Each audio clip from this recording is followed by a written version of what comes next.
The hero's morning began not with coffee, but with a wild surprise. The young man was literally stunned by what he saw. He stood on the doorstep of the university where, on the usually crowded staircase, there wasn't a soul in sight today. The first thing he did was to go to his classroom, which was in complete disarray. At first glance, it would seem that people had left the classroom in a hurry, leaving their belongings behind. The dining room looked the same. It had been left in a hurry, having never finished lunch. It was very strange for the hero to wander through the empty corridors of his institution, where there was usually a bunch of students. There was only one question in the young man's mind. Am I the only one who showed up for the pairings today? After leaving the educational institution, the hero came to the bus stop, but he did not wait for the bus, so he had to walk home. It was very quiet outside. The guy decided that as soon as he got home, he would get some sleep, in case it all turned out to be just a nightmare. After crossing the path to his house on foot, the young man climbed up to the right floor. Opening the apartment door, the hero shouted, "I'm home!" Mom didn't respond, which surprised the kid even more. Now he was not frightened at the horror, for at this time his mother was always at home. His gaze stopped on the clock. The hands showed 14:45. This fact further puzzled the hero. It struck him that he had left the university at about the same time.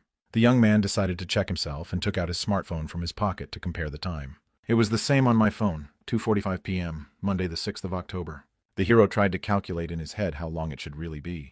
His journey home took 2 hours and the sun is still in the same place. A sudden thought suddenly visited the young man's head. It's as if time has stopped. The hero stood at the window without taking his backpack off his shoulder. He looked out at the street, trying to understand what had happened. Suddenly the lad heard strange sounds that in the absolute silence startled him. It resembled the flapping of a bird's wings, but judging from the sound, the bird was gigantic. And in the next instant, that sound was replaced by the clatter of a woman's heels against the floor. Behind the back of the hero appeared a beautiful woman. Her appearance resembled an angel. She informed the hero that Earth time had stopped for everyone but him. The young man's eyes almost popped out of his orbits at what he saw.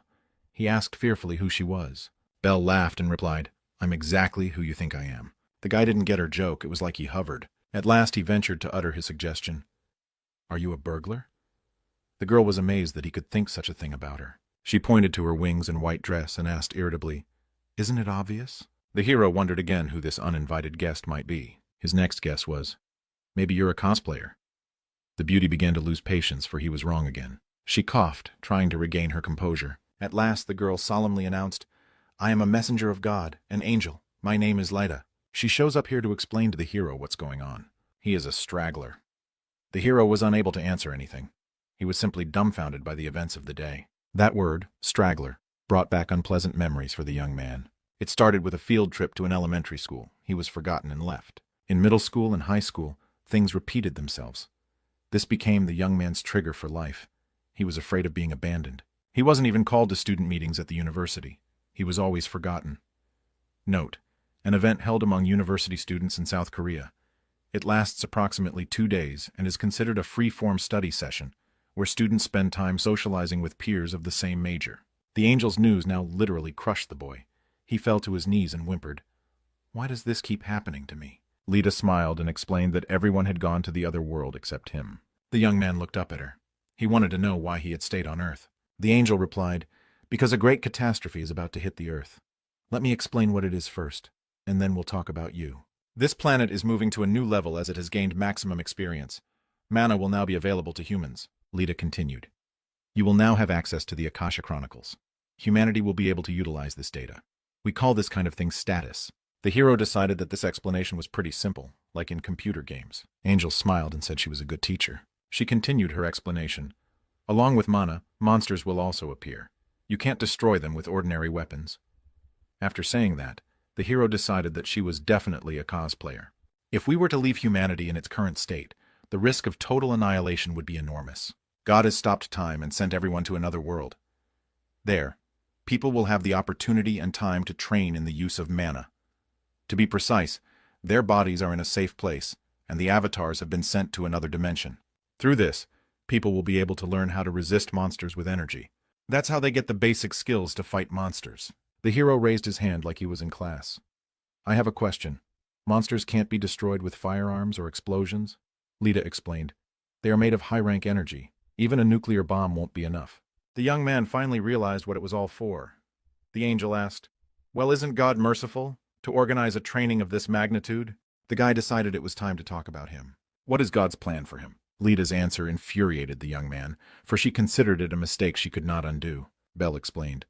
The portal is already closed, so that's not an option. Your stealth is astounding. Even God didn't notice. The hero's face turned red and he shouted in rage, "How can a superior being be so stupid?" The next moment he fell to the floor, and like a child he started kicking her legs and arms. "I can't believe it. Send me to another world and teach me how to use mana." The angel waved her hands. "The merciful God is sorry for your problem and decided to give you a bonus." But the young man didn't want to hear anything. He wished to be in a parallel reality with everyone else. Lita explained in a calm tone, "We won't make it before the catastrophe. The others will be back in 10 years. I'll organize some food. Wait here." The hero was startled by this news, how he would wait alone for so long. He asked the angel, "What am I going to do here alone with myself?" Lita suggested that the boy train to prepare for the monster's arrival.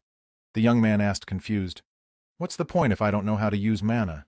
The beauty smiled welcomingly and replied, "Just make you stronger physically." The guy wasn't very happy about this prospect. He looked disappointed.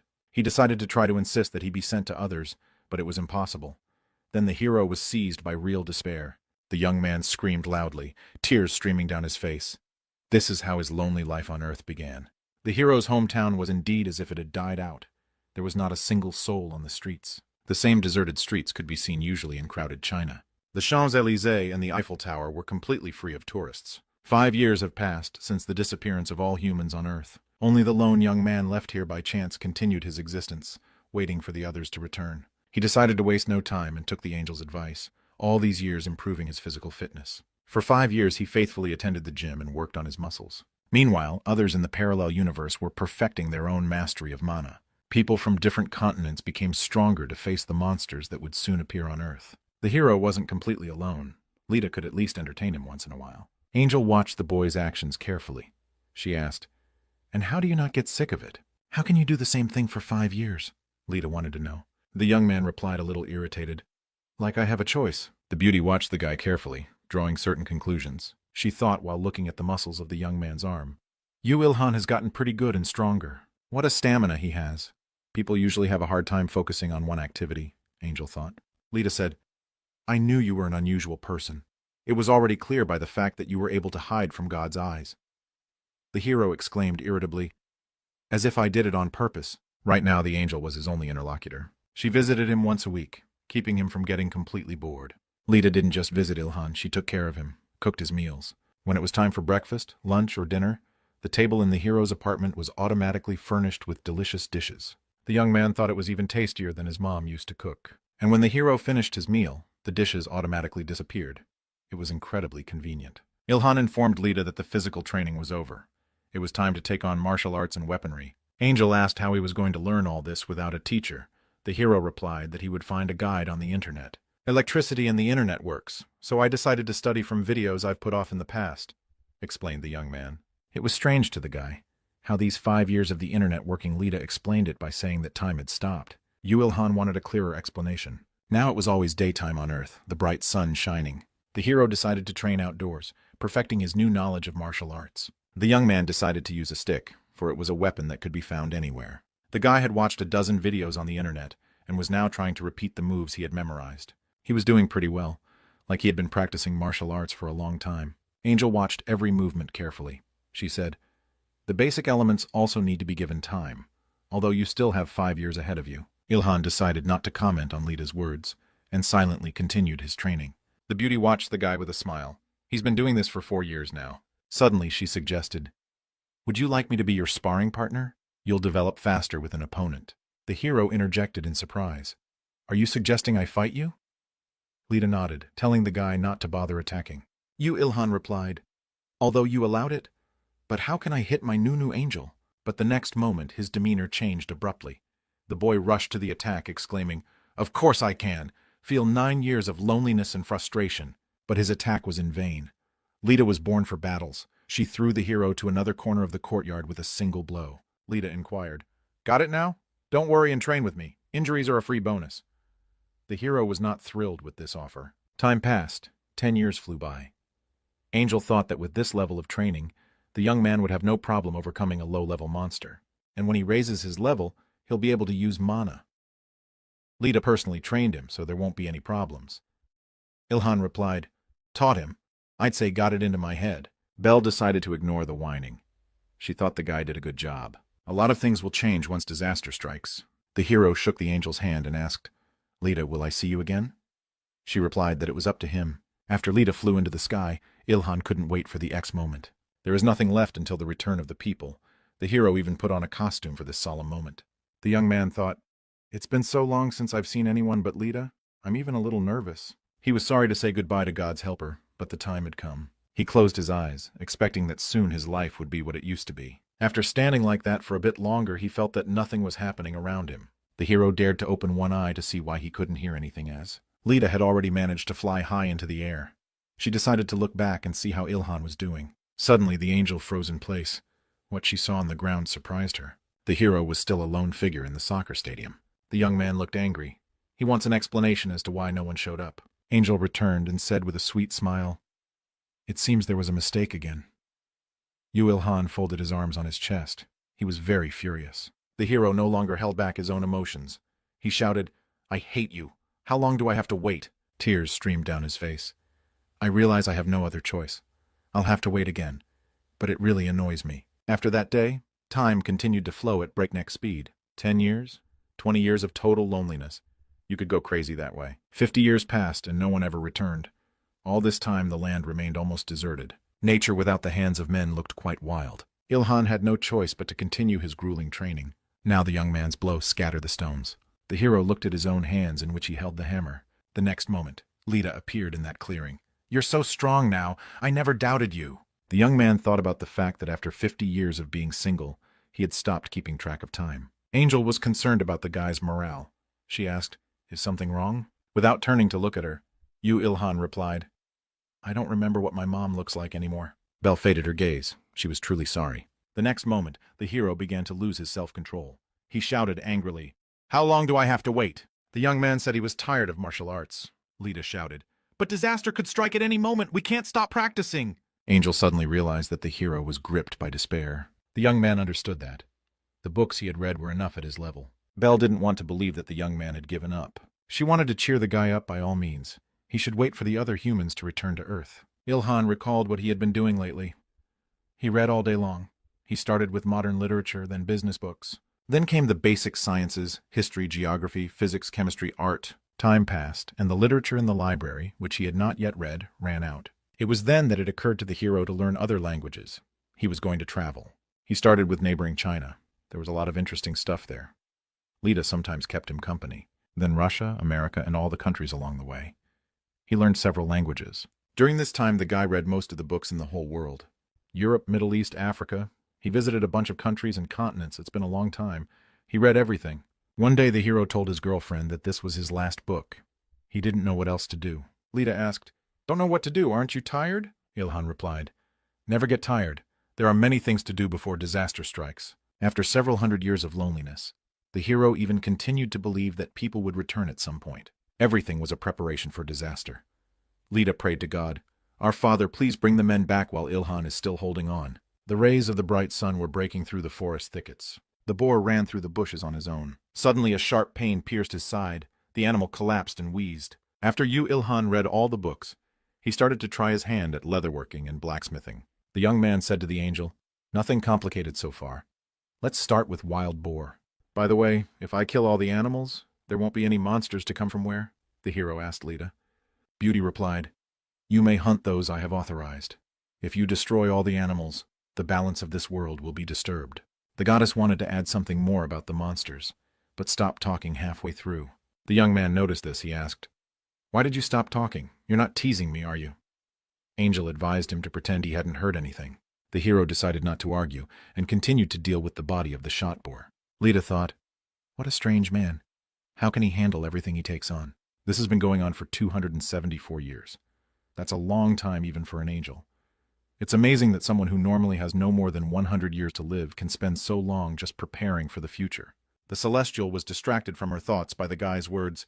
Cool, it's done. Not bad for the first time. I definitely have talent. Lita said in shock. Ilhan, you are an incredible person. Time passed, but the people did not show up.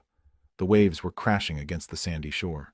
It was cold outside, and the hero stood by the water in a warm jacket.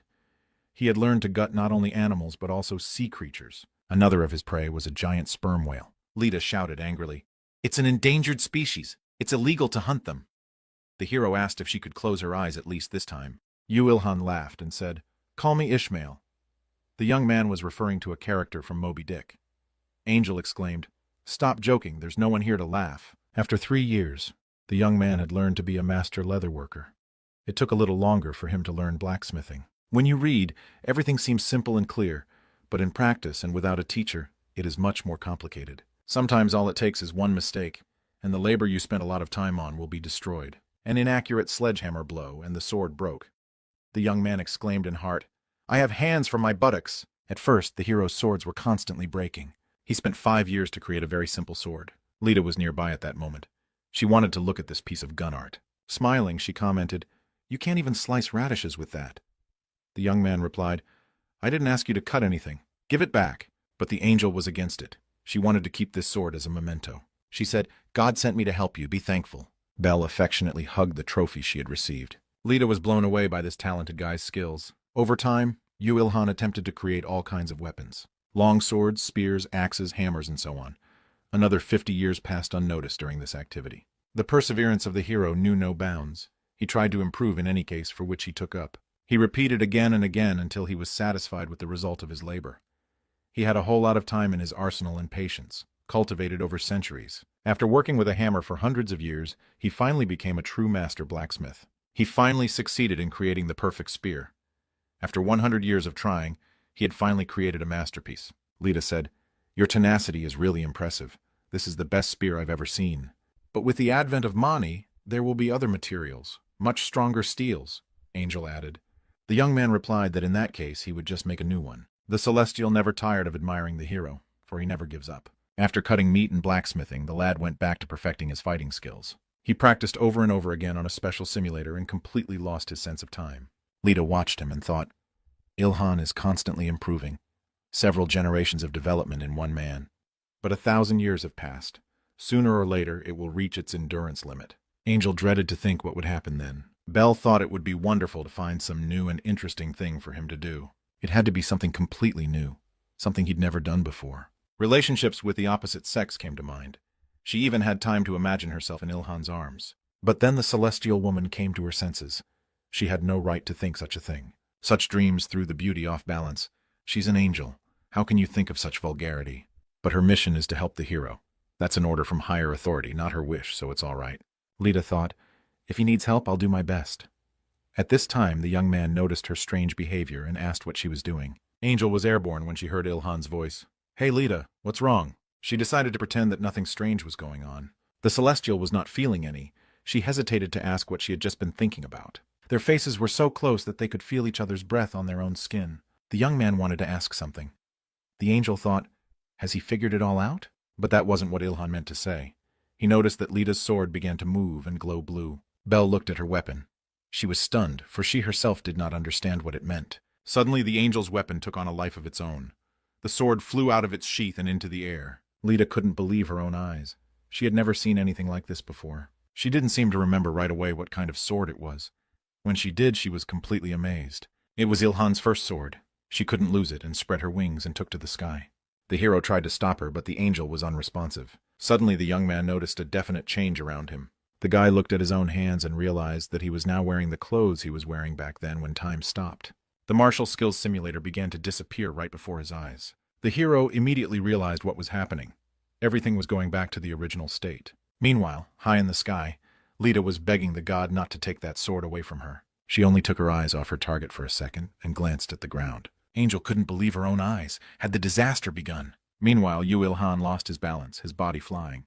The hero found himself in the air. He couldn't believe he was flying. Lita shouted, Ilhan, wait, this can't be... Belle thought, gosh, this is too fast. We haven't even had time to say goodbye. But the angel was pleased by the fact that the young man's first sword had been left to her. She had managed to get attached to the guy during that time, but she didn't know if they would meet again. Lita was a celestial. First and foremost, she was a girl who fell in love with the person she was helping. They hadn't even kissed. Meanwhile, the hero watched his assistant swiftly withdraw. Would they really break up like this? They have spent so much time together, and now they don't even get a chance to say goodbye. It's a very sudden breakup. Lita thought, I'm an angel, a creature of the highest level. A thought crossed Ilhan's mind. If I reach her level, will we meet again? These two parted with heavy hearts in the hope of being together again someday. The time is finally here. The streets of the cities will soon be filled with people again. Strange lights suddenly appeared at the deserted bus stop, and in another second they turned into people going about their business quietly. A magical light also appeared in the still empty university auditorium.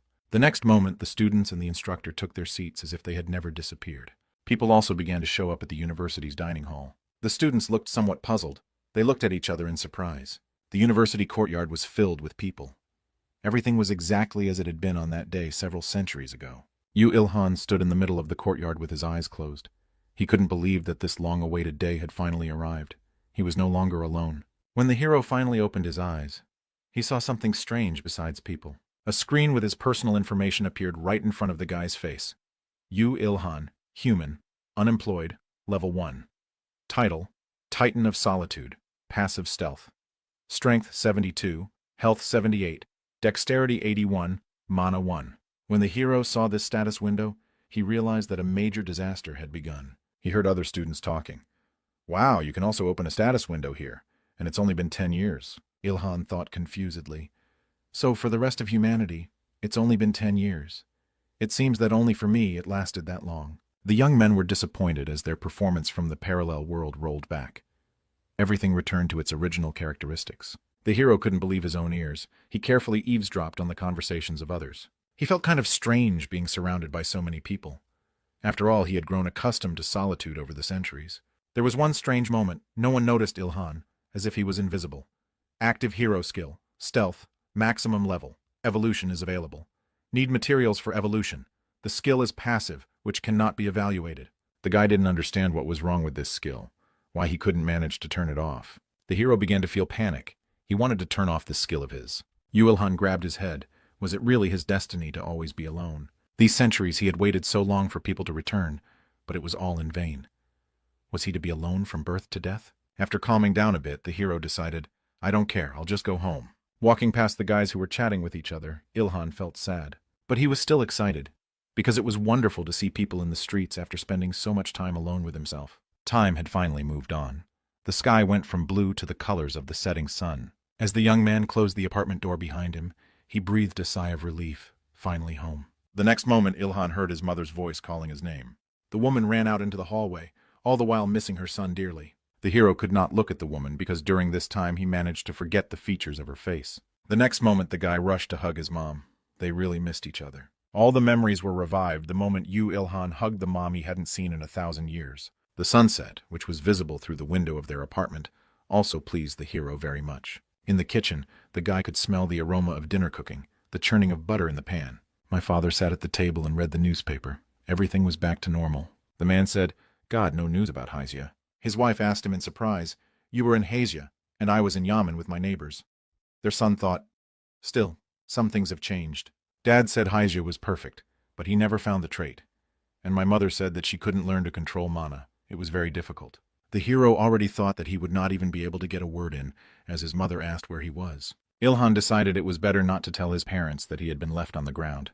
They would only worry in vain.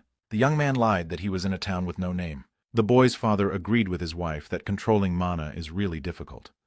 The woman added, Why was it necessary to take newborns, old and even pregnant women to force them to undergo these 10 years of training? It would have been better to take the young and strong. Ilhan replied to his mom, You can't upset the balance. There was no choice, even though it's not very effective. Suddenly, the young man noticed the surprised looks of his parents on him. He realized that he had said unnecessary things. The mother asked, What do you mean? Efficiency? Balance? The young man replied that he was just guessing. He decided that he should think about what he was saying, or he would arouse suspicion. The woman asked her son how he had done. I heard you can make a lot of money if you learn to control mana well. Monster bodies sell well, Mother informed. And my father said, People like that are rare, but they can definitely get rich. It was strange for the hero to hear all kinds of gamer terms from his parents. Having managed his dinner, he put his chopsticks on the table. Ilhan turned to his parents. Mom, Dad, I have something to tell you. He dared to admit that he didn't know how to use mana. Upon hearing this news, the parents looked surprised. But the mother quickly mastered her own emotions. She said with a smile, Okay, then focus on your studies. My father thought it was his genes that were to blame, because he wasn't doing so well himself. The hero was glad that his parents took the news so easily. He decided that it didn't matter now. After the evening, the guy walked to his room. What he saw literally stunned the hero. On the floor, leaning against the wall, stood a spear of the hero's own making. Why is it here? I thought the weapon disappeared with everything else. Lita put so much effort into making sure that sword wasn't taken away. Could it really be her handiwork too? The young man thought at a loss. Taking the spear in his hands, the hero decided that it was flawless. Now you won't have to look for something else to fight monsters. At the same moment, a status window appeared in front of the hero's face. Yu Ilhan's Steel Spear. A weapon of a unique class. It has an attack power of 800 and a strength of 500 and 500. A miracle created by man without the use of mana. Its durability is equal to that of a medium-level monster bone weapon. The young man was surprised by the performance of his weapon, but he didn't realize if the performance was good. He decided not to get frustrated and start by gathering information. Diving into the web, the hero noted that there were many new posts. Ilhan was surprised to see something new. After returning from the other world, people immediately rushed to post all the information they received on the internet. First, he needs information on how to level up and how strong you need to be to defeat monsters. It seems like an ordinary person could handle a level 5 monster. In the other world, you had to rise at least to level 7 to become a low-ranked fighter. From level 10, you could get the classes, archer, swordsman, and so on. From level 50 onwards, strong fighters start to be able to get a second class, and the third class of fighters is at the 100th level. From that point on, a person is considered a national treasure. Because of the hellish conditions of getting third class, no one ever reaches fourth class. Most people think that 4th and 5th grade is the level of a dragon or Bahamut. Yu Ilhan decided that this was the only way to find out anything else useful. It would be worth asking around at the university. The hero looked out the window and tried to remember how many years ago he had last been in a couple classes. Somehow the present hasn't changed much, unlike the rest of the world. Suddenly, the young man realized that he already missed Lita a lot. Suddenly, the guy's eyes went to his forehead. He heard someone's voice. She'd be happy to hear about that. Ilhan looked around nervously. He wanted to realize who it was that was talking. The voice explained, "I was sent by the heavens to help you, to teach you how to use mana." The young man looked furious at this intrusion. But in the next instant, he finally saw the intruder. The sight was overwhelming. The stranger replied that he was no intruder. This time, the hero was visited by another angel. The celestial decided to introduce herself. Her name is Erta. The hero was disappointed by this visit. Was it really again? A messenger from a god has burst into his life again. Erta said that mana was difficult to control, so God sent her to help Ilhan. The angel was very small in size. She added, "That's why God creates avatars, to send them to another world for 10 years of training." The young man replied, "It's clear, but it didn't do it for me." Erta reiterated once again that that was why she was here. "Someone wanted me to help the lagging Ilhan," Angel explained. "She said it's not fair to leave you to your own devices, when you've put so much effort into training. Lita asked me to send an angel to help you, to teach you mana control as quickly as possible." The image of the beauty appeared in the hero's mind. She had not forgotten about him. Ilhan asked his new acquaintance why Lita hadn't come herself. The Celestial explained, "The management was concerned about the close relationship between a high-level angel and a human. That's why they sent me." The young man replied that he understood, and thought to himself that he would like to see Lita at least one more time. Erta said that the young man looked nothing like the one her friend had told her about. Suddenly, the guy noticed the Celestial's eyes turn bright blue. She scanned him, surprised at his even fitness and appearance. Erta thought that the hero didn't need the angel's help. He could destroy the weak monster with his bare hands. Angel remembered Lita's words. "Ilhan needs to be taken care of. He's been alone for 1,000 years. He's the only one who can't use mana. Don't you feel sorry for him?" Then my friend's face resembled that of a kitten trying to beg for food. Erta decided that Lita was just pretending to be an innocent angel. The Celestial then sighed, accepting the fact that there was no choice, since the mission had already been assigned to her. She told the boy that he had done a good job of training his own body. She's here to teach him how to use mana. The guy looked confused. He didn't understand how to get started with this kind of training. The miniature angel flew up to the young man and stepped on his head. Erta said, "I only need to be near you to activate it, for I am a supreme creature. All mana-related stats will increase 10 times faster from my presence." Even 1,000 years spent with Lita didn't accomplish anything, since the 2 catastrophes didn't exist. Celestia added, "I estimate it will last about a year." The hero was annoyed that an angel was sitting on his head. He asked, "Are you going to sit there all this time?" Belle explained, "I'm enchanted. The lower creatures won't notice me, so don't worry." But that wasn't what bothered the guy at all. "How am I going to shower? What about my love life?" Angel replied that there was nothing to hide. The hero wanted to at least be alone in the bathroom. Yu Ilhan saw the problem as more than that. Due to Eartha's constant presence by his side, the young man would not be able to view 2 terabytes of his treasures. The Celestial replied, "I am not concerned about the affairs of lower beings. Don't worry." The hero was stunned because it turns out she can read minds. She didn't care. Let the young man breakdance or rumba dance, and he could play his games all he wanted. Ilhan shouted, "Wait, what did you say at the end? How do you even know about that?" Angel replied, "The higher creatures are not interested in how the lower ones have fun." The guy didn't believe her, for she was smiling. Now the hero wished that Leda would come back to him. But that wish was unfulfilled.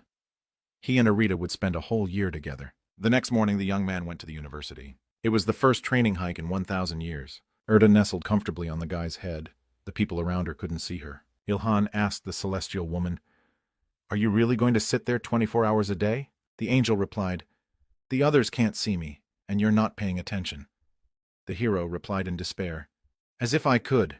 Stop dangling your feet in front of my eyes." The young man exclaimed, "Is it just me, or is the angel mocking me?" Suddenly, the guy noticed people in military uniforms walking past him. Ilhan thought, life hasn't fully returned to normal yet. It's unlikely to come back. The state is preparing the army for the appearance of the army. The young man wasn't sure how effective it was. Leda had said that only mana would work against strong monsters. Here was the university. How long it had been since he had been in its classrooms. Once on the notions, Yu Ilhan felt invisible. None of the students paid any attention to him. The guy activated the system window, again trying to turn off the stealth skill. The character looked frustrated, as there was no way to turn it off. Erda thought this skill was not a bad acquisition, a nice bonus. The two communicated without words. Ilhan thought irritably, more like a loser's foray. Suddenly, the hero heard a conversation between 2 students. "Did you get the skill?" one asked. The other replied, "One, but barely." The young man inquired of the angel what it was they were talking about. Erda explained that they combined a small amount of mana and negligible combat experience. Students are trying to get something that can be used against monsters in this way. The hero thought that the angel especially was very dismissive of humans. Erda replied, "From the perspective of me, the supreme creature, even the combined skills of all the humans here can't compare to your disguise." That's why she said his skill wasn't bad. But the young man still thought he was for losers. Ilhan looked sadly at the other students who already knew how to use mana. Suddenly he realized that he could easily eavesdrop on conversations with his own skill. Not even his gaze is noticed by anyone. Now the hero no longer looked so frustrated, as he could easily get information. The next moment, the young man sensed a conversation that caught his attention. The speech passed a girl who had once studied at their university. She was called the Empress. Nobody knows exactly who she is. One of the guys said, "We'll all know when the monsters show up." The hero concluded, "Some female student showed outstanding talent in the other world. That's why she got such a name." The students were wondering when the dungeon would appear. They were sure that with their peers, there was no way to get there anyway. Yu Ilhan thought, "Oh yes, there are dungeons that have restrictions." The young man immediately inquired of the angel, "What is a dungeon?" Erda explained that it was a real trap. Her answer surprised the hero. It was a trap that God himself created. There are real monsters in the dungeon. First, God sends food to the dungeon to lure the monsters there. When enough of them gather, he closes them inside. Unlike monsters, humans are free to enter and exit as long as they meet certain requirements. A dungeon is a place where people can hunt relatively safely. Ilhan was stunned by this information.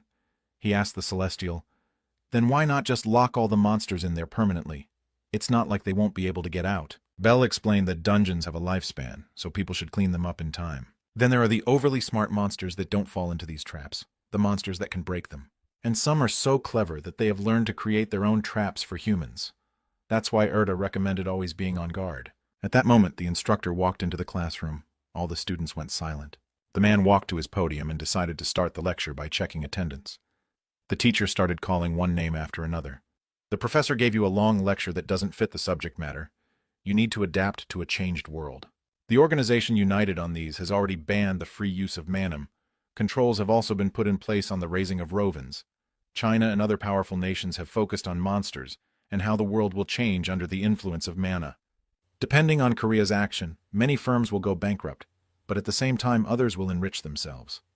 The professor continued to narrate. At this time, Ilhan thought, "So much water. I came here to study.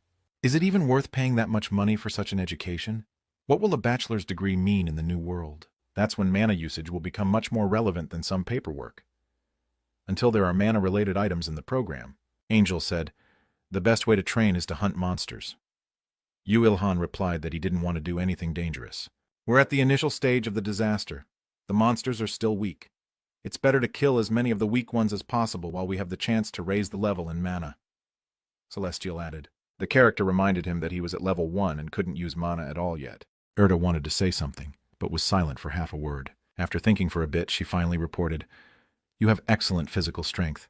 It'll be enough for monsters below the 25th. The young man was not frightened, but rather startled by this information. He acted like he didn't know he had great physical strength, much to the angel's surprise. Suddenly the beauty noticed something and decided it was great luck. She informed her ward that he would now have a chance to practice. All the students across the room were looking at something through the window. The young man, along with the other students, went to the window to get a good look at what was going on outside. It turned out that the university's courtyard was infested with giant insects.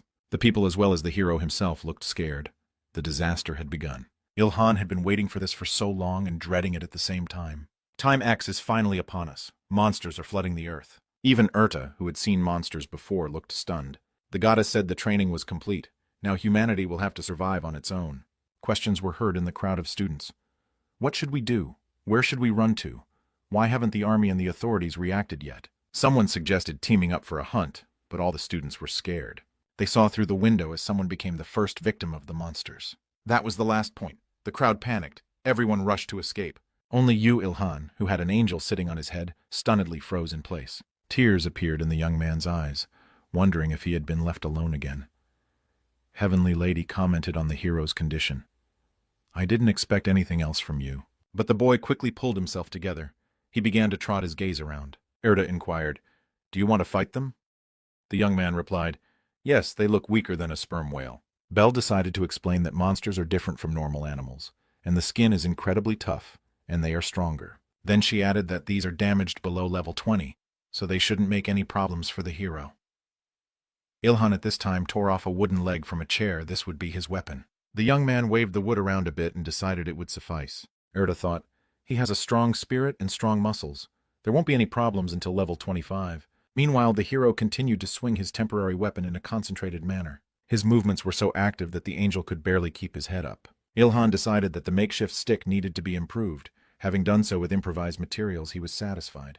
Erda asked, "You made a suitable weapon on your knee. Have you been trained in the crafts?" The young man replied with a smile, "Is it really that noticeable? I've had plenty of free time." The Celestial remembered Lita's words. It's not like he can't do anything at all. He can't be abandoned again. Angel thought her friend was exaggerating. It was the result of extreme training. The hero had only one regret now. He should have brought his spear with him. For a low-level person to reach such heights is a sign of talent and skill. Yu Ilhan asked Erda, "My disguise skill won't work if I start attracting attention? I would like to hide my identity somehow." The beauty replied that a mask would be enough. Meanwhile, in the courtyard of the university, monsters were destroying everything around them. The professor's monument was cut in half. These creatures resembled mantises, but were much larger and much stronger. The hero didn't hesitate any longer.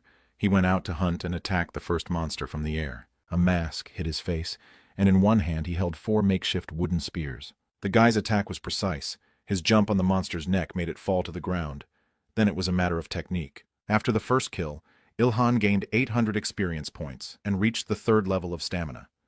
His mana increased by 2, and his strength and agility by 3. The system reported, "Taijutsu has reached the maximum level. Evolution is available if materials are available." A level 13 Greater Mantis entry was obtained. The hero couldn't believe that this was what a promotion looked like. He was pleased with his achievement. Levels are Akasha's Chronicle record system, in which you can bet stronger when defeating monsters. By taking an opponent's life, you gain not only a record in the Chronicles and experience, but also his future potential. Ilhan immediately noticed that his mana had gotten a little bigger. This fact could not help but make him happy as well. Erta inquired, "What's wrong with you? Did you feel the pleasure of violence?" The young man agreed, promising that someday she would as well. The next moment, the hero found himself surrounded by monsters of a different kind. The boy didn't hesitate and took up another spear. He managed to exclaim that there were no skills to fight a group of monsters. Angel advised him to rely on his reflexes. It would work itself out. Ilhan decided to heed the advice and rushed to the attack. He managed to cut the insect monster's protective armor in half. After another victory, the system reported 700 experience points gained. Spear Mastery has reached the maximum level. Evolution is available if materials are available. Level 11, Big Fly entry received. 850 experience points gained. You have reached level 4. Strength, dexterity, stamina, and mana have been increased by 1 level. Erda shouted a warning for the hero not to relax, attacking from above. The young man looked up and saw a bunch of flying insects that were rapidly approaching. There was no time for Ilhan to think now. He snapped out of his seat with lightning speed. Another monster was defeated. The young man received 400 experience points and a note about a level 7 big mosquito. But as soon as the hero overcame one monster, as another appeared behind him. This time the mosquito drove the guy into a dead end. There seemed to be no chance of escape. The sting of the giant insect was aimed straight at the young man's chest, but instead of piercing him, it bent. Erda was amazed at what she saw. He is so trained that his body has become invulnerable to the proboscis of a mosquito. The hero didn't look scared. He was quick to deal with the danger. Angel believed that Yu Ilhan had crossed the limit of the human body as well. After destroying this monster, the young man continued his first monster hunt. Time, after destroying another monster, he received messages from the systems to increase his own experience. In the next moment, a giant mantis appeared in front of the hero as if out of nowhere. The creature was faster than the guy. It swung to strike. The guy barely had time to dodge. An ant had fallen under the mantis's sharp blade. The Celestial warned that more monsters were approaching. The next moment, Ilhan found himself surrounded by a variety of insects. The young man caught himself thinking that he was disgusted to even look at it. The hero exclaimed, "For bug extermination, call Sesko. It is one of Korea's famous pest control companies." As he flew up into the air, he worked both hands simultaneously with the wooden spears clutched in them. The system didn't have time to add experience to him. He had reached level 6. His stamina, strength, and mana increased by 1, and his dexterity by 2. Suddenly something incomprehensible happened, as if a bolt of lightning had struck somewhere behind the guy. It was as if someone invisible was destroying the monsters, helping the hero survive. Ilhan stopped, trying to figure out what the hell was going on here. Looking around, the young man saw a girl with powerful mana behind him. Her clothes resembled those of an ordinary student, but there was a strange piece of jewelry on her forehead. The young man realized that the mage in front of him, he wondered who she was. But Erda advised him not to get distracted and to kill the monsters.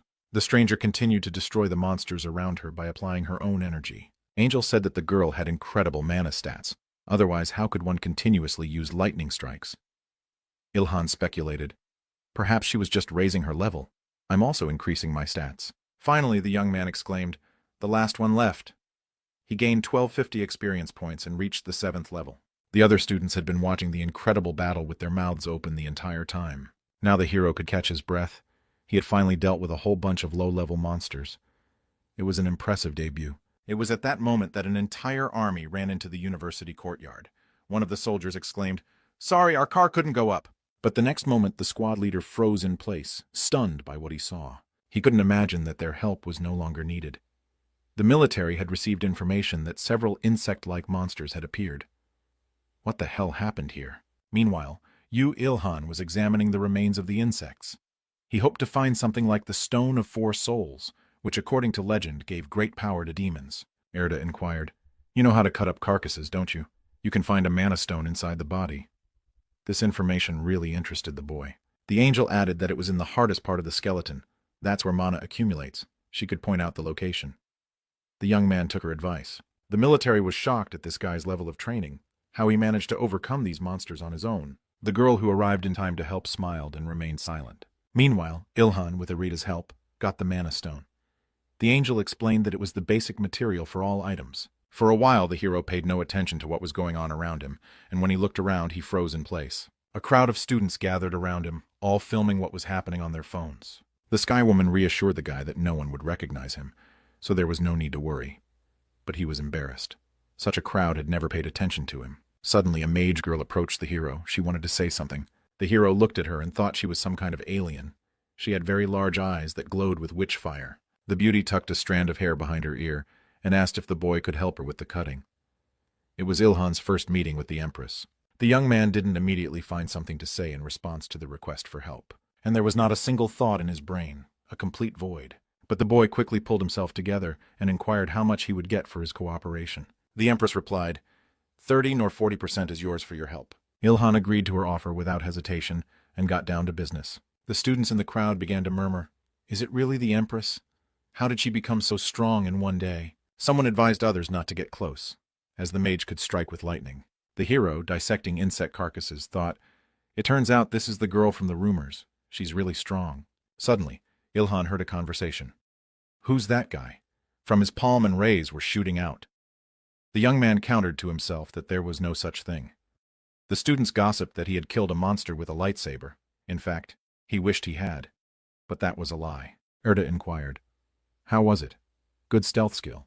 It was enough of a mask that no one could remember what you were doing here. That made the hero feel a little sad. He began dissecting the monsters' bodies with even greater persistence, looking for mana stones. The Empress was pleased with the find. The stone did look magical. It had a purple color. Ilhan told his angel that he was done with this. It was time to get out of here. But the road was blocked by the military. They had something they needed to find out.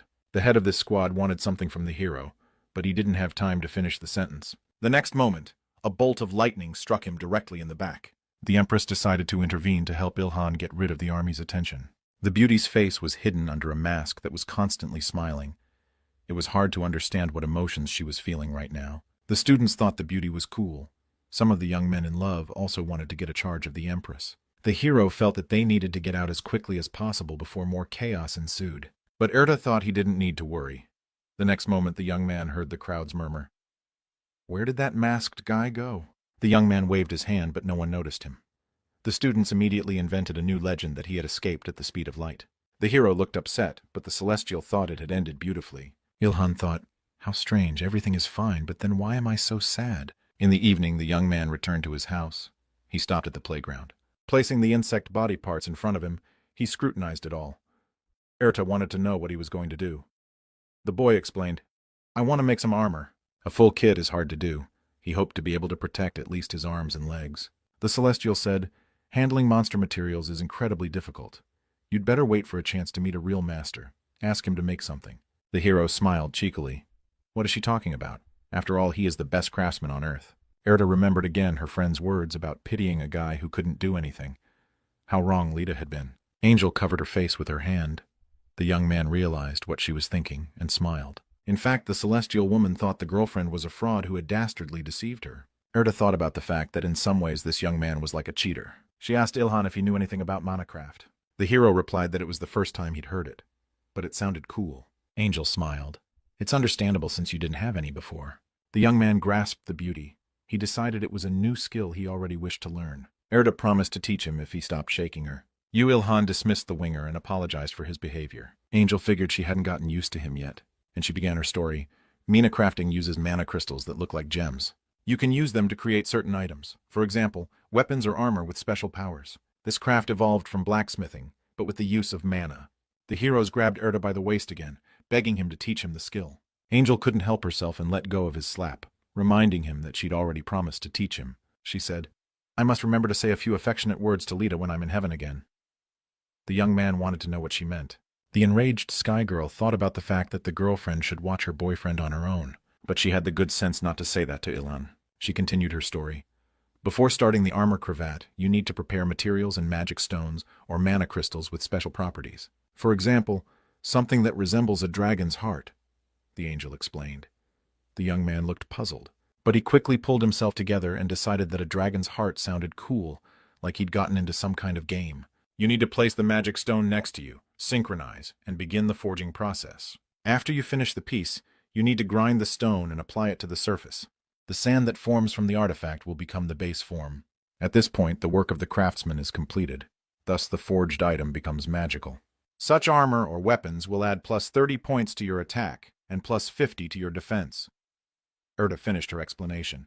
The hero rejoiced that it was that simple, but the angel pointed out that the base form just increases stats. But there is another kind of crafting.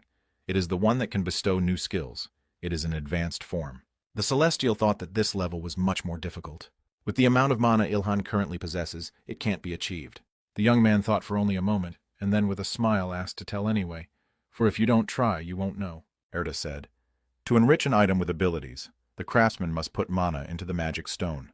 If the mana runs out quickly, it won't work, Celestial added. If you put it into magic stones properly, you can create a dream weapon. It will be able to spit ice or flame. In addition, such armor will be able to restore its master's stamina during battle. While choosing the ability and the will of the wizard is important, and one should not forget about the amount of mana and the quality of magic stones. The hero thought about it. He realized that it took a strong will to get what he wanted. He decided to try. Ilhan wasted no time and went straight to work. Irita watched the boy carefully. She thought he had very dexterous hands. It wasn't long before the arm and leg armor was ready. The system reported that the mana craft had been learned. Angel was amazed that he was able to do it even without skill. The hero smiled and said, "Theory mastered, practice left." Erta thought it would have been better if he hadn't said anything. It would have looked cooler. The Celestial thought, but he's right. Grasping the concept so quickly, he really has a talent for adapting. If Ilhan can understand everything else so quickly, he can gain incredible power. She said to the young man, "You've already created protective armor. What do you want to do with everything else?" The hero advised her to just watch. He explained that he wasn't done yet. There was still some magic stone left in the palm of his hand. The hero mentally instructed himself to use it and mana at the same time. He closed his eyes and got to work. The remnants of the magic stone shone in his hand. It was truly incredible. Erta thought in astonishment. He's not going to make an advanced form right away, is he? You don't even know how to control mana. It's useless. Looking at the young man's face, she could see that he was having a hard time. This kind of exercise is very exhausting.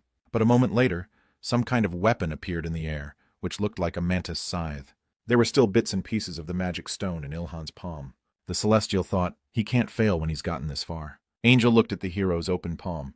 She realized it wasn't enough. Deciding to disregard all the rules, Erta added a drop of her mana to the guy. The remnants of the magic stone turned into a whole incredible color with sparkling facets. The young man looked at his own hand and couldn't believe his own eyes. Ilhan looked confused. He couldn't take his eyes off the magic stone. Looking somewhere ahead, he didn't realize what was happening now. A powerful energy stream was swirling around him. The armor that the young man had made with his own hands began to change its appearance. Erta thought confusedly, this is a failure. Her mana didn't help. But the hero's face lit up with a smile. He realized that everything had worked out. Ilhan received a message from the system that his mana craft had reached level 2. The armor took its place on the young man's arm. Now on the playground outside the student's house, the truest magic was happening. The hero decided to test the strength of his invention. The modernized mantis scythe easily cut metal chains. The young man looked at his own hand with delight. He had managed to create exactly what he wanted. Erta was stunned, she realized. The guy wanted to add the mantis skill to his armband. Her thoughts were interrupted by Ilhan's voice. "Now we must hurry," the Celestial said. "That's right. I helped a bit with the mana. But it's unbelievable that you created such an item on the first try. We need to raise your mana and make new items." But the young man said he didn't mean that at all. He broke the swing, so they have to run away from the playground quickly. Angel reported that she could apply restorative magic. She demanded that her apprentice stop now. In the meantime, the news has been reporting on 2 unidentified men who destroyed the monsters and disappeared. Authorities are still searching for the citizens who defeated the monsters. The 2 Song University students quickly destroyed the monsters and disappeared without a trace. The hero heard all this. He told his parents that he had to go to his studies. The kid's mom looked scared. She offered to skip school today. Meanwhile, the TV continued to broadcast. Authorities have labeled people with extraordinary abilities as superpower users. Their level of mana proficiency is believed to be just as high. The woman gained the skill of a mom. Maternal instinct gets a 10-year bonus. Now you can track your son's every move while he's at home. The mother thought it was dangerous outside. There are a lot of monsters out there. The young man thought, Mom's attentiveness is so strong now that I can't do anything quietly in my room at all. He said, "Don't worry. If I see a monster, I'll run away quickly." Meanwhile, the announcer continued to narrate. The government is planning to create a division of advanced mana users. It will be headed by people with superpowered abilities. The mother asked her son to be careful. He promised, and advised her not to go out anywhere. The hero decided to go for a walk, so he went to the university on foot. He complained to Artie that he could barely get out of the house. The young man couldn't believe his mom had such a skill, why it was even needed. Angel suggested, maybe to keep an eye on her son? Ilhan didn't understand what the point was here. Belle explained, they say that even in a large group of penguins, a mother will always hear her chick crying. It's the same here, a useful skill for survival. The hero was a teenager. Of course, he was not very happy to be under the close supervision of his mother. Erta noticed the look on his face and wondered what had happened. The boy honestly admitted that it would be a shock to him if his mother didn't notice him, considering the fact that even God hadn't noticed him. This trigger never let go of the student. Celestia decided to turn the conversation to another topic. What do you think about the news? About the government's squad of strong fighters? The young man calmly replied that he was not interested. He doesn't want to work for the government. He puts himself and his family first. Erta agreed. It was indeed better to act on your own. Unnecessary restrictions were unnecessary. Heading towards the university, The young man decided to confess something to the angel. "I would like to meet the Empress again," the boy said, dimming his gaze. The Sky Woman looked disappointed. Had he managed to fall in love? A real man? But Ilan exclaimed, "That's not the point at all. I have no interest in such things at all since the disaster. I don't even have time to watch treasure." When he said it out loud, he was afraid he was impotent. Erda added fuel to the fire. She explained, "There are times when libido drops after too much physical training." The young man's face turned red and he shouted in rage that he was not impotent. From the outside, it could seem quite strange, because the interlocutor of the hero could not be seen by passers-by. He could have gotten into an embarrassing situation if it weren't for his superpower. Erda said, "Even if you shout impotent in the middle of the street, no one will notice it." The young man angrily thought, "I don't even know if this is a blessing or a curse." Taking a deep exhale, the hero said he had an idea why this happened. The girl who had helped him through the loneliness of 1,000 years appeared in the young man's mind. "It's because of Lita." The celestial woman said, "Well, yes. Enjoyed angelic beauty for 1,000 years and lost interest in ordinary women. Impotent." Ilhan coughed in anger but quickly pulled himself together. He wanted to know how the Empress had learned to control her mana so well. He has already raised his own level, but he doesn't understand how to use it. But the Empress's capabilities are really impressive. Erda replied, "There's nothing surprising about that. God sent people to the other world for training. All but the hero, for his existence was hidden from the universe itself. You, Ilhan, who can destroy monsters with his bare hands, is much more unique than everyone else." Suddenly the angel hesitated half a word, as if she had some kind of hunch. The hero noticed the celestial's strange behavior and asked what was wrong. She explained that she sensed the presence of monsters nearby. A pack of 70 wolves and wild dogs. They are led by a level 35 diamond wolf. The student opened his mouth in surprise. He didn't expect such news at all. He shouted at the Sky Woman, for she had promised that there would be no high-ranking monsters anytime soon. Erda folded her arms across her chest and replied, "Something strange I noticed even yesterday. I'm not sure why such swarms of level 10 monsters have already appeared on the second day after the disaster." The young man looked puzzled as to why she hadn't said anything to him yesterday. The angel condescendingly replied that she didn't want to share her worries with lower creatures. The hero thought confusedly, "Erda really is quite different from Lita. She acts like an understood rich girl, always drawing a line between the high and the low." Lita was different. Sometimes she seemed a little silly to the guy, but kind, like an older sister. Tears appeared in the student's eyes. He really missed her. Erda coughed to draw attention to herself. She wanted to be honest. Ilhan raised his eyes and looked at her questioningly. Erda looked serious now. "I believe the earth is out of order. Something strange is happening here. I need your help." The hero stood as if flushed with the news. He did not know what to say. His mind was completely blank. It was scary to imagine what was behind it. Erda said, "We have to hurry. I'll explain everything to you on the way." The young man asked to be shown the way to those monsters. The angel told him to move forward. The god teleported people through a disaster approaching another world. There they could learn how to use mana. But the animals had been left here alone for so many years. God thought nothing would happen to them in decades. But unfortunately, even God can be wrong sometimes. Due to an unknown error, the flow of time on Earth has been drastically altered. 10 years on other worlds turned into 1,000 years on Earth. The hero remembered how he waited for the first decade to end and for people to return. For those 1,000 years, Lita had always been by his side, so he hadn't even noticed how much time had passed. The boy was pulled out of his memories by Erda. They needed to turn right. Ilhan obediently turned, but asked not to pull his hair. Meanwhile, Erda continued her story. Even considering the catastrophe, the animals lived for 1,000 years instead of their normal lifespan. The changes were unavoidable. The hero just ran out from around the corner and saw a pack of wolves right in front of him. Angel was just finishing her explanation. Right now, Earth's monsters are much stronger than those in other worlds. Seeing wolves with bloody mouths, the student decided that the Earth and all its inhabitants were doomed. Erda said that's why she needs Ilhan's help. She was sure the heavens were trying to restore balance, but it would take time. Until that happens, we are responsible for destroying the monsters. Everything will be compensated according to the achievements. The celestial woman summarized her story. The two monsters didn't wait for them to finish their conversation and rushed to attack. The hero had time to put on his armor and retrieve his spear, but he found the task quite difficult. Erda looked silently at the wolves, who kept their eyes on their prey. She finally agreed that it was hard to argue with that, but there was still no other option. The young man took a step forward and began to fall downward, right onto the heads of the ravenous wolves. The monsters flew. Whoever was where, this was a really powerful hero attack. It was incredible for him to wipe out a dozen wolves with one blow. Ilhan has gained 12904 experience and a level 35 brown diamond wolf entry. He has reached level 9. Guy's strength has been increased by 4, agility, health, and mana by 2. Erda was stunned by her ward's accomplishments. Each day he amazed her more. Angel thought, maybe he's a masochist. Why does he like new challenges so much? Turns out she said it out loud. Of course the hero denied the allegation. It was at that moment that he heard a ferocious growl behind his back. The guy's reactions were great. As soon as he turned around, the dogs flew in different directions. The system immediately reported a level 18 no shelter dog entry was received. The student had a few seconds to catch his breath, but the battle was in full swing. Monsters on the streets of the city were hunting people. Cries for help could be heard from everywhere. Some of the bystanders tried to use the fire layer, but nothing worked. The guy didn't have enough mana to attack. He was paralyzed with terror. The monster slowly approached its victim. Ilhan immediately saw where his help was needed and rushed to save the man from the wolves. The monsters were gigantic. They roared loudly and glared their red eyes at the hero. The boy flew into the air, holding his list in his hands. He was the first to attack the wolves. Meanwhile, one of the monsters managed to attack another peaceful passerby.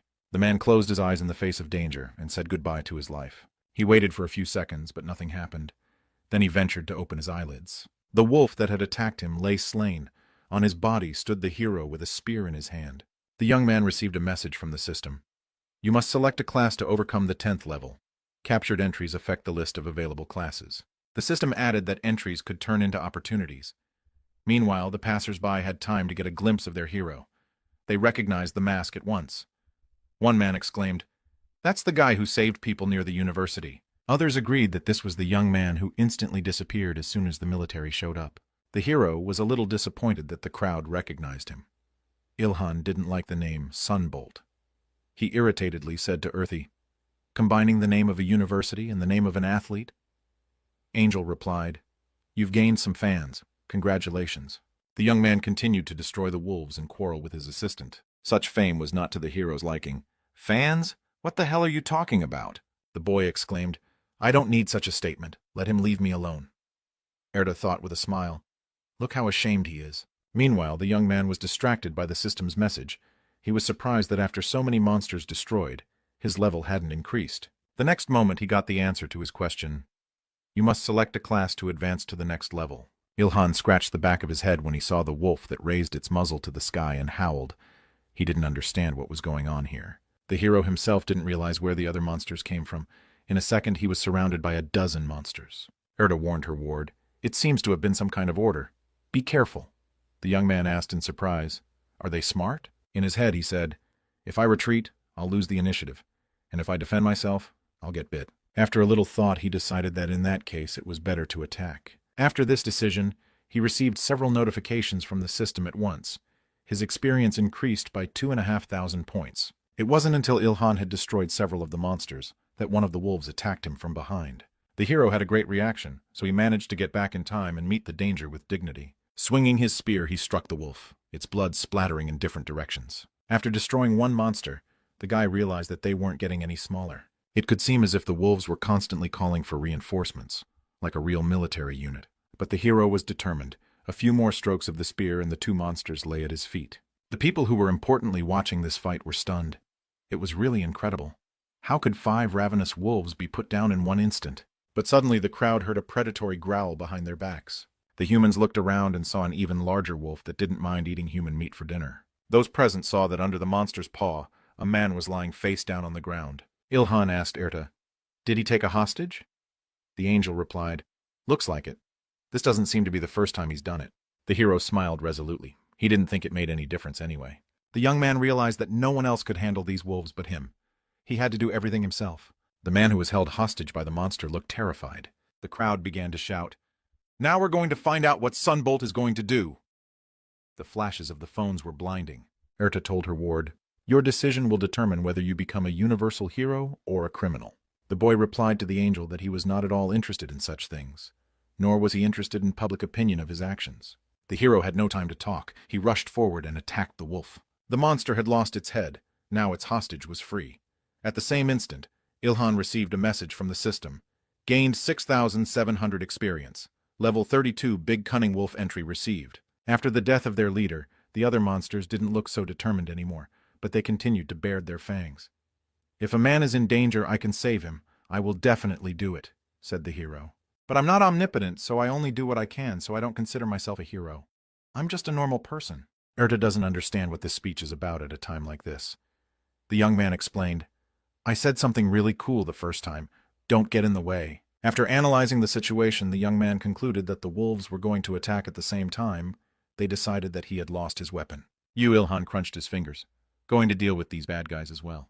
The huge wolf opened its mouth as if about to swallow the hero whole. Don't let the monsters think a guy can only fight with a spear. The young man exclaimed, I'll show you the result of royal martial arts training. Getting into a fighting stance, the guy was ready for any crowd. Erda thought, Ilhan is not going to sacrifice himself to save others. This guy makes decisions more calmly and quickly than others, so he shows more efficiency that way. Angel mentally turned to her friend. Lita, you've raised an impressive monster. The beauty looked confused and truly amazed as she watched the hero's battle technique. She realized that the guy's prowess was his personal achievement. The crowd was not silent. How strong. That's just amazing. Sunbolt, go for it. Even your body is a weapon. At that moment, the heroes hit one of the wolves right between the eyes with the edge of their palm. The young man was only able to breathe a full breath when the monsters around him lay motionless. He couldn't believe if this was it. But something else awaited the hero ahead. A military man with a gun in his hands pointed the barrel of an automatic rifle at Ilhan's head and ordered him not to move. This turn of events was in no way expected by the young man. He cautiously turned and looked at the military man. The hero was surrounded by a whole unit. At the same time, many machine guns were aimed at him. The crowd was outraged by this behavior of people in uniform. Voices were heard. What the hell are you doing? He defeated all the monsters and even saved a hostage. The squad leader looked confused by this talk. She couldn't believe that one man could destroy so many wolves. How could he alone defeat all those monsters? It's simply impossible. A confused woman in a military uniform whispered to herself. A little later, the scene was fenced off from passers-by with yellow tape that read, Police working. The squad leader apologized to Sunbolt for what happened. She asked not to be misunderstood. The woman added, We weren't going to shoot. We were just worried because there must be a lot of monsters around. It's great that everything ended well. You know, there's a whole army unit looking for you, reported the lieutenant. Suddenly, one of the subordinates informed the woman that no one was listening to her anymore. The elusive hero had escaped again. The lieutenant stamped her feet and yelled that the guy was running away too fast. But in fact, the guy was quite close. They just couldn't see him anymore. Stepping a little farther away from the squad of military men, he thrust his spear into the body of one of the wolves. Ilhan thought he should carry a knife to cut the carcass, but first he should find a place to do that. It turned out that at that moment, the hero became visible again. He heard a military man shout, Sunbolt, you're still here. Just then a lieutenant appeared nearby. She wanted the mysterious young man to finish her speech, but he was against it. The woman was upset by this answer. She asked, Do you have any grudges against the army or the country? Ilhan replied, No, I cheered for Korea in the Olympics and the World Cup. Hearing this response, the lieutenant offered the hero to work together, but he firmly refused. The woman was upset by the hero's rejection. She wanted an explanation. But the guy didn't want to waste time on that. He covered the hole on the wolf's body with his hand. Ilhan thought irritably, I'll be bombarded with questions and tasks if I agree. Erda could hear the hero's thoughts, and they annoyed him. This fact annoyed the guy because now he couldn't even be alone with his thoughts. Angel replied that the thoughts of lower beings meant nothing to her. All the while, the lieutenant kept her eyes on the strange guy. Erda said, You're right. It's better not to cooperate with the army and the government. Even altogether, they are not skillful warriors like you. Heroes couldn't disagree with her. He thought it was most beneficial to be on his own. But then Ilhan looked at all the wolves he had killed and thought for a moment. Finally, he said, It's going to be pretty hard to carry all this stuff alone. Meanwhile, the lieutenant complained to a subordinate that she was not being listened to because of her military uniform. The woman was really upset and even thought about quitting the military service. It was at this very second that Ilhan approached the lieutenant. She smiled, deciding that the guy was willing to agree to work with the army. But the young man offered something else. You want to buy the bodies of these dogs from me? I'll do the butchering myself. He thought to himself, It's more profitable to sell them than to carry them home. The woman did not immediately realize what the hero was offering her. The subordinate whispered, Lieutenant, monster bodies are very valuable. Military immediately agreed to the offer, deciding that it would be very profitable indeed. The lieutenant asked if the hero wanted to sell the mana stones as well, but Ilhan refused. The woman decided it was worth it to inspect the merchandise before buying. The military woman was stunned. The skin and bones are almost intact. It seems that's because he killed them with a single blow. The army had already found out that firearms made the materials deteriorate. It was impossible to use them in the future, recalled Lieutenant. Looking at the hero, the military were amazed. He skinned the wolves' bodies like a true master, with incredible precision and speed. The lieutenant pulled out her phone and filmed what the guy was doing. Then the woman sent the video to someone. She got a call right away. Sunbolt's skills stunned her interlocutor. The man from the tube ordered Lieutenant Han Yoran to bring the hero immediately. The woman replied, "He said he wasn't interested." But the army leadership was not about to take no for an answer. The lieutenant looked frustrated after her conversation with her interlocutor. It was at this point that Ilhan handled the separation of the carcasses. The young man guessed the lieutenant's thoughts and said he wanted cash. The woman took a deep exhale and replied that she would now report to management about their deal. The hero was pleased that he was finally over it. The young man marveled at his own palm. He was glad he had managed to stock up on mana stones. He told Artie that these pebbles looked delicious, like chocolate.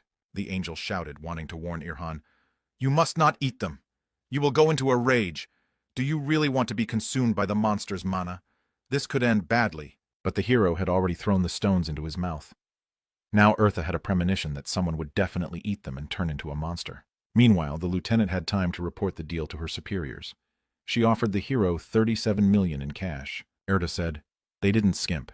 They don't seem to want to ruin their relationship with you." Meanwhile, the lieutenant still decided to use her feminine charms to persuade the hero to work with the army. The woman thought, "I'm wearing a uniform now, but I used to be pretty popular." But Sunbolt paid no attention to her advances and walked away. This behavior of the hero did not suit the lieutenant. She tried to stop him. A pulse appeared in his hand with a red button, which was now pressed. For a moment the lieutenant's eyes were blinded by bright flashes. The woman covered her face with her hand. The military men who were standing next to the woman were also blinded, and when their sight returned to them, the hero was no longer around. He ran away again without further explanation. But the guy was actually standing next to her. It was just that he was invisible again, while still hearing every word. Eartha asked, "You distracted them. To make the stealth skill work again? Where did you find such a device?" The boy didn't want to explain anything to the angel. It was time for them to get everyone out of here, for Heaven would soon start investigating. And before that, they would have to sweat a bit. Eartha was sure that new dangerous monsters could appear quite quickly. Meanwhile, the army lieutenant was still desperate that her feminine charms had failed to work on the hero. And Ilan walked calmly toward the house, accompanied by the angel, holding a briefcase full of money under his arm. After moving a safe distance away from the scene, the hero decided to check the status of his achievements. Ilhan said, "Okay, now I need to choose my first class. Look at the class names. 1. Copier. 2. Grappler. 3. Swordsman, etc." The young man thought that the names of these classes reminded him of the names from some game. The hero said, "Let's put the assassin class on hold for now. I have enough stealth right now. If I become even more stealthy, I might disappear altogether." Eartha replied, "Since you can't control your aura right now, you can't control your stealth skill. You have it on all the time, so you don't need mana for it." The hero had a hard time choosing among the 23 levels. He asked the angel to recommend something to him. Eartha was stunned that it had been several days since she had entered the Akasha Chronicles, and there were only 23 classes in the system. "If we had a little more time, there were already 30 or even 40 options available," said the beauty. She thought for a moment, deciding what to recommend to her ward. "You could choose a spearman, since you're using your spear anyway," Eartha advised. "Grappler would be fine too, since you know how to wield a spear and are proficient in hand-to-hand combat techniques." The hero remembered that he started doing it because Lita recommended it. The young man remembered how the angel had praised him, for he had gotten much better rather quickly. Sometime in the past, she clapped her hands and said, "Today you lasted a full 3 minutes against me. That's a new record." Ilhan thought, "I've been learning by getting slaps from Lita." Eartha said, "Learning from an angel is an incredibly rare opportunity. You're a real lucky man, you Ilhan." The hero replied irritably, "If I was lucky, I wouldn't be left alone on Earth." Eartha thought that there was nothing to be done about it. It was his fate. Angel advised the guy not to worry about it, as his level would increase later. "A little later you can get a second and then a third subgrade," Celestia explained. The hero asked, "A second class, not a class variable? I couldn't find anything online about a subclass." Eartha didn't answer. "Social media is just a waste of your life. You won't find any useful information on the internet." "Have you had a bad experience with the internet?" inquired the hero. The beauty replied that she had the right not to talk about it. The young man was surprised. Surely angels also hang out in social networks. After a bit of thought, he decided to choose the swordsman class and was about to press the number 3. At the last moment he changed his mind, for he had made up his mind to become a copjack. Eartha wanted to hear why the hero had made that particular choice. The young man eagerly explained, "The variation of destruction power depends a lot on the weapon. Therefore, having a weapon is better than being a grappler." The celestial replied, "And you have a knack for reasoning. If you can find good materials later, you'll be able to create much better spears." Eartha thought about recommending a spearman, But Ilhan made that decision on his own. He would definitely gradually become stronger and stronger. Suddenly, new information that appeared on the monitor startled the young man. Erda asked what it was. The hero replied, "Suddenly, a new choice has suddenly appeared." Among the list, another line appeared with the caption, "Blood Spearman." Celestia said, "Because of this modification, a unique profession arose. Who would have thought that you would get a unique profession from the first grade? This is a great achievement." The hero looked puzzled, for he did not understand what it was. Erda explained, "It's a class designed specifically for one person. Your path traveled, your accomplishments, and the records you've obtained come together." The active stealth skill had reached the maximum level. This was necessary to create a new level. Angel noted that the young man should choose this particular class without a second thought. "Since the unique profession was created especially for you, it is the best of all," Erta said. "Compared to other professions, it requires a lot of experience to level up, but even so it's very valuable," Sky Girl added. The young man pressed the number 24. The choice was made. The next moment, the hero received a message. "You have become a blurred spearman. Increased attack power by 10% when using the stealth skill. Your spear attack power has been increased by 10%. The conditions for progression of stealth and spear skills have been mitigated. All accumulated entries have been fully absorbed. Your level has been increased to 18. Strength, health, and mana have been increased by 11. Dexterity is increased by 12. You can't control me because you failed to learn the active skill." Only now did the hero realize that it wasn't a bloody spearman, but a hazy spearman. In Korean, the two words are spelled and pronounced the same. The young man was very annoyed that he had made the wrong choice because of the similarity of the words. Angel didn't notice this difference either. Ilhan said irritably, "If I knew what it was, I wouldn't have picked it." Erda replied, "I can't deny that word suits you incredibly well." The young man wanted to say something, but was silent for half a word. He felt strange. The next moment, a sign with some kind of system updates appeared in front of his face. Suddenly, the muscles of the hero's chest and abs were larger and well-defined. Ilhan's biceps have significantly increased in size. The young man felt an incredibly powerful force in the middle of him. The hero told the angel that his body had changed. Erda explained, "Since you got first class, your body has become stronger. You've already made a choice, so you can't go back." The boy looked at the table. He couldn't believe his own eyes. The table showed the following information. Ilhan, human, hazy coccyx, level 18. Title, Titan of Solitude, passive stealth. Strength 96, health 98, dexterity 102, mana 21. Active skills, stealth max level, mana crafting level 2. The character noted that his title hadn't changed. Would he really be the loneliest man in the universe his whole life? The Celestine wanted to know if the young man had received an active skill. Ilhan answered no. Erda said, "Most people with first class don't get it, so don't worry. But looking at your development speed, I doubt you'll get mana even when you get second class." The hero knew it was dangerous. The angel confirmed his fears. But then the beauty added, "That is if you were an ordinary man." Celestia settled comfortably on the guy's head, about to tell him some more. "Yeah, you have nothing to worry about. If you can't get a skill at grade 1, 2, your records will stack up, and after you get grade 3, you'll get a strong skill," Erda explained. The hero smiled and said, "It turns out, instead of getting a few normal skills, I'll get one, but a strong one." Angel confirmed his hunch. The Celestial thought, originally Ilhan should have gotten 2 active skills since he was able to obtain a unique profession, but that didn't happen. If all the difficult records are put together before getting the 3rd grade, the guy will have a fantastic skill. Erda smiled at her own thoughts. She thought the boy was the first inferior creature worthy of being watched. The Celestial pulled the young man by the hair, guiding him in the direction she wanted him to go. The young man wanted to take his suitcase with the money, but Erda explained, "I hid the suitcase with magic, so no one will take it. Now you, as an agent, should start looking for monsters." Angel pulled the hero's hair again. Ilhan exclaimed, "I get it, stop pulling my hair." The young man looked into the phone. It turned out there were many other agents besides him. The Celestial advised against doing everything alone. Hunt monsters within your limits. Guy wondered if the Empress had also become an agent. Of course, such a talented person couldn't stay away. Erda exclaimed, "This is an assignment from heaven. If you accomplish more than other agents, your rewards will increase. Try to stay focused." The hero smiled and replied, "This kind of task pleases me. If there was a condition to help people, I wouldn't be happy about it. Well, that being said, I will get a reward depending on the effort I put in. God and angels are pretty cool." The young man continued to babble. The Celestial asked him to watch where he was going. Suddenly, Ilhan's gaze dropped back to the phone screen.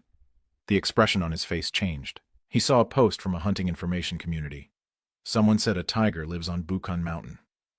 An anonymous person wrote, "Damn bears are scarier than tigers. The military shoots guns non-stop, but the bullets don't hurt them. The chonin will soon break down completely." The hero then looked at the passers-by. They looked scared. Right in the middle of the street stood a giant bear, its eyes burning with demonic fire. People began to scatter. They were sure that this monster could not be defeated. But Ilkhan was happy to have such booty. Now he would have a lot of fun. "Looks like I get to eat a bear's gallbladder today," muttered the hero, pointing his spear at the monster. Erda said, "You could if you had the poison resistance skill." 2. Angel advised the guy to learn the skill if he ever got the chance. The bear was simply gigantic in size. It looked down at its prey with a bloody stare from on high. Suddenly, rocks from the surrounding buildings started falling on the hero's head. The young man didn't realize what was happening. Did the military launch missiles? Suddenly, Erda pointed her finger upward and motioned for Ilhan to look in that direction. The bear roared wildly. The sound was so loud that everyone around him nearly went deaf. This time the military made it in time, rather than thwarting the hero's plans. The lieutenant ordered her subordinates to open fire on the giant bear. At once, dozens of shots were aimed at the monster, but the bullets bounced off its skin. The military realized that their weapons were useless against the beast. How do they fight this bear on the third day after the great cataclysm? The giant paw of this monster was easily crushing cars. The lieutenant of the squad realized that the bear was changing its direction. The military men were ordered to rush for their lives. Someone exclaimed, "Where are the users with the superpowers the government requested?" Erda said, "Your buildings are not sturdy, easily destroyed by the onslaught of only a second-class monster." The young man asked the Celestial to be more understanding to humanity. While people were training in the other world, all the buildings, facilities, property, weapons, and technology existed before the current situation. In this world, there is only the knowledge and experience of ordinary people. The next moment the bear roared again. The hero realized without translation what he had said. "No one can stop me." Ilhan hid his face under the mask and said, "He seems to be having a lot of fun." Erta replied, "I guess you could use the expression, a big fish in a small pond." The Sky Woman asked the hero what he planned to do and advised him to hurry. The young man calmly replied that he still had time. The next moment the hero was ready to fight. Red mana appeared around him. The system reported, "Because of stealth, your strength has increased by 10%. Because of list ownership, your strength has increased by 10%. Vedmi stood with his back to you, Ilhan, but he sensed the danger. The hero attacked the monster from the air, intending to kill it at first strike. The bear roared. Relying on his own instinct, he began to turn around. Erda exclaimed, "A bear shouldn't be able to spot you before attacking. Test your ability to hide even from God." Powerful mana began to swirl around the tip of the hero's spear. Right now, the hero's main priority was the giant bear. The military couldn't see the guy, but the result of his attack stunned them. The young man heard shouts of, "Sunbolt is here!" He thought, "That nickname has stuck to me." When the hero landed on the ground, he looked at his prey. The boy thought, "I guess I couldn't kill him with one punch." The bear continued to stand on its hind legs. Erda said, "That's understandable, since it's a Class 2 monster. It's not so easy to destroy." The hero decided it was time to act. He made himself visible and told the military if they wanted to live, let them run away. The men looked puzzled, so Ilhan added, "If you want to stay, let them." It was at this moment that the monster struck the neighboring building again, and rocks flew straight at the people. The bear became on 4 paws, and the boys ran who knows where, trying to save their own lives. Suddenly the monster stopped and noisily sucked in air with its nose. The hero appeared in front of the monster's face suddenly, taking advantage of the moment of surprise. The monster prepared sharp claws to repel the attack. The young man exclaimed, "No chance." He was not used to giving up. Flying even higher into the air, he swiftly approached the bear. The lad's spear stabbed into the clawed paw of the monster. Erdi was having a lot of fun. Ilhan inquired, "Are you riding around sitting on my head? Stop it." The wounded paw didn't do much damage, but only made the bear angry. The Celestial said, "You've gone back into stealth because he's lost you. As long as the bear can't see you, you have a chance." The young man knew this without the angel's explanation. The only question that bothered him now was whether the spear would withstand the next attack. "Although my body is no different from the day I was left alone on the earth, I have managed to accumulate a lot of strength in it through training and getting a class," thought the hero. For a moment, he mentally plunged back in time to when he was still training with Lita. Angel said, "Don't think about extraneous things. Focus your weight on one point." She was teaching him to concentrate. Then the young man was worried about one thing. What if someone gets hurt because of him? The goddess replied, "You will only think about it when you touch a single hair from my head, understand? Lita, what do you take me for? If you fight against me, said the young man. So I'll worry about getting hurt. The hero finished the sentence. That time he got hit and fell to the ground. That's exactly what the guy meant. The next memory was with Lita's words, "You Ilhan, you did it. You just centered all your weight in one point, just like I told you." Such a turn of events the hero did not expect. His face looked surprised. Lita held her long blonde hair between her fingers. Angel smiled and said, "You pulled my hair out with your punch. Well done." Now, fighting the giant bear, the young man remembered Lita again. He missed the beautiful goddess. The hero recalled, "There was the only time I managed to touch Lita. Now it's time to focus all my energies on one point." Concentrating, the hero lunged at the bear. He was as fast as lightning. Ilhan's long and sharp spear came down on the monster's head. The military, who were watching the bear fight an unseen enemy, noticed that the beast had stopped. Had it really died? The monster roared wildly. It was obvious to the naked eye that he was in a lot of pain. As soon as the bear began to fall, as the hero received a message from the system, "You have gained 154928 experience points. You have reached level 23. Your strength +8, dexterity +7, power +5, mana +5. The hero received a level 54 Big Brown Bear entry and a new one-hit, one-kill title. The critical hit chance has been increased by 10%. Ilhan has gained the critical strike skill. Focusing into the vital organs of an enemy increases the likelihood of a fatal blow. Erda uttered in a daze, "You finished in 3 strokes without any skill." The hero looked at the angel and said skeptically, "Praise me better." The young man looked at his spear. It was still intact, and that was great. You could see the hand of a master at once. Ilhan stretched his arms forward and said it was a good time to scout. Suddenly the guy realized that the bear had shrunk in size. He must have had the skill of gigantism, which had disappeared after his death. The hero was pleased. After all, he had just gotten the critical strike skill. Erda replied, "That's great. It goes well with your stealth skill. All the records of your actions, accomplishments, contacts with someone have a greater impact on the formation and growth of your skills. Study and great deeds and learn skills." The hero was admonished by the celestial woman. Suddenly, a black car came around the corner at breakneck speed. She stopped abruptly, the back door opening. Feet in green boots descended to the ground from the car. Someone said, "We have arrived and will take care of everything here." Ilhan and Erta looked at the newcomers in surprise. Angel said, "It seems other ability users have arrived here." The hero replied, "I can sense their extroversion by the timbre of their voices." He told the newcomers that it was already over. A small group of 5 men approached the military. There was silence for a moment. One of the guys asked in surprise, "So you're saying the monster has already been killed?" The dark-haired youth said to the blonde-haired one, "I heard it was a second-class monster, but it's so uninteresting, don't you think? And I was hoping to stretch myself with ease." The other agreed with those words, but they all wanted to know who had destroyed the giant bear. Suddenly the newcomer noticed Ilhan, whose face was hidden by a mask. The hero realized he had been noticed.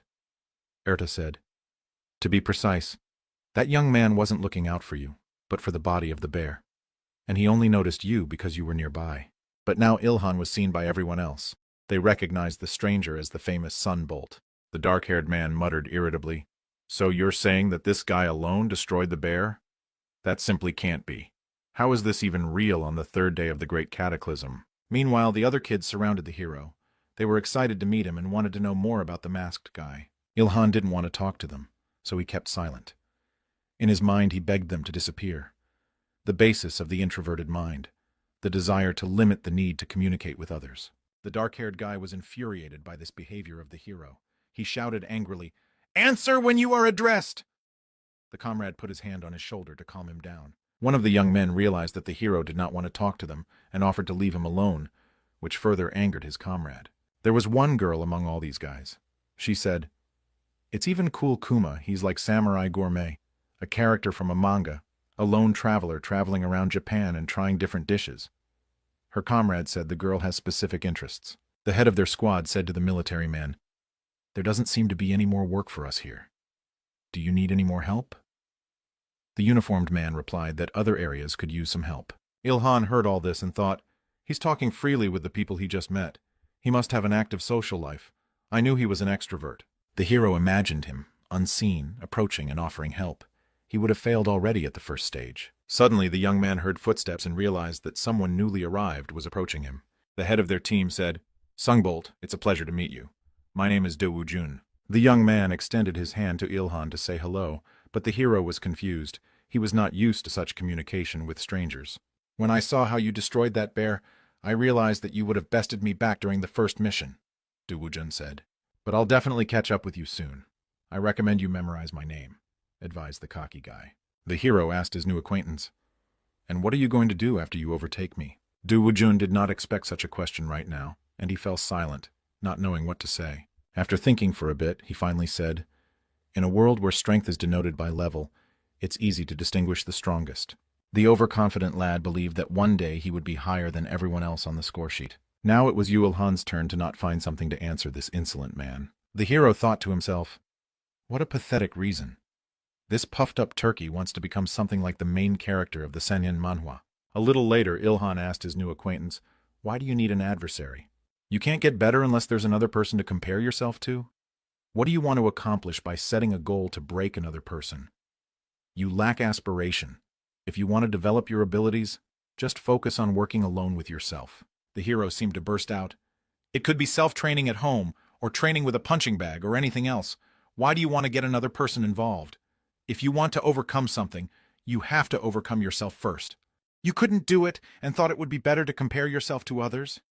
I've been working for 1,000 years, but I still can't get self-confidence," Yu Il-han continued to say. The young man pointed his finger at Dujun and summarized, "You neglect this, so what?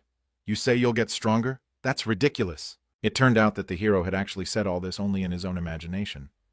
Erda noticed his depressed state. Only now did the guy look around and see that everyone had already left. The hero touched his face and replied to the angel, "What are you talking about? I'm very calm." The celestial replied, "Introverts cannot be eloquent in conversation with an extrovert. You'll only sweat with excitement. Better stop pretending to be cool." Instead of magic stones, the guy got a bearskin. It's pretty useful.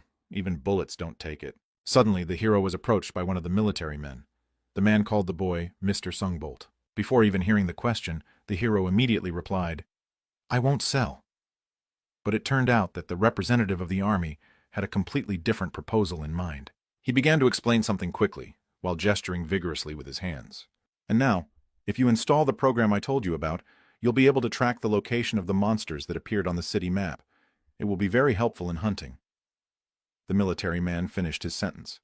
The hero asked, "Isn't that a state secret? Can you talk about it?" The man replied, "It's for the safety of the citizens. We hope it will at least reduce the harm caused by dangerous monsters." Ilhan looked confused at this response from the military man. He looked back and walked away, while the two uniformed men stared silently in his wake. One of the subordinates asked the major if they were sure they could let this guy go that easily.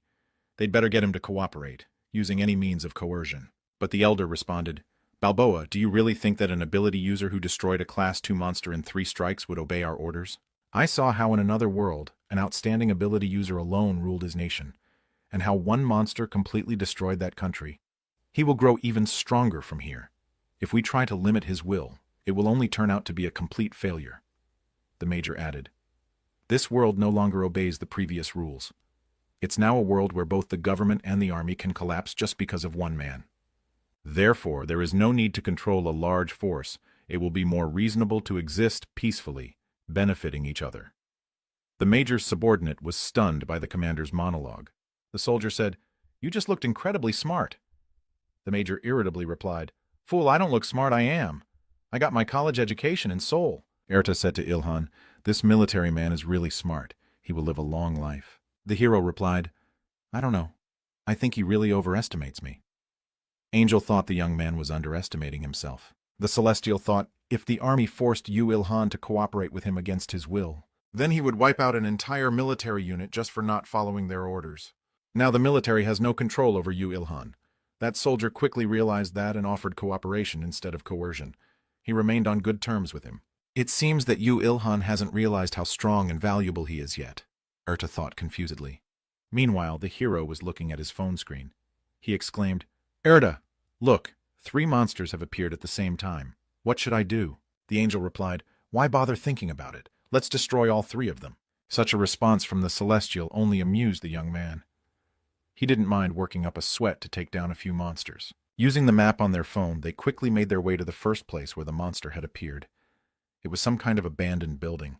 The first hero destroyed a huge rat. It didn't take much time. Next, a giant praying mantis appeared in Yu Il-han's path. The last monster was a giant black bird. The young man couldn't understand why he was still at level 24 after killing 3 monsters. A display appeared in front of the guy's face. Why did I only go up to the first level? Erda replied, because those monsters are weaker than the dreadful wolf and brown bear you defeated earlier. Your unique profession requires a lot of experience.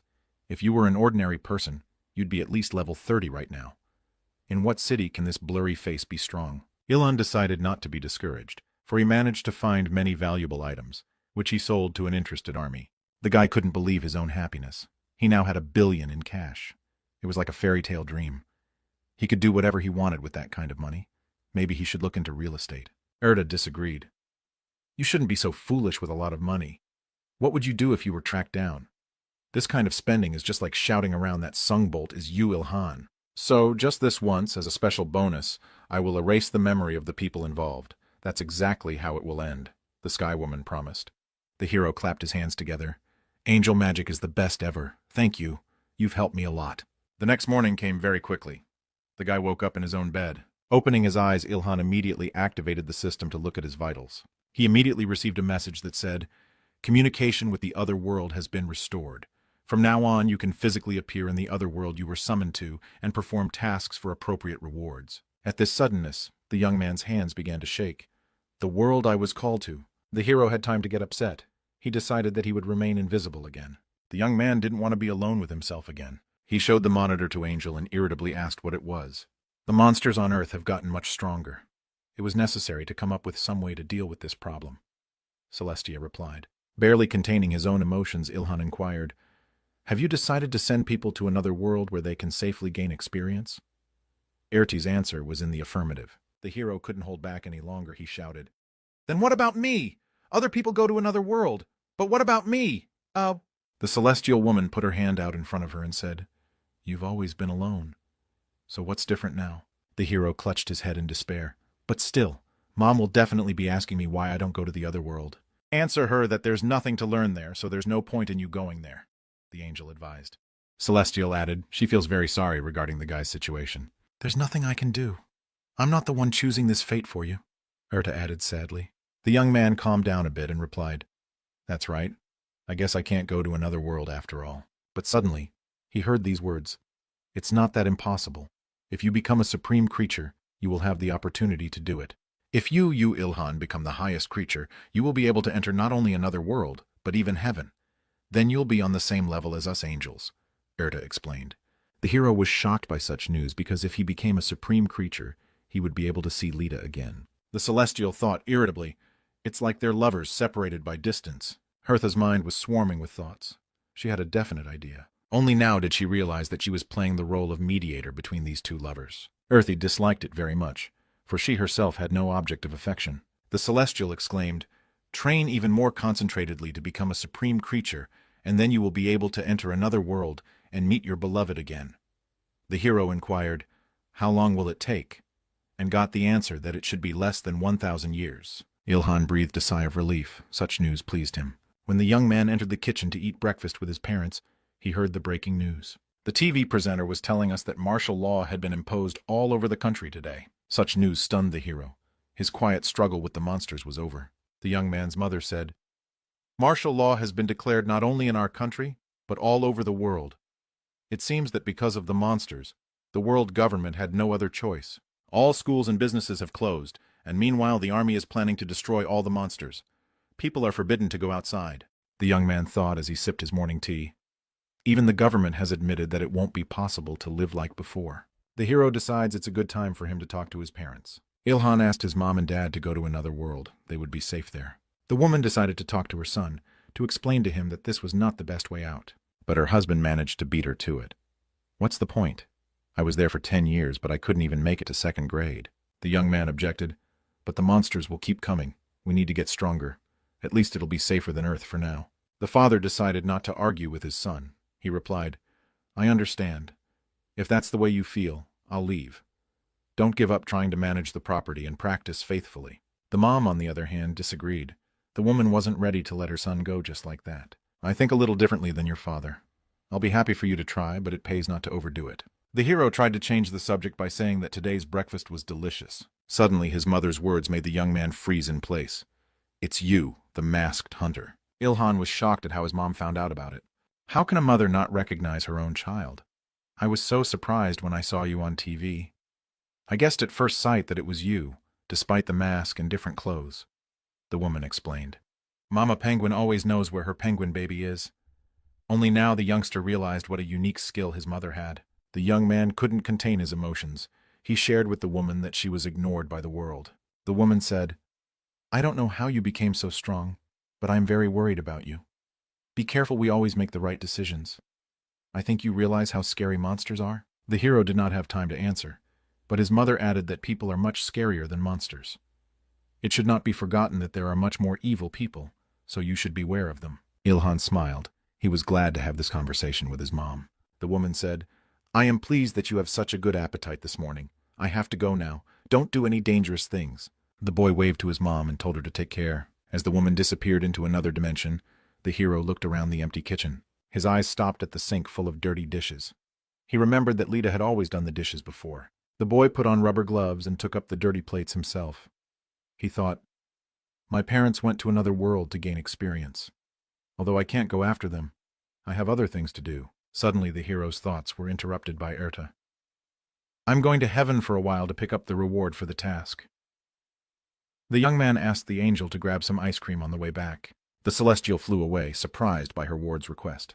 The young man watched her from the window. He was pleased with the kami that he was all alone for a while. Last night, Ilhan bought a small space with cash where his workshop will now be. He didn't have the tools and proper equipment yet, but he already wanted to try something. After all, without processing, the skin and bones would quickly deteriorate. The hero wanted to use metal, but due to the lack of proper materials, he would have to improvise. He decided what he had now should be enough to handle the bones. Ilhan thought, but it seems that processing leather and other materials takes too long. At this rate, I don't know when I'll be able to complete the outfit. The hero was brought out of his reverie by Eartha's voice. You can get by with magic. The young man smiled and asked why the angel had returned so quickly and if she had bought ice cream. But when the guy saw the face of the celestial woman, his smile disappeared. Now Erta had become human-sized. She was coming straight at the hero. Angel folded her arms across her chest. She looked annoyed. The hero shouted, You also know how to use gigantism magic. The celestial replied, What do you take me for? I've been using miniaturization magic all this time. Okay, let's forget it. Hold out your hand to receive your reward, Erta said. The guy wiped his dirty hand on his sweater. He was a little dazed. As the young man's hand shook the angel's hand, a thought flashed through his mind. Eartha's hand is cold, but very gentle. At the same instant, the young man received a message.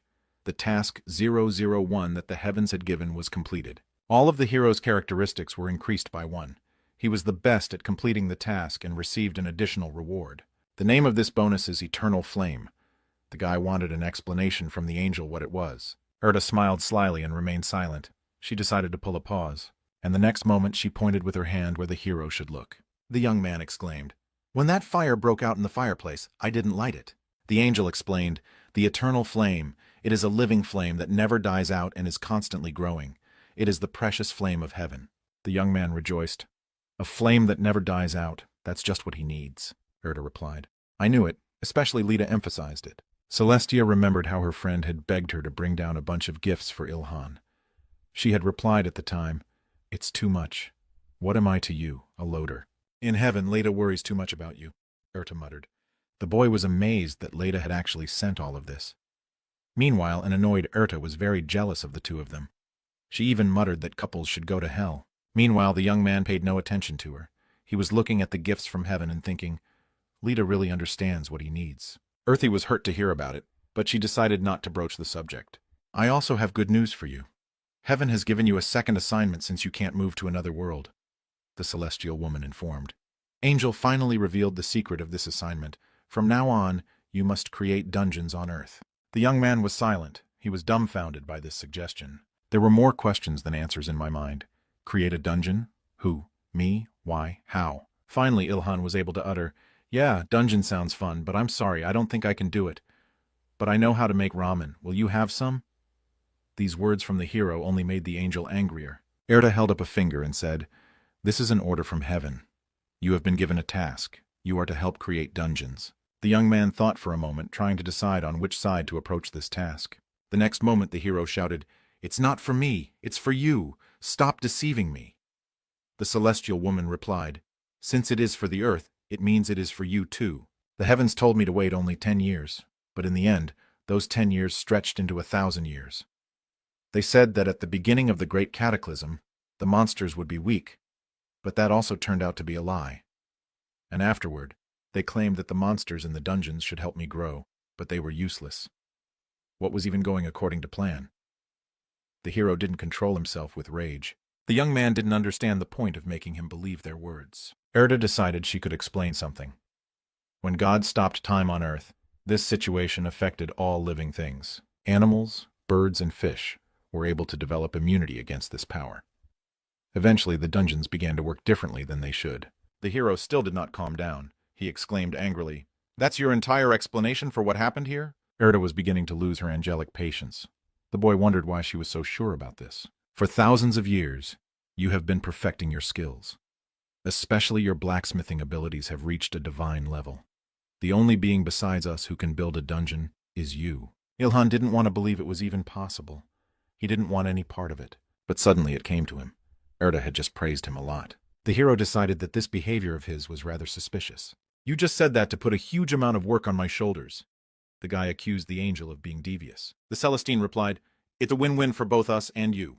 We do our bidding, and you get rewards for completing your tasks." The young man wants to know what will happen if he refuses. Angel replied that in that case the monsters would not come to the dungeon. Because of this, humanity will have to live in a wilderness environment. Erta showed the blueprints and materials. She explained that heaven was willing to provide any help he needed. Harkonom, Pekanam, and Elhadra are the 3 materials used by the higher creatures. They are not on Earth yet. The hero was stunned that the gems were so big. He had never seen anything like this before. Hidden in the next gift were some brand new tools. The guy's mood changed completely. He was excited about the highest quality equipment. Ilhan asked if he could really use it. The Celestial replied, "We loaned them to you for a while. You'll return them when you're done." The hero did not like this turn of events. The hero didn't understand how a dungeon could be built using something like this. Wouldn't it be better for him to start tearing down the ground? Erda stretched her arm forward and objected to the boy's last words.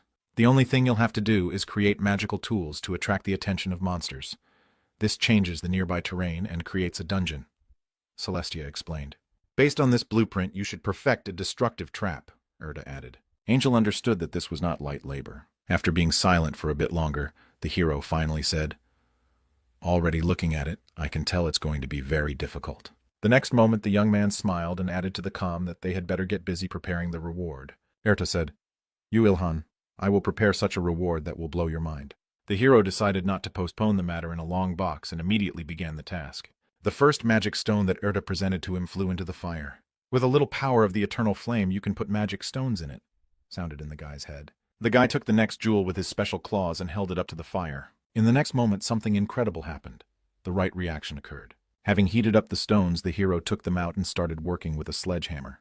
It was very hot by the fire, with drops of sweat running down his face and arms. Erta watched the hero's actions with a stunned look. The thought arose in her mind, "Have I made a mistake? If Yu Ilhan wasn't a spearman, I would recommend him to become a blacksmith.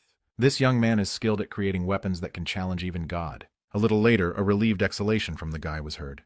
The uniform was completely ready. The guy was worried. He wasn't sure it would work out the way it should. Erta said, "If it doesn't work, it can be melted down and tried again. It will take a very long time." The hero chose not to comment on her words. He took even more focus to his work. The young man looked really focused. He didn't take his eyes off his hands. The Celestine, as if mesmerized, watched Ilhan's work intently. A little later, the angel realized something. She remembered Lita and her friends' stories of her and her boyfriend's time on Earth. Only now did Erta realize how the angel had felt then. In the last 1,000 years, Lita has personally observed this. "I wondered how Lita, being a higher angel, became interested in an ordinary human," Celestia pondered. The only thing Erta wanted to understand was what controlled her friend's heart, and nothing else. Suddenly, she flinched at a loud sound, the hero noisily placing his instrument on the table. Ilhan yawned and said he was finally done. Erta couldn't believe her own ears. Angel doesn't understand how such a difficult task could be finished so quickly. At the same instant, the guy received a message. "You have awakened a top-level blacksmith. You have earned the title of legendary creator. The efficiency of all productive activities has increased by 20%. Erta was amazed, for it seemed to her that very little time had passed. She asked the hero in surprise, "Already finished?" The young man irritably replied, "What do you mean already? It's been 5 whole hours."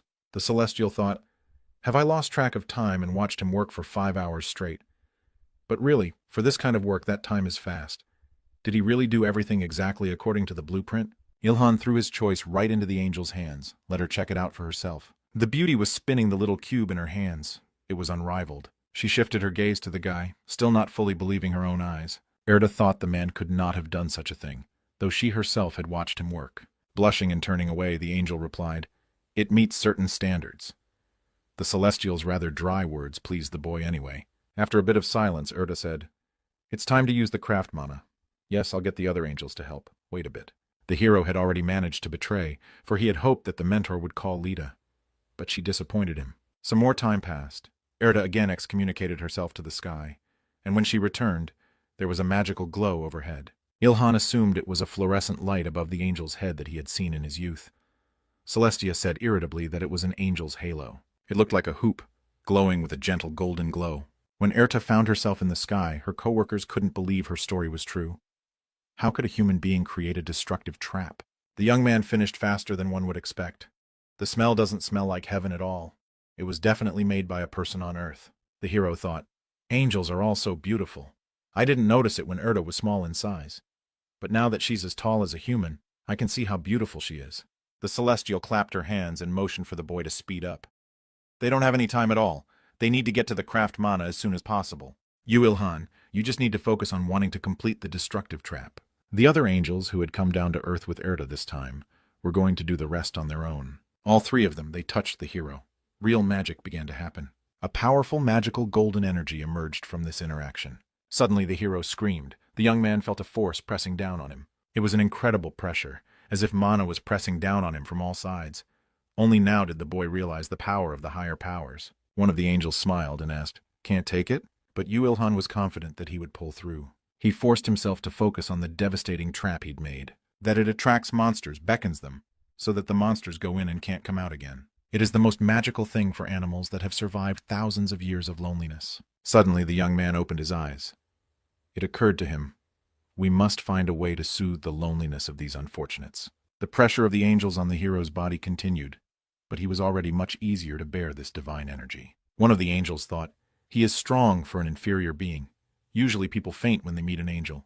This guy has a special self-awareness. Suddenly another celestial exclaimed, "If I am not mistaken, we will be knocked down. I will not allow my pride to be struck." The newcomer angel said, "It's really amazing. How could such an interesting person be born?" From the street, you could see how brightly the building shone from within. The hero received a message. You have completed Earth Compact Destructive Trap. Mana crafting has been upgraded to level 7, and the quality of the completed artifact has improved. Ilhan raised his head to the ceiling. He couldn't believe his own eyes that he had done it. The angel with long blonde hair gritted his teeth. He didn't want to believe this guy had gotten it right the first time. The green-haired celestial said, "I thought he'd spend at least 10 tries. But this guy even has alpha and beta options," Erda told the blacksmith. They are talking about the extra options attached to the result of crafting mana. These definitions of earthy and compact, they appear randomly depending on luck, the object, and the ability of the craftsman. It is not every day that you can see both alpha and beta in the first work. One of the angels clapped the hero on the shoulder and said, "You are an impressive man." And the celestial added that it was about time to set up the dungeon. Erda offered Ilhan to go along with them if he was interested in watching. The young man was pleased with the offer and gladly accepted. When their company was in the streets, the angels saw many destroyed buildings. The celestials moved through the air thanks to their own wings. They carried the hero with them as well. Ilhan said, "It looks quite like the apocalypse, the end of the world." One of the angels asked Eartha, "Don't we need to use invisibility on this man?" The celestial replied that it was fine. As long as the hero didn't attack first, he definitely wouldn't be seen. The higher being saw to it that the monsters in the streets of the city really didn't react to the young man. One of the angels exclaimed, "Of course, it's you, Ilhan, who is overlooked by God himself." The hero thought irritably, "Do they take me for a monkey in a zoo? Let's see if I'll talk to you after the next mission." At last the mountains that towered over the city appeared ahead. The celestials reached the place where they planned to make a dungeon. It was an abandoned piece of vacant land. Erda, who had been holding the trap in her hand the whole time, tossed it up. The object the hero had just created hovered in the air on its own and began to glow. And the next moment he just disappeared. Ilhan couldn't figure out where he'd gone. One of the celestials was pleased that everything was going very smoothly. The hero, on the other hand, looked confused or even scared. Meanwhile, somewhere in the streets of the city, military personnel with guns in their hands also looked confused. The people noticed that the giant rat they were hunting began to behave strangely. It stopped destroying everything around it, as if distracted by something. Huge ants from the side of the other military team started moving in the direction the rat was looking. People raised their heads to the sky, all of it darkened by the wings of huge birds. All these mutated creatures that had been making a mess of the streets were now obediently walking into the trap the hero had created. Angel said, "I hate to admit it, but Ilhan has a great talent for creating traps." Erda said that all the other dungeons had also activated. The young man asked confusedly, "The other dungeons? But you said they were unusable." The Celestial explained that it was a pity to throw them away. So in other destructive traps, they used magic to change the energy of the dungeon to earth energy. Now the boy understood why Harcanum was in short supply. Recycling was the first step to an eco-friendly environment. The angel who came down to earth today said with a smile, "You two are so close." These words were addressed to Erdi and Ilhan, but they disagreed. Suddenly, the hero's attention was drawn to what was happening among the monsters. Despite the fact that animals have lived on Earth for 1,000 years, the result is that they just obediently head into the destructive trap as God and the angels wanted them to. Divine power is absolute. God can send all of humanity to another world in an instant, and monsters are helpless before his almighty power. After all, humanity also dances in the palm of the supreme ruler's hand. The fact that Ilkan was left alone for 1,000 years was explained only by one word: mistake. These thoughts in the young man's mind only frustrated him. Suddenly, the hero felt his back touched by someone's palm. He looked around and couldn't tell if this was really happening, or if his eyesight was failing him. The young man realized if Lita hadn't been around then, he would have lost his mind in 1,000 years of loneliness. But now she's not around, so the guy needs to get stronger so that no one and nothing can control him. Ilhan firmly decided for himself that he would become stronger for the sake of his own will. A little later, he was sitting at home, eating Given's sandwich and listening to the news. There are reports that the cause of Seoul's sudden monster movements last night was due to the activation of dungeons that were located in different places in the city. The young man washing dishes listened. Dungeons have appeared not only in Seoul, but all over Korea, Japan, and even parts of China. Reporter Odegi, please give us the details. The boy thought about when Mom and Dad would already be back. He felt a little sad. He couldn't even imagine how these two could be. But after they have a lot of experience living in society, they probably survive in another world somehow. Erta said, "The dungeons seem to be functioning properly. Great job, Ilhan." The hero inquired, "I thought you said I had 27 more to make." "Then why did the angels leave? I could start working right now." The Celestine replied, "It takes a large amount of mana to create a destructive trap. Angels need a few days to regain their strength." The young man said that they were not the only angels, and remembered that there was also Lita. He longed to see her at least one more time. Erta replied with a smile, "Not all angels have a lot of free time. For your convenience, Lita is taking extra work. It's making it hard on her. She won't be able to appear on Earth for a while." The hero thought disappointedly that in that case Lita really couldn't make it. Ilhan decided to distract himself and suggested that the celestial woman go to the workshop and start working on the base. Erda thought disappointedly that the young man was indeed fully immersed in his work. When the two were outside, the young man said, "I've been thinking, why did you get bigger when we were creating the dungeon and now you're small again?" The beauty explained, "As an angel, I have other tasks to perform. This is the perfect size to be your helper." Over these conversations, they reached the workshop. The young man decided to make some more traps for the next day. Meanwhile, Erta was looking with interest at the loot that Ilhan had gotten from past fights with monsters. She turned to the guy. "Since your result yesterday was above reproach, I'll give you a small gift. After this, you will hardly have time to create new traps." The guy scratched the back of his head and asked, "What, you want to give me more hankanyum?" But the angel advised him not to dream. The next moment, something began to happen to the bearskin that was lying on the table. Erda explained that as performing the drying and sterilization of the monster skin he got on the hunt, it will be completed in 1 second. The hero was pleased with the result. The job was done perfectly. Angelic magic at its best. The celestial woman asked with a smile, "So, you've already got a job, right?" Ilhan was happy to explain that he could make gloves and boots out of it. He got right down to business. The fire in the fireplace was burning merrily, and on the workbench was spread leather, from which the young man was cutting out parts for future crafts. The first to be created were the leather gauntlets of the Terrible Wolf, a rare class with 600-point armor and 700-point attack power. The Terrible Wolf boots were created next, also a rare class, with 550-point armor and 750-point attack power. The hero was pleased with his creations. They also had an airing option. Still, it would be problematic if he had trouble moving because the boots were hot. Erda asked the guy when he had time to learn the fortification techniques. Ilhan replied, I told you. You have to know a lot of things to do hard work. The hero decided that he would make armor out of the bear's skin. Erda hesitated, watching the young man's actions. A sly smile appeared on her face. The sun over the skillful hero was already heading towards the horizon. Evening would soon come. The Celestial yawned and said, It's been a full day already. She offered the guy a rest, but the young man did not react. The work absorbed all his attention. A little later, Ilhan said, Just a little longer and I'll be done. I'm not tired at all. Erda said, I guess a sleepless night won't affect your superhuman stamina in any way. But no sooner had she finished her sentence than the hero announced that everything was ready. The tough bear leather armor had a unique grade, 2100 point armor, 850 strength. The boiled leather made by a master who had reached the highest level, made from the hide of a huge second-ranked brown bear, is the best in its class. It can even withstand the bite of a high-ranked monster. Erda was stunned by the piece. The young man explained that the finishing touches were left. His hand reached for the claws and bones. This way he was going to further strengthen the armor. The guy thrust his arms forward and all the strength from the remains of the bear transferred to the armor. Thus the hero was able to increase the characteristics of his armor, made from the skin of a giant brown bear. Ilhan received a message that mana crafting had risen to level 8.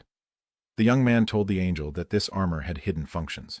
Erta replied, I understand what it's made of based on its name. The Celestial reached forward and hidden spikes emerged from her armor for a counterattack. The hero smiled and explained, She acts like a hedgehog that can make even a tiger run away. Erta remembered that the armband the young man had created last time had concealed a mantis blade. She wondered why the young man was hiding sharp spikes in his armor. The hero was silent, and a little later he spoke cryptically. So that's what you're interested in? The celestial woman's mind flashed. It was a random question, but the atmosphere is frightening. Then she inquired, Do you have a special reason for that? Erta wanted to know, Perhaps the hedgehog hurt your parents, or was it all about a man's dream? Ilhan exclaimed irritably, You know my parents are fine. Their elevated conversation continued. Such a deep meaning. Angel shouted angrily. What kind of nonsense is this? I was listening to all this with a serious face. Anyway, it seems this time around there are alpha and beta options here. Everyone might start to think that anything you create with mana crafting is bound to have options in it. The Celestial added in a calmer tone already. The hero replied, There are still bones left. I will make a knife from them to process. It's hard to process monster carcasses with a spear. The young man wasted no time and got right down to business. Very quickly, another work of art from Master Ilhan was ready. A knife made of bear bone, a rare class weapon with an attack level of 500 points and a durability of 450. Next, a mask in the shape of the skull of a dire wolf was created. Its armor reached 600 points and durability 660. This mask was made from the bone of a wolf. This monster had a lot of mana when it was alive, Erta inquired in surprise. Made another mask? The young man replied, Yes, there were a couple extra materials left over. Ilhan fully put on his equipment. He thought he looked pretty cool. The hero walked over and looked in the mirror. He said, addressing the celestial woman, I look good hiding my face. Erta screamed, What have you done to your mask? Your presence has become even weaker. This is unbelievable. The young man claimed he hadn't done anything to her, if the angel herself didn't realize that. Suddenly they heard something strange. What's that sound? Is there something going on outside? Ilhan asked Eartha. The angel replied, It sounds like someone is fighting a monster right now. The hero took off his mask. He looked shocked at what he had heard. The battle was taking place in the Chono area, where a huge Class 2 monster had appeared. The people who were currently in the building were advised to flee to another world right now. Erta gave a surprised hum. A monster that isn't locked in a dungeon.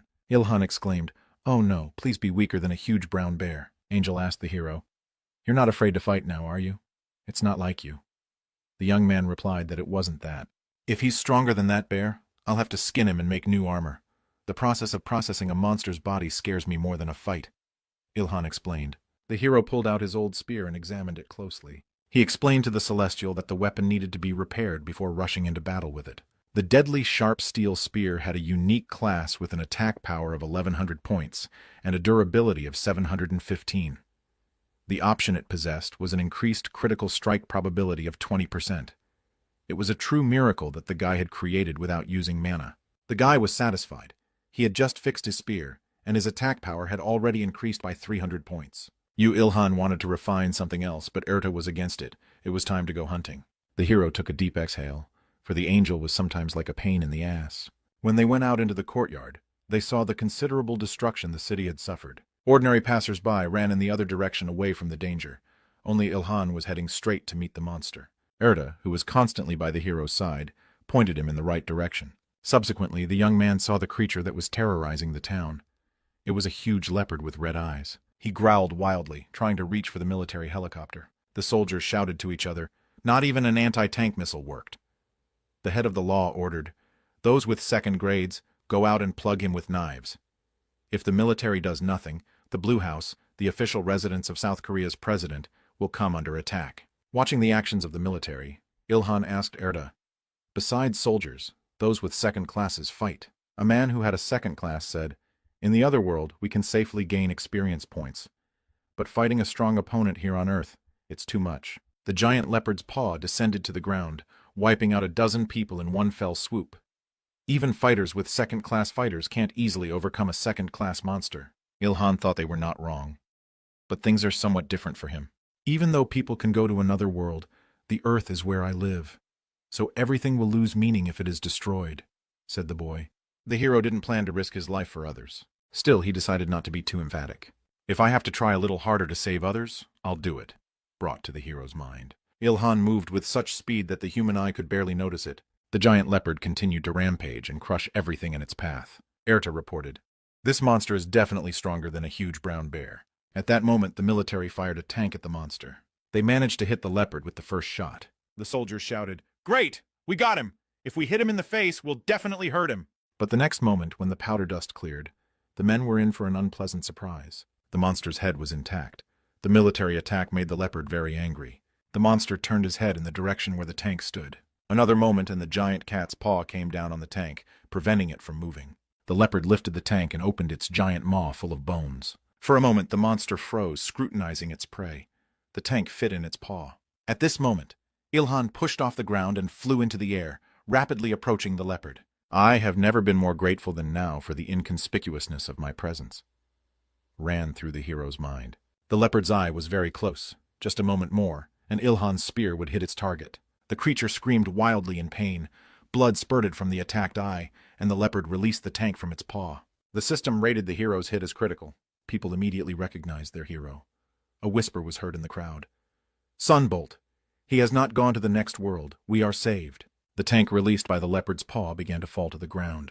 Ilhan froze in place, trying to analyze the situation. The wounded leopard continued to growl loudly. The hero decided he'd better bounce now, and pushed off and flew into the air. The leader of the military detachment told us to open fire right away. The captain ordered the leopard to be shot with everything the military had on hand. Meanwhile, Ilhan tried to rescue the soldiers who had become hostages of a tank hurtling toward the ground. The hero aimed his laser gaze directly at the metal machine. The young man managed to cut the tank in half like a tin can. The soldiers who were inside looked at the hero with frightened eyes. The guy said, "If you don't want to die, hold my hand tight." One of the soldiers grasped Ilhan's arm tightly. The hero grabbed both military men and bounced off the falling tank. The young man landed unharmed on a hard surface, and the soldiers were also unharmed. People thanked Sunbolt from the bottom of their hearts for their amazing rescue. Ilhan thought, "I didn't do it to be considered a hero. I only saved them because I could do it." Suddenly, the lad's ear caught some disturbing sounds. The young man ordered the soldiers to flee. The danger was rapidly approaching. A giant, predatory leopard loomed over them like a mountain, saliva flowing from its mouth. The monster's entire eye was aimed directly at its victims. The hero said, turning to Earthy, "This monster is smarter than a bear. He understands who poses the greatest threat to him."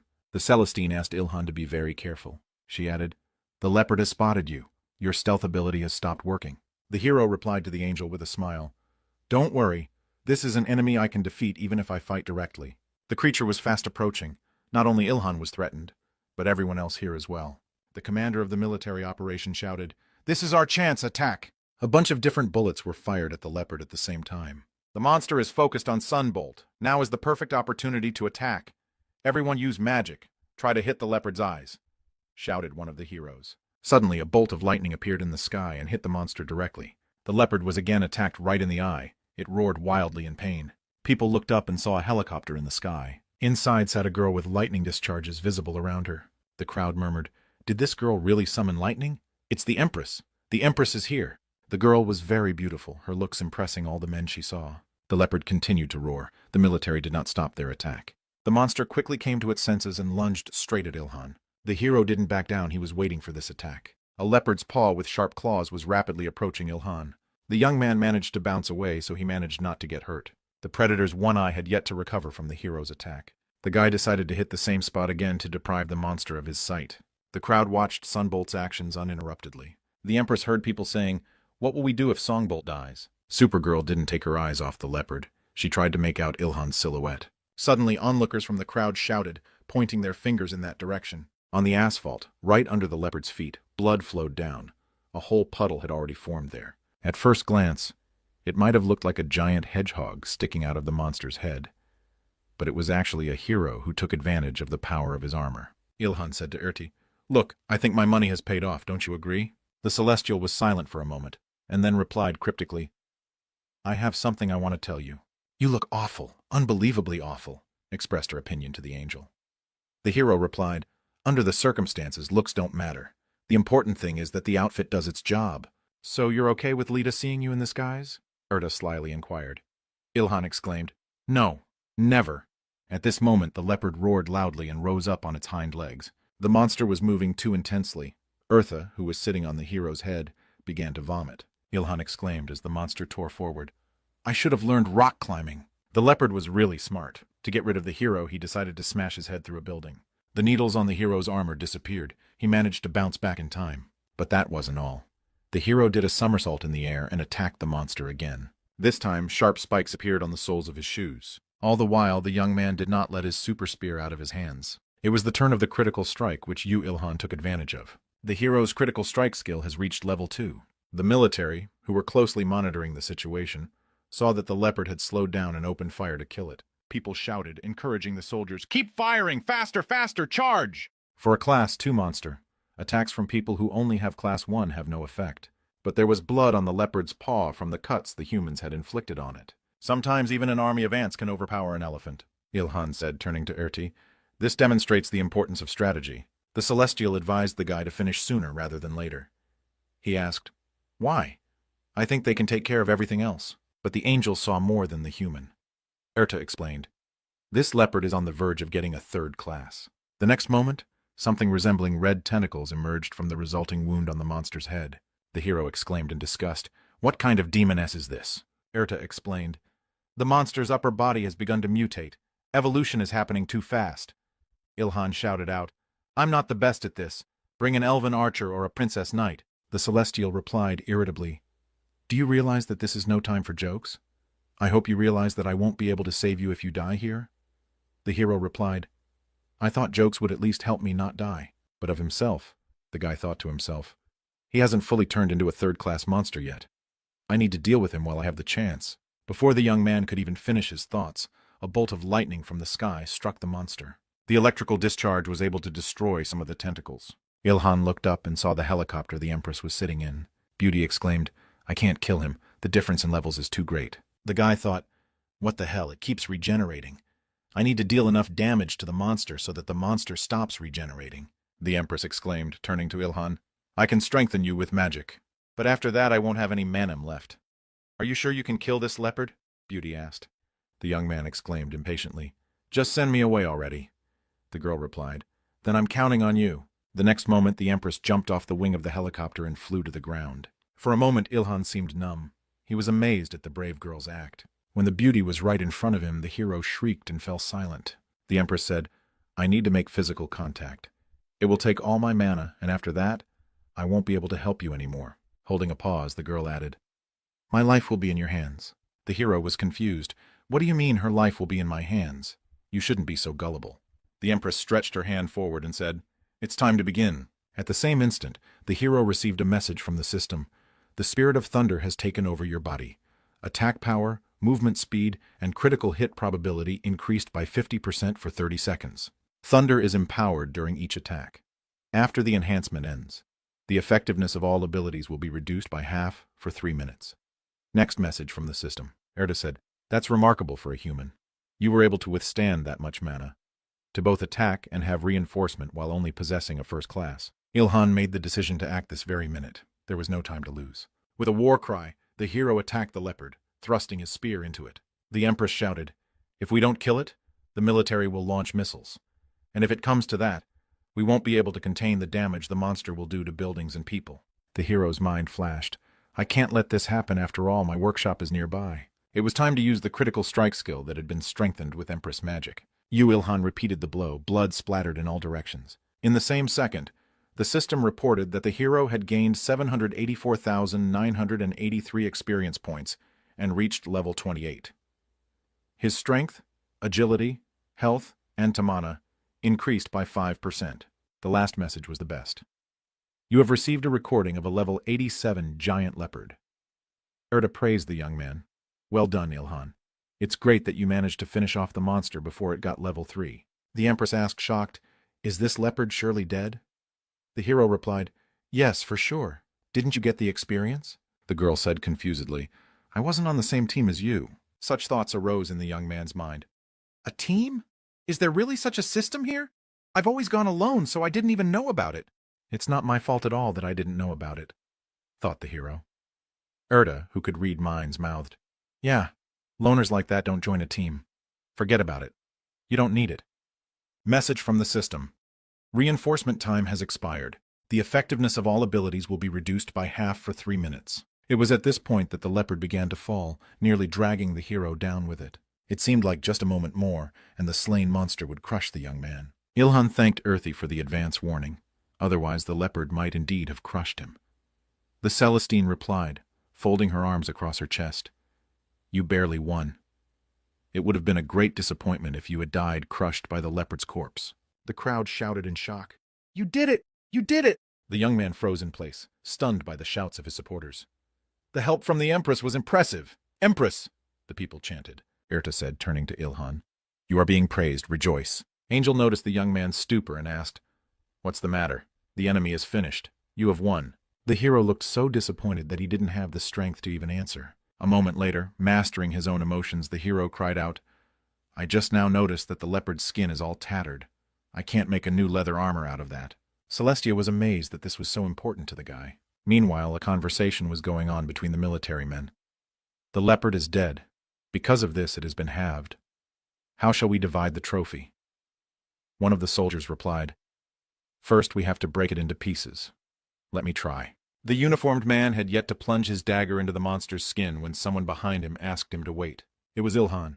The young man said, Processing corpses is my specialty. The hero apologized, turning to the Empress. He asked the heroine how it would be best to divide the monster's body. Meanwhile, from the crowd of men, one could hear, Wow, she's so pretty. Who knew the Empress was so pretty? After thinking for a bit, the girl said, addressing Yu Ilhan, You'll get 60%, 20% to me, and 20% to the others. The hero looked back to the others and wondered if everyone was okay with it. Then the guy raised his head to the sky and hummed, muttering to himself, 60%.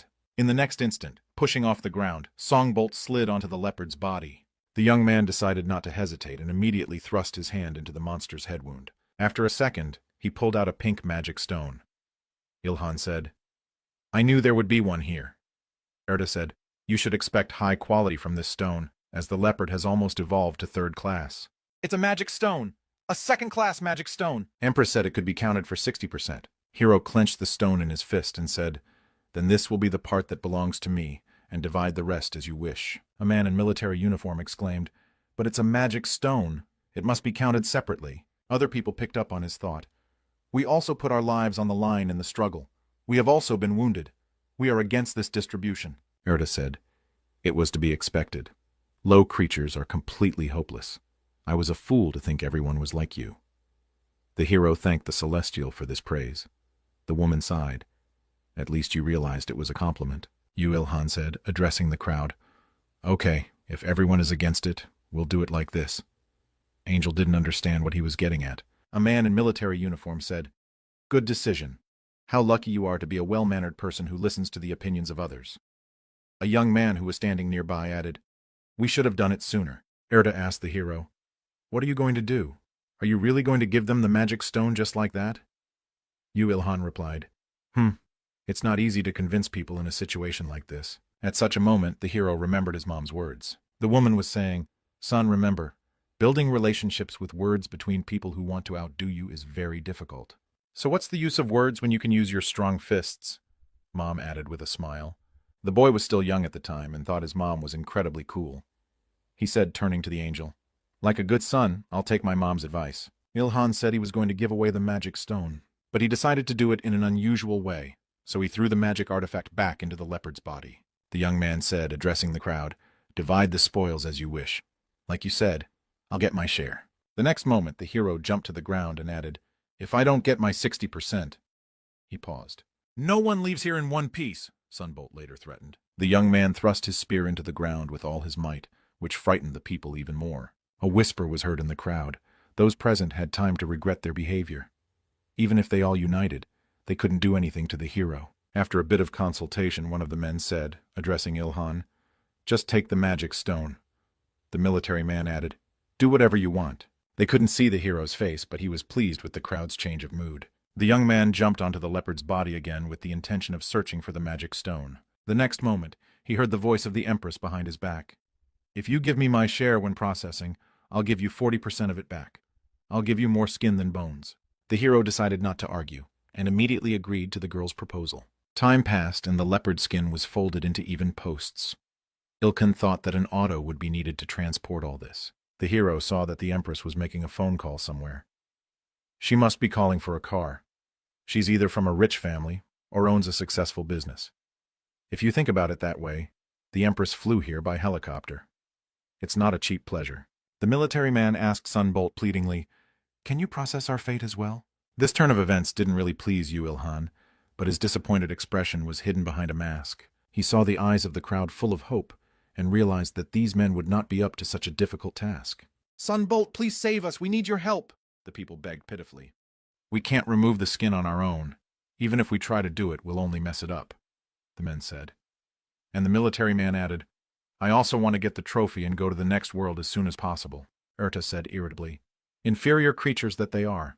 A minute ago they were trying to take the magic stone from you, and now they're begging you to help with the processing. Humans have a complete lack of shame." Celestia muttered to herself, "I don't like my job.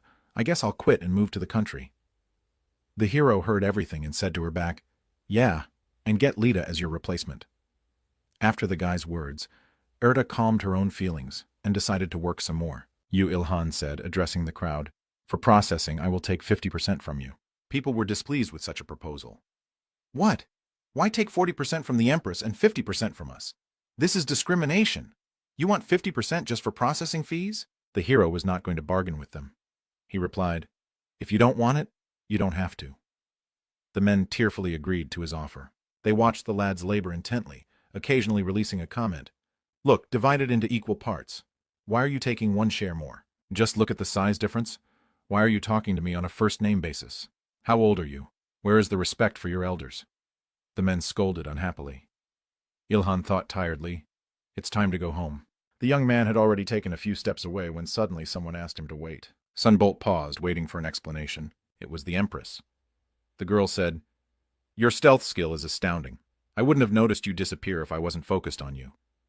The young man irritably thought, "I wasn't the one who chose this skill." Belle offered, "I'd like to form a team with you if that's okay with you. I think you would make the perfect partner." Yu Ilhan replied in a confident voice, "I don't think so." The girl replied with a smile, "I see. I plan to stay on Earth. I'm not so weak that I need to return to another world for tasks. You too? We'll probably see each other a lot more often," the beauty added. She handed the guy her business card and asked him to contact her. Then the Empress turned around and walked away. The piece of paper was left in Yu Ilhan's hand. The beauty's name is actually Kang Mir. The hero confusedly thought, "So that's what the Empress's real name is. I like that she's not pushy, but I'm not going to call her.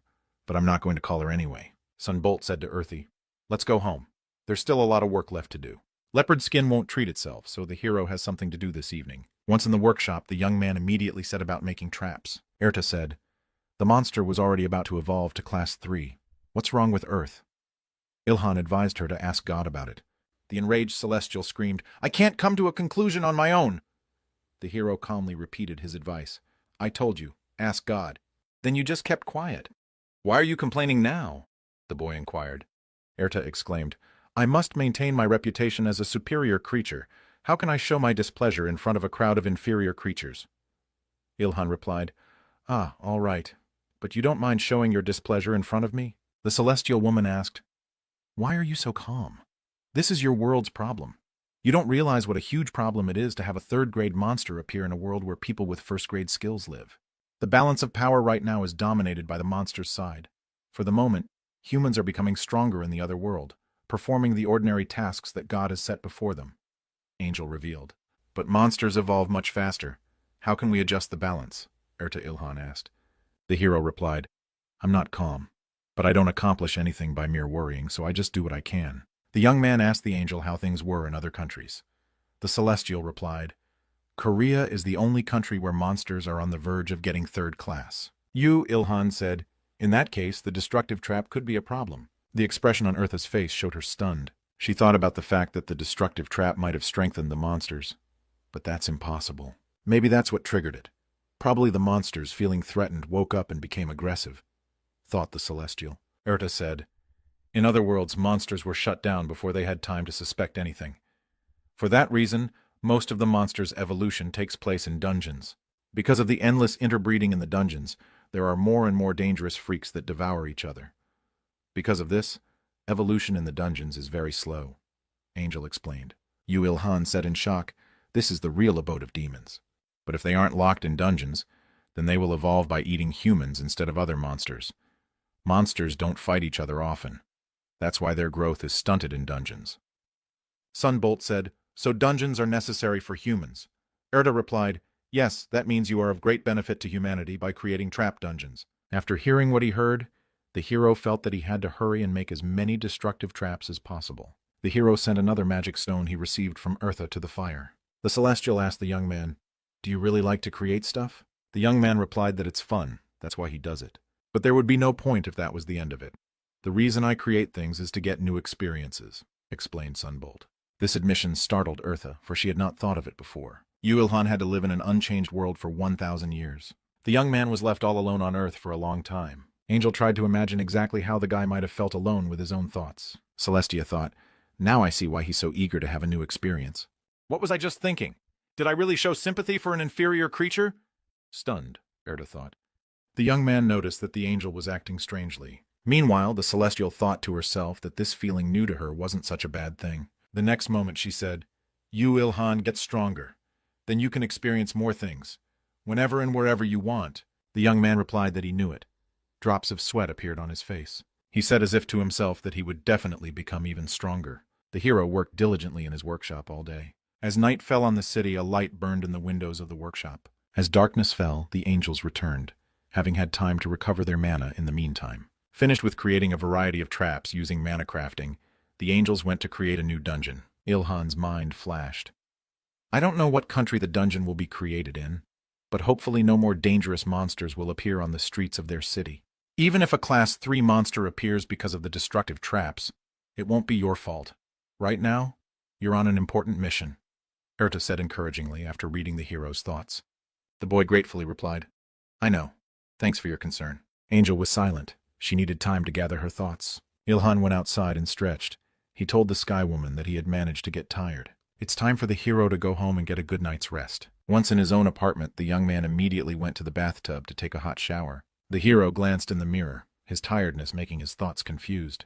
The TV in the living room was humming about the killing of a Class 2 monster and the considerable destruction in the city. Coming out of the bath, Ilhan asked, Erta, don't you think I've put on a little weight? Angel inquired.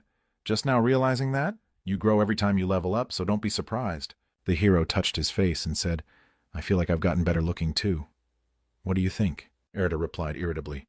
Your face has no meaning to a supreme being like me, but to a human it might. Just as she said this, the young man began to brag about his own appearance. The beauty exclaimed irritably, throwing the chips at the guy. You, Ilhan, don't block the TV and get dressed. The hero smiled and announced that he was going to bed. On his way out of the room, he advised Earthy, You go to bed early too, don't watch too much TV. The packet of chips that Angel had thrown fell, and the chips scattered across the floor. The Celestial silently picked up her goodies. She chose not to comment on the hero's words in any way. Then, as the young man left the room, Erta said, Such a body and face are nothing among the higher creatures. The Celestine believed that Ilhan's greatest significance was not on the outside, but on the inside. The angel's mind was a jumble of thoughts. She had lost control of her own emotions. If I say that, it will sound like I'm praising his inner qualities, Erta thought angrily. Lita popped up in her mind, thinking Ilan was impressive. That memory irritated the Celestial even more. Angel heard the hero say in his sleep, "Lita, I miss." The night for the hero flashed by imperceptibly. He woke up with the first rays of the sun. As soon as the young man opened his eyes, he saw the window of his own accomplishments. He did not immediately realize that it was not an alarm clock. The system reported that the young man had reached his maximum level of rest. All performance indicators for that night had increased. Yu Ilhan was stunned by the news that the rest skill even existed. It was at that moment that Erta flew into the room. Angel looked confused. She inquired, "When did you have time to learn a skill with SSS difficulty?" The hero replied with a question to a question. "Is it an SSS rank skill? Some kind of recreation? Are you kidding?" The Celestial couldn't understand how he had learned it after all. She hadn't gotten around to it yet. The hero couldn't believe his own ears.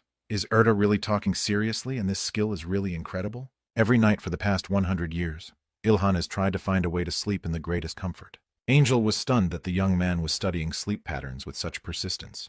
"You learned a skill that is incredibly hard to get and even harder to pump. It's impressive. I'm really overwhelmed," Sky Girl honestly admitted. Ilhan wanted to know what the skill was for. Erta explained, "To sleep well and rest.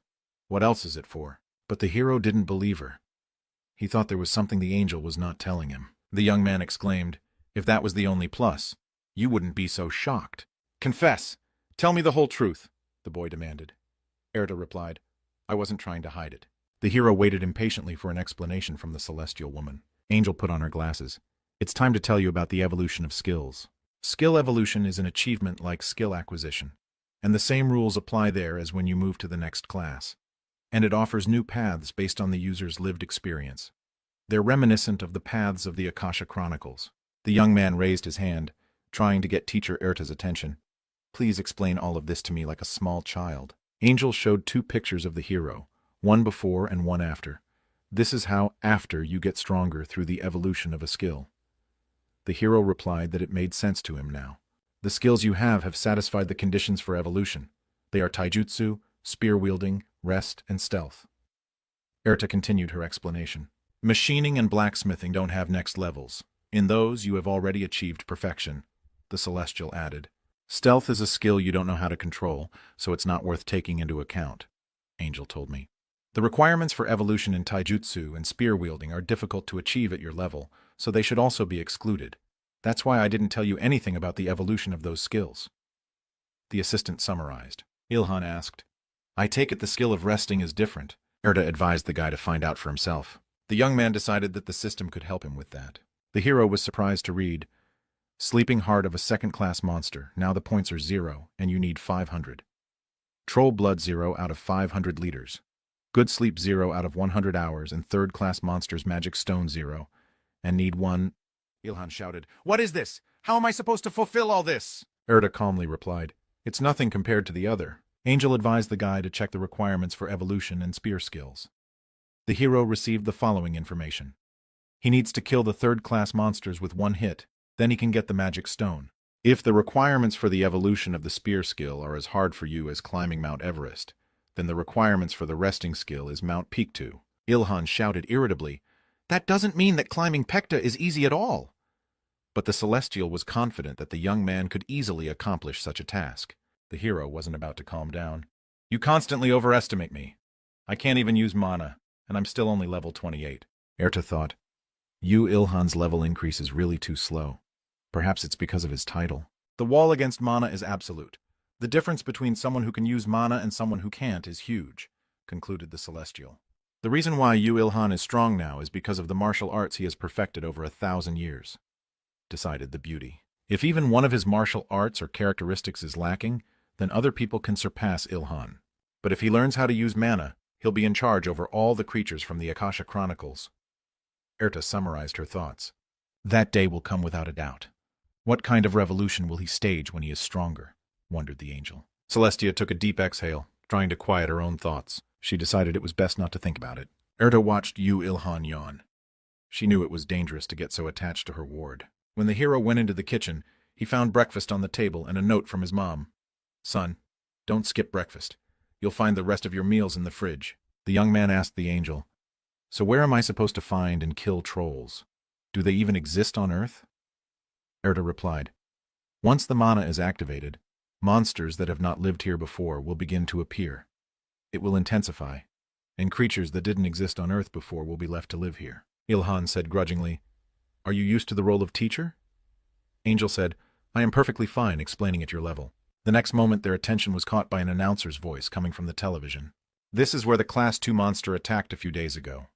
That event caused significant damage to the buildings," the reporter recounted. The hero immediately recognized the place shown in the report. There he fought 2 days ago and left the corpse of a huge leopard. The young man immediately noticed that the body had disappeared. Ilhan exclaimed, "They removed it in just 2 days? Wow!" After a little silence, Erda said, "It's not what you think." At that moment, the TV presenter said, "As you can see, the place where the dead body of the 2-class monster was lying is completely clean. It disappeared along with the people who shared the spoils." Sounded absolutely stunning news. Ilhan was amazed at what he heard. "Some eyewitnesses say they were swallowed up by a dungeon that suddenly opened up." The hero spoke through clenched teeth. "No, it can't be underground." The young man immediately realized that the humans had fallen prey to another monster that was hiding underground. Erda said, "The huge leopard is definitely dead. We even took its mana stone. The hunt ends at this point 99.9% of the time. The guy wanted to know what about the 0.01% that was left." Angel held a finger up and explained, "A pregnant monster. If the monster had a baby that was about to be born." Now the young man understood everything. It turns out the leopard was female and was pregnant. Only for a moment. But I saw a black leopard on the screen. You, Ilhan, spoke thoughtfully. A picture of a dark shadow against a backdrop of ruined buildings appeared in the hero's memory. "This monster is a master of stealth." The young man muttered irritably, "This wouldn't have happened if I had brought the processing to an end." The Celestial exclaimed, "It's not your fault, but the consequences of those people's greed." "But many people died. Among them were those who trusted and helped me," the boy said sadly. Erda thought confusedly, "This is not what I expected. I didn't think he'd be so caught up in this." Angel was frustrated, for she realized that she still didn't understand her ward well. Ilhan said, "Now I understand why the leopard was so rampaging until the moment of its death. He was doing that because he wanted to protect his cub," summarized the hero. Erta agreed with Ilhan's musings. "It's my fault for not thinking about the possibility of this situation, especially if that kitten's skill is stealth." The hero continued to blame himself. "I left half the body without treating it. Surely that leopard was hiding where the young man's hands had not reached." The celestial girl muttered, "Yes, I couldn't spot it because of the stealth skill. Because people were arguing over who would take what. The leopard mother's body wasn't processed to the end." Angel figured those people spent a lot of time arguing, so the little one had time to be born. Erda said thoughtfully, "What a marvelous coincidence." She tried to imagine what the kitten had seen when it came into the world. A small leopard cub saw its mother killed, and a crowd of people shouting at each other. The reporter continued to report the news from the scene. Ilhan said, "I hope it's not true, but if it's as we assume, then a 3rd-class monster has been born." Erda said, "Considering how good his stealth skill is, he's definitely a Class 3 monster." The hero walked over and turned off the TV. They'd had enough of the news for this morning. The celestial woman asked the young man, "Do you think you can do it?" You, Ilhan replied, "It will be difficult to do it alone, but it's probably worth a try if I prepare well." The guy smiled and added, "If the opponent is a stealth user, I can't afford to lose." Erda exclaimed, "Wow! More expected from the master of stealth, you, Ilhan." The hero irritably replied, "Don't call me a master.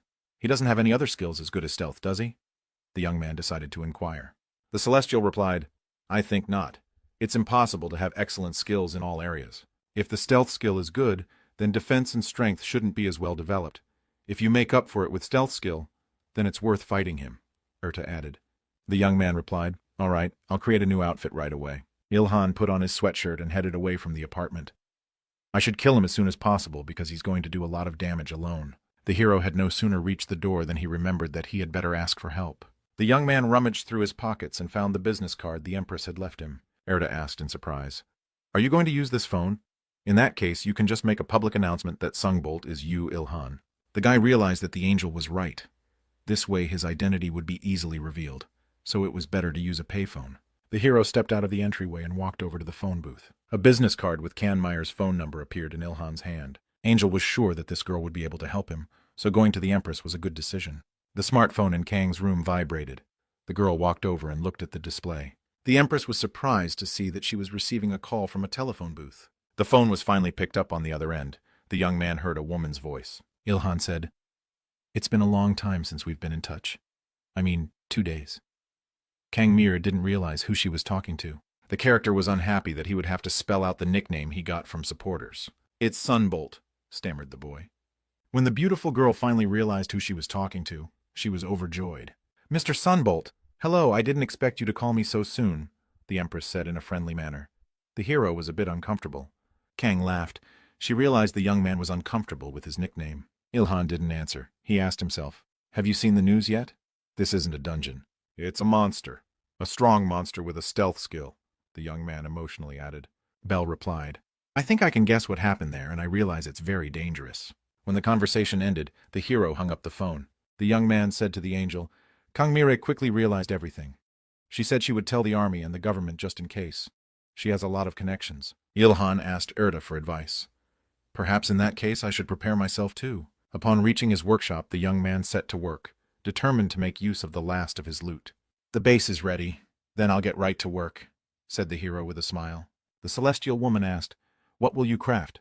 "Your steel spear will do as a weapon." Sunbolt took the giant bone in his hands and said to Earthy, "Just look at it." Angel pulled the young man's hair irritably. "I asked you what you were going to master." The hero's answer stunned the Sky Woman. It was succinct. Pillars. Identical columns came out from under the guy's hammer one after another. "What are they for?" "Do you want to make some sort of necklace for the giant?" Erta inquired. The young man replied with a smile, "No. Go back to kindergarten and learn it again." The Celestine was beginning to lose patience, but Ilhan took his time explaining things to her. The boy took up the next bone, at which point it hit the beauty. She exclaimed that it was a spear, but again she didn't guess. The hero fashioned a weapon with a strange tip out of leopard bone.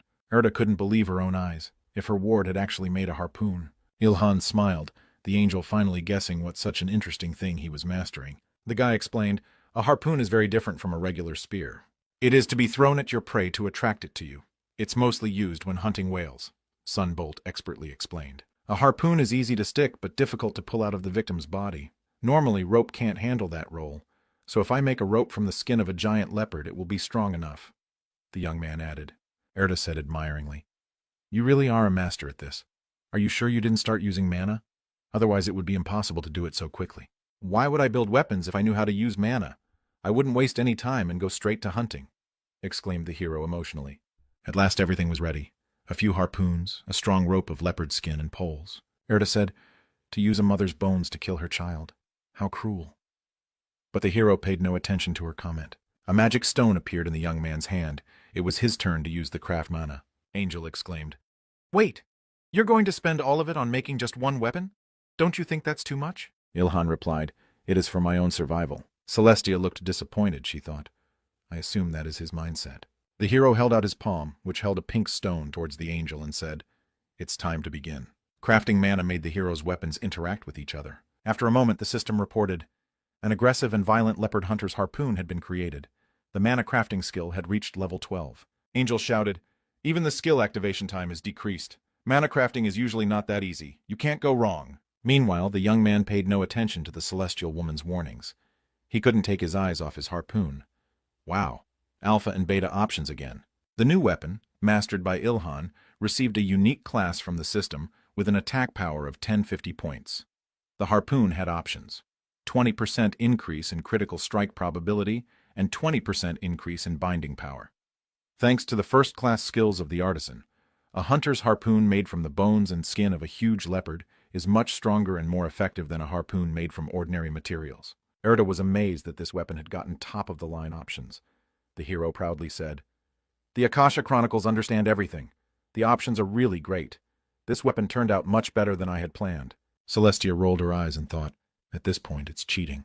The hero noticed the strange expression on Eartha's face and inquired, "Is something wrong?" After preparing himself, the young man called the Empress. He informed her that he would be there soon. At the end of the conversation, the guy said to Kang Mira, "Don't leave right now.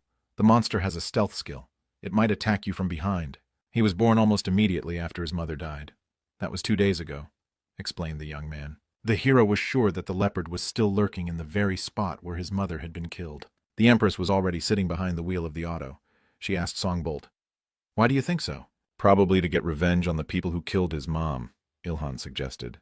"We must be especially careful, for it was we who killed the huge leopard," the boy added. The Empress said she was prepared for such a thing. After a bit of silence, Kanmiri inquired, "Do you have any plan?" The hero answered in the affirmative, but was in no hurry to share his details. "I'll make sure he can't use stealth. So wait for that moment," advised the young man. The Empress decided not to argue and leave it up to you, Ilhan.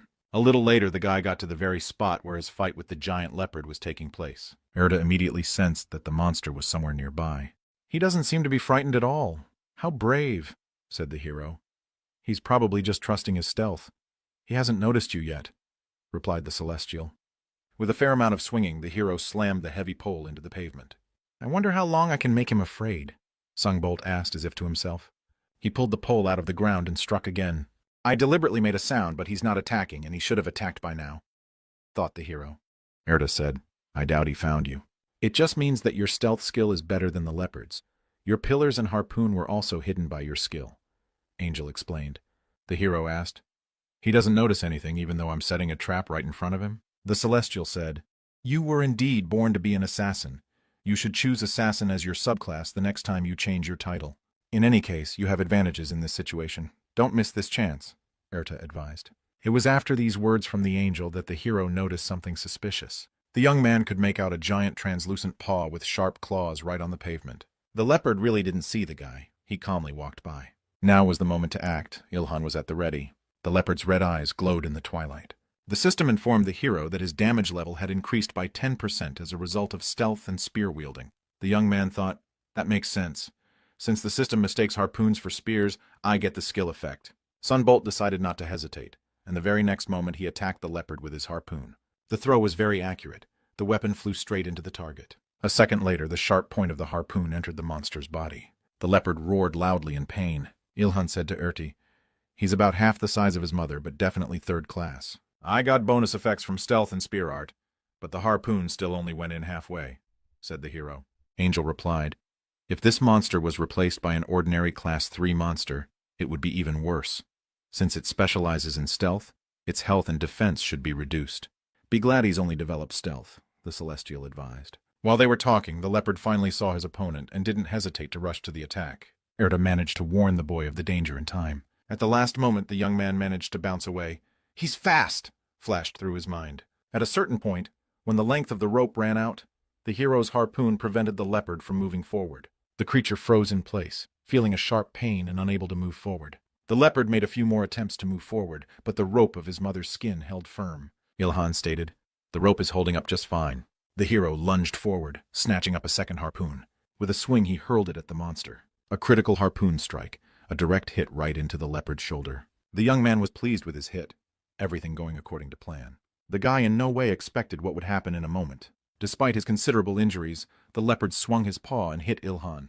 The blow was so powerful that it shattered the hero's protective armbands. A strong paw with sturdy claws threw Songbolt backwards. The young man was upset because his bone blades had broken. But the guy quickly pulled himself together. "Luckily, it wasn't my arms that broke, and I'll be able to fix my defense a little later." Erda thought. The ugly hedgehog protections on her arms did help, though. How unfortunate. Meanwhile, the leopard attacked again. He repeated the powerful strike with his strong paw. The hero barely had time to react, and that's what saved his life. Taking a breath, he asked the angel what it was. The Celestial replied, "It's a skill. What else is there?" Ilhan exclaimed, "Leopard definitely has a lot of trump cards up his sleeve if he wields a third class." The monster roared ravenously. He wanted revenge for the death of his mom.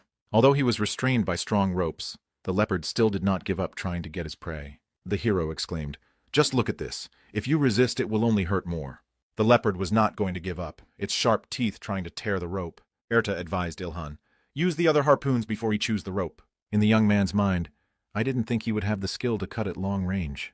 I used to think monsters were only very strong beasts," the hero pondered. "But now I have to face monsters that are far beyond common sense and logic." The boy realized how many dangers still lay ahead of him. Trying to get closer to the leopard with harpoon in hand, Sunbolt barely managed to avoid another attack from the enraged leopard. Swinging, the young man hit the monster with his weapon the first time. This time the harpoon hit the leopard's front paw. "With a paw like that, he won't be able to use his long-range skill," the hero said. Erda called the young man talented. The hero put his left hand to his chest and said, "Call me Ishmael." But when he saw the angel's stunned face, he realized that Erda had heard nothing about Moby Dick. The Celestial exclaimed, "You relaxed too soon. The situation hasn't been resolved yet." At that moment, the hero heard his name being called, "Mr. Sunbolt." The boy looked back and saw that the leopard had disappeared. Erda said, This monster is truly unrivaled in stealth skill. Meanwhile, a car was rapidly approaching the place where the hero was standing. The Empress leaned out of the window, holding something in her hand. Lightning danced around her. The next moment, the beauty put her hand forward. She attacked the invisible leopard with double lightning. Kanmeyer hit the target, a powerful charge of current hitting the monster directly. It turned out that the leopard was standing right behind Yu Ilhan's back. The beauty got out of the auto and asked with a smile, "How did you manage to catch that monster?" The hero squeezed out, "You're here, Miss Kangmere?" He looked dumbfounded. Calming his own emotions, he added, "That's not what a man who just struck a monster with lightning should be asking." The young man thought, "This girl is definitely no ordinary hunter. The power of this attack is impressive for a first class." The hero didn't stop marveling at the Empress's skills. Suddenly, the guy felt some movement behind his back. The leopard was recovering from a double lightning strike. He was able to move his paw. The next moment, the leopard rose to its feet and roared predatorily. This fight isn't over yet. Now the superheroes will work as a team. Ilhan stuck the pole into the ground, no more delay. The young man prepared to attack the leopard again. Another harpoon hit the monster's body, now held back by 4 ropes. Another paw of the leopard was immobilized. "Attack him when you're ready. He's strong, so I don't know how long the pillars can hold out," Yu Ilhan exclaimed. He asked the Empress, "When can you counterattack?" Kangmere replied, "I can do it now by using lightning. I should be able to hit with more power in a few minutes," clarified the beauty. "Then warn me when you use a strong attack," Yu Ilhan exclaimed. The leopard through pain tried to get rid of his restraints. The monster was trying to get closer to the enemies who destroyed his mom. Erta exclaimed, "He hasn't run out of mana yet." The hero realized this without her comment. The huge cat's red eyes looked directly at the object of his anger. "With that look, he informs me of his intention to destroy me. Such eyes I have met many times," thought the young man. The trapped beast becomes much stronger because of its desire to survive. The hero remembered his past hunts when he was alone on Earth. As strange as it may sound, it is at this moment that living creatures shine brightest. Ilhan remembered his past experience. It's as if the flame burns even stronger because the animal realizes that after this flame will come emptiness. Sunbolt's next attack came right at the leopard's head. The monster screamed loudly in unbearable pain. The creature quickly pulled itself together to try and answer its opponent. Angel was right, the leopard possessed mana. He aimed at Ilhan. The hero barely escaped danger. "Phew! What's that? It's really strong."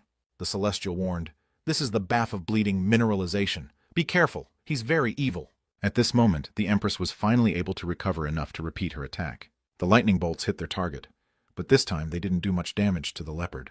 Kangmeyer's attack bounced off the monster's skin. The ricochet almost hit the car. "The lightning can't reach him. It'll be hard to get any closer to him," said the Empress.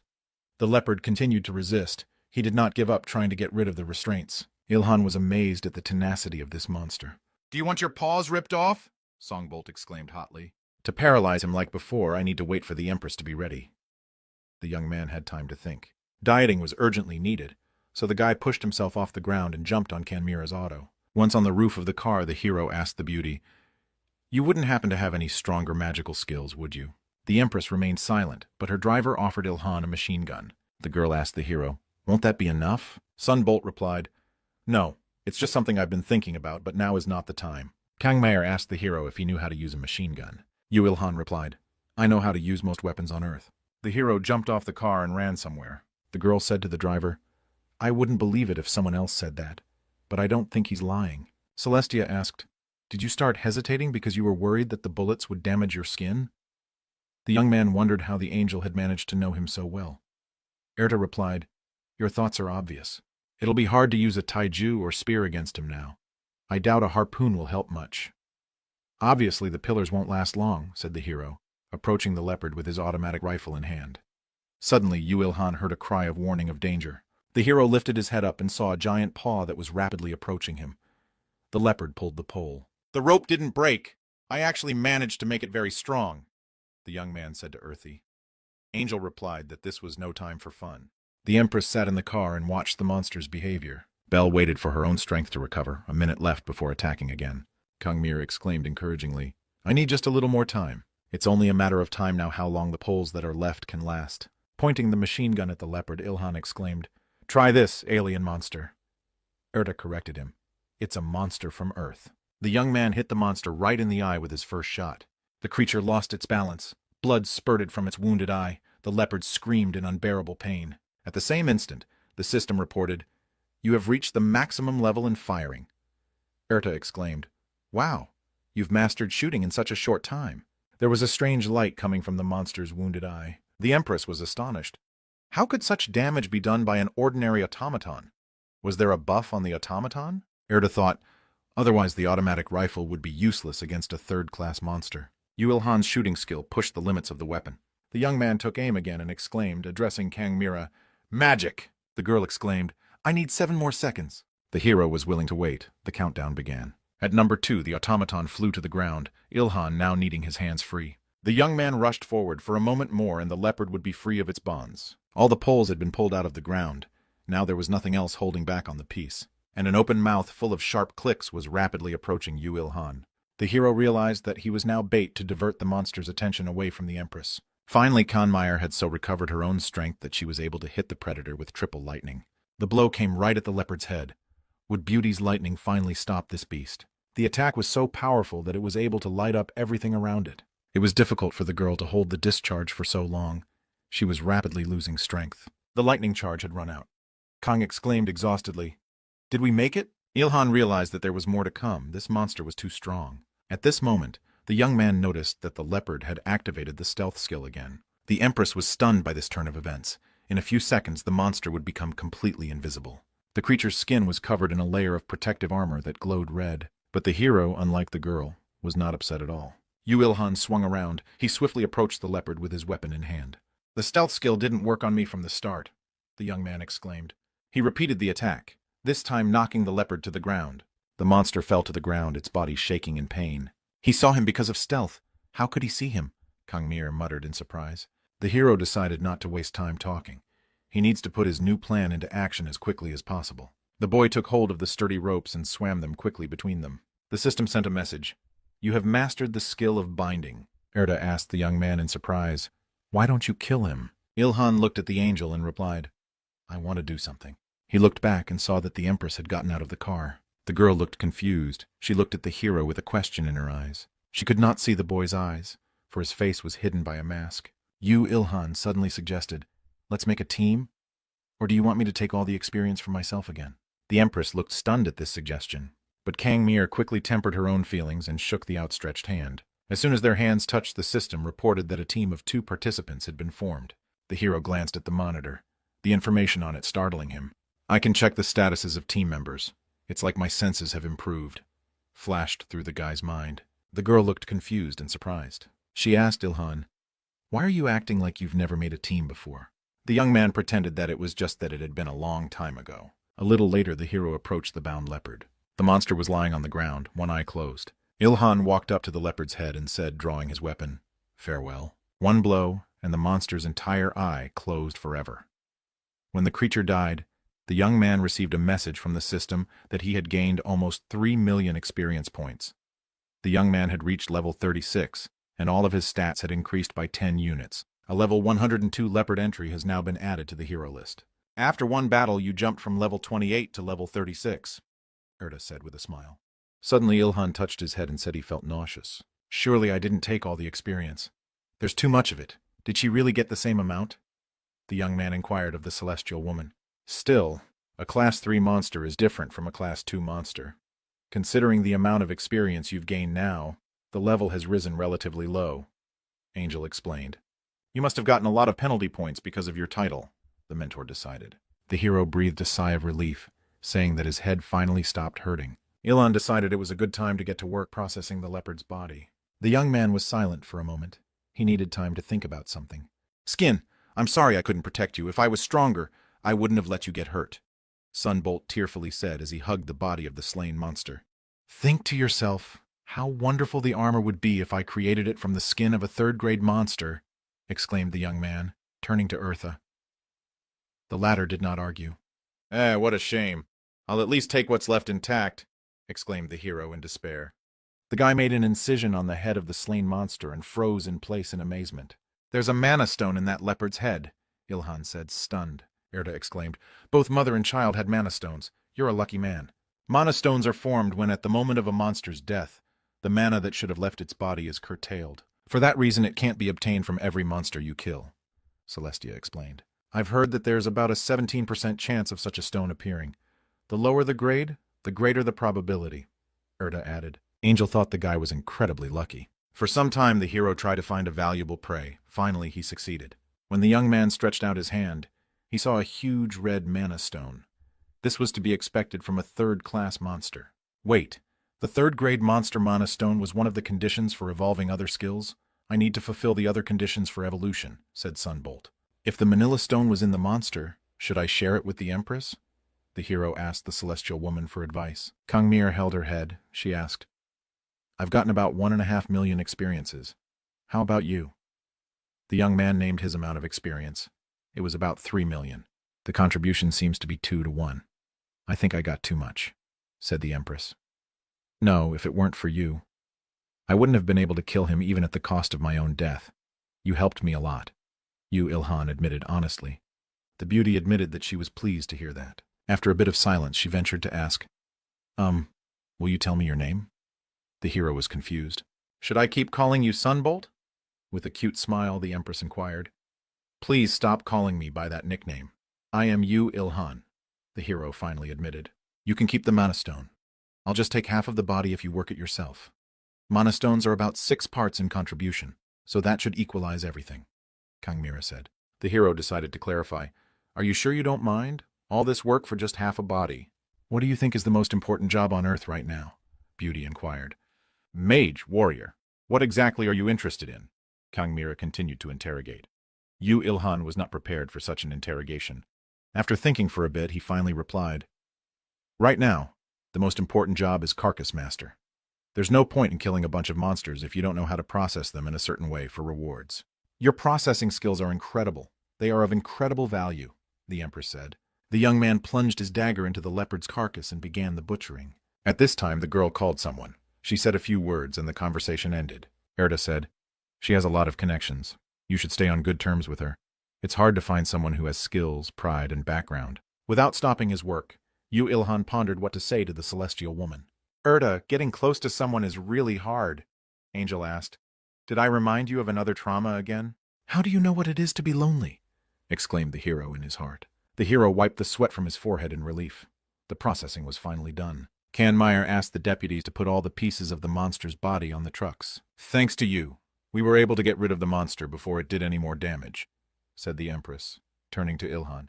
The hero thanked the girl sincerely for her help. Suddenly the beauty said, Please forget about the fact that we made a team. The hero looked dumbfounded at such an offer from the Empress. Thoughts flashed through his mind that he had done something wrong, and by just not liking the girl, Belle decided to explain. She felt that she wasn't worthy of being Yu Ilhan's partner, because he was very strong and there was a huge gulf between them. The young man heaved a sigh of relief, but Kangmir added, Sooner or later I'll catch up with you. That's when I'll ask you to be my partner. After a brief pause, the hero replied that he would think about it when the time came. The Empress laughed and held out her hand, saying that the young man was reasoning logically as always. As the two shook hands, the system reported that the team had broken up. In that same instant, Ilhan felt himself regain his freedom, but at the same time he lost his teammate. The feeling was both sad and refreshing. The hero checked his windows and saw that the team status window was gone. The driver of the car Mireille came in told the Supergirl that it was time for them to go. Belle caught up but asked her comrade to wait a second. She asked Yu Ilhan if he could give her his phone number. This question took the young man by surprise. Seeing that the hero was hesitating, Kangmir decided to use feminine charms to achieve what she wanted. She smiled sweetly, fixed her hair, and promised she wouldn't tell anyone this confidential information. The young man faded his eyes. He pondered, taking his time to answer. Images of the Empress during the battle flashed through his mind. Ilhan wanted to figure out once and for all if he could trust this girl. Kangmir could make the right impression, so the hero no longer hesitated. He already knew the answer to his dilemma. The young man had made up his mind that he could trust the Empress. Ilhan told the girl that he was willing to give her his phone number. The guy pulled out his smartphone and sent a call to the beauty's number. Now she knew how to contact him. Having reached her goal, the Empress got into the auto and promised that she would contact him when the need arose. The hero shared with Eartha that this was the first time he had gotten a phone number from a girl. Angel replied how sad she was to see Ilhan being made happy by such nonsense. The young man exclaimed irritably that he had only earned the right to be confident in the eyes of others. The celestial woman said, That's even sadder. A little later, once in his own workshop, the young man activated the system to remind himself of his own accomplishments. Leafing through the pages, he realized that until a few hours ago, he never imagined he would kill a third-class monster. At the time, he had thought it was impossible. The young man exclaimed joyfully, Karma really exists. Erda said she didn't mind his optimistic attitude. The hero decided to ask his mentor why her words didn't sound like a compliment, though the celestial woman thought she had made exactly one. Ilhan realized that the problem of the lack of trolls on Earth was standing in the way of his evolution. Angel said if he was a different person, he'd just go to another world. These words only made the guy angry, because he doesn't go to other worlds, not because he doesn't want to. He just can't get there. Erda explained that the concentration of mana on Earth was getting higher every day, so the trolls would soon appear. The hero asked the angel if he needed the blood of trolls for his own evolution, just because it had healing properties. Erda confirmed her ward's hunch, but the next moment she added with a sly smile, "That will only work if you have resistance to the deadly poison." Ilhan wondered why the level increased with every conversation the Celestial gave. First, the resistance to ordinary poisons increased, then to strong poisons, and now to deadly ones. The young man didn't even want to imagine what would happen next. Erta advised him not to even think about drinking the monster's blood or eating its meat. Angel thought only crazy people were capable of that. The big problem is the second-class sleeping monsters. You have to kill them with one punch. The boy looked at his own spear and decided he needed to strengthen his weapon. The hero looked at Eartha and asked her to share the hark. She refused. The goddess reasoned that it would create a great imbalance. She thought it was a big mistake to lend him the hammer and anvil. He'd better make a good weapon now, before Erta took back the tool. Ilhan decided it was best not to argue now and went straight to work. The young man looked at his harpoon and decided that he could use it again after some minor modifications. He had made it from the bone of a huge leopard, so it was definitely a strong weapon. The hero looked at the muscles and tendons he had gotten after handling the monster's body, trying to decide what to do with them. Suddenly something unexpected happened, and the guy let the material out of his hands out of surprise. A part of the killed leopard flew straight into the raging flames. Ilhan was upset by this incident, for he wanted to create a strong antidote for his own use. Erta said, "Muscles and tendons will rot before you create an antidote." The boy stared at the flames as if mesmerized. He didn't know what it was. Was it the effects of the eternal flame? In the next instant, both man and angel saw the heated tendon change. The young man asked the celestial why she had not taught him. The young man asked the celestial lady why she had not taught him. The hero saw flaming tongues of flame. He addressed the fire as a living being and asked it to stop. The next moment he took the claws and pulled out a fiery piece. Placing the object on the refractory surface, the young man exclaimed that it was impressive. The hero exclaimed that this elasticity is simply amazing. He will call this material the giant's rubber band. Erta wanted to know what her ward was going to do with it. Ilhan replied, "Although it's very stretchy, it's also incredibly strong." The hero explained that this material gained resistance to fire by being heated by eternal flames. The material also has resistance to impact and water. The guy got the idea in his head to make a wonderful bounce house out of this material. The Celestial was surprised by this decision of the young man. Ilhan explained his idea. Such weapons work on a similar principle to firearms, but it does not shoot bullets, but stakes. If you use tendons to work with this weapon, it will be more like a crossbow. This kind of eliminator is not easy to use, but its power is at a high level. The guy wanted to note the special power of penetration. Such a weapon is more likely to be seen in a virtual game than in real life. The hero decided to use the elasticity of the giant's rubber band instead of gunpowder, and threw the material into the eternal flames. The master concluded that this is the best source of power. It returns more power than you put in. There was nothing left for Earthy but to recognize the infinite energy her ward now possessed. Angel was amazed that the young man's mind came up with incredible ideas every time. Even now she couldn't wait to see what he would come up with next. The hero explained that he wanted to adapt the new weapon to the limit of his own power. And the guy planned to use the leopard's tooth as bullets. It's much sharper and stronger than his bones. A little later, small stakes appeared on the table in front of the young man, which he made from one large fang. Ilhan said it would be ideal if he just reinforced it with a leopard mana stone. Erta said her opinion, "It's strong enough on its own." Angel said, "If the young man was confident enough to fight against a third-class monster before the trolls appeared, then it was worth using the debuff now." Scratching the back of his head, the hero decided he'd better save it for later. He didn't really want to fight another third-class monster right now. Ilhan promised his new creation that he would later get a mana stone especially for him. Erta thought that this guy didn't know how to give up. Not a year later, the incredible new device, which the guy called the Eliminator, was absolutely ready. Now all that was left to do was to put the giant's rubber band on a stake made from a leopard's tooth. The young man explained to Earthy that he had divided the power into 3 levels. Ilhan decided to test his product. It turned out that even he found it difficult to switch the lever. Without noticing it himself, the boy called out for his mom, but the Celestial reminded him that his mom wasn't here. She was in another world right now. The hero put a lot of effort into finally doing what he wanted to do. Wiping the sweat from his forehead, he asked Eartha how long it took to charge. She answered that it was only 2 seconds. The young man came to the conclusion that he couldn't be handled long enough to use the debuff during an actual battle. If he was still calling out for his mom at level 1, when he charges to level 3, he will call out to his distant ancestors. Ilhan realized it was time to experience the second level. It was even harder. Erda counted the time. It took the guy 10 seconds for the second level and 2 minutes for the third. The hero thought for a moment that he was dying. At this point, the system reported that the world flashback debuff was complete. Weapona received 1240 strength points and a unique class. The maximum impact strength of the third level is 2900.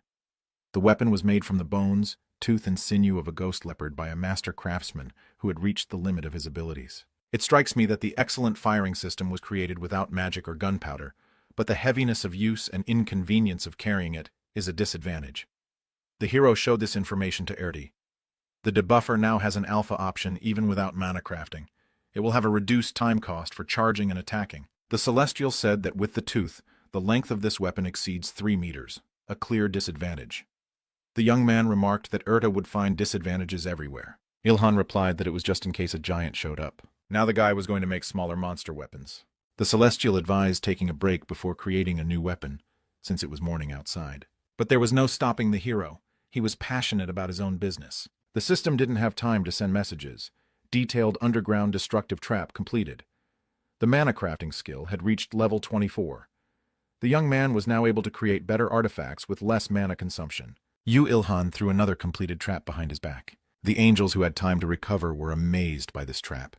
It was really good, had an extra option, and could lead to overflow. Erda noticed that this was the 17 destructive trap the hero had created. He had to make 11 more first, but it seemed he only had 8 left to create now. The young man wondered if it was because of the overflow. The Celestial replied that Ilhan was quick to grasp the point. He's right, because these traps are incredibly good quality. They have a wide range. Thanks to them, other destructive traps around the world have also been strengthened. Erda said that if all the monsters were involved in just one strong destructive trap, it would be a fiasco. But then the other traps would be left empty. Angel asked, if Ilhan continued to spread mana in an area without monsters for the sake of attracting them, what does he think would happen? The hero asked, did humans get trapped instead of monsters? No, said the Celestial woman. Bell explained that the Akasha Chronicles and mana traps could collide, and this would lead to new monsters. Ilan asked to interpret it as if he were 5 years old. Erta said that a super-strong monster would then appear. He would chew his way out of the trap. The young man finally understood everything. He realized how terrible the overflow was. His only wish now, to stay away from third-class monsters. He was only able to kill the ghost leopard because the monster's ability was stealth. But that's not how even a guy could overcome this thing on his own. The hero realized that he couldn't overpower the class 3 monsters with his current strength. Celestia said that is why they will reduce the number of traps to prevent overcrowding. One of the newly arrived angels said, I am so annoyed by the appearance of so many unexpected things on Earth. What annoyed this Celestial the most was Ilhan's personality. He advised Earthy to take the boy under special control. The hero was struck by the angel's words. The Celestial decided to stand up for the hero and said that he was not a human being ruled by angels. She was ordered to help the guy. I wasn't told to watch him and limit his abilities, the beauty added irritably. The blonde angel didn't like Eartha's words, calling her unshakable. The Celestial raised her hand up and activated her own angelic mana. The next moment, a sword began to appear in her hand. Angel pointed her weapon at Shuit and advised him to focus on his own duties instead of ordering her what to do. Angel hadn't expected such a selection from Eartha at all. The look on his face was dumbfounded. The Celestial gritted his teeth and stared at the tip of the blade, which was pointed directly at his face. Ilan was as amazed as Shuitu by Erta's behavior. The young man had never seen Eartha so angry before. The other angels agreed that Shuita was poking his nose into his own business.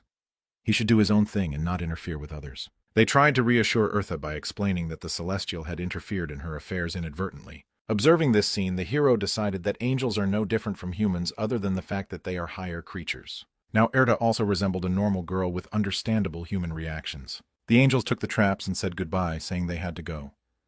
Shuita was the first to plunge into the sky without saying a word. Erta sat on her ward's head.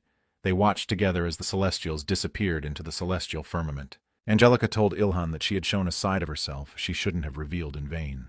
The hero replied that it was unexpected, but in a good way.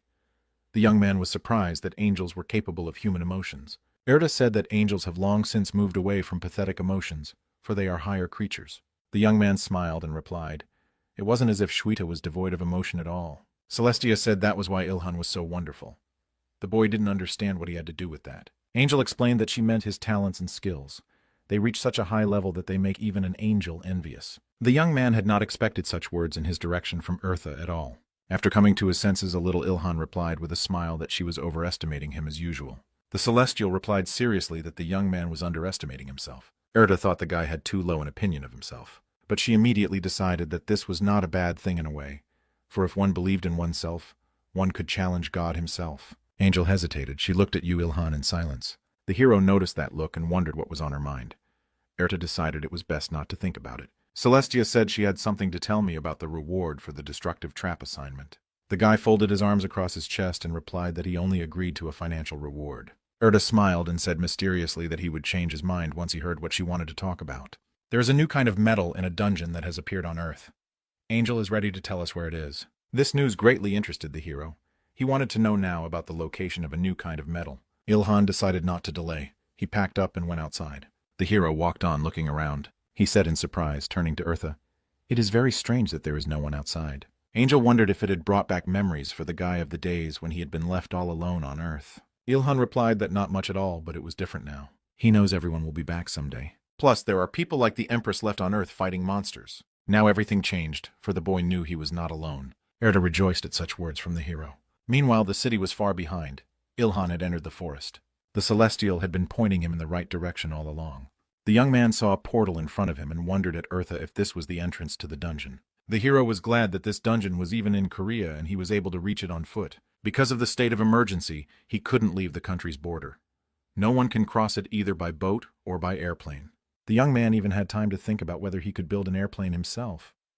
But Erda suggested not to waste time and to start what they had in mind as soon as possible. The hero stepped closer and touched the protective layer of the portal that led to the dungeon.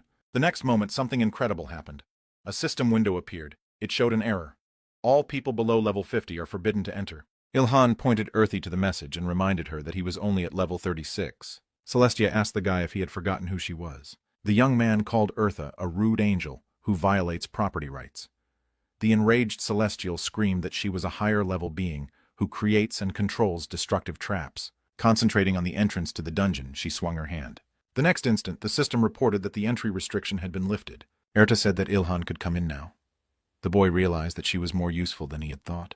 Angelica thought that the hero had better not forget about it, because she was an incredibly useful assistant for him. The boy reached forward, wanting to try again. This time it worked. Ilhan was immediately inside the trap. There was no limit to the young man's surprise. He had never felt such a powerful energy around him before. The hero looked around and saw the stone walls of the cave. Some places showed material that was unfamiliar to Ilhan. It was probably exactly what they had come here for. The young man wanted to find out as quickly as possible how things functioned here. Erda informed him that he was the one who had created the trap. The next moment, glasses appeared on the angel's face. She fixed them and announced the start of the quiz. Erda asked if the guy knew how new monsters appeared on Earth. Ilhan answered. She told him that it happens when it reaches a certain concentration in the atmosphere. The Celestial said that this was a basic condition. Now she wanted to know if the boy knew who appears in abandoned jars of rice. Ilhan replied that rice weevils appear there. The quiz continued. Who shows up in rooms that are not cleaned and have bits of food scattered everywhere? Quick, of course, the heroes knew the answer to this question. Cockroaches appear in pockets of filth. Erda continued that monsters are like rice weevils and cockroaches. They appear in their ideal environment. A thought flashed through the young man's mind as to why she had chosen to choose such examples, though it was because of them that he understood everything more easily. Ilhan asked his assistant why she was even bringing it up. The Celestial explained that from this day forward, he would have to kill the monsters in this dungeon and get their hearts. She then added that this is the metal that first appeared on Earth. This news struck the guy like a thunderclap. He froze in place. It surprised him that Erda had decided to bring it up now. You, Ilhan interjected. Monster hearts are metal? He wants to know why it happened this way. Why she only told him about it now, since he was looking forward to mining the metal from the rock. Erda decided to clarify that she had promised to find the metal, not mine it. Only now the guy realized that it was about hunting, not developing the adit. For nothing he had prepared all this equipment.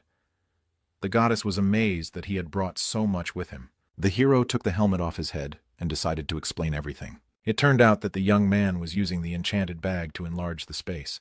He couldn't help but use it when the opportunity arose.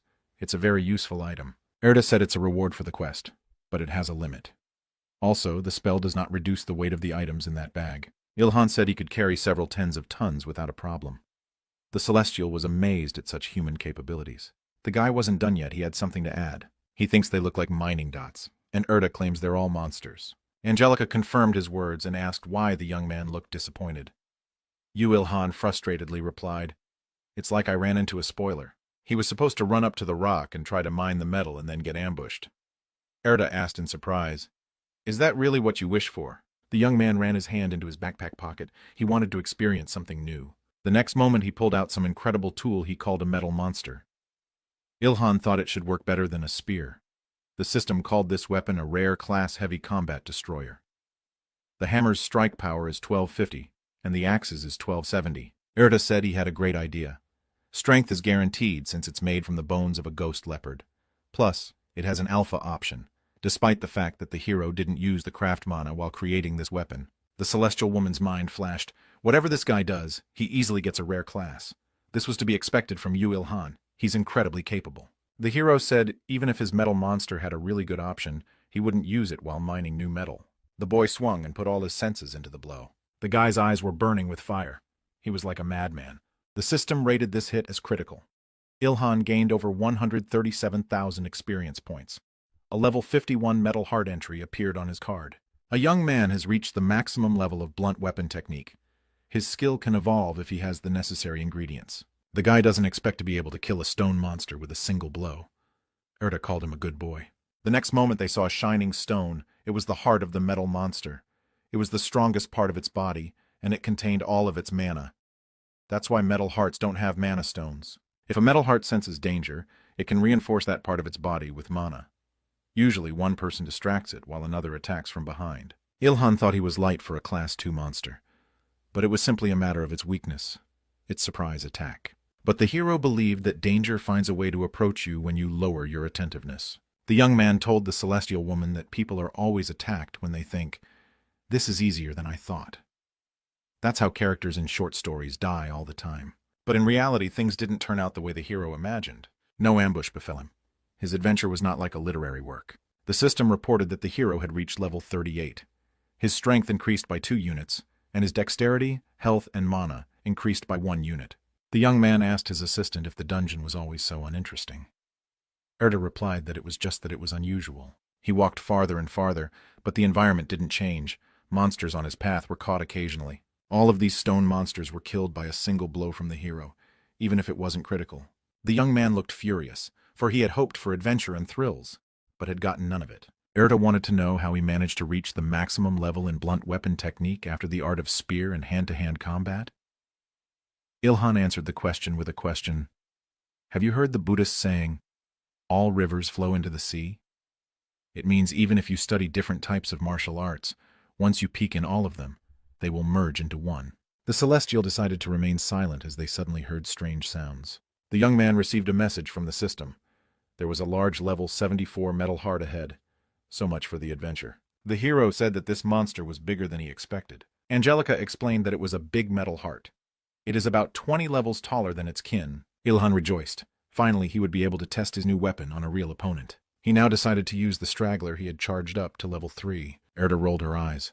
Her ward seemed to have prepared weapons for every situation. The young man pushed off the ground with his feet and flew into the air. The jackhammer was at the ready. The monster didn't stand a chance. The stake hit its target. Cracks went down the stone heart. Even for a monster of this level, a single hero strike was enough. The system reported that the young man had gained 548,000 experience points and a level 74 big metal heart entry. Ilhan was satisfied with the result of his attack. Looking at his stake, the young man saw that it was also covered in cracks. The guy realized he couldn't use it anymore. It was only good for 1 hit. The hero wondered how he could make it possible to reuse the orbs, perhaps to make a cartouche. Erda advised to think about it later. Right now it was worth taking the monster hearts. When the young man took out his loot, he realized that the big metal heart was stronger than the hearts of other metal monsters. The Celestial added that the King of Metal Hearts is a normal form of metal hearts. It has the highest durability in the world, but it won't be here since it's a Class 4 monster. The young man advised her not to jinx it as she usually does. Erta said that it was just a coincidence. Unlike the monsters that came through a typical evolution, metal hearts had appeared on Earth quite recently. Ilhan was extremely lucky to see a large metal heart here. It won't happen again. Suddenly, sweat appeared on Angelica's face. She was sure it wouldn't happen again, but she was wrong. The hero pointed his finger at another metal heart. The celestial woman's mind raced. Damn Earth, my predictions never come true. Ilhan reacted instantly. He decided that the debuff was better put aside. It was time to use the ferocious hammer of the 1,000 bombs of the unique class with the power of a 1974 strike. The guy rushed to attack, and the angel decided he was the only person in the world who was beaming with such joy. The hero and his mentor spent several days in the cave. The young man reached level 40. His dexterity score was increased by 2, his strength, health, and mana by 1. With a hammer on his shoulder, Ilhan asked Erda if that was all. She replied that the dungeon was completely cleared, and he could come back later when he needed something again. The guy hoped he would meet the King of Metal Hearts here next time. He noticed Eartha's strange reaction and decided to bet that some significant event was about to happen and wondered what was wrong. The Celestial replied, she was just surprised that an old destructive trap had been used to create this dungeon. There was no problem with that. The hero thought that judging by the angel's tone, it was worth betting that some significant event was about to happen. Ilhan had managed to notice such a peculiarity. When Erda starts talking about something in a normal tone, something bad always happens. The guy's back felt a portal appear behind him. Just then he looked back as he saw several figures just stepping onto the ground. They were angels already familiar to Ilhan, who always took away the destructive traps he created. The hero waited for news, and it didn't take long. It was at this point that the establishment of destructive territories on Earth was fully completed. Hundreds of thousands of dungeons set up across the land activated one after another. The monsters slowly began to disappear from the city street. They were beckoned by the energy that the dungeons had, so the monsters obediently went to them and trapped themselves. Once the predators were locked in the dungeons, people felt safer. There was a sense of stability. That same evening, the anchor spoke from the TV screen about Korea, Japan, China, and other Asian countries regaining peace. The hero hears reports of diminishing tasks from another world coming from the other side. He turned off the TV, not wanting to listen to any more news. Erda explained that the higher creatures were reducing the rewards for tasks so that the humans would return to Earth. Plus, the dungeons have been activated. People need to go back to get rid of the monsters. Now the young man realized why it was so loud. It meant his parents would also be back soon. The Celestine wanted to see what new things the craftsman had managed to do. She was interested in the additional options of Ilhan's new products. The young man replied that he could not test his creations properly at the moment because he wanted to sleep. Yawning, the boy added that he was tired, having created all this without a sleep break after visiting the dungeon. Angelica advised him to lie down and get a good night's sleep. The hero objected, saying that the destructive traps are finished, which means the angels are coming to take them away. He has some work to do. First, Ilhan created an armor with a metal heart. The system called it a terribly durable and stealthy rare class black armor that can withstand a 4,800 hit. Their option is to increase defense by 40%, increase hitting power by 30% during a surprise attack. Strength 2550. This is the masterpiece of the century, created by a master craftsman on the verge of his popularity. Armor materials, only the heart of a large metal heart. The system believed that this masterpiece had no flaws. The armor gained the necessary elements of armor: protection, beauty, and abilities that help during attacks. The hero glanced at Eartha and asked if perhaps more options should be added. She supported the idea. The Celestial has authorized them to activate them right from this moment on. The hero was happy with the additional options, because during the surprise attack, the strike power increased. During stealth, the strength of the surprise attack increases by 10%, and the strength of the blow increases by 30% due to the effect of armor. And if you also use the spear, the strike power will increase by 50%. Angelica decided that the characterization "terrible" was needed to enhance the options that already existed. For an item created without mana crafting, it's almost unbelievable to have 3 variants at the same time. But thanks to Ilhan's title of legendary creator, he was able to create something that was once impossible. Erda asked the hero not to sell items with 3 options to other people. It's too dangerous to reveal his abilities like that. The young man was not going to stop there. With persistence in his eyes, he asked what if his products had 4 options. These words of the guy made the celestial woman angry. With a menacing expression on her face, she said she was serious. The master decided it was better to apologize. Angel said, "In any case, I hereby declare that from now on, items with 3 options will be called Gamma options." Ilhan couldn't resist saying that he had expected a more interesting name from Erda. The hero decided to make a weapon out of the remains of the stone heart. The Celestine asked, "Is he no longer going to use the steel spear?" The young man looked at his creation and decided he was over the old man. Weapons and armor he no longer uses will go to eternal flame. As soon as the guy threw the weapon into the fire, as the system reported that the eternal flame level had been raised. This fire seems to have the ability to evolve, its level growing quite rapidly. The master asked his mentor what it was for. He thought the flames looked happy. Erda didn't bother to go into details, tossing over her shoulder, for everything. It was at that moment that the young man finally realized how tired he was. He yawned and decided it was not worth staying up any longer. Ilhan didn't hesitate and headed straight for the workshop door. Time to get a good night's sleep. Angelica lingered in the room for a moment and looked confusedly at the eternal flame. Then the door closed behind them, and now the workshop was silent. The hero quickly got to his house. He was driven by fatigue. When he entered the apartment and continued yawning, he went straight to his bedroom. Morning came quickly. Ilhan barely woke up and forced himself out of bed. Suddenly, the hero realized that he was not alone in the apartment. The boy smelled fresh food and saw his mom and dad in the kitchen. The father was reading the newspaper and the mother was preparing breakfast. The young man was very happy that his parents had finally returned. He missed them very much. Sitting down at the table, the hero began to greedily, with incredible speed, devour his mother's dishes. The woman was amazed by this sight. She asked her son to eat slower, if he had been hungry all this time. Ilhan's mind flashed. "I survived for 2 weeks on beef jerky alone while in the dungeon." Out loud, he told his mother that her food was the best. Dad got up from the table and said he had to go. He had to get to work before the siren sounded, announcing the arrival of the monsters. The son was surprised that Dad was going to work, especially at this hour. The man said the financial support had been withdrawn, so it was necessary to return to work as soon as possible to be reinstated. One of the workers in their department quits to become a hunter, and Ilhan's father has no talent for it. Monsters scare him. So today he has to work to avoid getting fired. So the memes that say Koreans will go to work even during the zombie apocalypse turned out to be true. The hero watched his father head for the door. Suddenly a sound idea popped into his head. He ran out into the hallway and asked his father for something to put on. At first glance, it was an ordinary long-sleeved light-colored t-shirt, but it could actually protect a man from monsters. The father was amazed, for the option and protection of this item was impressive. He wanted to know where his son found such valuable clothes. Ilhan decided not to go into details. He said that he had somehow managed to find some. He then added that he had the same clothes for his mother. The man sincerely thanked his son for his concern. The woman and the guy walked the head of the family to work and wished him a good and safe day. The mother told her son that universities were also starting to open. She wanted to know if the young man was going to return to his studies. The hero replied with a refusal, for he didn't think he needed university classes now. The woman was not upset. She told her son that she believed in him, and he could do what he wanted to do. The young man was touched by his mom's sincere words. He was really very happy to have his parents back home. The boy took out another t-shirt from his bag and held it out to his mom. He explained that these clothes would protect her even from the crushing attack of a second-class monster. But the woman had fallen in love with the young man's backpack. She thought it would be perfect for shopping. But Ilhan couldn't give up the bag.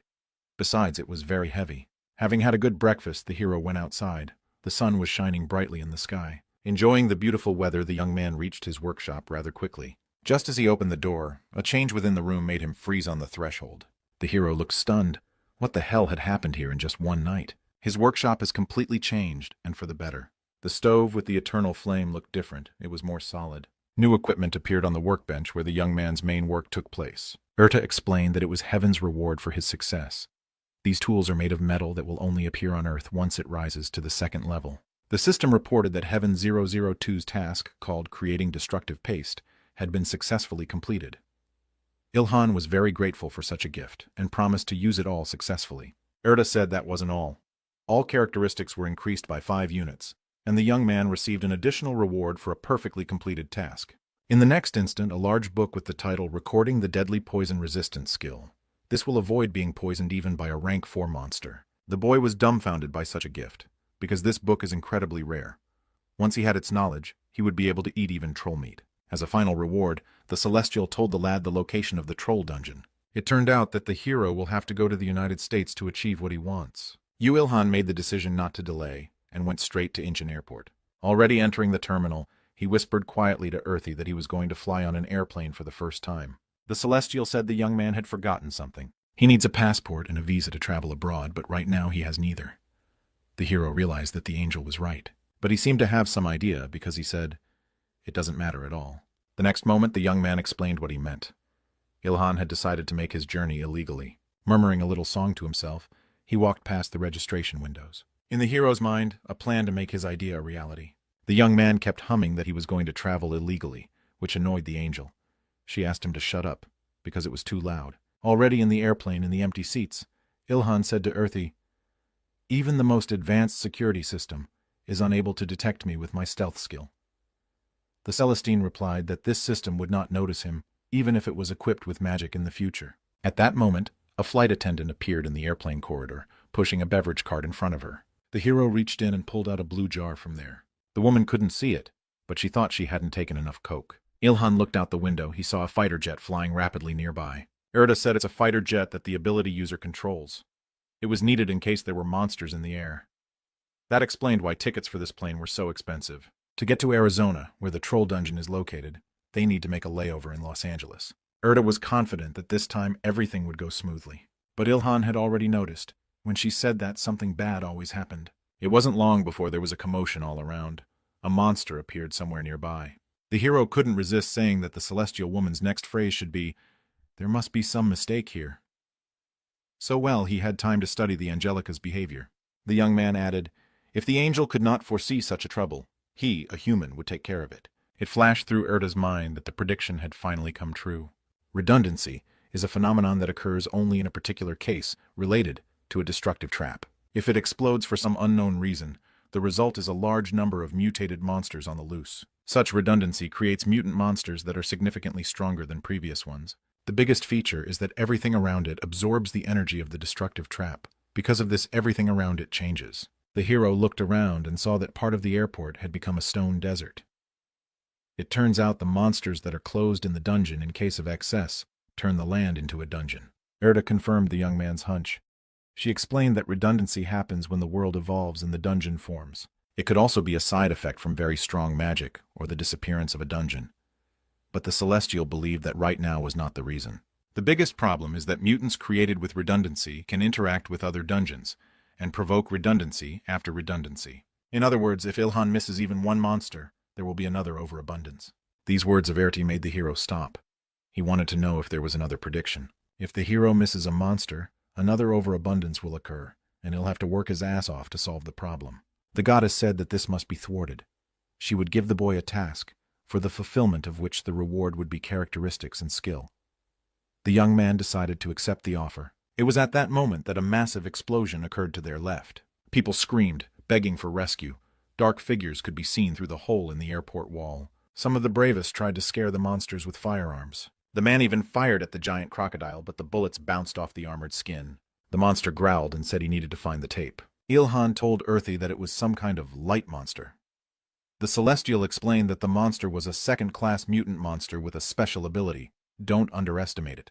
The hero reminded the angelic girl that he had great armor and a sharp spear. The system named his weapon the Black Spear of the Reaper of Death Unique Class, with a strike power of 2,400.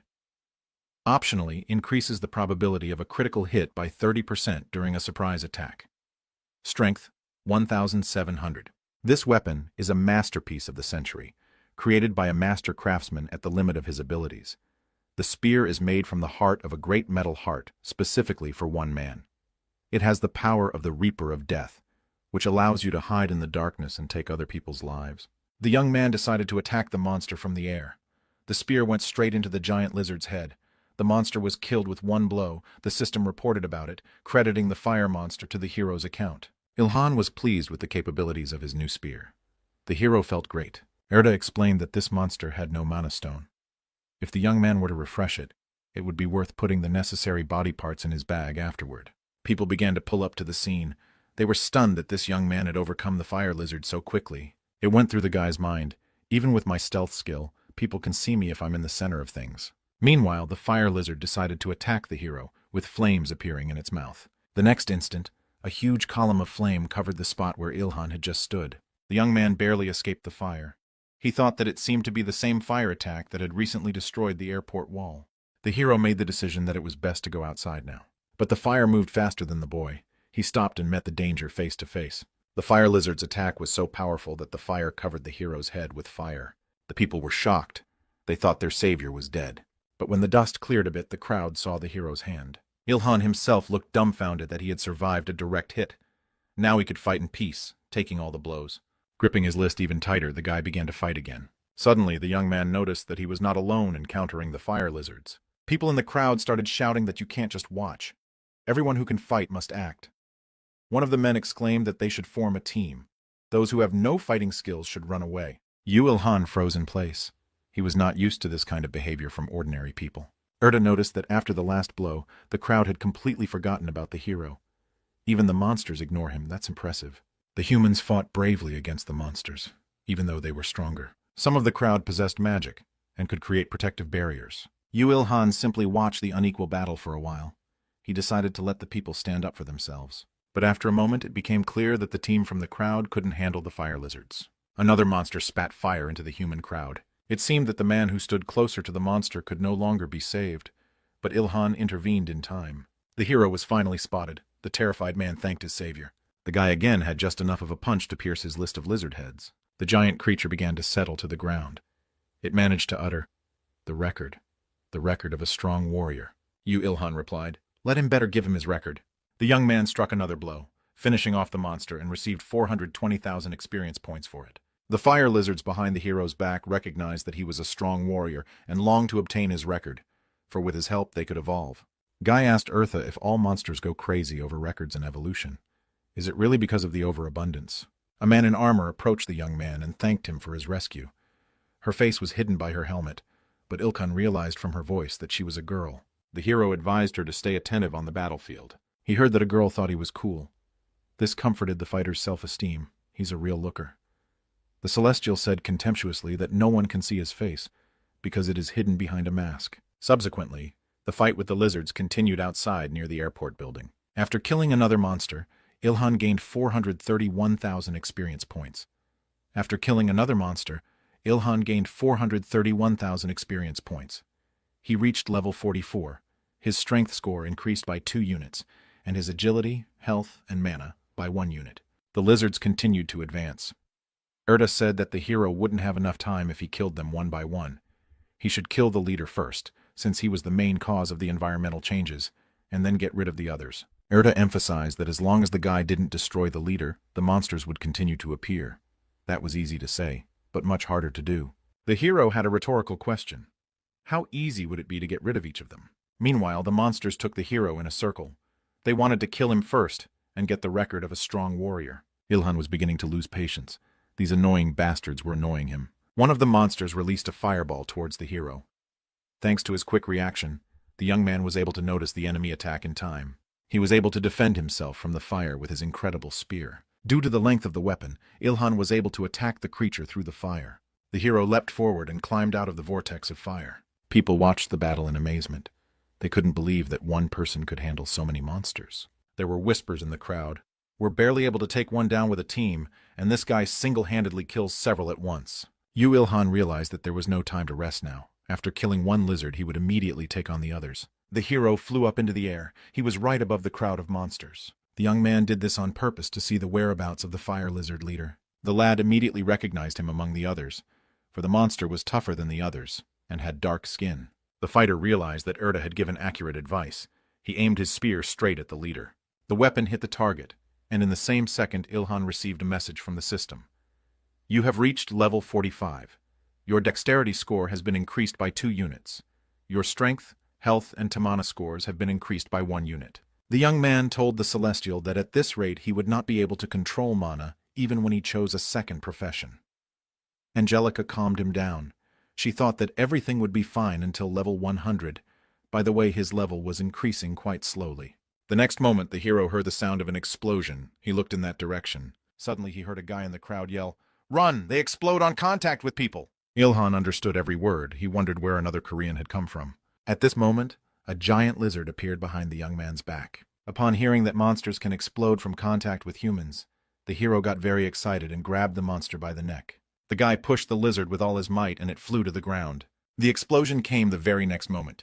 It was so powerful that pieces of rocks flew in different directions. The people in the crowd thought it was a great way to kill monsters, but they wouldn't dare to repeat it themselves. Ilhan was at the epicenter of the explosions but remained completely unharmed.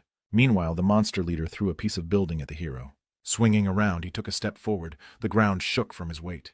The young man jumped up with ease and found himself on a rock. Yu Ilhan exclaimed that balancing it was the easiest thing to do. For a real surfer who fought the waves of the ocean to catch Moby Dick, it's not hard at all. The next moment, another explosion sounded. It was more powerful than all the previous ones. The frightened people decided that this time their savior was dead after all, because it is simply impossible to survive being in the epicenter of such a fire. But a moment later, they saw an unharmed hero who knew in advance that the depths would explode. The hero dipped his hand into his magic bag. He exclaimed, "It's time for a new weapon." In his hands, a unique class world flash debuff appeared. This weapon received an additional option.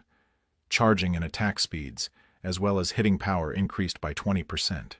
The jackhammer is crafted from the bones, tooth and sinew of a ghost leopard by a master craftsman who reaches the limit of his abilities. Even the soulless system was amazed that such an incredible weapon was created without magic or gunpowder.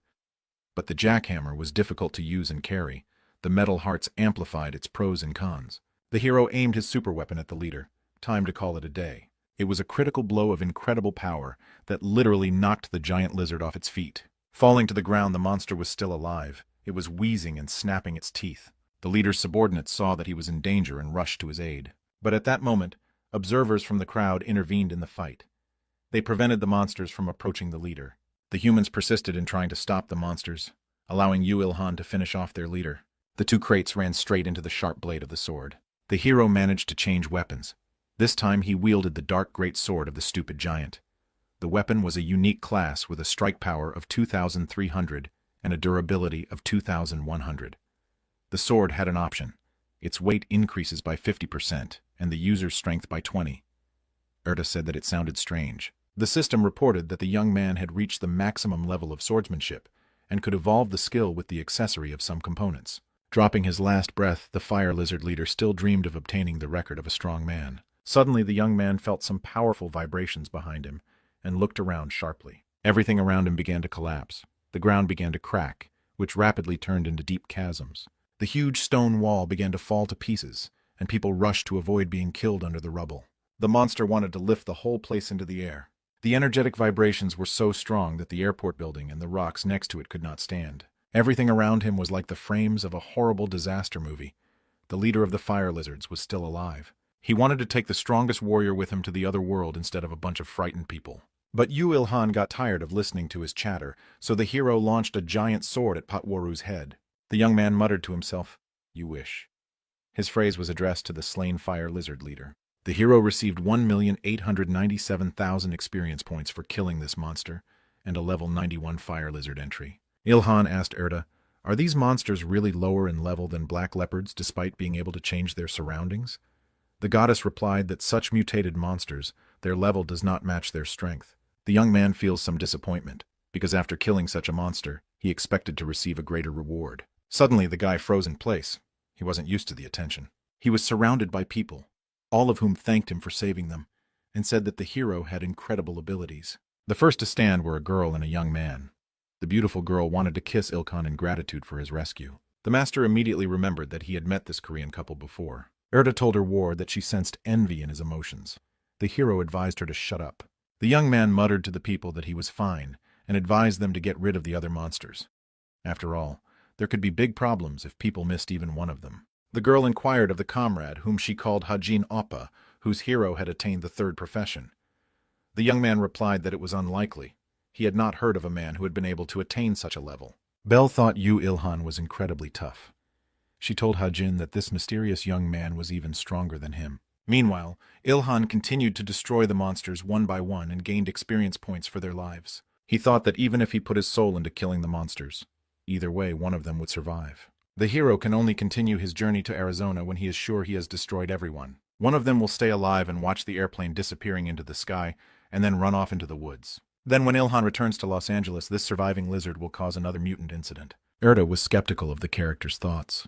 It was more like a movie script. But the guy didn't listen. He rushed to destroy the monsters as if in his second breath. The character moved so fast that at first glance it could seem as if he was in several places at once. After the lizard leader was destroyed, they decided to flee. But the monsters didn't stand a chance. With one swing of his sword, the young man cut them in half. At the same moment, he received 2 messages from the system, and double his experience points. Looking around, Yu Ilhan breathed a sigh of relief. The lizards were finally finished. Erda wondered what the hero was sure he could carry them all off with. He hummed in response. After the battle was over, a mountain of monster corpses lay on the ground. Suddenly, the guy felt the ground under his feet as if it were splitting apart. His foot went under. Ilhan felt an incredible heaviness. The young man asked the Celestial for the weight control option over his gear bag. Angelica wasn't surprised. It was as if she knew this would happen. The airport was finally cleared of the green mutant monsters. The window displayed information that Heaven's Quest 003 has been completed. All characteristics have been increased by 2 units. The hero successfully completed this task more successfully than anyone else, and received a special award. It was time to fulfill Ilhan's request. Erta flew into the air and directed her angelic magic at the boy's bag. At the same instant, 2 more angels descended from the sky to the ground, who had previously taken away the traps. They wanted to know why their colleague had called them here. Erta explained that she needed help with mana crafting. The higher creatures immediately realized what the mentor wanted. They joined her efforts. Now the 3 angels directed their mana at the hero's bag. Outwardly, the thing did not change its appearance, but now its weight could be controlled. Erta picked up the bag and placed it directly in Ilhan's hands, explaining that he could now control the weight however he wished. The young man was pleased with the new option. Suddenly, the young man noticed that the angelic girl who had just descended from heaven was laughing at him. Seeing the question in the boy's gaze, she explained that she had seen him today as she watched her ward on the battlefield. This news stunned the hero, if angels help other people besides him. Erta confirmed that it was true. They needed to protect the rare ability users for the good of the earth. The girl's name is Nayuna. The angelic girl has asked Ilhan to help the beautiful girl when he gets the chance. It will also be good for him since she is blessed by the goddess of beauty. Erta asked Perta not to tell her ward about the boy's abilities. Information about him should be kept secret. The co-worker smiled and said that she had never seen Erta so concerned about inferior creatures before. Pertha put her hand to her mouth and quietly wondered if her friend had accidentally fallen in love with him. If it was true, Lita would kill her. Erta became angry at those words. She exclaimed that she would let Perta return to heaven as soon as possible, and in parting she asked Ilhan to be kind to Yuna. When the angels disappeared, the Celestial asked her ward if he planned to help the girl. The hero smiled and said it was impossible because he was an outcast who could never approach someone first. These words from the guy improved Eartha's mood, and she promised to give him the remaining rewards. It was a skill that gave the hero inhuman strength. He could use it along with mana. Ilhan thought it wasn't bad, but it sounded like a monster skill. Erta explained that he guessed right, since he had already learned all the skills available to humans. The airplane stood on the runway, ready to take to the skies at any moment. Angel Nayuna's ward. Angel Nayuna happily plumped herself into a seat in the cabin of the airplane. She looked around the cabin and told her companion that she didn't see the mysterious hero on the plane, but Peta promised that he would be here. The young man advised her to sit down and fasten her seatbelt, and she should keep her voice down, because she could be heard. The beauty liked to guess what Ilhan really looked like. Her friend was annoyed by such talk. He seemed to be jealous of Layuna. The hero sat nearby and heard every word they said. The master told his assistant that he should walk past the couple. Erta advised him to stop acting like he was the main character in a movie. At that time, the airplane was rapidly gaining altitude. The Celestial asked if the young man had ever heard such an expression as Chekhov's gun. The writer Anton Chekhov once said, "If you hang a gun on the wall in the first act, it has to go off at the last moment." Ilhan thought about those words while Yuna and Hojin enjoyed dinner by the fire. The young man didn't realize how busy he was making dinner and feeding the 2 men. He was not very friendly and advised them to get out if they were full. Nayuna asked if the hero could cook some more, as the meat just melts in her mouth. They had scorpion monster meat for dinner. It was a very exotic affair. To explain what just happened, Ilhan needs to go back sometime. In the young man's memories arose a deep chasm somewhere in the midst of a canyon in America. She and Eartha saw a huge portal with a strong mana right in front of them. Both the human and the supreme being looked at the magical passage confusedly. Angelica asked her ward what it was. He replied that he would like an explanation from her, for who was the superior being. Erta volunteered to go exploring. She had heard that this was usually what a troll dungeon looked like. The young man wondered why something strange was happening wherever he went. Angelica flew closer to the portal and tried to see something through it. After a little thought, she said that now it was clear.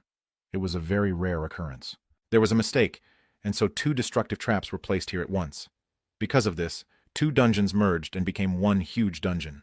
There must be monsters other than trolls in a dungeon like this. Erta advised Ilhan to be careful. Taking a step forward, the young man received a message about the restriction of entry to level 50. The hero asked the angel to keep the story short. The Celestial heard his request and said the most important thing in 3 words.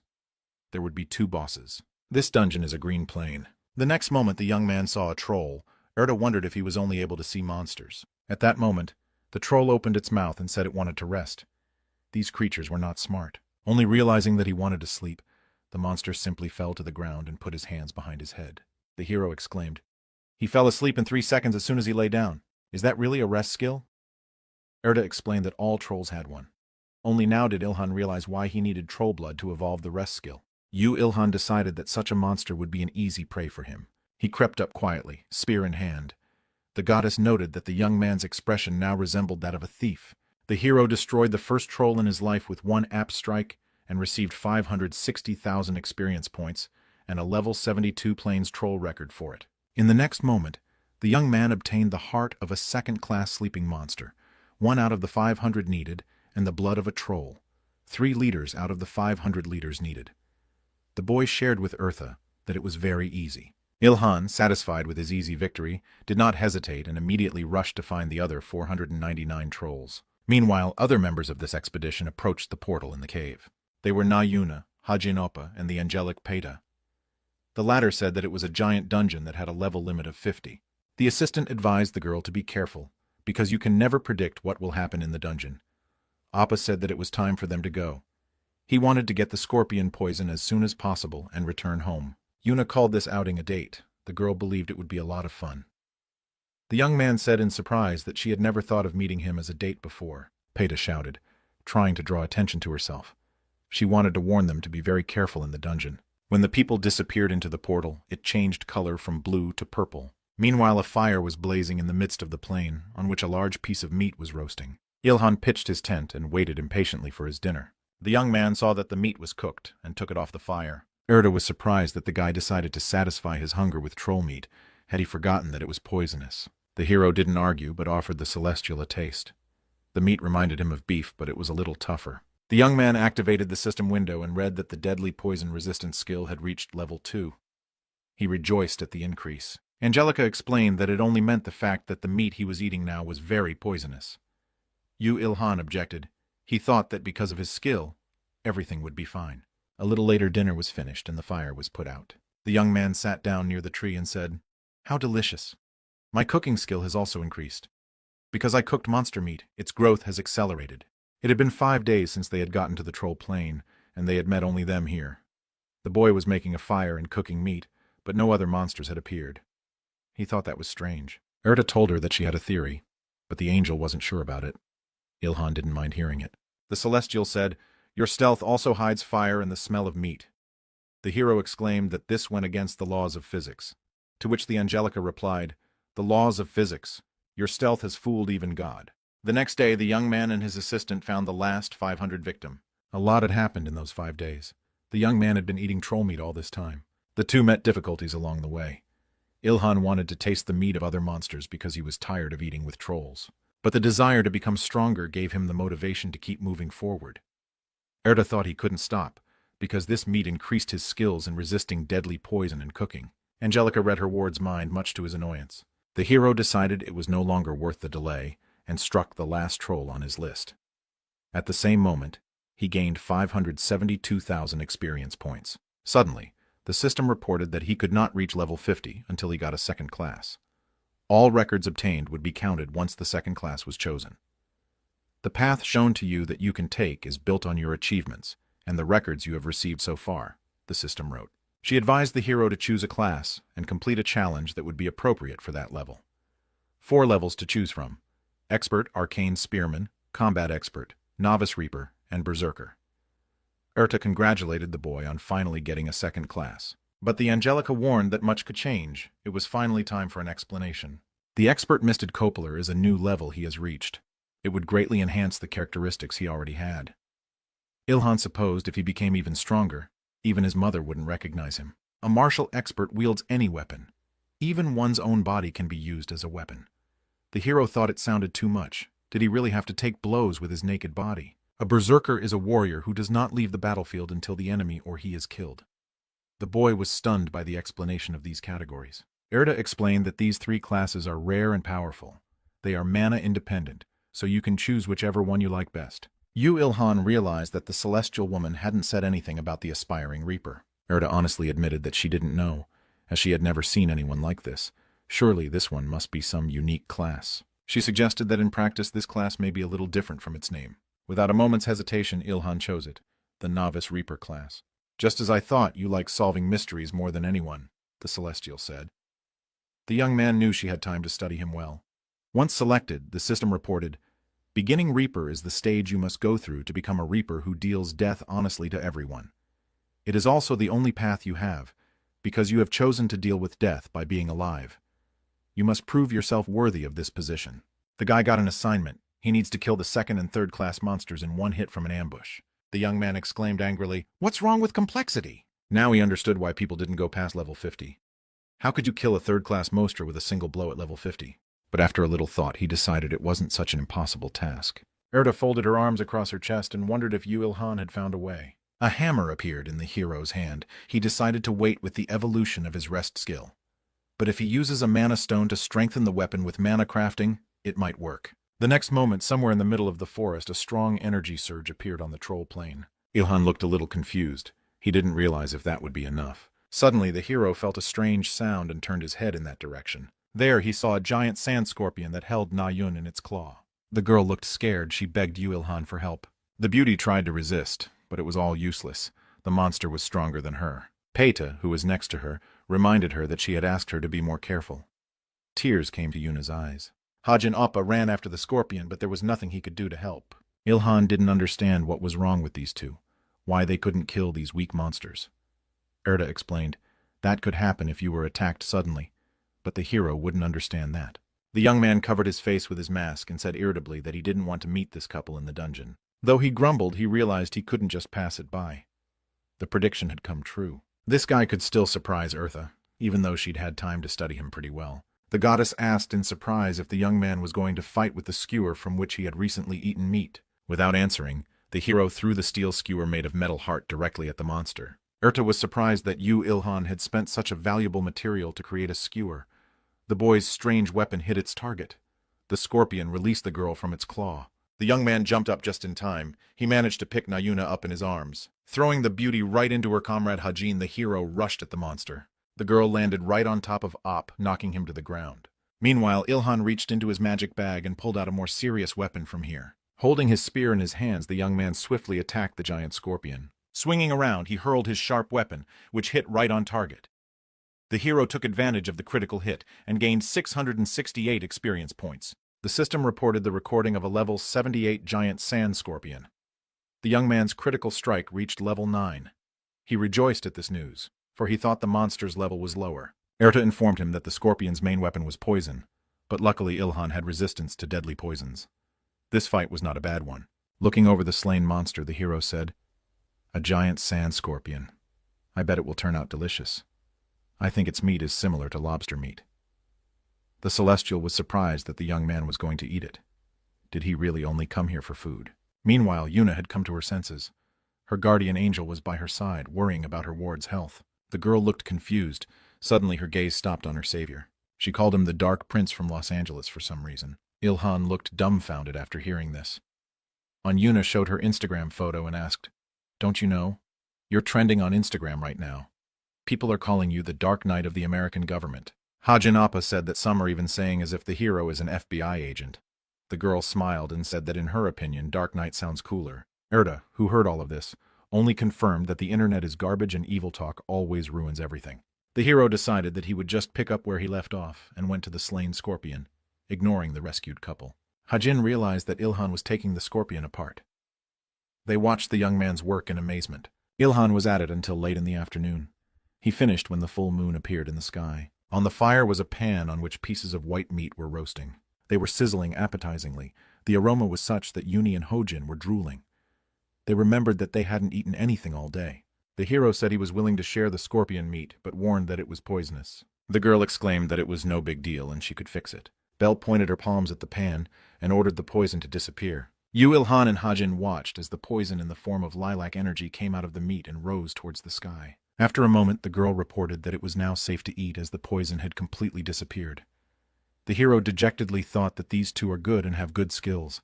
God is unfair. Erta heard the guy's thoughts. She said, We heard that Yuna is blessed by the goddess of beauty.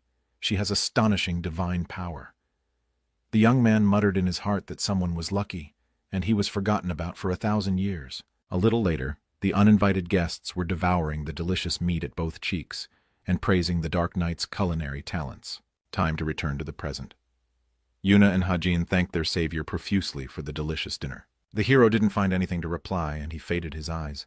He was still hiding his face. The girl inquired if he was sad alone and offered to join their team. A weighty argument was transferred to Yuna that he would have a beauty like her by his side. But the hero refused. Yuna was stunned. She complained to Appa that she was turned down in a second despite her incredible beauty. Hajin thought that was what she needed to do. Thoughts arose in Ilhan's mind. Are these two not dating? That's not the reaction I expected from a couple. Appa thanked the hero for saving his teammate and said they should get going.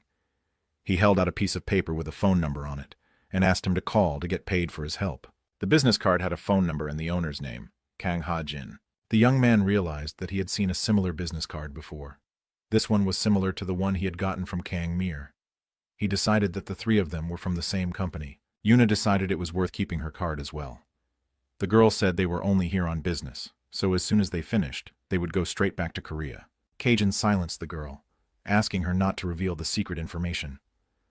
Ilhan glanced at the girl's business card and realized that they were definitely from the same company. The young man continued to reprimand the girl for her chatter, and she excused herself for not saying anything unnecessary. Angel Peta flew after them. The hero told Earthy that he would most likely run into them again in this dungeon. The Celestine asked him not to predict the future, but the young man added that he was going to pursue the couple. He had no other option to find a new scorpion. Angelus thought that was even worse. Meanwhile, Yuna assured her comrade that the Dark Knight would move to their team if she had time to seduce the guy. If he was interested in girls at all, he would give in. Hajin didn't bother to argue with his friend. The pretty girl thought it was hard to work with only two people. She wondered if the hero would help them if they offered him everything from the scorpion except the poison. Khan asked the girl what if it was the poison that the Dark Knight needed. It wouldn't be good if he wondered why we needed poison. You need to watch your own words, Hajin emphasized. Ilhan, who was quite close by, smiled at the boy's words. He thought that was why one should watch their own words as well. The beauty wondered why they had to hide the task from the heavens. Besides, this young man had saved them and fed them. She's sure he's a good man. Kang replied without looking back that he was amazed at Yuna's naivety considering her age. The girl smiled and replied, "It's all because of him and Meyer's tutelage of her." Ilhan shifted his gaze to Erta. He wanted an explanation, for the Celestial had said that they had come to a troll dungeon, and it turned out that scorpions lived there. The one noted that she did not possess this information. The hero thought this was suspicious. He decided that the angel was just mocking him because of the fact that he accurately foresaw what would happen. At that moment, a new scorpion appeared in the clearing behind the men.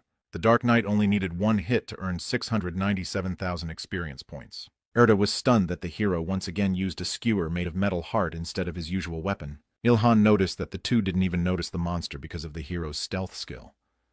The young man didn't understand how they could get into such a situation when they have their own guardian angel. Erta explained that on Earth the angel's power was limited. The Celestials are not allowed to interfere too much in a person's life. He can only share hints and advice. The hero said that guardian angels do not help at all, only bring trouble. These words of his angered the celestial woman. Meanwhile, Yuna looked super giant scorpion. Kang decided to clarify if she was referring to the giant death hunter. Ilhan, of course, heard every word. He was surprised and excited at the same time when he heard the monster's name. Angelica looked no less stunned than her ward. At that moment, Hajin finally noticed the threat behind his back. It seemed to be exactly what the two had come down to the troll dungeon for. It was the giant death hunter they needed to overcome. Yuna was amazed at the size of this monster.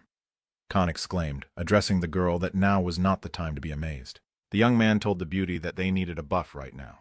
The girl didn't hesitate. Activating her magic, she appealed to the higher powers to strengthen Hajin. In the next instant, a magic amulet appeared under the guy's feet. Kang didn't hesitate a moment longer. Holding his shield in front of him, he rushed at the giant scorpion. Ilhan asked Erta in astonishment. "Paladin and healer, I don't need to interfere, do I?"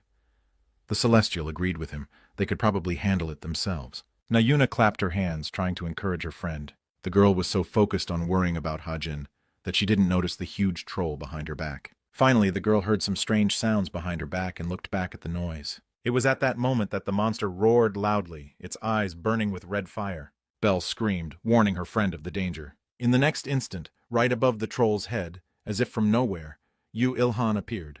The hero held his superweapon, which hit its target with a stake. It entered the back, piercing the troll through and through. In the same second, the monster fell to the ground. It didn't move. Nayuna screamed loudly, covering her face with her hand. Kang Hajin froze in place. He didn't expect this turn of events at all. The young man landed on the troll's body. He was a bit disappointed by the message from the system. The Mineral Death Strike debuff has a unique class and a 5th level of impact. The option is a 50% increase in hitting power. A 50% increase in piercing power will be destroyed after use. Ilhan said to Erti, "I can only use it once." The Celestial replied, "That's because you didn't pay attention to durability and put everything into punching power. Who makes things like that anyway?" The system told her that the weapon puts everything into one attack. It's unstable and destroyed after one use, but this attack would definitely destroy the target. The hero thought that one had to be very strong to destroy a third-class monster. The young man didn't want undue attention to his own person. Ilhan said, addressing his new acquaintances, that he was done and they could continue. All this time, the giant scorpion didn't move, its attention fixed on killing the troll. Kang Hajin slowly turned his head towards the monster. At the same instant the scorpion struck with its giant claw, the young man barely had time to roll away. He had completely forgotten that a moment before he was fighting a giant scorpion. Nayuna screamed. She saw that Hajin was in danger. Belle realized that her friend couldn't do it alone, so she stopped Ilhan. Belle shouted, "If you help us with killing the scorpion, we will give you everything but the poison." The hero agreed without hesitation, for it was a favorable offer. Hajin was angered by his friend's offer, which she made without consulting him. Nayuna begged Appa to be smarter, for he couldn't do it alone. It was at that moment that the scorpion struck again. Kang barely had time to bounce back, but he couldn't escape the trap. The monster's strong tail grabbed the young man. Ilhan got there just in time.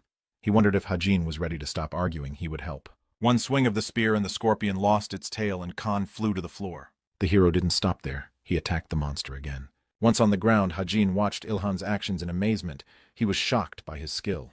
Nayuna shouted, "Hajin, you also need to attack!" The boy heeded his friend's advice and rose to his feet, taking his sword in both hands. He used a strengthening strike and attacked the scorpion. Erta explained to Ilhan, "The skill he just used affects the previous attack, causing the next one to become stronger. In other words, he took advantage of your power." The hero was surprised that this skill also required mana. He had thought that Kang was stronger. The Celestial said that not all humans are monsters like Ilhan. The next moment the young man exclaimed, "Hey, Scorpion, do you know what my specialty is?" The young man repeatedly attacked the monster at the same spot. In the same second, the system reported that he had gained almost 2.5 million experience points. Yu Ilhan had obtained the record of a level 95 giant death hunter. The hero didn't waste any time and immediately set about distributing the scorpion carcass. The master separated all the parts with venom and showed his new acquaintances the poisonous sting and the glands that produced it. Yuna and Hajin were very grateful for the help. At that moment, Erta pounced on Peta, using an angelic overwhelming hold. The enraged Celestial wanted to find out if Peta was the one who brought that scorpion. At this moment, Ilhan pondered whether the scorpion's meat would taste good, but he decided that he should deal with the slain troll first. The hero went to the place where the monster's body lay. He saw a third-rank mana stone. It was a wonderful find. Peta also saw this find. She was amazed by the coma that had happened so quickly. Yuna saw both angels, but she figured it wasn't a confrontation but a friendly embrace. Kang, on the other hand, figured it out. Finally, Erta let go of Peta. She thought the Manaku stone was a wonderful acquisition for her ward. Ilhan was pleased that he would finally be able to complete the task. Hajin said that they were going to return to Korea. He suggested the hero to go with them and join their clan. Yuna said, "Mr. Dark Knight, join our clan. Meyer will also be very happy about it." Ilhan put his hand forward, but coldly refused the offer. Kang tried to persuade the hero. He said that his skills were enviable. If he joined their clan, he could develop further. Peta said, "People become better at working with others. That way they share experience and knowledge." Yuna said that hunting monsters together with a pretty girl like her is a lot of fun. The hero was adamant, he said slowly, syllabically, that he didn't want to. The guy thought that popular people could have fun alone. Then he decided to explain. "I know about how great it is to work in a team, but I don't have that experience because no one noticed me or cared about me before. I always overcame all the obstacles by myself and improved my shortcomings by myself. It will be strange for me to accept such an offer from extroverts like you. Just leave me alone." After the hero's words, Erta realized that the boy's trauma had manifested itself again. The Celestial realized that it was time for her to intervene.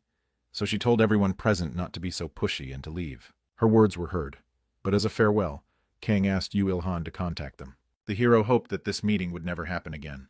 The guy said that now his stealth skill could return. Erta stunnedly replied that he really only does what he wants to do. The young man held out his hand for the mana stone and said it was time to work with it. The system recorded the hero's trophy. The heart of a second-class sleeping monster 500 and 500, troll blood 500 and 500 liters, good sleep 100 and 100, third-class monster mana stone 1 and 1. Il-han was pleased with his achievements. He had finally reached the evolution of the rest skill. The master had finally achieved what he had been going for all this time. He had made all these ingredients turn into energy. Because of this, he had gained incredible regeneration. The system reported it. Now his body and mind would quickly recover from injuries and fatigue. At the moment, this skill was at the first level. Even if the young man loses a finger, he will be able to regenerate it in an instant. When activated, he will not be able to regain the skill until sufficient recovery is complete. The other abilities of the skill were not changed. Erta congratulated her mentee for obtaining the expert rank training difficulty skill. Once this skill reached a high level, the hero would be able to revive even if his heart shattered into small pieces. Il-han wanted to know how long he needed to train to reach that level. The young man thought that he had acquired a great skill. Such an acquisition was worth any training. The Celestial smiled. Her ward continued to surprise her. The hero said that he now needed to kill 100 Class 2 monsters to fulfill the conditions for a Novice Reaper. Angelica said that was a terrible condition, and Il-han was the only one who could fulfill it. The young man didn't argue. That was probably the reason he got the assignment. Watching the trolls in the dungeon, it seemed to him that the trolls moved differently. Until now they had been resting near a tree, but now they were constantly moving and not sleeping. The young man assumed that they were going to avenge their leader or something, but they didn't look like they were out for revenge. Erta advised him to hurry up and get it over with. After that, for several days, the hero hunted trolls. Il-han wandered through the dungeons, defeating the monsters one by one. There was not much left to the goal. He was able to kill 97 monsters. The young man noticed that their number had deteriorated a lot. Back then, there was at least one every 10 minutes. Now he was barely stumbling upon one every hour. The boy couldn't help but notice that the trolls were behaving strangely. The monsters were too lazy to run away, but they were trying to fight for their lives. The hero assumed that these creatures had been taken over by someone. Erta said, "You killed their leader." The Celestial did not believe there was another troll here in a position higher than the leader. The young man concluded that in that case there was another monster. The angelic woman agreed with that. Having finished with their dinner, Il-han said they should head back. Erta agreed that it wasn't worth the risk and supported the young man. She added that this wasn't the only place with second-class monsters. The young man and his assistant headed towards the exit of the dungeon. The boy noticed almost immediately that the road had changed. He told Erta about it. The celestial girl closed her eyes, promising to find out. The next moment she opened her eyes, her face looking puzzled. Angelica felt that the way out of this dungeon had disappeared. They were trapped. Erta was desperate. The exit was gone. She couldn't contact the other angels. Nothing like this had ever happened to her before. The hero tried to calm her down, but all words were in vain. At this very moment it came to the guy. Has he been abandoned again? With a question in his eyes, he looked at the angel. She only confirmed his guess. They were in the abandoned world. God rules over many worlds. He helps other living beings when they are in danger. But sometimes monsters become too strong and end up destroying entire species. Monsters that have lost their enemies begin to consume each other. After that, the future of the world fades into oblivion. Heaven refuses to give up on this world. The nimbus that is over the angel's head helps him communicate with other super beings. Erta exclaimed in despair, "I can't communicate with other angels in the abandoned world because all ties to heaven disappear." The hero countered that it was not an abandoned world, but a dungeon on earth. The angeless lowered her gaze. Her words made the young man nervous. Yes, it must be. Erta saw the state of her ward. She expected him to say something. But Il-han snapped out of his seat without further ado, bringing the angelic girl with him. The next moment they fell to the ground. Thanks to the guy's excellent reaction, they managed to escape. The sharp point of some gigantic weapon went into the ground where Il-han had been standing a second ago. Some giant creature with something that looked like an axe said, "Found it." The monster's face was hidden behind a hood. It wanted to get a record in the system by killing the hero. Il-han wanted to understand what it was. Erta replied that the monster in front of them was not a registered monster, a mutation that resulted from monsters eating each other and evolving. The Celestial couldn't predict its behavior, so she advised the guy to be careful. The monster did not wait, and attacked the hero again with his sharp weapon. Il-han concluded that he was without a doubt stronger than the leader of the plains trolls. But the young man was confident that he could overpower him. Even if he is strong, he is only a third-class monster. The hero realized that it wasn't him that the monster just tried to hit, but Erda. Could it be because of its stealth? Probably the monster's peculiarity is also due to stealth.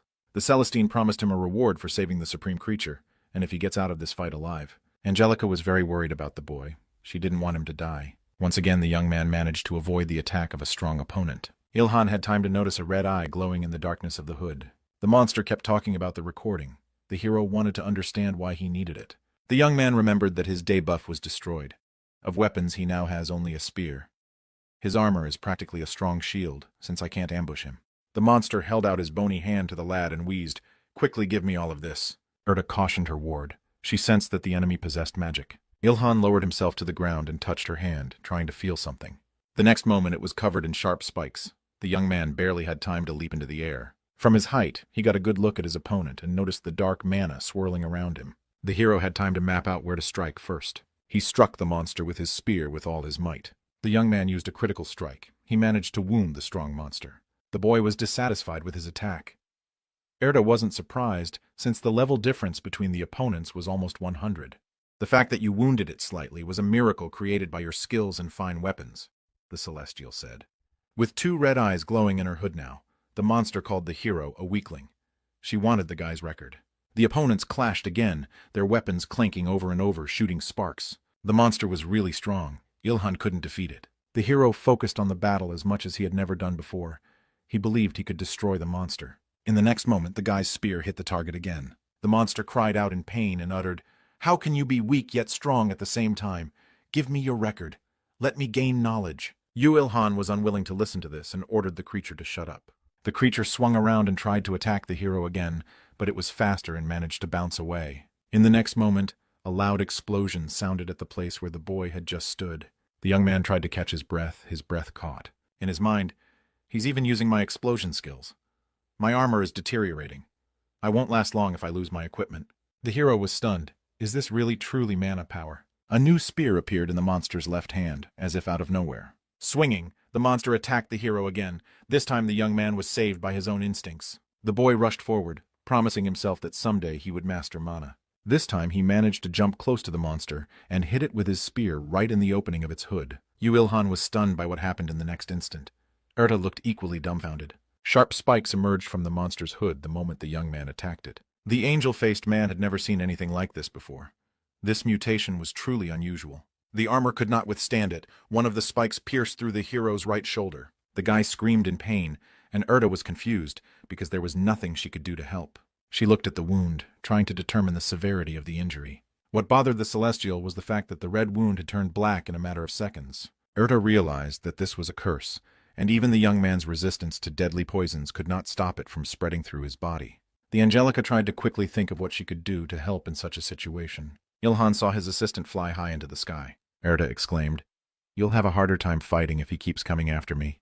I shouldn't stay here." The boy decided not to argue with her decision, and suggested the angelic girl take a walk. Without looking back, the Celestial asked her ward not to perish.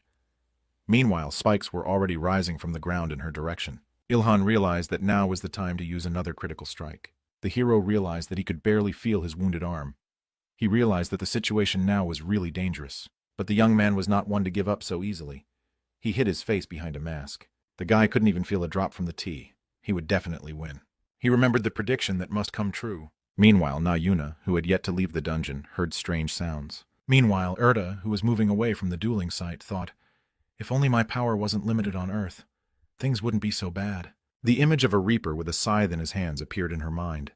Everything around her was red. Celestia realized that now was not the time to think about it. She needed to hurry.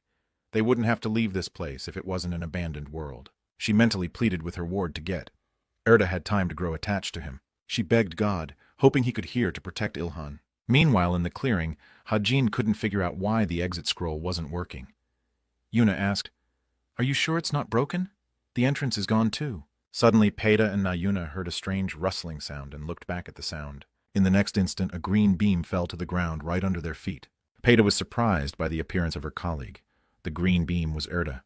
There was no face on the angelic girl. She was so out of breath she couldn't utter a word. Exhaling slightly, she exclaimed that Peta should return the favor right now. Meanwhile, the mask on Ilhan's face was almost falling apart. The armor was no longer holding up as well. The monster that kept attacking the hero couldn't understand why the guy was still holding on. There were questions in the monster's mind, but no answer. It didn't understand how, with such exhaustion, a person could continue to stay on his feet. The creature said the question out loud, but the hero wasn't going to debate with him. He exclaimed angrily, "It's been 2 months since the humans returned to Earth.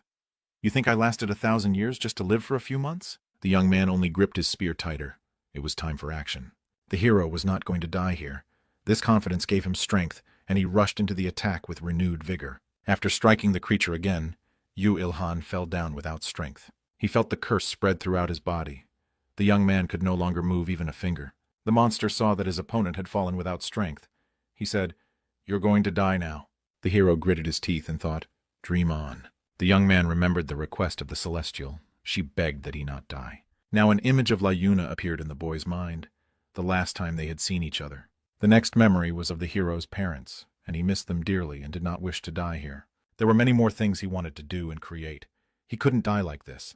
The young man wished he could see Lita at least one more time. Finally, the boy was able to admit to himself that he missed the angelic girl. Yu Ilhan continued to lie face down in the ground. The danger was very close, but he had no strength to resist. The guy couldn't move. Suddenly an image of Lita appeared in his imagination, calling out to him. Ilhan tried his best to regain his self-control, but the monster's poison was stronger. The next moment there was an explosion that covered everything around him. When the dust cleared, the monster saw that her weapon had sunk into the ground, and the young man had disappeared somewhere. The monster started looking around, trying to find its victim. When it finally saw the boy, it was amazed at how he had escaped death. Suddenly, Yu Ilhan heard Yuna's voice. The girl wanted to know if they were too late. The beauty put her hands forward, activating all her mana. She was begging God to protect the hero. The young man realized that the prediction had finally come true. The boy felt the curse recede. His body began to heal. Ilhan clenched his fist. Now he felt the strength to continue the fight. The monster attacked again. Doing a somersault, the boy avoided the attack. The monster's eyes burned predatorily from the darkness of the hood. He couldn't understand how the man was able to get rid of his curse. The young man was pleased that he could finally move again. Ilhan realized if the new acquaintances didn't show up in time, he would really die. Kang Hajin couldn't understand where such a monster came from in this dungeon. Nayuna ordered his friend to attack, but he was not so eager. The young man gritted his teeth. He knew he couldn't do otherwise. Ilhan could use some help right now. The beauty continued to help the boys with her mana. Nayuna spoke with her hands outstretched forward.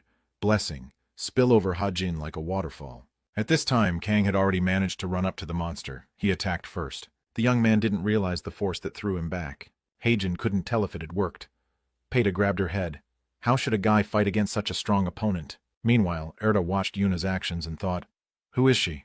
It took Yu Ilhan a lot of effort to inflict at least some damage on the Reaper. When did this girl send him flying with just the power of her blessing? The Celestial rushed to her ward. She wanted to know how the young man was feeling.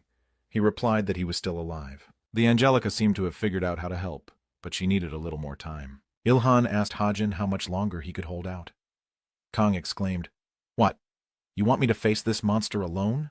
The hero asked the guy to buy some time for him. The young man looked frightened, and there was a mute question in Yuna's eyes. Finally, Kang said, "If Yuna helps, I can probably last about 30 seconds. Yu Ilhan replied that this time would be quite enough for him. Hajin decided to waste no time and immediately lunged at the monster. Time after time, Kang withstood the monster's attack thanks to his girlfriend's blessing. Peita shouted while addressing her colleague.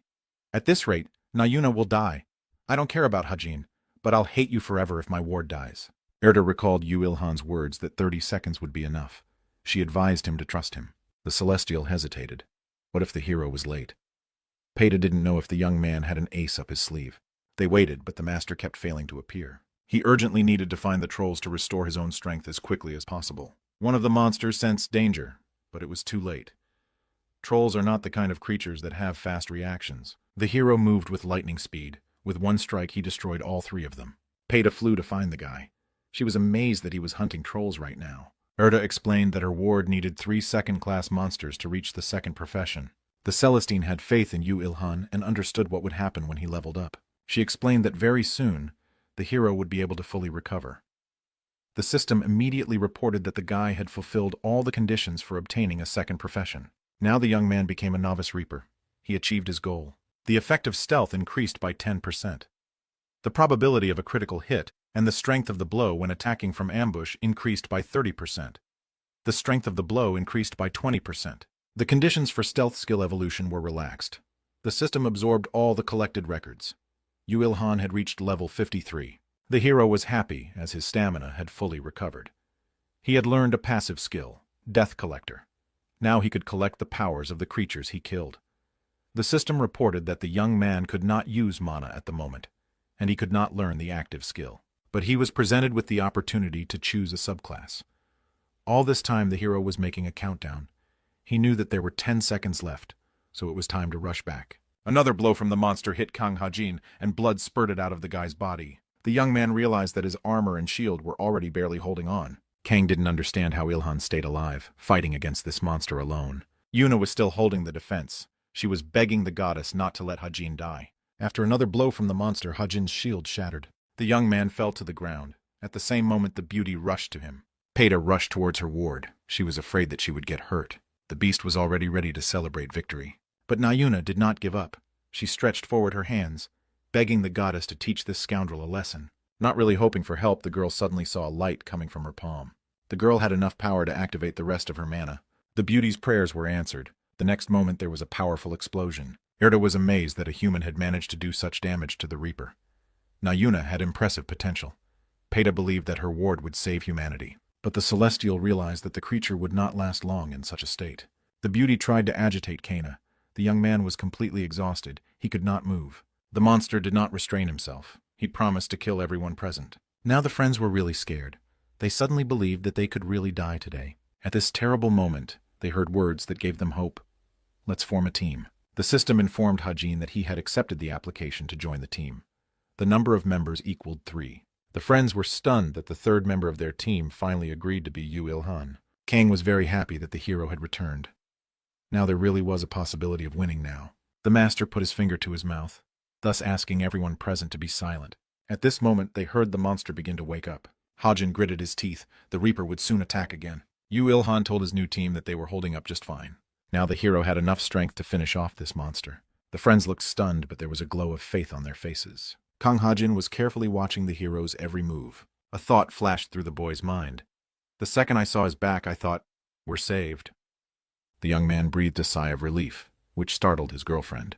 Kang said, as if speaking to himself, that he had not realized how weak he was until that day. It made him sad, but he was relieved when Il-han appeared. Meanwhile, as the hero approached the monster, the young man heard a whisper. New people, new records. The master realized that the monster didn't realize his return because of his anger, and that was to his advantage. It was time to activate his superpowers. Il-han decided to use his superhuman strength. In that instant, his muscles became as strong as stone. The creature took notice, its eyes glowing even brighter. Il-han's eyes also glowed, but they shone with a blue glow. The hero said that this was the end. The young man moved with lightning speed. He swiftly attacked the monster, striking it with his spear. The monster received a critical hit. Dust rose up around it. The lad waited until everything around him dawned to see the result of his attack. The young man froze in place. He was stunned by what he saw. From the head of the monster came off the hooded hero saw a maiden's head with long blonde hair. The beauty was wounded. Tears flowed from her green eyes. The girl said a word of gratitude which stunned the young man even more. But Il-khan's hand did not tremble. The monster was finished. In front of the hero's eyes, the energy that was hidden in this body scattered in all directions. At the same instant, the guy received a message from the system. He had gained almost 32 million experience points and reached level 55. His strength score had been increased by 4 units. Dexterity, health, and Taemin's stats had increased by 2. Yu Il-han asked in surprise, "Did she really break free from the curse? I've never gotten tens of millions of experience." He also obtained a level 157 level Lidakari entry. At the same moment, the Death Collector skill activated. The hero absorbed and stored Lidakari's life force. The friends ran towards the hero. Kang Ha-jin exclaimed, "Thanks to you, we've leveled up and fully recovered." But upon seeing Il-han's gaze, he fell silent half a word. Nayuna was amazed that the monster was actually a human. Kang said that he had never met something like that in the 10 years he had spent in the other world. Il-han didn't pay any attention to their conversations. He took out his carcass tools and decided to finish everything as usual. But Erda stopped him. She wanted to know what exactly the young man was going to do. The hero thought that the corpse in front of him was the corpse of a monster and should be dealt with as usual. But the Celestis emphasized that it was a human body. The young man replied that he wasn't going to do anything wrong, only the most important thing. "If this girl has strong skin, hard bones, and mana stone, I will only take those." The celestial woman froze in place with her mouth open. She silently watched her ward's actions. Yu Il-han also froze. What he saw stunned him. Right before their eyes, the girl's body began to disappear. The guy had never seen anything like this before, but he had never encountered a curse before either. Kang Ha-jin told Yuni that the monster's body had turned into ashes. Il-han was in despair. He didn't think this would actually happen. Suddenly, Erta broke the silence. She uttered a single word. Destroyer. The hero asked in surprise. Destroyer? Another person with a cool name? Am I the only one who doesn't know? An introvert who didn't find the strength to confidently ask? The Celestial explained. Those who have eaten mana stones and been consumed by a mana monster are called destroyers. When he dies, his body crumbles into ashes. Il-han wondered if that Reaper wasn't real then. Erta replied, he may have been an intelligent being like an elf, but he was originally human. The boy needed a few minutes to think it over carefully. He was disappointed that he couldn't process the creature's body. It was a scientific curiosity, but suddenly upon lifting the monster's cloak, the hero found something. This find improved his mood. As it turned out, there was not only the mana stone left behind. In addition to it, the young man found armor and weapons. Suddenly, the silence was cut through by Peita's shout, "Did you notice? There's a way out of the dungeon again!" The Celestials rejoiced that their abilities had returned. Erta concluded that they had been disappearing because of the mysterious Lita Carrick. Angelica felt sorry that she couldn't hear an explanation from that girl. Yu Il-han caught a glance and wondered why he was being looked at like that. In the next moment, the young man exclaimed while addressing Erta, "Are you saying it's my fault?" The Celestial replied with a smile that she thought he was cute. The boy relaxed. He smiled and replied that in that case it was no big deal. The angelic girl thought confusedly, the Reaper is defeated, but nothing has been resolved.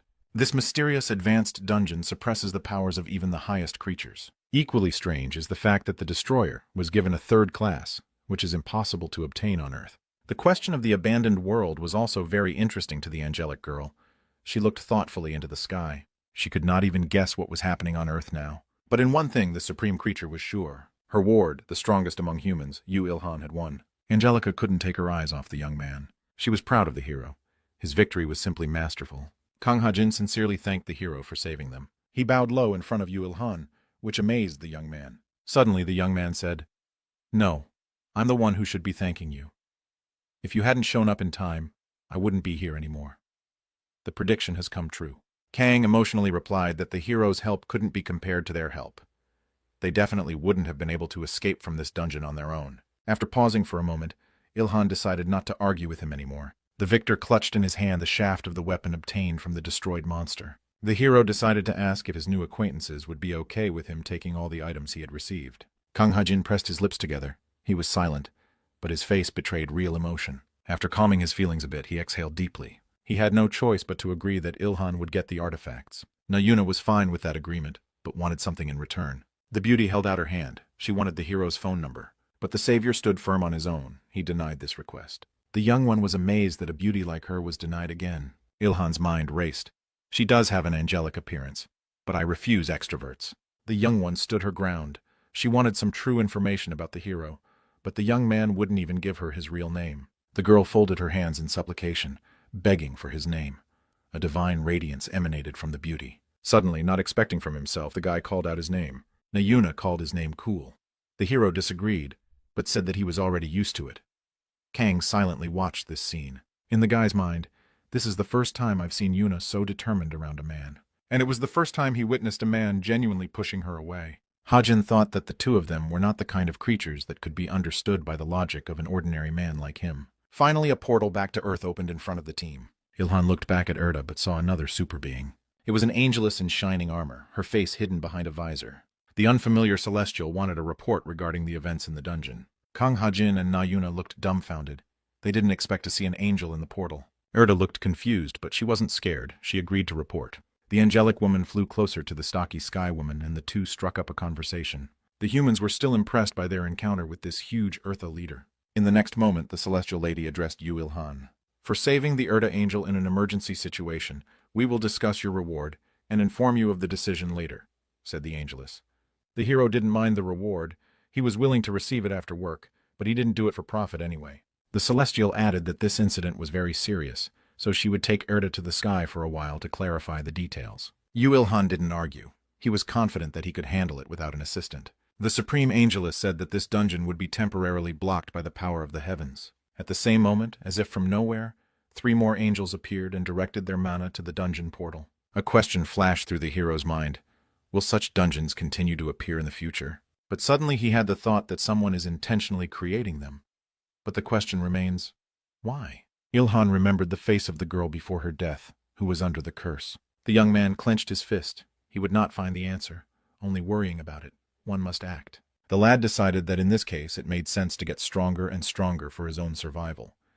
He would not further improve his own abilities. The system advised him to stay away from the portal. It's really dangerous there. The Erta leader said, "Among the numerous worlds we are on, Earth is the only one with unpredictable factors." She added that more angels will appear on Earth to control the situation. Suddenly, the Angelica paused and smiled strangely. The next moment she said that Lita asked her to tell her that she missed her. The hero was stunned by these words.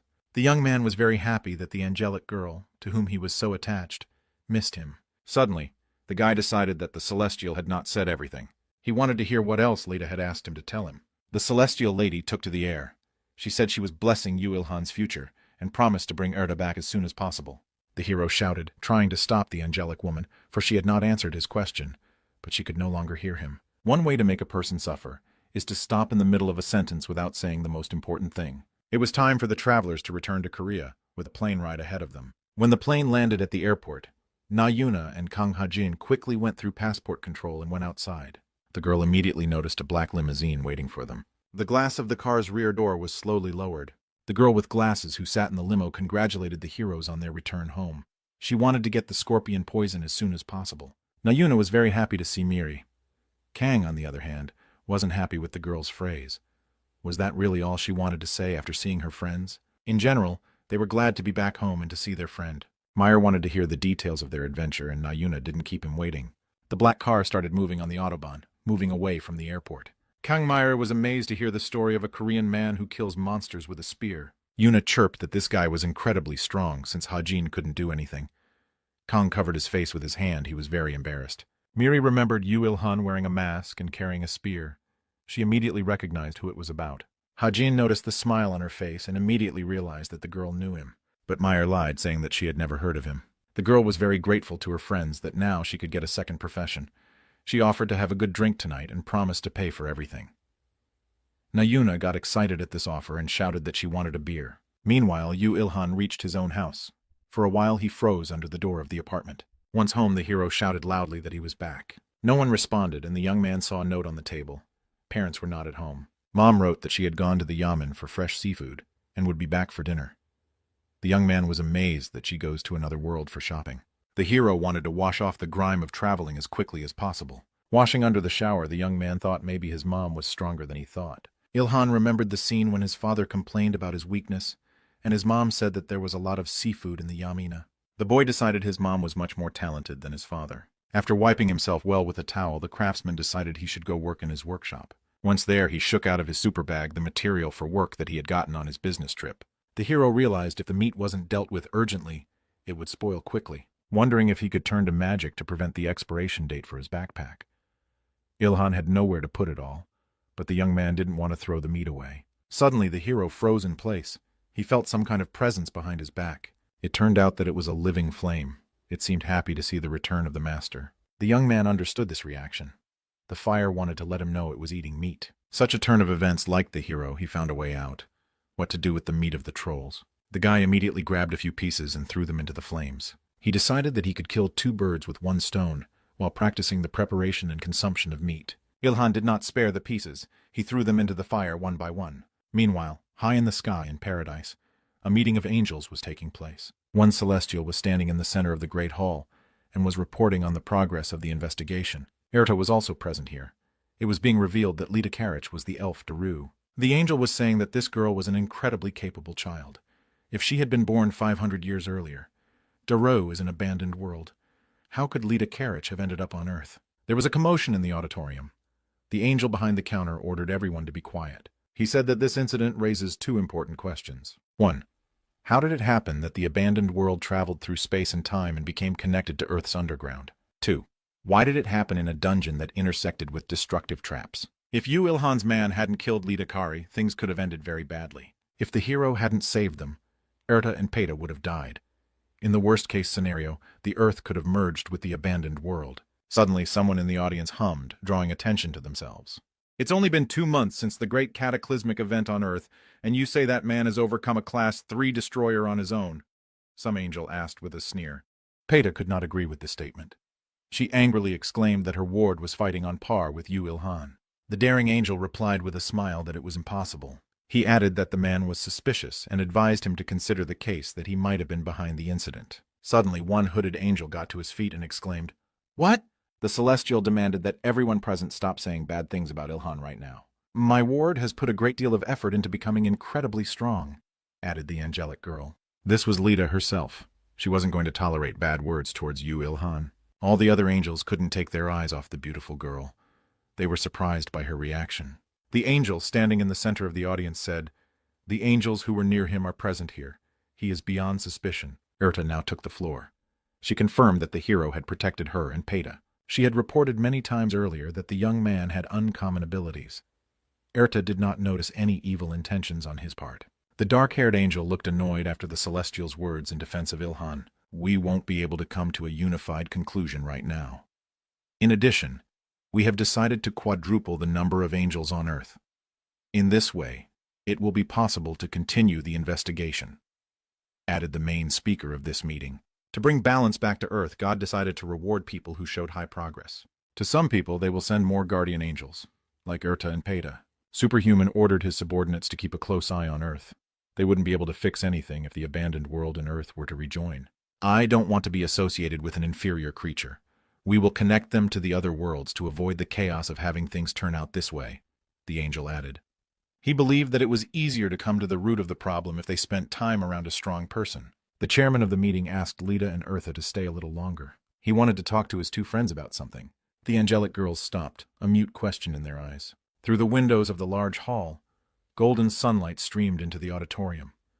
They created a slightly magical atmosphere. After a long monologue, the chairman of the meeting thanked Liddy, Earthy, and Peity for listening.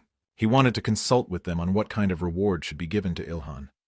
After all, they are the ones who know him like no one else. Lita was happy for her former ward, and Erta said, "We should give him something that will benefit him." Angel said he understood Lita's feelings. Following God's order, he promised to give the hero the best reward possible with his powers. Lita was pleased with such words from Mr. Muir, while Erta looked dumbfounded. She thought that Mayura always maintains a neutral stance and values impartiality. But why is he making an exception now? Angel said that he is only fulfilling God's wishes. They are only doing this for the sake of bringing balance back to the Earth. Mr. Mayura was silent for a moment. He had some strange premonition. It seemed to him that this person, Yu Il-han, could get close to the root of the problem, unlike the 7 billion people who had returned to Earth from other worlds. Meanwhile on Earth in his workshop, the hero didn't notice how quickly time flew by. He looked at his watch and was amazed that it was already the first hour of the night. Time to go home, wondering if his mom's fresh seafood dinner had waited for him. It was deep night outside, but the hero's workshop was still bustling with work. The young man stood over his work table, enjoying the result of his own labor. Ilhan breathed a sigh of relief. He had managed to reinforce the debuff with a metal heart. The system had assigned a unique class to this weapon, and named it a terrible destructive metal heart debuff. The strength of its strike had reached level 4. The debuffer received a 40% increase in penetration and impact strength, and became even more durable. It was a ruthless weapon that was created by the best craftsman on Earth. The hero told himself that he couldn't empty it at level 5 if he wanted to use it more than once. The durability isn't that high yet. A message came from the system. Due to the amount of force and recoil, loading ammunition would require more bravery compared to in a battle with monsters. Now Ilhan felt that he should create a long-range weapon. The pistol and bow were useless since the young man still hadn't mastered the Marn. In the end, it might end with his demise. But this possibility did not upset the hero, but only made him work even more conscientiously. The hero bet on Atlatl, a spear but an unusual one. There is a hook at the tip of such a weapon. It provides more destructive power and range than other weapons. Ilhan remembered, besides, he has a spear skill. In this context, this weapon is just perfect. The lad caught fire with the idea and didn't waste any time. He immediately began to realize his plan, the creation of Atlatl. Suddenly, the young man's gaze was attracted by the remains of the cloak of the cursed elf. There on the table next to the scraps of cloth were her weapons. At the same moment, he received a message from the system. The fallen cloak of a hidden reaper of unique rank, with 2400 defense and 1238's 2430 durability. Just as he thought, the extra option is stealth. If Ilhan gains even more stealth abilities, he might disappear forever. There was another message. In case of an ambush attack, the user's stealth and hitting power would be increased by 20%. The cloak that had been absorbing mana for years now had the power of a reaper. The young man found it much more useful. The reaper's deadly and sharp scythe increases the probability of a critical strike. But in the hero's opinion, this weapon was not perfect. The system explained that this scythe was created by the last master of the destroyed world from an unknown metal. Yu Ilhan made a decision that he would melt this scythe into a spear. The hero grabbed the dead elf's weapon and sent it into the eternal flames. The young man stood motionless near the flames. He was surprised by what he saw. It appeared that this scythe could not be melted, so there were things that even eternal flames could not melt. These words of the hero angered the fire, which was capable of emotions as if it were a living being. Ilhan tried to encourage the eternal flame. He believed that the fire could handle melting the scythe.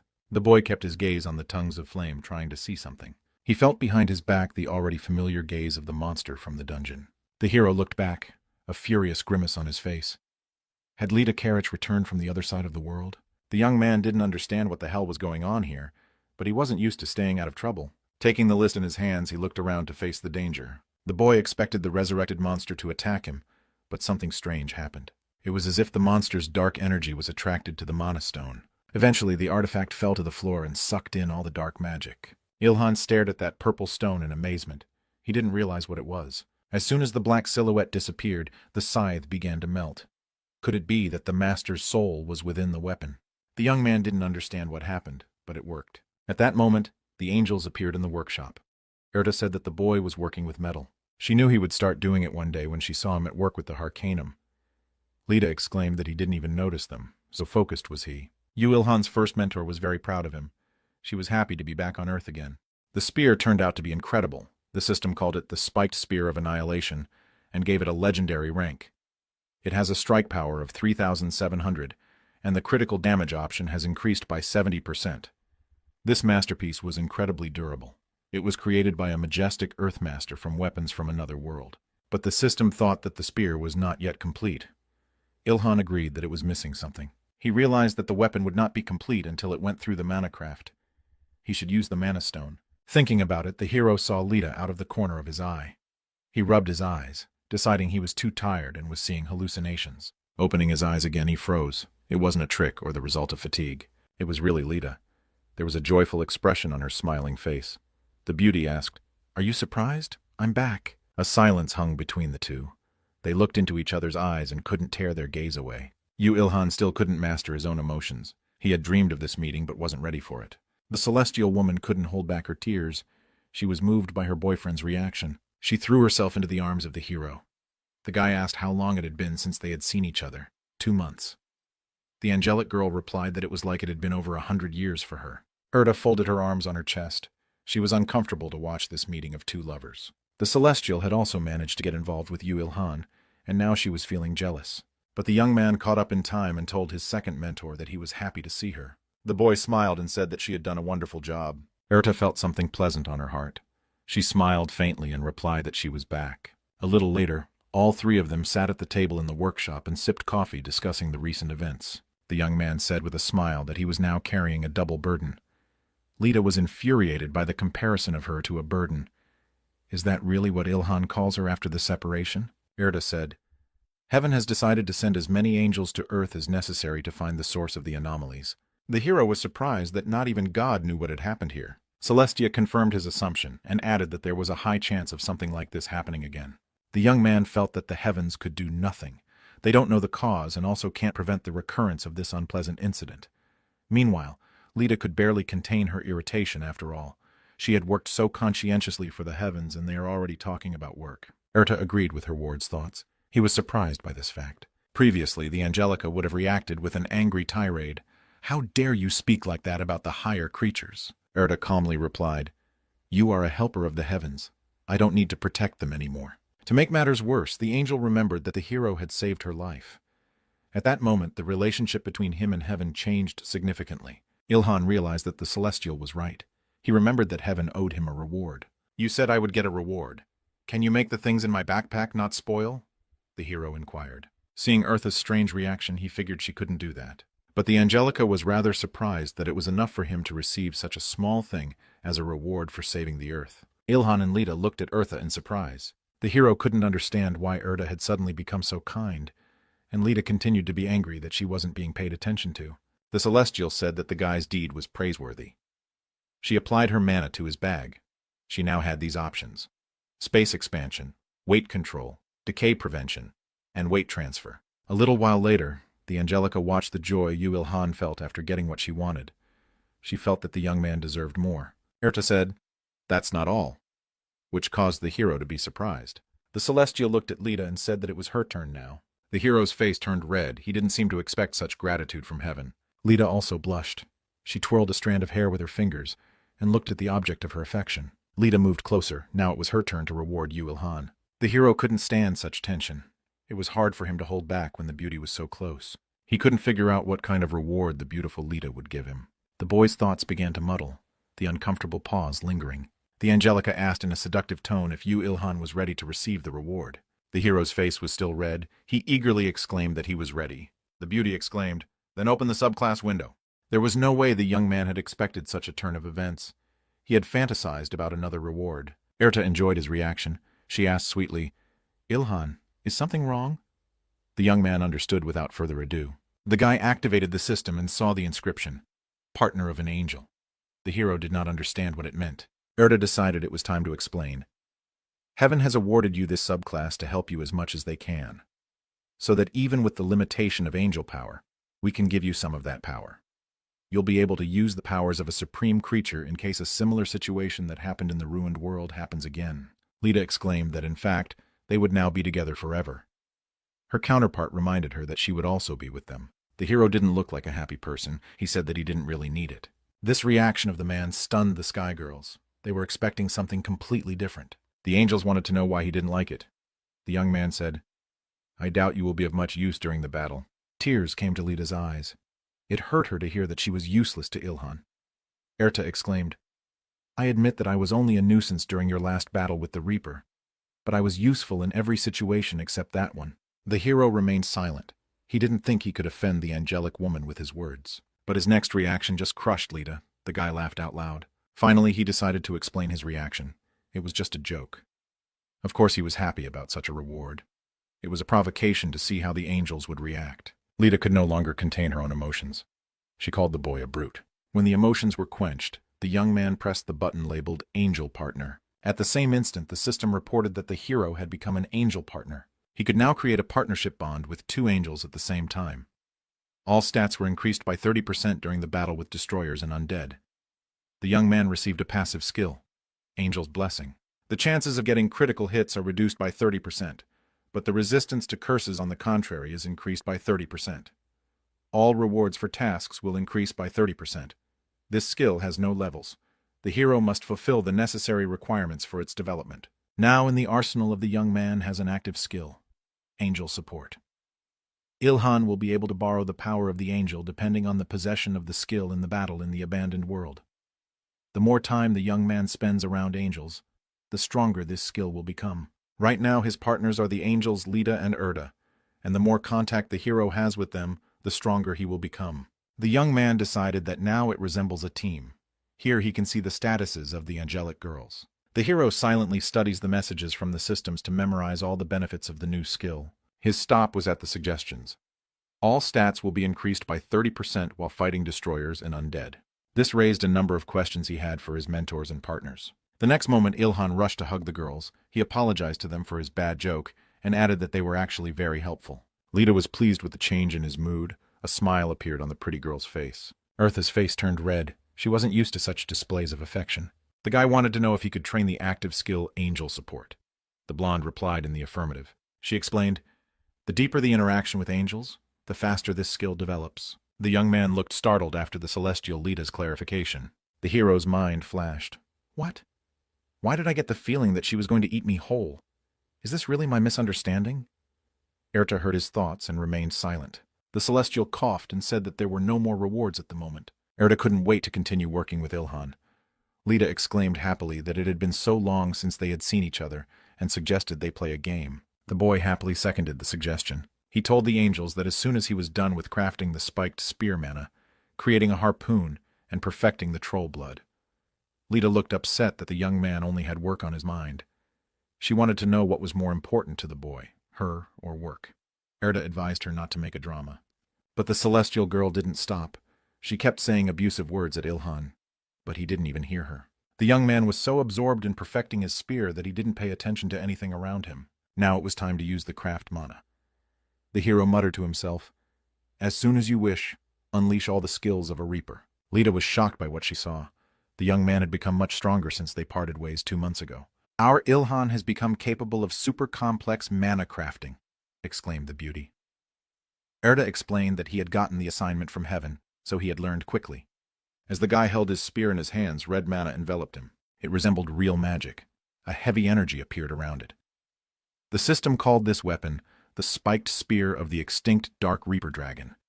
Its refinement was complete. Class legendary. Strike power 4,000. Durability 3,200. It seems the young man was himself dumbfounded by his new creation. The chances of critical strike, damage, and hitting power would be increased by 30% in the case of a surprise attack. All characteristics of the Reaper's skills will be increased by 30%. Critical strike and damage chances will be increased by 150% in case of a battle with dragons. The following message from the system.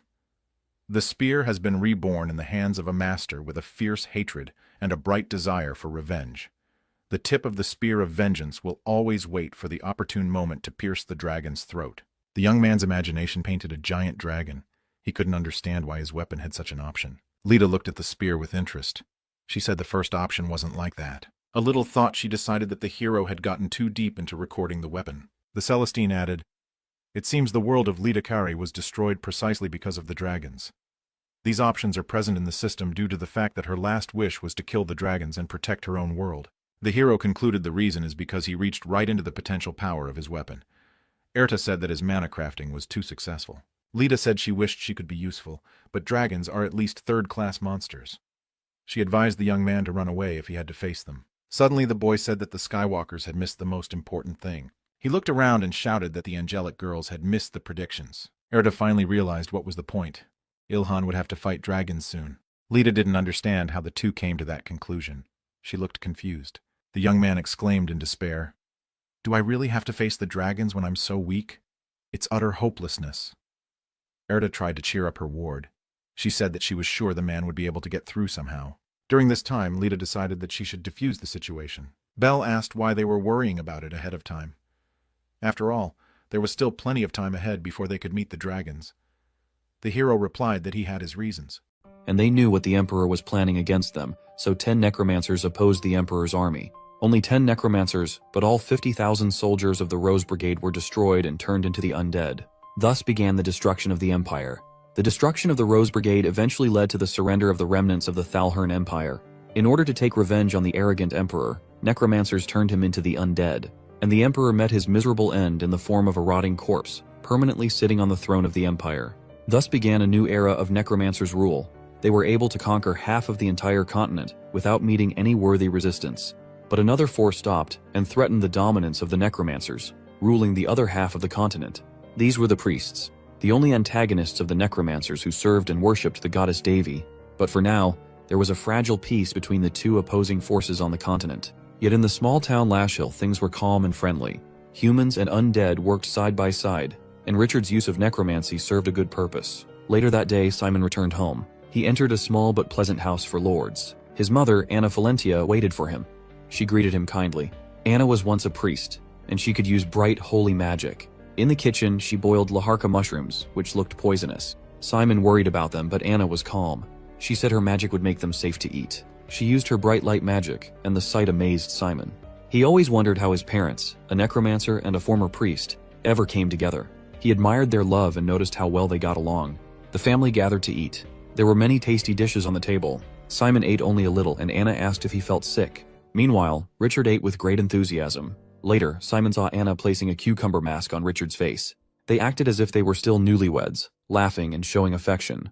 It was a warm and happy home. That evening, Simon went to his room. He looked at the full moon outside his window, enjoying its beauty. After wishing his parents good night, he turned to close his door. Suddenly, a letter flew in and hit him right in the face, knocking him off balance. Surprised, Simon peeled the letter off. Then he noticed a girl sitting on his windowsill, smiling at him. He could not believe his eyes. He tried to ignore her, thinking it might be a dream or a trick of the light. He lay down and covered himself with a blanket, hoping she would disappear. But she jumped into the room, yelling at him not to pretend he could not see her. She even tried to pull the blanket away. Simon realized she would not give up, so he finally sat up and asked who she was and what she wanted.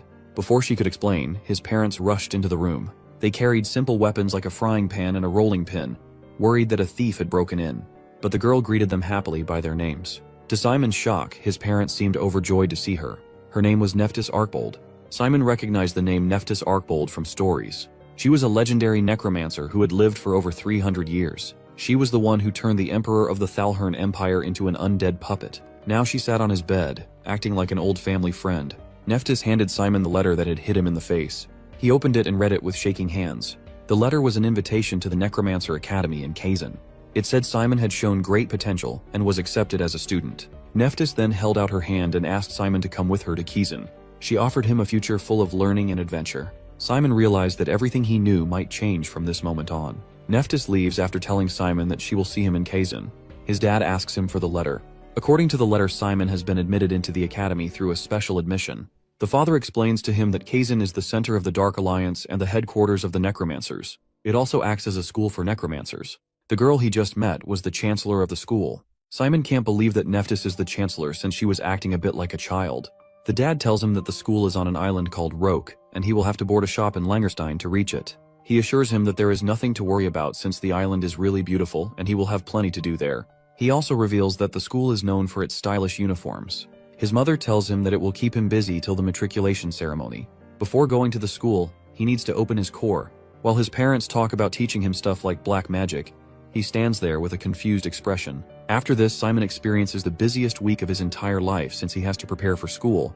Even though his parents told him that he would have fun in the school, they were still worried because of his sudden admission. As his dad prepares to open his core, he asks him to hold tight since he might feel a bit of pain during the process. A blue light glows around Simon as his dad forms the core with the help of his magic. After this, he learned the breathing method and took his dad's crash course on black magic.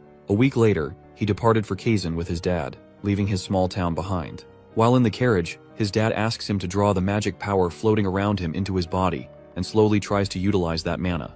He tells him to move it through his core and asks if he can feel the mana.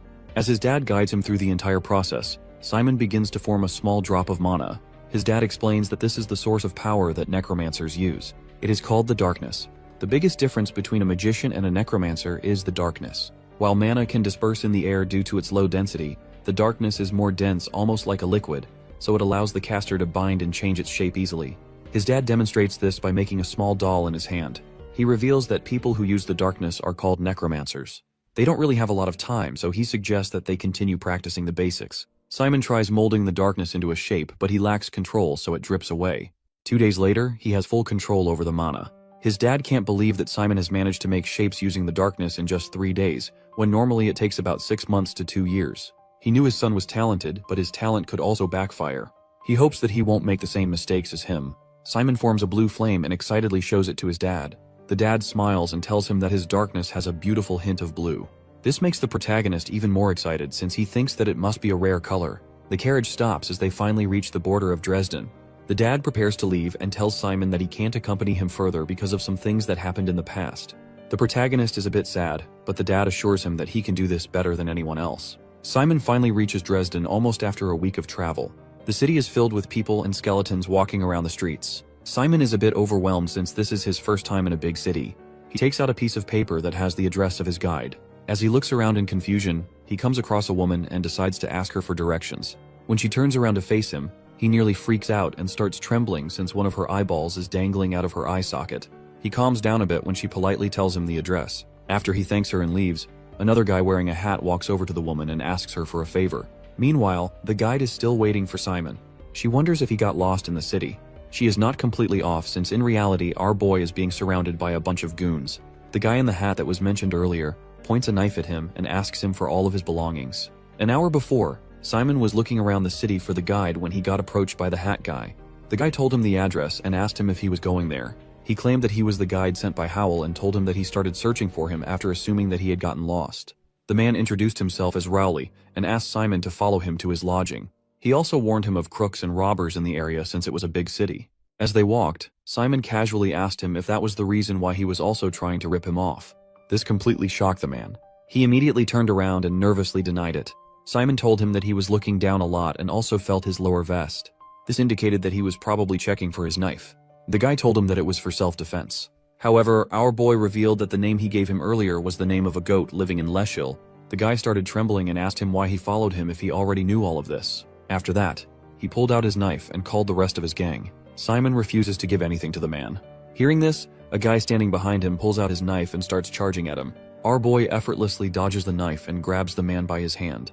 He tells him that he has already dealt with people like him back in his hometown. Simon says that it is his duty as a successor of the lordship to clean dirt like them. Hearing that he is a noble, the robbers can't let him go anymore. Suddenly, the guide shows up. She reveals that she started looking for him when he didn't show up on time. As she casually walks towards the goons, she calls out to Simon and tells him that she had been waiting for him and came to get him when he didn't show up. She smiles and says that it seems like he is dealing with something else. The bald guy is still convinced that they can take on both of them since they have the numbers. Suddenly, they all hear the sound of bones snapping from a nearby shop. The girl asks them if they remember that the building in front of them is a skeleton shop. Moments later, several skeletons jump out of the building and charge at the men.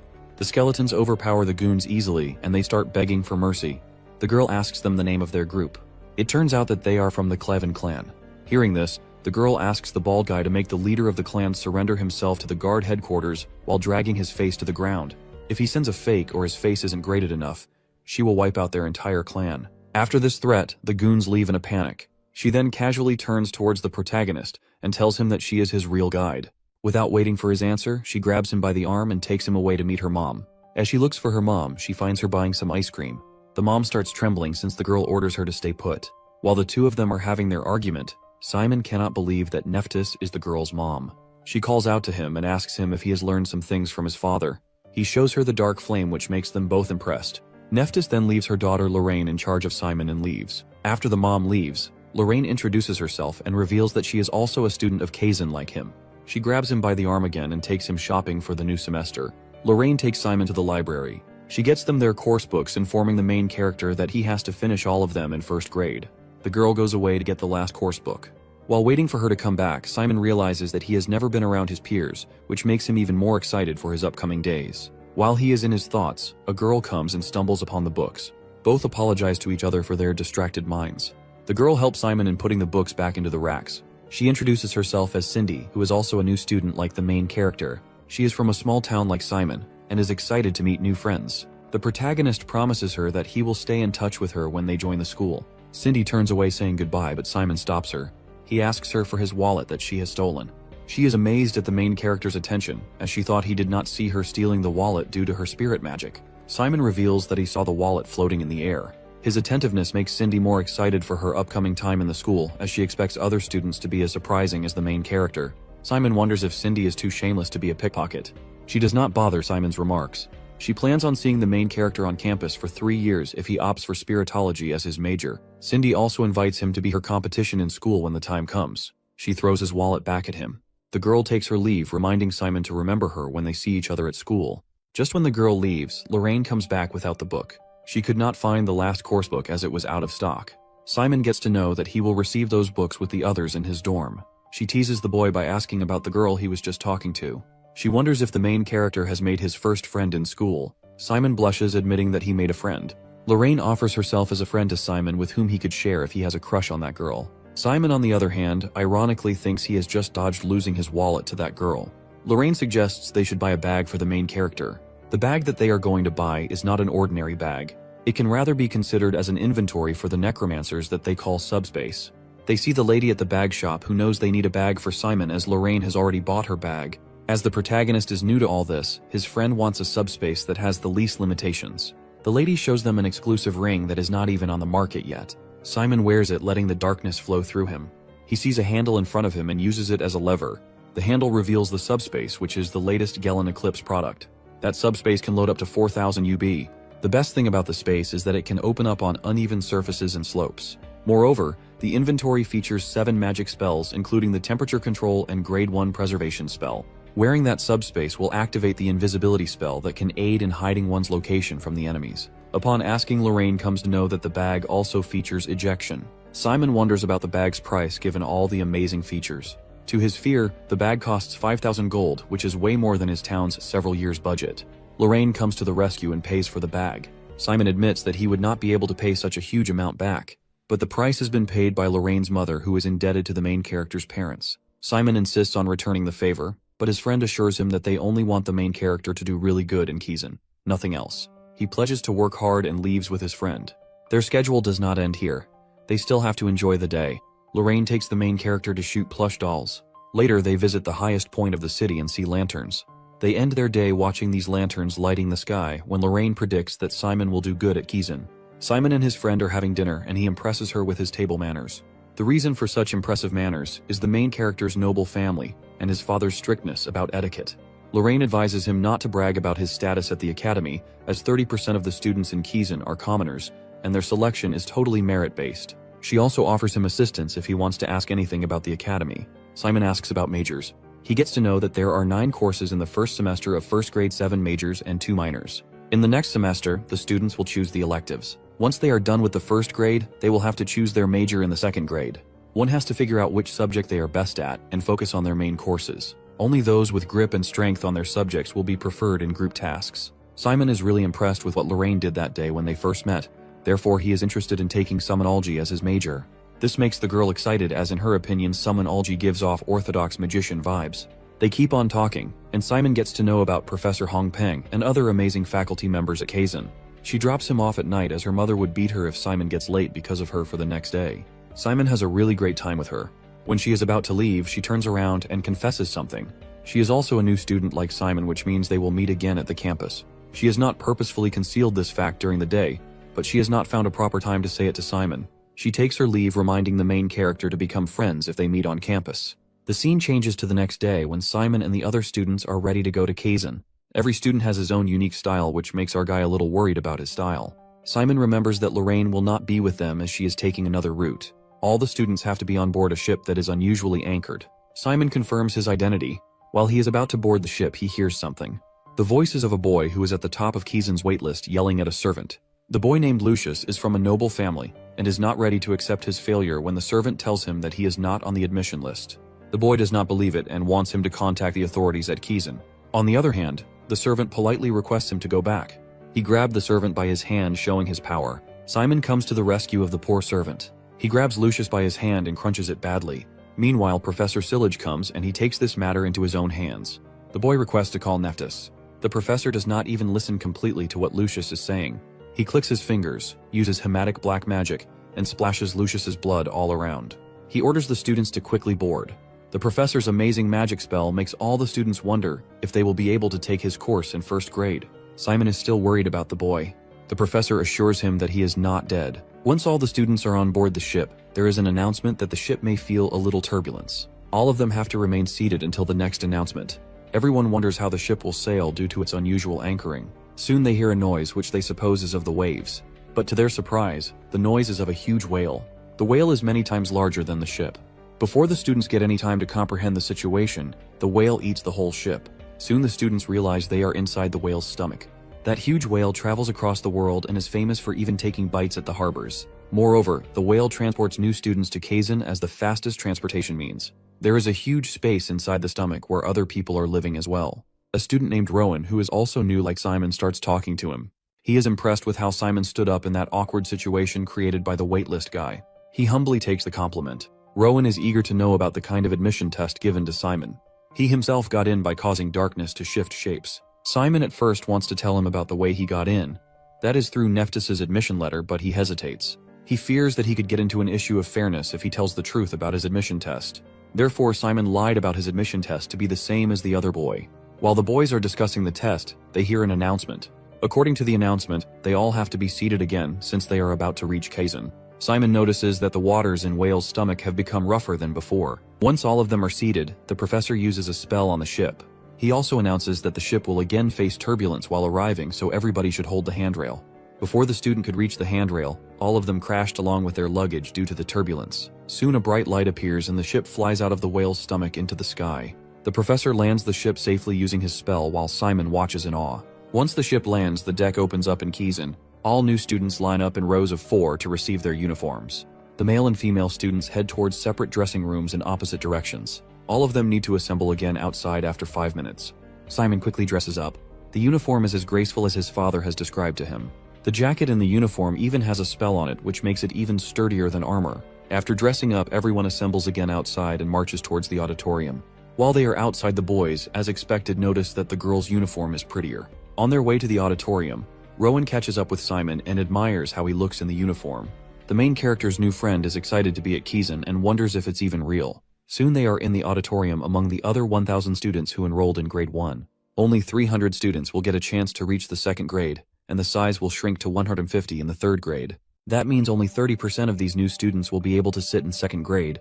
The competition between these students must be fierce, and they have to watch out for top students if they want to reach the third grade. Among them is Cerna Eindark, the successor of Ivory Tower, Darwin Carradine, Jay Sanders, and Chattel Mayer, who is a huge guy. Lowen also adds Lorraine to the list of top students, sitting on the other side of the auditorium.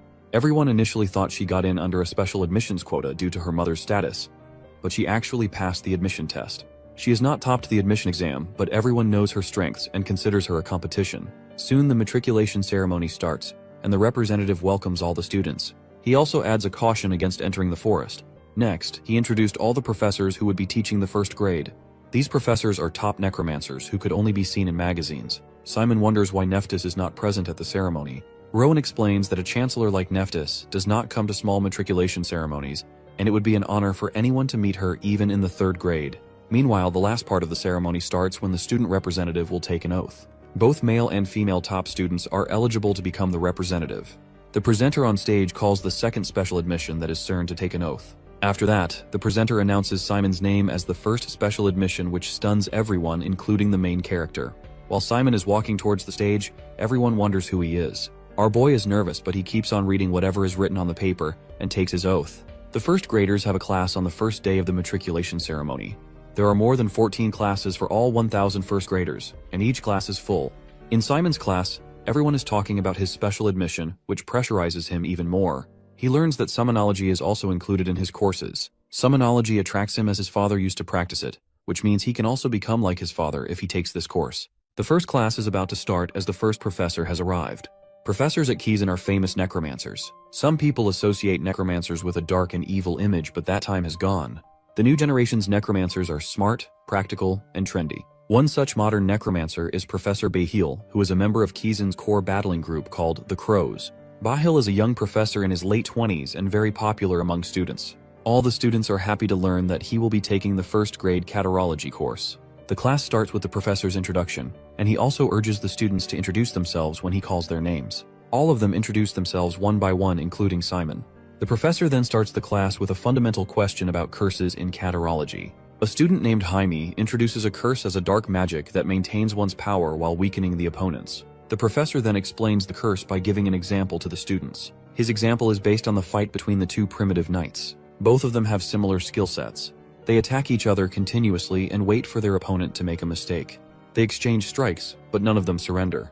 At one moment, one of the knights screams, giving a death stare to his opponent. The opponent knight flinches and turns pale. Finally, the sword slices through the opponent's shoulder, spilling his blood. The other knight attacks his opponent's legs, impeding his movement. Next, he throws sand into his opponent's eyes and removes his helmet. The battle intensifies, and at last, the knight finally cuts through the opponent's head. Through this example, the professor proves that even the most primitive and barbarous battles of clashing weapons are just a series of actions. These actions are used to weaken the opponent and achieve victory. The professor also demonstrates how modern necromancers fight. They defeat their opponents by just a single move. He also explains that curse is the lightest and simplest structure among different black magic spells. Moreover, its activation is quick, which makes it even more popular. The spell can totally shake the opponent even if it needs a little effort. He then takes a few steps towards the students and decides to practically demonstrate the theory. The professor picks up a student and snaps his fingers to use his spell on him.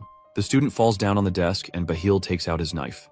This practically illustrates that the necromancers can take down their enemies in just a single move. Students understand the power of curse in catarology through this stunt. After such a wonderful teaching methodology shown by Professor Bahil, it is evident that 80% of the students will take his course again in the second semester. The professor also suggests the students should work on their specialties while cursing so that they can have an upper hand on their enemies. Students learn that catarology is the core of modern necromancers because it is the most effective way to stand against the priests. The professor explains the way priests and necromancers go against each other. He tells the students that while necromancers have curses, priests have blessings. The main difference between a blessing and a curse lies in the fact that one strengthens the target while the other weakens it. He then asks the students how cursing is better than blessings. Jamie raises her hand and answers. She says that a curse is faster to cast than a blessing, therefore it can weaken the target faster than the blessing. The professor finds this answer interesting, but he tells the class that it is incorrect. As per the scholars, if only casting speed is considered, the curse is a bit slower than the priest's blessing if it has to be cast through an opponent's resistance. Professor Bahil asks if anyone else wants to answer. Hector raises his hand and answers, saying no one trains themselves for when they are weaker.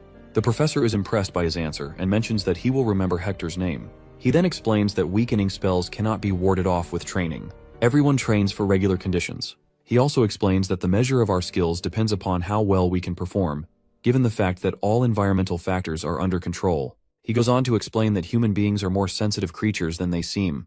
They can give up even on the slightest change of the environmental factors. That means you do not have to cut the hands of the archer who is aiming at you to win. You can rather give his eyes conjunctivitis to block his vision, or you can give him nausea. Moreover, you can distract him, or you can confuse his sense of distance. With all these tricks, one can ditch the archer's arrow that is supposed to hit him. Bahil reveals that necromancers have many different ways to disrupt their enemies. He exemplifies saying if any of them have a stomachache or are tired, they will not train for curses, instead they will take a day off. Therefore, he suggests to the students that they should learn how to weaken their enemies rather than strengthen themselves. Meanwhile, Kizan's staff comes with correction devices for all the students. The professor announces that they are going to learn how to cast a curse. It is a bit embarrassing for Kizan's students to use a correction device, but since it's their first day, they have to use the device. Bahil eases their hesitation, saying it is okay to use the correction device to get the hang of it, but the students should not rely on it much. The first spell that he chooses to teach is the exhaustion spell. He instructs the students to hold on to the handles of the correction device and transfer their darkness into the mold made on the device. Bahil goes on to explain that the key to a successful magic circle is how perfectly one forms the main rune word. By rune word, he means a set of letters that have magical powers. Drawing out the rune words using darkness will give out magical effects. Their professor then instructs them to lift the magical circles that they have made in the molds. Many students, including Simon, successfully lift their circles, but just a few moments later their circles start to collapse. According to Bahil, that happens when someone doesn't refine their darkness properly, or their binding is weaker. He encourages them to try again. Those who are able to maintain their circle in the air, he instructs them to start the actual practice. Each of them has a plan along with their correction device. The students have to aim their circles at the plant and use their curses. If they see any change in the plant, that means that the curse is successful. Some of the students cast the spell successfully, while some, like Simon, are still struggling. The professor sees a difference in skills among his students. He instructs them to keep on practicing the speed even if the students are successful in casting the curse once. Those who have practiced it perfectly with the correction device are now instructed to do it without using the device. Most of the students in the class are able to do the spell except Simon. This frustrates him as he tries again and again to form a perfect circle. He wonders what is wrong and remembers what Nephthys and her daughter said about the vapor state of his darkness. He also recalls that they mentioned he has to learn how he can use his core effectively to transfer mana. He then, instead of directly transferring mana to his circle, uses his focus to collect mana first. Once he has enough mana, he sends it into his circle and casts the curse on the plant. He finally successfully weakens the plant with his curse. Once he does it, the whole class hears his exclamatory remarks. As soon as Simon finishes his spell, the professor announces the end of the practice. Those who were not able to do it had to practice it in the dorms. The rest of the class has to use the magic they have learned into use. Before ending the class, Bahil calls number 1 special admission forward. Everyone wonders how good he will be as the first special admission. The professor announces a face-off between accident number 1 and Hector based on his admission exam scores. The professor explains the rules of the face-off. The only curse they are allowed to use is exhaust. They just have to complete exhaust and cast it on their opponent. The one who touches the ground first will lose. Hector wants to complete the task without using the correction device. The professor finds his attitude admirable. He wonders if Hector seems pretty smart for his crude looks. He must have remembered what Bahil said before about using the correction device. Therefore, he suggested against using the device to impress his professor. On the other hand, Simon wants to use the correction device, and the professor agrees. The professor wishes them luck, and they both start on his mark. Simon is a bit nervous, but he reminds himself to do it just as he did it last time. Just as Simon is thinking about making the magic circle, he sees that Hector has already cast the spell without using the correction device. The protagonist feels weak after just one hit. He focuses on making his circle, but it collapses. He decides to start over because even if he heads it, it will not be effective. While thinking about starting over, Hector hits him with another spell. Hector sends 5 more spells towards Simon, and he's not even able to make one. The whole class wonders if he is number 1, as he has not even been able to cast a single curse against Hector. He wants the main character to surrender. The professor is watching the face-off closely. He observes that Hector is actually a great talent. Apart from his talent, he also has the mindset of a top Kizun student.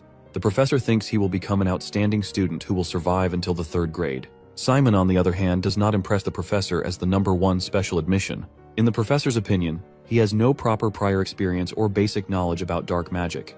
He wonders why Nephthys chose Simon as number 1. All 4 special admissions at Kizun are invited without taking the admission exam. All of them are supposed to be the talent of the century, especially the number 1 special admission. The number 1 is always picked by Nephthys herself, who proves himself to be the most prominent figure in his field. Therefore, Bahil wonders what has Simon actually done to become the number 1. The professor notices Simon's stamina. An ordinary student at Simon's age would have given up at the 4th exhaust. However, the protagonist is still not giving up even after the 9th exhaust from his opponent. Although Simon's stamina impresses the professor, he thinks that his strength would be a better fit for magical combat, rather than catarology. Meanwhile, Simon finally manages to float his circle and use curse. To everyone's shock, our guy's single curse was so strong that Hector almost fell to his knees. He wonders how someone can do such an intense exhaust spell. Simon's opponent is not ready to lose by just 1 spell, as he has already made the protagonist exhausted by back-to-back curses. He uses his final exhaust that sends Simon to his knees. The professor announces Hector as the winner, while appreciating both of the participants. The class ends. The professor is still in awe of Simon's only exhaust. His curse beats all of the exhausts that Hector sent. Professor Bahil has never seen someone make such a powerful move. After watching such a wonderful strike, he is now adamant that Simon would take catarology by any means. The scene changes to Simon being completely exhausted because of all of his classes. Another student sitting with him tells him that it feels exhausting because he is the top special admission pick.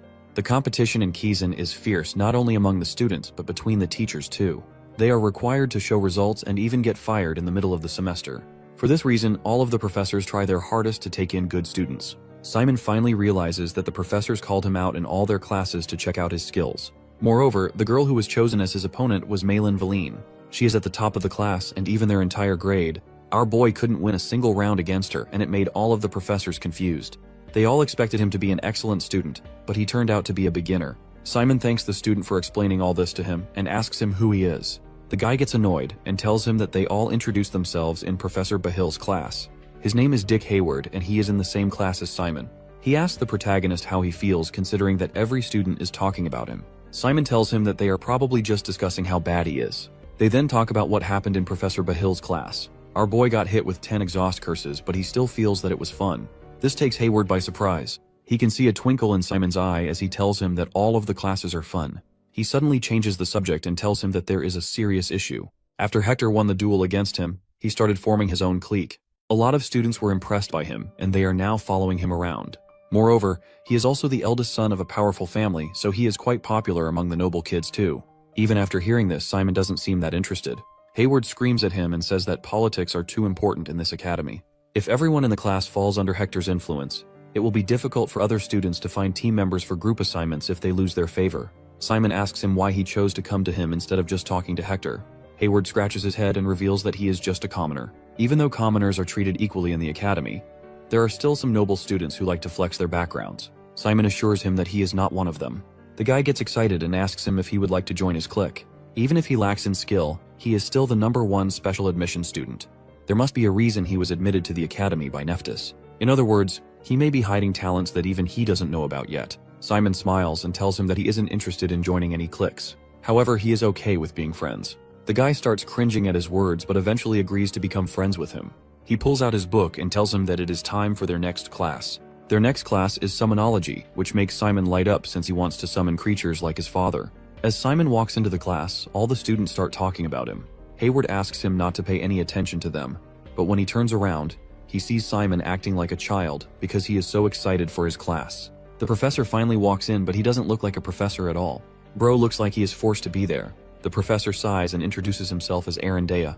He starts his lecture by revealing that summonology is the root of all necromancers. Even though scholars don't admit this, they originated from coffin bearers and necrophiliacs. He tells them that everything bad they heard about summonology is probably true. This makes all the students confused, since none of the other teachers talk that way. Aaron tells them that he is against appealing to the students to join this course. For this reason, he will start by telling them both, the advantages and the disadvantages, so they can make the decision for themselves. The first disadvantage is the cost. The material fee for summonology will cost them more than all the other subjects combined. They can't simply start killing people or animals because they are out of skeletons. This is why they purchase and use skeleton sets or specially treated corpses. However, these can only be used once, and they often end up spending more on the materials than the reward they get from the task. If any one of them is willing to choose this subject, they shouldn't think about money. The second disadvantage is that summonology is highly dependent on creatures. Since it involves fighting with summoned creatures, when the creatures are destroyed, the power of the summoner is reduced drastically. Summoners mostly use semi-permanent remodeled undead rather than disposable corpses. If the remodeled undead is destroyed, they will suffer strategic and financial damages. Moreover, until they get new corpses, all they can do is watch. The third and biggest disadvantage is that summonology is weak against priests. In other words, it is not suitable for modern warfare. The only time summonology is truly effective is during an all-out war. In a full-scale battle, there is no shortage of materials for a necromancer. However, because of the truce, the only battles which take place are small-scale localized wars. In such cases, curses and spirit controllers are much more efficient. Summonology is weak against priests because a single spell can dismantle their undead troops, and it will cost them a lot of time and money to rebuild the corpses. After Professor Aaron is done trash-talking about his own subject, a student named Jaime Victoria raises her hand and asks him about the advantages of the subject. He gives her a cold stare and says that he didn't ask for any questions yet. Bro does not want to teach this. He then proceeds to explain the advantages in 3 sentences. He tells them that it's their choice if they want to take this subject in their second semester, but they should never enter this field if they don't have the guts for it. He says that even if they are going to cry and beg for him to change their major after their second year, then this is probably not the subject for them. Moreover, if they are only thinking of taking this as a major because it may be less competitive, then he is personally expelling them. After he is done talking, the class finally begins. He hands over the bones of an island ratman to all the students. As Simon opens the box, he notices numbers written on the bones. The bone structure of this animal is similar to humans, but it is much more simpler and cheaper than human skeletons. The professor shows them a diagram that contains a detailed anatomy of the animal. He picks up the skull and instructs the students to begin the task. Inside the skull, there is a magic circle correction device. The students have to reach into the skull and use this correction device to form the magic circle. Before the professor can explain any further, all the students start screaming since the skulls have come to life. Aaron smirks and says that he was a bit late to warn them. Even though all the skulls are going crazy, Simon's skeleton is not doing anything. Hayward asks him if he has dealt with these things before since his skull seems calm. The professor instructs them to get used to the process, since activating the magic circle allows the undead to wake up. However, the skull can't move on its own, so they now have to make a body for it. A necromancer needs to be well acquainted with the bone structure of the creature they are trying to summon. Humans have 206 bones, but smaller creatures like the island ratman only have 53. This makes them easier to memorize. For their assistance, the bones already have numbers on them. The students just have to place the bones according to these markings. With the help of the professor's instructions, all the students begin assembling their undead creature. Aaron stresses that they need to get the bone structure right since the wrong assembly will prevent the creature from moving properly. If they get the order wrong, the bones may break down at a crucial moment. Hector and the girl with the top grade finish before all the other students. As the professor walks up to check on everyone's progress and help the students, Simon can't help but feel proud of his first skeleton.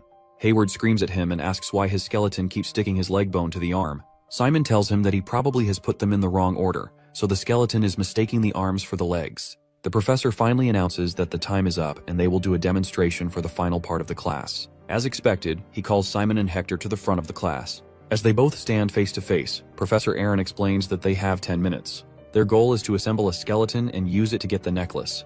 The person who has the necklace at the end of these 10 minutes will be the winner. They are not allowed to take the necklace by themselves or use black magic. Both the students begin opening their boxes as soon as the timer starts. As Simon picks up the skull, he is confident that he can win this. He decides to start by putting the spine entirely. To his surprise, the assistant hides the bone structure diagram, which means that they don't have anything to reference. Simon starts to get a bit nervous, but he is still sure that he can put together the skeleton using the markings on the bones. Unfortunately for our boy, these bones don't have any numbers on them. The professor reminds him in a harsh tone that the bones he used for his skeleton earlier were for instructional purposes. The skeleton sets sold on the market don't have those numbers on them. He looks at him and tells him that a necromancer should be well acquainted with the bone structure of the creature. Meanwhile, Hector is busy assembling his skeleton like it's his day job. Simon still hasn't given up since he thinks that he might be able to recall the order of the main bones. Professor Aaron looks at him and realizes that even though he is a #1 special admission student, he seems like he has never put together a skeleton before. On the other hand, Hector seems to have memorized the order and structure of the entire skeleton. He has also done a prep course which is also helping him. The professor thinks that he has some talent, but he doesn't feel the same thing from Simon. He thinks that Hector might be the only student in that class who has any talent. Suddenly, Hector's skeleton stands up and everyone starts cheering for him. He wants to crush Simon and embarrass him in front of the entire class. Without wasting any time, he sends his skeleton forward. The rat jumps on the table and immediately grabs the necklace. Both students now have only 5 minutes before the match ends. Simon is still in the process of assembling his skeleton. He realizes that he has a low chance of winning against Hector since he didn't take any prep lessons. Instead of relying on his memory and remembering the order of the bones, he decides to give it all up and just go with his gut feeling. Simon breaks down the skeleton and starts assembling it in a different order. All the students look at him in confusion as they wonder if he has already given up. Simon knows that his goal isn't to make the perfect skeleton, but only to get the necklace. He doesn't really have time to think about the complicated structure and just wants to assemble the skeleton as soon as possible. Simon takes a different approach to the entire structure and starts putting together bones based on his gut feeling. As the professor glances at his skeleton, he is shocked to see that Simon has actually assembled the skeleton of a gray rat. In other words, it was the bone structure of the island ratmen before it evolved. Even though the structure is not perfectly the same, it is still the undead, so he doesn't need to get all the details right. Professor Aaron wonders how someone without prep work is able to deduce this from his own reasoning, instead of relying on their knowledge. With Simon's skeleton in the game, all the students start to cheer for him. Hector is confused since he is the one who made the perfect skeleton in the shortest time. However, his opponent was taking center stage. This makes him furious and he sends his skeleton forward to attack the rat. With just a single blow, Simon's skeleton breaks down into pieces. Hector laughs as he thinks that he has won. Simon smiles at him and uses the arm bone of the skeleton to snatch the necklace. Hector complains to the professor that it isn't fair since they were supposed to get the necklace with the entire skeleton and not just a bone. Simon snaps his finger, which immediately puts his entire skeleton back together. The time ends and Simon is declared the winner of that round. He excitedly holds his gray rat skeleton in the air to celebrate his first victory in the academy. In the teacher's room, all the professors sit together and discuss their first day of classes. The teachers discuss how great the students are in their class. One of the professors mentions the top grade girl, Malin, and says that she made a shenif poison on her first day. The other professor tells her that all 7 children from the Villian family are outstanding students. They also talk about Seren and a student named Chatel Mayer. One of the professors seems eager to take Chatel into her class. The other professors remind her that they are not allowed to get in touch with a student during the protection period. In all of this, someone mentions Professor Behil and asks him about his class. Professor Behil tries acting oblivious and asks them what they mean. The other professors want to know about the special admission number 1 student in his class. He says that the special admission student lost 10-1 against another student from his class. Hearing this, the other professors wonder if there is actually nothing special about the student. Professor Behil mentions that Simon did have great stamina since he was able to endure the exhaust curse 9 times in his first class. This is not enough to make him stand out, so the professors turn to Aaron and ask him about his experience with Simon. Without even looking at them, he says that he is a slow, mediocre boy, but he did possess some originality and creativity. While all the other professors start talking again, Professor Behil is still shocked by what Aaron just said. He knows that he is just putting up a smokescreen. For him to say such things about a student is extremely rare, which means that he must have really liked Simon. These were the best compliments that he could give. With this, Professor Behil starts to get more interested in Simon. He calls out to Aaron and asks him if he still stands by his statement from last year. He said that he didn't intend to directly mentor students anymore. Before Professor Aaron can even reply to this, Nephthys bursts open the door and enters the room. Professor Behil summons an ice cream for her, which she accepts immediately. After greeting everyone, she sits down and asks them about their first day with the new students. While all the other professors start yapping about their favorite students, Professor Aaron silently watches from a distance. Nephthys asks them to report any issues to her and to go home early since it's the first day. Professor Aaron calls her out and tells her that he wants to have a private discussion with her. All the professors are shocked and curious at the same time. Professor Behil smiles as he watches the two of them leave. He knows that Nephthys won't tell Aaron what he wants to know so easily. Back in the reception area, Simon and Hayward are busy finding a room. They can't seem to find a room with 2 open spots since most of them are already occupied. They were a bit late, and all the other students had already found their rooms. The girl at the desk apologizes to them as she informs them that there are no free slots for them on the 2nd floor too. The 3rd and 4th floors are also similar. Simon decides that it will be a good idea to check around the floors by themselves. The girl volunteers to go with them since she might be able to help. As they are moving, the girl accidentally crashes into a student who is coming her way. He pushes her away and starts looking down on her since she is just a caretaker at the academy. She starts apologizing, but the guys are not done yet. Simon interrupts and asks them if they don't see him talking to her. Hayward also joins in and mentions that they ran into her on purpose. This makes the students furious and they get ready to put up a fight. Suddenly, one of the students recognizes Simon as the special admission #1 student and they all run away. The girl thanks him for helping her and they continue on their way to the upper floors. As she flips through the pages, she finds out that there is actually one room with 2 spots on the 4th floor. The room is big and has good views, however. As the girl starts checking the names of the students in that room, she immediately freaks out and suggests that they move to different rooms. When they ask her what is wrong with the room, she tells them that it already has students inside. One of them is Kajin Edvald, and this is his 2nd year in this grade. He failed to advance to the 2nd grade because he had some problems, so he had to start over. The girl whispers to them that a lot of his roommates requested to change their rooms. The students had bruises on their faces. Even though Kajin is strict in these cases, for some reason, Kajin managed to survive without getting expelled. Hearing all this, Hayward asks Simon if they should just look for a different room, but Simon suggests that they should at least check it out and say hello. The 2 of them enter the room to a guy sleeping on his bed. Simon apologizes for waking him up and asks if it's okay for the 2 of them to stay with him in that room. Kajin hits them with a murderous stare but soon goes back to normal when he realizes that they are just some new students. He tells them that they don't need to be so polite to him since he is in the same grade as them. He scratches his head and asks them to keep 2 things in mind as long as they stay in this room.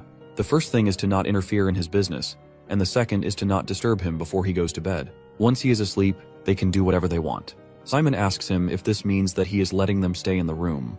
Kajin turns away from them and says that it doesn't matter since someone is going to stay in this room eventually. The 2 of them stare at him silently as they realize that he has fallen asleep again. They leave the room and confirm to the lady that they are going to stay there. She asks them to let her know if there are any issues since she will immediately report them to the dorm master. After she leaves, the 2 go back inside the room and wonder if Kajin really won't wake up. Out of nowhere, Hayward drops all of his books on the ground. Despite the loud noise, Kajin is still asleep, which makes them convinced that he was not joking. Simon believes that he isn't really a bad person as long as they abide by his rules. Hayward tells him about a bathhouse that he spotted on the 2nd floor. The scene changes to Simon acting like a kid after taking the bath. Hayward asks him if he lives in the mountains since he has never seen someone so excited about a simple shower stall. He jokingly tells him not to say wow every time he presses a button on the shower since other students will start talking about him. Simon tells him that he is just happy to be in Kajin. Hayward says that whether or not they stay in the academy will depend on their grade. There are only 300 students in the 2nd grade and the only reason they have so many students in their class is because of the student protection period. During this period, professors officially cannot evaluate or grade students. They can't even talk to them or expel them. However, after this period is over, student expulsion becomes common. It may be because of underperformance, showing no promise of success, or something else. If a student can survive till grade 2, they are guaranteed a job pretty much anywhere. Moreover, if a student manages to graduate, they can become leaders. The graduates from this academy can become anything except becoming a part of the royal family. However, they may still be able to marry a princess from a small kingdom. Hearing all this, Simon asks Hayward if he wants to become a noble. Hayward tells him that there might be an advantage to becoming a noble, but he has other goals. He just wants to make money. As the 2 of them are talking, Simon casually summons a box out of the ground which freaks out his friend. He explains that it is a subspace. The box contains a skeleton kit for the island Ratman. Since Simon hasn't taken a prep class, he wants to practice as much as he can. As he takes out the skull, Hayward asks him if he is going to assemble it in the right order this time. The protagonist smiles and says that he will just go with his gut feeling.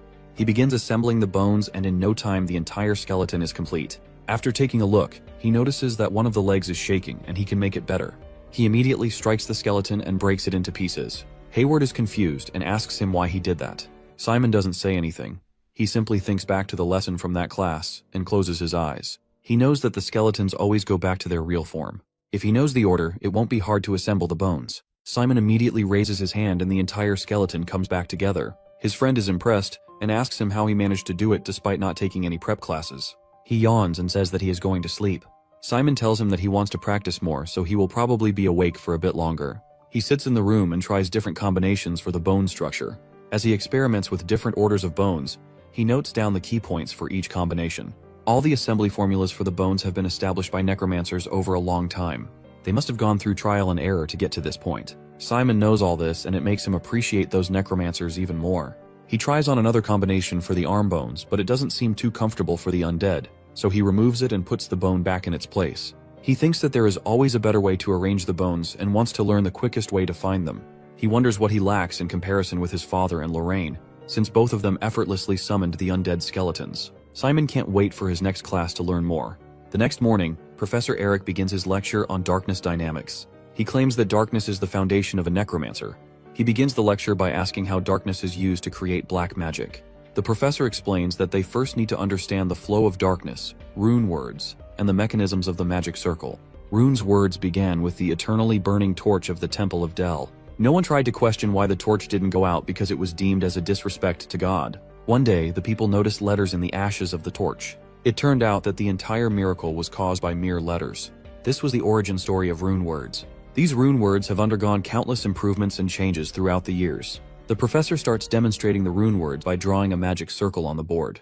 He draws 2 magic circles to give an example of how the rune words are used. One of the circles can't be activated because of an incorrect usage of rune words. The professor finally finishes his lecture and gives the students an assignment for the next class. They have to modify the non-active magic circle and make it work. Hayward feels exhausted after the class since he thought it was too boring. Simon, on the other hand, thinks that the class was okay. Even though he didn't understand most of the lecture, he still loved the way their professor described everything. The two of them walk towards an empty ground for their magical combat class. The rest of the students are also waiting for the professor to show up. One of the girls notices something coming their way. It is a huge bloat of hippos running towards them. The students start to panic and gather around while the hippos run in circles around them. A man riding one of the hippos informs them that Professor Hongpeng will be holding her class at Roque Mountain. He orders everyone to get on the hippos. Hayward whispers to Simon that the professor is known for being odd and camps in different parts of the Roque Mountain. One of the students orders the man to put on a rug on the hippos before they get on. Without saying a single word, the man leaps off the hippo and kicks the student to the ground. The student screams at him and calls him a servant. Hearing this, the guy asks if the new students are really that clueless. He reveals that he is a TA and not a servant. This immediately makes the student apologize. After teaching the student some manners, the guy jumps back on the hippo and instructs everyone to get on. The hippos can hold up to 3 students, but they are hard to climb because of their huge size. Simon notices a girl struggling to get on and offers to help her. After she gets on, the hippos start running. All the students are in complete chaos. The TA tells them that they will probably die if they fall off the hippos, so they should hang on tight. Imagine dying to a hippo. The students finally reach Roque Mountain and are exhausted. They are given drinks and some time to relax. Just as they begin to catch their breath, they hear the voice of their class professor. Her name is Hongpeng Tun Soka Marlat, so we'll just call her Professor Hongpeng from now on. She is going to teach magical combat. Kundar Hydra was a massive undead monster that burned 4 fiefs to the ground. Professor Hongpeng was the one who fought this monster for 5 days and eventually defeated it after breaking all 100 of its necks. The professor instructs everyone to stand and line up in columns of 4. She simply tells them that they need to get going and dashes away without explaining anything. As the students unwillingly follow her, she explains to them that the basics of magical combat begin with physical fitness. Simon is impressed by the professor since her fitness seems to be on a different level. She tells them that the necromancers who mainly rely on magical combat are called battle necromancers. If they train hard enough, the darkness will flow out of their body as smooth as silk. It can even take the shape of clothes, and it is called the dark robe. This dark robe is the characteristic of battle necromancers. As they reach the forest, Professor Hongpeng warns the students to look out for the trees. Simon looks ahead and notices a bunch of kids simply dashing through the forest. Hayward asks him how he is still okay despite them running for so long. He looks back with a smile and tells him that his hometown has a lot of mountains like this, so it's fun to run after a long time. At this point, most of the students are exhausted. The professor stops at the edge of the cliff and reveals that they will now have to jump over the valley using the darkness. If they fail, they will fall straight into the river below. The professor instructs them to let out the darkness from under their feet instead of their hands. She demonstrates it by jumping in the air and doing a flip. It's almost like they are using the darkness as a spring. The professor is the first one to jump. A few other students immediately follow after her and barely manage to finish the jump. She instructs them to release the darkness early since it can get a bit dangerous if they do it too late. Simon closes his eyes and starts to think about what the professor told them. Hayward thinks that overthinking will just make it worse, so he runs towards the end and makes his jump. While in midair, he notices Hector, who appears to have made the highest jump so far. After successfully finishing his jump, Hayward calls out to Simon and cheers him up for his jump. Simon closes his eyes for a second to concentrate and then leaps forward. As he lands, his friend tells him that he made the highest jump. Professor Hongpeng is also impressed and commends him for the jump. As he celebrates with his friend, Hector can't help but stare at him furiously. The professor informs them that they will wait for the other students to make their way here before they move on to the next area. While they are waiting, Hayward takes out a nook that has the names of the students that they should try to recruit for the group classes coming ahead. The classes start next week, so he thought they should prepare in advance. Simon is impressed upon seeing the amount of research Hayward put into the list. He thinks to himself that his friend managed to find out things about other students, while he could barely even follow the lectures. Simon wonders if this was the reason he came to him and not Hector because he knew he wouldn't get along with him. He asks him for his opinion on the students. Hayward tells him that most students in their class are talented. He points out to the girl who rode with them in the hippo and predicts that she might drop out after the protection period. She was among the 2 students who failed to make the jump. Suddenly, the teacher calls out all the students to start running again. As the students prepare to run, Simon notices a bloat of hippos running towards them at full speed. The students try calling the professor, but she is nowhere to be seen. As the hippos get closer, Simon uses the technique he learned in class to jump off the ground and avoid the accident. He wonders why the hippos are running at them since it is still the protection period. This makes him think that this is actually real and not part of the class. As he starts to worry about his other classmates, he notices that they already have the situation under control. Some of them used curses to put down the hippos while others jumped on trees. He gets back down and realizes that he was worried for nothing. Even his friend Hayward managed to dodge the hippos by climbing on a pole. Seeing him like that, Hayward tells him that there is nothing to worry about since the hippos are under the control of their professor. Even though she is an expert in magical combat, she can also use the power of the druid bloodline. While he was up on the pole, he saw the hippos avoiding students who fell on the ground. Suddenly, the TA screams at the students and instructs them to continue running since the hippos will come back for them. The students finally make it to their destination, and it is truly breathtaking. The professor is standing in a grass field with beautiful flowers around. This makes the students light up and they hurry towards her. She tells them that she called Kizan ahead of time and arranged lunch for them. The students start cheering her on, and some even consider her their favorite. Hayward and Simon sit together and discuss the professor. Simon thinks that she is a bit different from what he heard before coming here. He heard that she was the most typical Kizan professor. Hayward can't believe this and asks him where he heard that. Simon can't reveal that he heard it from the daughter of the chancellor. The professor calls them out again and informs them that they are going to leave in 10 minutes. Meanwhile, Simon can't help but feel like all this is just the beginning. After lunch, Professor Hongpeng asked all the students if they were wearing the wristbands she gave out. She instructs them all to let their darkness flow into the wristbands. As soon as the students release the darkness, they start to feel a heavy weight on them. There is an exhaust curse embedded on the wristband. The students have to make their way to the top of the hill with the exhaust curse pulling them down. The students wonder if this is even legal. All of them look exhausted and tired. As soon as the professor signals them to start, they all start running to the top of the hill. Simon starts taking deep breaths. His head is spinning and every step is hard to take. But he can't blame the prep classes this time since this is purely a matter of stamina and willpower. He knows that he has to come on top if he wants to get ahead of other students. My man Hector is also climbing up with him. He has weakened the curse using his own techniques, but he can't believe that Simon is still able to keep up without using any tricks. He wants to crush him for real this time. Professor Hongpeng stands on top of the hill as both students struggle to make it there first. To their surprise, neither of them can take first place since the top grade girl, Malin, casually walks to the finish point without breaking a sweat. The professor congratulates her and asks how she managed to reach the finish point so easily. Malin reveals that she used a resistance formula to nullify the curse. My boy Simon is dumbfounded since he didn't even know they could lift the curse themselves. The TA informs the professor that one of the students is injured and she rushes over to help them. Hector immediately removes the curse and starts walking normally. He goes over to Malin and asks her why she lifted the curse in a magical combat class. She tries to ignore her, but he fuels the flame by telling her that she doesn't know anything about the world since she was locked in the ivory tower like a princess. She gives him a cold stare and asks if he is trying to pick a fight. Hector tells her that they aren't even being graded in the protection period, but she still pulled off a cheap trick like this in order to win. As the two of them continue arguing, Simon makes it to the finish line and gets third place. He sits by the tree to catch his breath. Sometime later, his friend also shows up and he is understandably exhausted.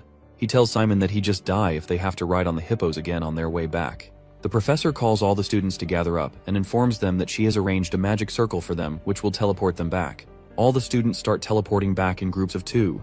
When it's Simon's turn, he gets teleported to a different location. It feels a bit like his hometown. Soon the door opens and Professor Hongpeng walks in. She apologizes to Simon for scaring him and asks him to take a seat. She explains to him that the magic circle was modified by someone. When they investigated further, they found out that it had a formula that would only react to the darkness of a specific person.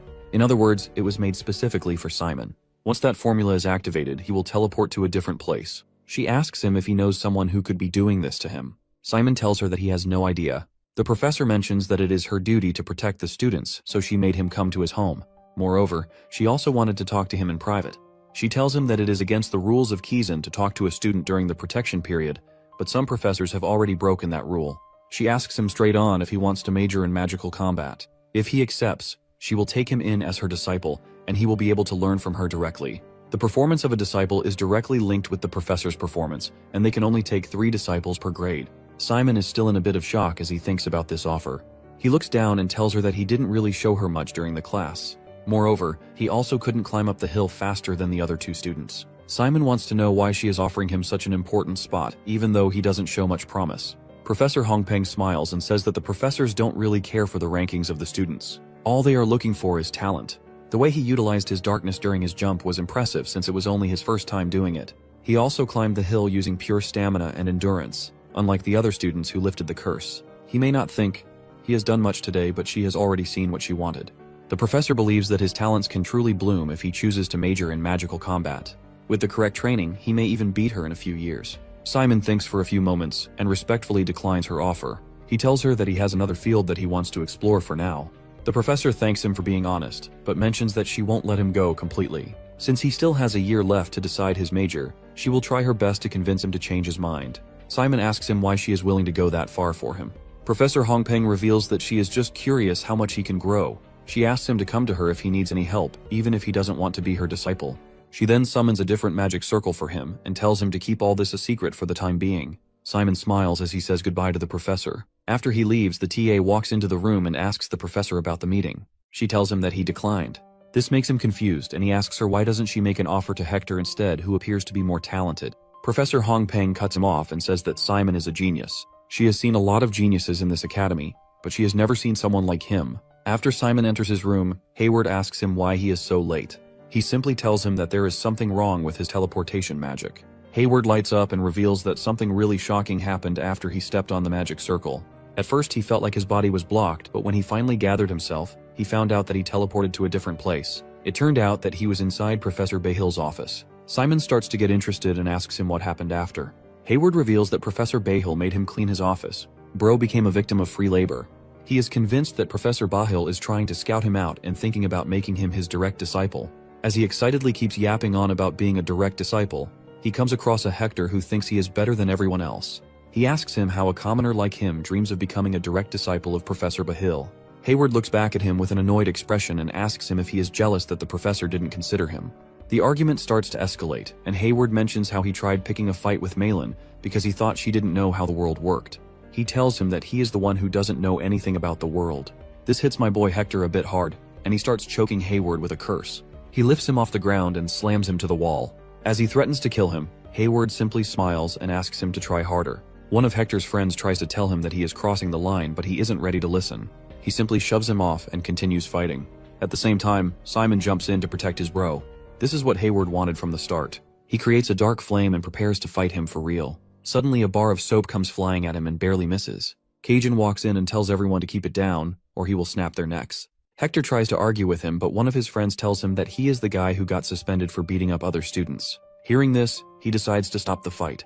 Before walking away, he turns to Simon and his friend, and warns them both to not do anything like this again. Simon tries to thank Cajun, but he tells him to shut up and walks away.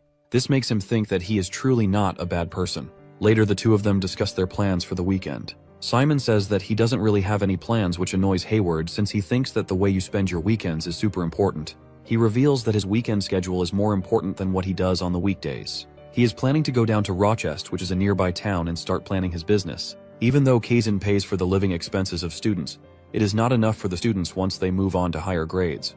They can aim for an academic scholarship, but Hayward doesn't think he can get the grades for that. He is going to use his specialty as a businessman to earn some extra cash on the side. They can't hope to survive on the living expenses given to them by Kazan, so students in higher grades have ways to make money on their own. It will be even harder for Simon since he wants to specialize in summonology, and that takes a lot of money. Simon never thought that they had to be efficient in extracurricular activities as well. Hayward asks him to wait for him to establish himself in the market, and he will be able to arrange a job for him as well. Our boy doesn't think that it's fair, so he tells him that he will look into making money by himself. Before Hayward leaves, Simon tells him that it's too late and asks what he will do if he gets caught. Bro simply tells him that he won't get caught and leaves. Simon has a bunch of sweats since he wanted to thank Cajun for what he did today. However, since he is not back yet, he starts eating them by himself. As he is busy eating, he senses someone watching him from the window. He looks back to find Nephthys looking at the sweets with glowing eyes. He opens the window and asks her how she even got here since his room is on the 4th floor. She gets inside without answering and starts eating the sweet. As the two of them sit together, she asks him about his first week in the academy. He says that he enjoyed it a lot, and now realizes that he is more suited for this school than he thought. Nephthys smiles it off and tells him that she expected him to struggle since he didn't take prep classes. Looking at him reminds her of his dad. She reveals that he was also a student of this school once. Unlike him, his dad was a complete troublemaker. On top of that, he was also really clever and talented, so he would get into trouble for making fun of the professors. Simon can't believe everything that he hears about his dad since he has a completely different image of him in his mind. He asks her if his dad graduated, but she tells him that he dropped out. He thought that the school was too small for him. She was also young back then, so she couldn't handle him well. She gets excited all of a sudden, and tells him that his dad turned the entire island upside down. He may find traces of his father if he looks a bit closer. After talking to him, she tells him that her evening schedule is about to start, so she will be leaving. Before she jumps out the window again, she thanks him for the snack and throws a piece of paper at him. He thinks that she may have dropped it by accident, but eventually realizes that it's for him. He opens the paper to find something that resembles a treasure map. The destination is marked by a skull symbol, and it lies deep in the forest. The next day, he stands in the middle of the forest, debating whether to turn back while he still has the chance. He reminds himself that he got permission to stay overnight and decides it would be a waste of time to leave now. As he walks further, he notices a warning sign about monster sightings. There are monsters in his hometown too, but he has no idea what kind of inhabit this forest. Looking around, he confirms he is on the right path. While walking, he hears a noise and wonders if it's something big. Before he can figure it out, a monster suddenly appears. It leaps at him immediately, and Simon barely manages to block its attack by drawing his knife. The monster is fast, making it hard to spot in the dark. When Simon finally gets a clear view, he realizes it's a werewolf, and a young one, judging by its size. If he had seen such a creature before coming to Kizan, he would have fled without hesitation.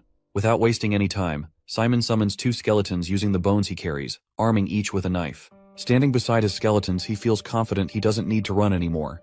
The werewolf growls and charges at him again. Simon orders the skeletons to attack, but the monster reacts quickly, smashing one of the skeletons into pieces. As the skeleton crumbles, Simon feels a sharp pain in his head.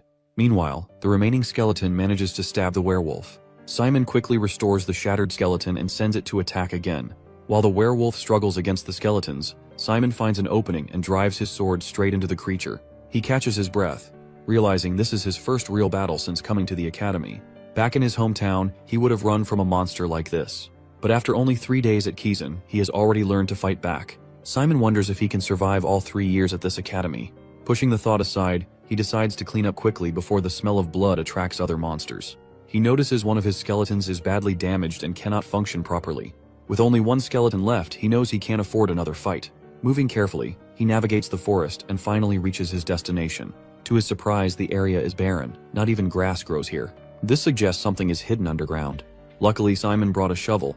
He starts digging and eventually uncovers a strange device, large enough for him to fit his fist inside. He wonders if it's designed to react to darkness. Testing his theory, he activates the device and it begins to flash. Moments later, stairs materialize beneath his feet. Simon descends cautiously with his skeleton.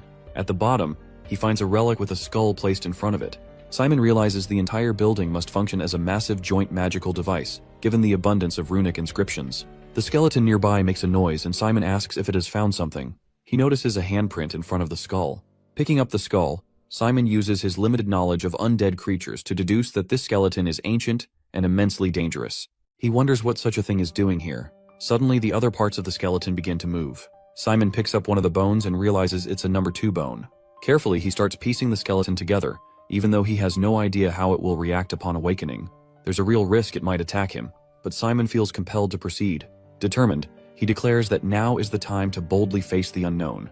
Placing his hand on the handprint, Simon channels his dark energy, and the skeleton begins to stir. His only option now is to fully reassemble its body. After several hours, Simon is almost finished. He's relieved that his recent study of summonology has sharpened his focus. Without it, assembling the skeleton in a single night would have been impossible. Although he isn't entirely certain, the skeleton appears to have a human-like structure. However, its towering height, over 2 meters, makes the process challenging. Once assembled, the skeleton's size and ominous presence leave Simon unsure of his next move. Suddenly, the skull snaps into place and the entire building starts to shake. A deep, menacing laughter echoes through the room.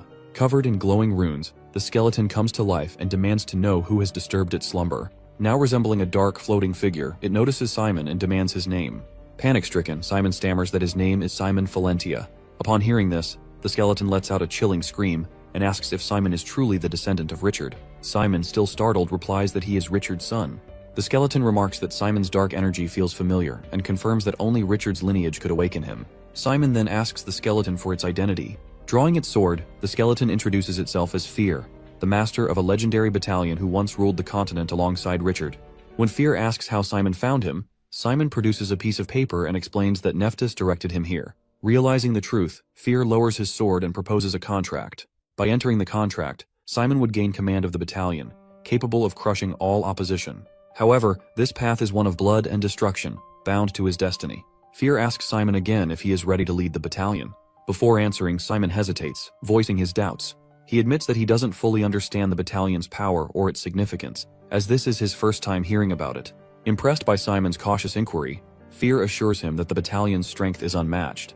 It could annihilate Kizan immediately if fully reassembled. However, Fear explains that the battalion was scattered and sealed away after his defeat. Now awakened, Simon has the potential to reunite its forces and become unstoppable. After a moment of contemplation, Simon agrees to form the contract. Fear picks him up and places him on a stone platform. The skeleton's ribcage opens, revealing a glowing core. Fear instructs Simon to place his hand on the core to seal the contract, but warns him there's still time to reconsider if he's afraid. Simon, resolute, declares that if the battalion were his father's comrades, it's only right to take them under his command. Hearing this, Fear is struck by Simon's leadership qualities and praises Richard for raising such a worthy successor. As the contract process begins, Fear grins and urges Simon not to die. After hearing these words, Simon screams and asks Fear what he means, but dizziness overtakes him and he passes out. Fear turns to the other skeletons and asks if their master is dead. Moments later, Simon regains consciousness and asks Fear about the contract. Fear informs him that the contract is successfully completed and instructs him to feel the changes within himself. Simon focuses on his core and senses that it has grown larger and feels much more stable. Previously, the darkness had overwhelmed his body, clinging to him like an oppressive force. Now it feels as comforting as soaking in warm water. Fear congratulates him on becoming one of the 7 battalion commanders. Simon thanks him, but as he attempts to stand, dizziness returns. Fear advises him to take it easy, as his body has undergone a significant transformation. With a pounding headache, Simon decides to rest there for the night. Fear warns him that this discomfort will linger for a while. Simon then inquires about the battalion. Fear, frustrated, raises his voice and demands to know how Simon managed to form a contract without understanding what the battalion is. After a heavy sigh, Fear mutters that it will take time to figure out what kind of human Simon truly is. Fear asks how much Simon knows about the undead. Simon admits that his knowledge is limited to what a first-year student might know, without any extra preparation. Fear begins to explain, breaking the undead into 3 categories. The first is the summoned undead, creatures artificially created through black magic to follow the orders of their summoner. These undead vanish when the magic fades or a set amount of time passes. The second type is the natural undead, which arises without the need for necromancers or black magic. These are what most people think of when they hear undead. Driven by a blind hatred for the living and extreme aggression, they are often classified as monsters. The final category is the battalion, which lies somewhere between the summoned and natural undead. Battalions are similar to natural undead in that they exist independently through their own cores. However, like summoned undead, they can follow the orders of necromancers or higher-ranking undead. Fear mentions that there are only 7 battalions in existence. This means only 7 necromancers in the entire world are capable of controlling them, and Simon is now one of them. Generally, a summoning necromancer can command an undead army the size of a platoon, and as their summoning skills improve, the size of their army increases. Simon asks Fear about the necromancers who graduated from Kazan Academy, assuming there must be many high-level necromancers from such a prestigious institution. Fear explains that while these necromancers can manage an army the size of a corps, he often finds them inefficient. This inefficiency arises because all undead led by necromancers are classified as the summoned type. Fear elaborates that summoned undead operate by drawing on the darkness of their summoner. Both summoning and controlling the undead drain the necromancer's darkness and mental strength. As the size of the undead army grows, so does the burden on the necromancer. Simon recalls that the headache he experienced earlier when his skeleton was destroyed was likely caused by using his darkness. Summoned creatures are directly linked to their necromancer, and any significant damage to them places a burden on the summoner. However, Fear notes that the undead of the battalion operates differently. They use their own independent magic, meaning there are no limitations on the number of undead a battalion can field. This allows a commander to lead an infinite army without being constrained by their own darkness. Fear then asks Simon if he has ever heard the story of a necromancer commanding a massive undead army. He explains that such necromancers were likely battalion commanders. Simon finally realizes the gravity of his new role. He is one of the 7 commanders. Simon thanks Fear for answering his questions. Now that the contract is finalized, Fear asks if they should discuss their future plans. He inquires whether Simon plans to leave school. Simon replies that he has no intention of quitting for now, as it would go against his father's wishes, and he still has much to learn. Simon then asks Fear what makes their situation so unique. Fear explains that Simon's battalion is currently a public enemy of necromancers. In other words, they are a wanted group, primarily because of crimes committed by Simon's father, Richard. Hearing this, Simon recalls how his father could never enter the territory of the Dresden Kingdom, likely for the same reason. Simon asks Fear what crimes his father committed. Fear reveals that Richard committed an unforgivable act in the world of black magic. His crime was treachery. Richard fell in love with a priest, a member of a faction that had been at war with necromancers for centuries. At the height of this conflict, Richard ordered his battalion to protect his lover and attack fellow necromancers who sought to kill her. Many necromancers died as a result, and an order was issued to exterminate Richard's battalion. That order remains in effect, even after the battalion's dissolution. Simon then asks if Fear harbors hatred for his father. Fear responds that the battalion does not feel emotions like resentment. However, if Simon were to follow in his father's footsteps, it would infuriate him. Fear reassures Simon that he doesn't need to feel guilty, as the actions were the will of their former leader. Despite this, Fear begins ranting about how terrible Richard was. Midway through his tirade, Fear realizes he is speaking to Richard's son. His realization escalates into a panic when he deduces that Simon's mother is the priest Richard protected. Simon smiles and confirms Fear's guess, revealing that his mother's name is Anna Valentia. Fear begins screaming in shock, demanding to know what Simon just said. Fear begins to break down as he realizes the new leader of the battalion is the son of both his old friend and his nemesis. Simon awkwardly watches him have a meltdown, unsure of what to do. He smiles again and says he's looking forward to working together. Fear screams at him, telling him to stop smiling because he resembles his mother. Eventually, Fear pulls himself together, accepting that the situation cannot be changed. They return to discussing their future plans. Fear advises Simon to focus on acquiring knowledge and growing stronger at the academy. He warns him to keep the battalion a secret and avoid drawing attention to himself. Since he is Richard's son, it's inevitable that the adults will be suspicious of him. Moreover, there's no telling how necromancers would react if they discovered a freshman was leading a battalion. Simon asks if this means that stronger necromancers might come after him. Fear nods, emphasizing that this is why Simon needs to become more powerful. He must absorb all the knowledge he can at the academy, ensuring the battalion slowly recovers its former glory. With the special circumstances they now have, Fear proposes an idea. Turning to a skeleton rat, Fear orders it to bring a lamp. Simon, curious, asks if Fear can control his skeletons as well. Fear explains that since they share the same darkness, all the undead Simon summons with his darkness belong to the battalion. While Simon is the first in command, Fear has secondary authority. However, the skeletons aren't yet incorporated into the battalion. Fear places his hand on the skeleton's skull and begins channeling darkness into it. The skeleton floats into the air, enveloped in darkness. When it lands, Fear announces that it is now part of the battalion. Simon examines the skeleton but doesn't notice any significant changes. However, when he looks into its eyes, he sees a dark flare. The skeleton now has a core. Simon points out that he can't bring the skeleton to school since it would draw attention. Fear reassures him that not all undead need to be incorporated into the battalion. Unless an undead has existed for a long time, like Fear himself, summoned undead are more effective in battles. He advises Simon to leave the skeleton at the base and continue using summoned undead at school as he always has. When the duration of Simon's undead expires or they become severely damaged, Fear explains that Simon can bring them back to him to incorporate them into the battalion and station them at their base. Fear advises Simon to grow stronger, noting that summoning exceptional undead will increase the battalion's overall power. Simon observes that the skeleton rat now behaves more like a natural animal. Fear explains that it shares certain traits with natural undead. But since Fear holds authority over it, the skeleton rat will come to him immediately if summoned. He then asks Simon how long he has been at the academy. Simon replies that it has only been 3 days. Fear informs him that within just a few days, first-year students at Kiezen usually begin receiving tasks. He predicts Simon will receive his first assignment soon. Students can travel to places like Roke Island and other parts of the continent via teleportation. When that happens, he plans to accompany him, providing an opportunity to operate the battalion and gather scattered forces across the continent. Simon is surprised by how much Fear knows about Kiezen. Fear reveals that he spent his life observing Simon's father during his time at the academy, including how he managed the battalion. Fear then asks Simon if he would like to hear more about his father's methods. Simon eagerly agrees, and they begin talking. Simon asks why the undead controlled by summoners sometimes behave unpredictably.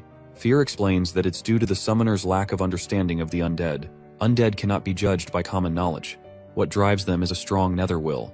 When Simon looks confused, Fear elaborates, likening it to an unshakable determination. For example, If a summoner harbors intense hatred towards someone and wishes harm upon them daily, the undead near them will reflect that will. Even in the summoner's absence, the undead will act on that hatred, pursuing the target relentlessly. Fear reassures Simon that he will guide him through these nuances, so there's no need to worry.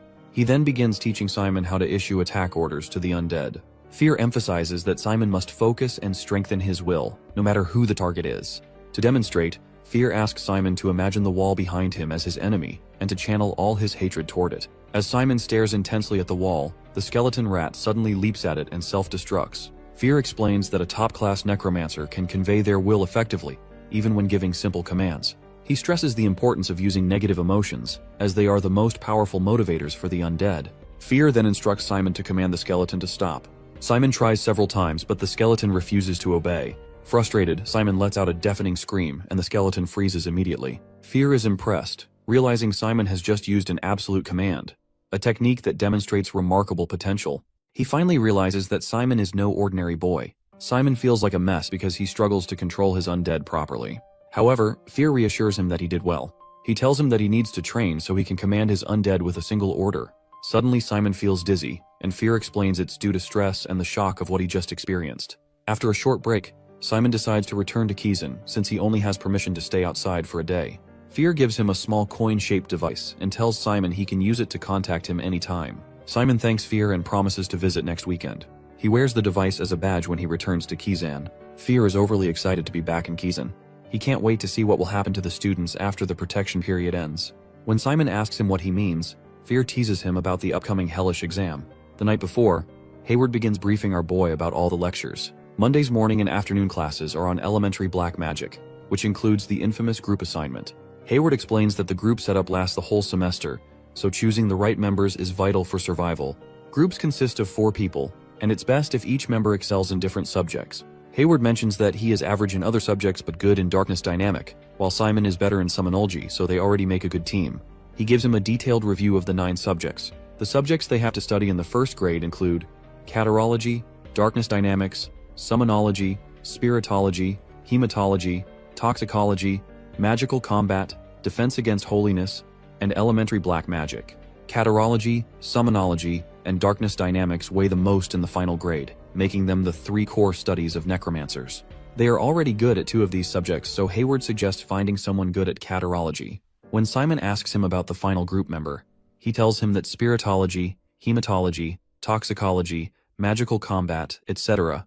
are auxiliary subjects that can't be majored, so they are better off skipping those. Most of the kids interested in magical combat are dedicated only to that subject, so they will have bad grades in others. They don't need those students in their group. On the other hand, kids who aim to major in catarology are usually good at defense against the holiness. Similarly, hematology has a lot of similarities with toxicology. Bro is just yapping at this point. Keeping in mind all of this, Hayward has come up with a list of students that they should aim to put in their group. If they can't convince their first choice, they move on to the second student. Since they have the special admission #1 student in their group, it won't be that difficult to recruit others. All this talk makes Simon a bit too motivated. On exam day, my boy has the exact opposite reaction. Jane Olivia, the vice chancellor, is overseeing the exam. All the students fear her since she can expel even 3rd grade students. She warns Hayward about chatting during the test and reminds everyone to focus. Since all the students appear confused by her presence, she explains that she is officially in charge of Class 1A this semester. She tells all of them to work hard and not disappoint her with the gaps in their skills. Simon struggles with the questions given in the exam. He realizes that having a battalion means nothing since it wouldn't allow him to get good grades. However, he refuses to give up and decides to try his best to adapt to life at Kizan. After the exam, Jane and her assistants begin grading. Soon after, Nephthys shows up like a Pokemon.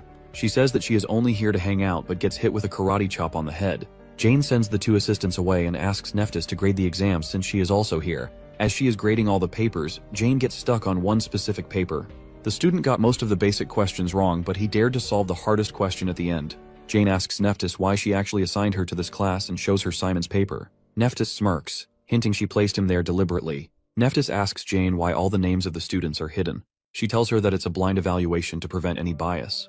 Nephthys thinks that she is going overboard since this is just the first test of the semester. Jane tells her that it might just be a test, but she has already made some interesting discoveries. The paper that Nephthys is grading has question number 2 in toxicology, regarding the ingredients correct, but at the same time got the comparison question wrong. On the other hand, the paper she has is the complete opposite. The student got most of their basic questions wrong, but they still decided to solve the hardest question. Moreover, the formulas they used were mostly wrong and all over the place. It seems like the student didn't undergo any prep classes and just came up with the answer based on their own deduction and last week's classes. They even used a summonology formula to calculate the amount of darkness. The correct answer to the question is 1,200,000. The student's answer is 1,200,146. Even though it is not really the exact answer, the student still managed to get close with just their deduction. Jane removes the sheet hiding the name of the student and asks Nephthys why she assigned her to a class with this particular student. Nephthys gives her a smile and says that she has no idea what she is talking about. Later, the exam results are posted.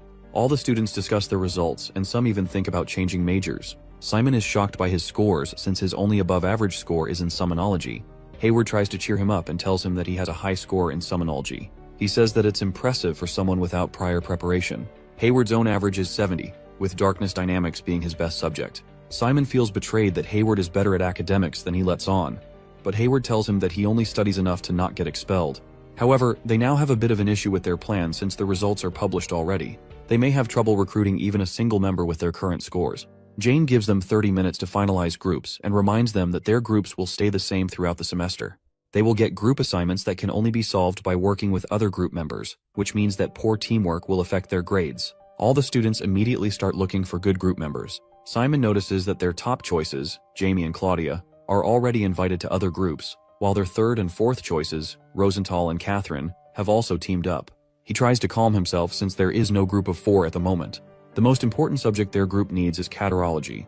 He notices that most groups with 3 or more members have average scores, while the top-performing students in the class are still observing their options. Without wasting more time, Simon approaches Malin, the student with the highest average score of over 90, and asks her to join his group.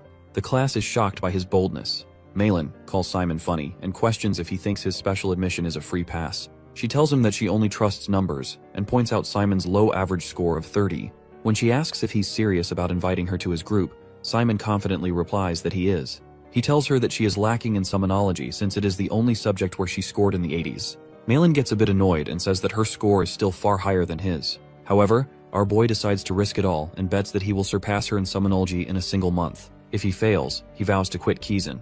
Malin is stunned by his audacity and thinks he must be crazy. She asks him to take back his promise to avoid embarrassing himself, but Simon refuses. Malin debates the situation internally. She is determined to maintain her top rank this semester and sees Hector as her biggest rival. While she is confident about beating him in written exams, she worries about falling behind in combat and performance assessments. To outshine Hector, she realizes she needs to dominate group lectures. Since summonology is her weakest subject, Simon might be her best chance given that he defeated him without a prep class. After some thought, Malin asks Simon if he's certain he can keep his promise. Simon assures her he will, no matter what. Reluctantly, Malin agrees to join his group. Hayward hugs him joyfully at the news. When Malin asks who Hayward is, Simon introduces him as their teammate and tells her not to worry. She glares at him and says that she has already committed to this, so she can't do much, but if he gets in her way, she won't forgive him. My man Hayward catching strays. Curious, Malin asks Hayward about his darkness dynamics score. He replies with a modest 74, and Malin remarks that it's not bad. Hayward laughs, calling her picky, and asks who they should recruit as their final member. Malin suggests they look for someone skilled in hematology since it's time-consuming and requires meticulous calculations. Hayward confidently tells them to sit back and relax while he finds the perfect candidate. As he leaves, other students begin gossiping about how the top 2 students, Malin and Simon, are now in the same group. They still think that there is some hope because Simon doesn't look that promising at the moment. Malin asks Simon where his family is from, as she has never heard his name before. Simon explains that he is the heir to a barony in the Baldwin Kingdom, where his family manages Les Hill. When Simon questions Malin about her background, she proudly states that her family has deep ties to the Ivory Tower. Simon recalls that Cern, the second-ranked special admission student, is also from the Ivory Tower, but Malin quickly cuts him off. Simon wonders if mentioning Cern was a mistake. The two of them sit silently for a bit. Soon after, Hayward arrives with their 4th member for hematology, a girl named Kamabara's Ursula, who has 87 points in the subject. She introduces herself as Kami, and thanks them for letting her join the group. She bows down and pledges to try her best. Simon tells her that she doesn't need to be so polite since they are all in the same group. However, she reveals that she is just 16 years old. Malin immediately remembers the renowned vampire family associated with the name Ursula, but Hayward seems shocked that a member of this esteemed family is at Kizan. Kami explains that her mother is a regular human, which causes Hayward to apologize. Simon thinks to himself that Kami is an illegitimate child of the vampire family, which likely explains why her history is rarely mentioned. Hayward then shares his story, stating that he is a commoner and the son of the owner of the White Cow Merchant Group. Kami is astonished since the White Cow is one of the largest merchant groups. Hayward clarifies that as the third of 8 siblings, the family's attention and resources go toward his eldest brother. He explains that his family sees him as only slightly talented in black magic, which is why they sent him to Kazan. Hayward's goal is to graduate properly, identify the needs of necromancers for market research, and eventually create his own merchant group to earn his family's respect. As they talk, an assistant of Professor Jane hands the group a form to fill out with their team name and leader. He tells them that the group name is not that important, but they should definitely pick a leader. Malin snatches the paper from Simon and begins filling out the form. When Simon asks if she wants to be the leader, she confidently says yes and writes her name. They decide on Team 7 as their group name, with subjects including catarology, summonology, darkness dynamics, and hematology. The classroom grows noisy as other students argue over forming groups. Hayward notices the rising tension and feels relieved that their group is already complete. Simon observes how harsh students can be during group formations, but Hayward explains that this is normal during the student protection period. He warns that anyone who doesn't fight hard risks falling behind and being forced to leave Kazan. Professor Jane then announces that the 30-minute group formation period is over. She calls forward students who haven't joined a group. 3 students specializing in darkness dynamics step up, and Jane advises them to divide other subjects among themselves to balance their scores. Jane then announces the upcoming group performance assessment in their next elementary black magic class. The assessment task involves hunting a Cyclops in Kazan's underground dungeon.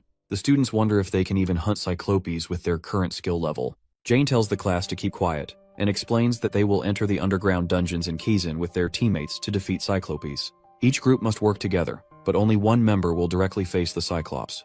The other 3 will support the fighter by weakening the monster or providing aid. Jane clarifies that support skills like binding, blinding, bleeding via hematology, and poisoning via toxicology are allowed. Summoned creatures can also attack the Cyclops, but direct offensive magic, including black magic, is forbidden. She mentions that the fighting member will wear a protective vest with a barrier spell for safety. Jane explains that their grades will depend on the Cyclops hunt's success, factoring in speed, stability, teamwork, creativity, and mastery of black magic techniques. In order to defeat the monster, they will have to improve their capabilities to the max. She then asks the students if they have any questions. One girl named Jaime raises her hand and asks if the monster they are going to fight will be an actual Cyclopes, or just a simulated one. The professor clarifies that the monster will be a living, breathing Cyclopes, and even instructs them to sign a life waiver form before the assessment. Another student asks her what would happen if they fail to hunt the Cyclopes, to which she tells them that it will result in them getting the lowest grade. There are 3 ways to fail the test. First, if the fighter can't continue the battle. Second, if the professor or safety guard decides the fight is unsafe to continue. Third, if any team member gives up. Malin suggests they carefully plan their strategy against the Cyclops. Simon is excited about the test, while Hayward considers who should be their fighter.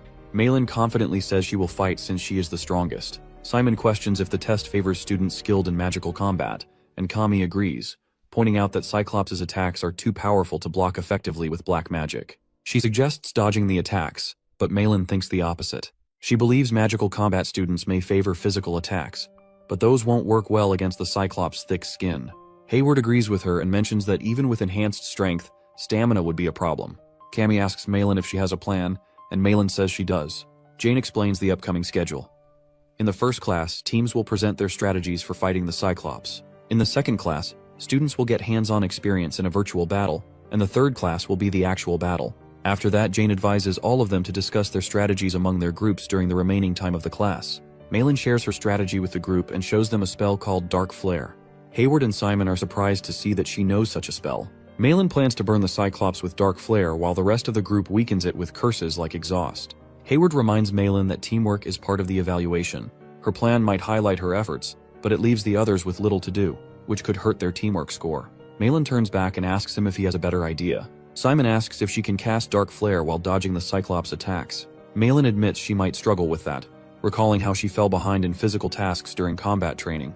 However, she insists that if their curses are effective, she won't need to dodge. Hayward points out that curses aren't their specialty, and reminds her that she is the group's expert in catarology. Simon steps in with a new idea. If summoning creatures is allowed, he can distract the Cyclops while Hayward and Kami use their skills to support the fight. When Simon asks Kami about her role, she says hematology is quick and adaptable, so she will focus on curses. Since there is not much left to do, Hayward plans to practice exhaust all week to strengthen his contribution. As the bell rings, Jane reminds the students to prepare a 10-minute presentation for the next class. Their strategy must clearly explain each member's role and the black magic techniques they will use. After their class ends, Hayward thinks to himself how Simon can sometimes just think of solutions and lead his teammates naturally. He suggests they go to the cafeteria to eat the hamburger steak. All of them leave without Malin causing her to have a breakdown. She asks them how they can be so mean, and they tell her that she should have stuck with them since it was a limited time offer. The next class is toxicology, and the professor introduces himself as Lang Strauss. Bro is on 1 HP. All the students get bored immediately after the class begins since they are just learning about some chemical reactions. The students immediately get up when the professor tells them that they will be making some low-grade poisons now. However, he starts coughing and one of the assistants urges him to take some rest. She sends him off and takes over the class for the day.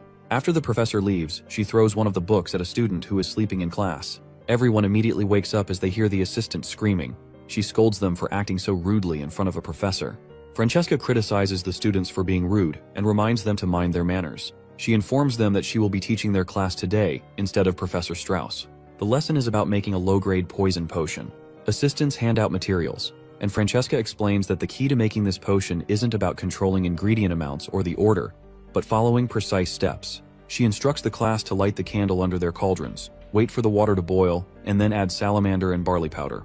The students follow along, but Simon complains about the smell.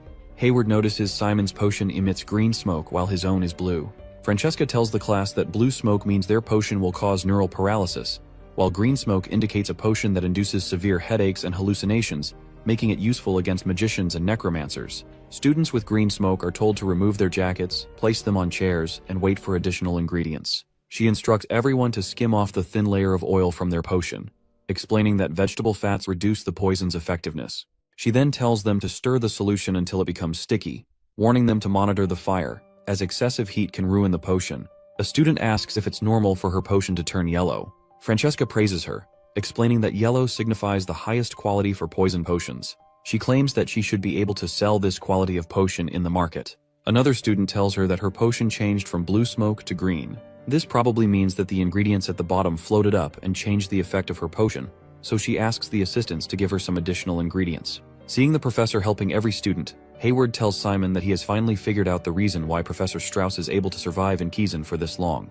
It is probably because of his talented assistant. As they talk, Simon notices a green poison in the distance. Hayward asks Simon if they can use their potions in the Cyclops battle, but Malin dismisses the idea.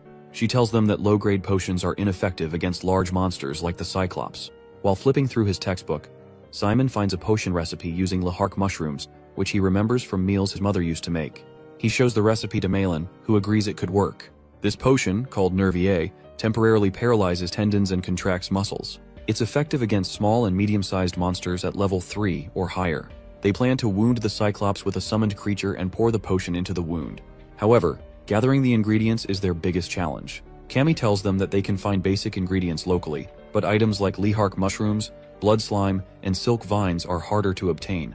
Hayward tells them that he can go to Rochester and ask around for the ingredients. Simon volunteers to gather Lehark mushrooms, as he knows where to find them near the Forbidden Forest. Everyone looks at him in shock as they hear about the Forbidden Forest. He assures them that it won't take long since the mushrooms are located near the entrance of the forest. Simon reasons that Hayward is also taking a risk by going to Rochester, so he should be doing this much for the group.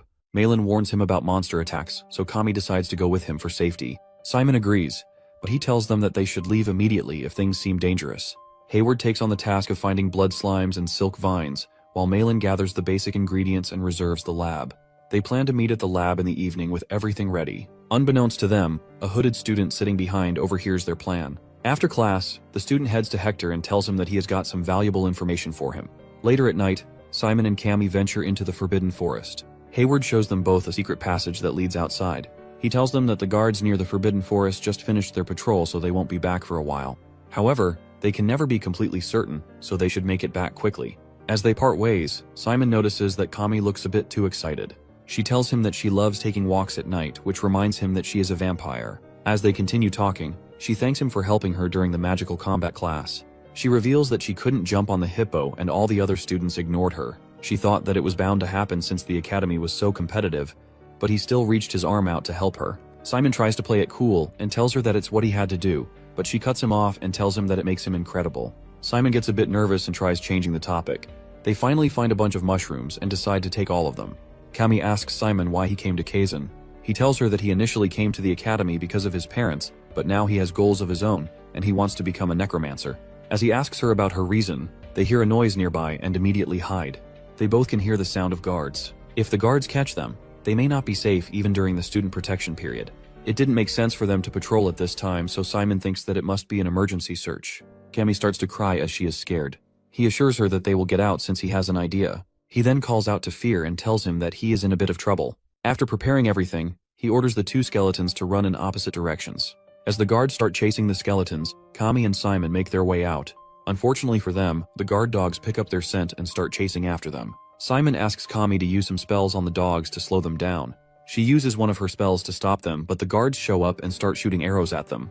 Kami starts to panic as she realizes that the arrows are real, but Simon assures her that the guards won't hurt them since they have seen their uniforms. As the guards try chasing after them, Simon uses the stones they gathered to block their vision. They then reach the end of the hill. Simon asks Kami if she can use the leaping technique they learned during their magical combat class. She starts shaking and tells him that she can't. Suddenly she smiles and says that she is okay and won't tell on him even if she is caught. Simon apologizes to her and picks her up in his arms. He then jumps to the other side of the mountain using the darkness. As he puts her down, she loses her mind since she really thought she was going to get caught. Simon is surprised that she was willing to let herself get caught when she was this scared. He smiles and tells her that they've lost the guards so they should return to school. She looks up and thanks him for everything he did for her. On their way back to school, Kami asks if they might be lost. Simon assures her they're heading in the right direction. Suddenly, Kami hears voices. Simon guesses they might be owls, but Kami insists it's a human voice. They cautiously peek through the bushes and are shocked by what they see. Kami is terrified to spot a priest praying in front of a large cross. Simon grows uneasy, wondering why a priest would be on Raj Island. Before they can retreat, the priest notices them. Simon quickly tells Kami to run, but the priest stops them using dark magic. Realizing the priest is not an ordinary one, Simon understands he's dealing with a traitor from Kazan. Kami also notices that the priest is using both darkness and holiness. Simon tells her that it is probably a traitor, but the powers he is using are supposed to clash. He can't make sense of the situation but knows one thing for sure. If they're caught, they're doomed. He grabs Kami's hand and starts running. The priest tries to stop them by attacking and sending flying crosses that cut Kami's leg and Simon's shoulder. Suddenly chains shoot out which capture Kami and tie her to a tree. The priest then turns his focus to Simon, but he dodges the attacks and summons a sword to defend himself. However, his sword shatters when it comes in contact with the chains. Desperate, Simon leaps in the air and tries to attack the priest using his darkness. The attack is aimed to reveal the identity of the priest, but it narrowly misses. This makes the priest even more furious, and she summons hundreds of crosses in the air. As Simon looks up, he realizes that he can't handle all this by himself. He smiles as he shows his badge to the priest. In an instant, Fear appears behind the priest and launches an attack. The priest narrowly escapes using a shield. Fear tells Simon to back off and says that this fight is beyond him. He laughs as he continues battling the priest, since it's been a long time since his last battle. As the two of them fight, Simon checks on Kami. He is relieved to find her only lightly injured, but she is still unconscious. While Fear is dealing with the priest, he uses this opportunity to grab her and runs for his life. While he is running, Fear communicates with him and tells him that the priest is incredibly strong.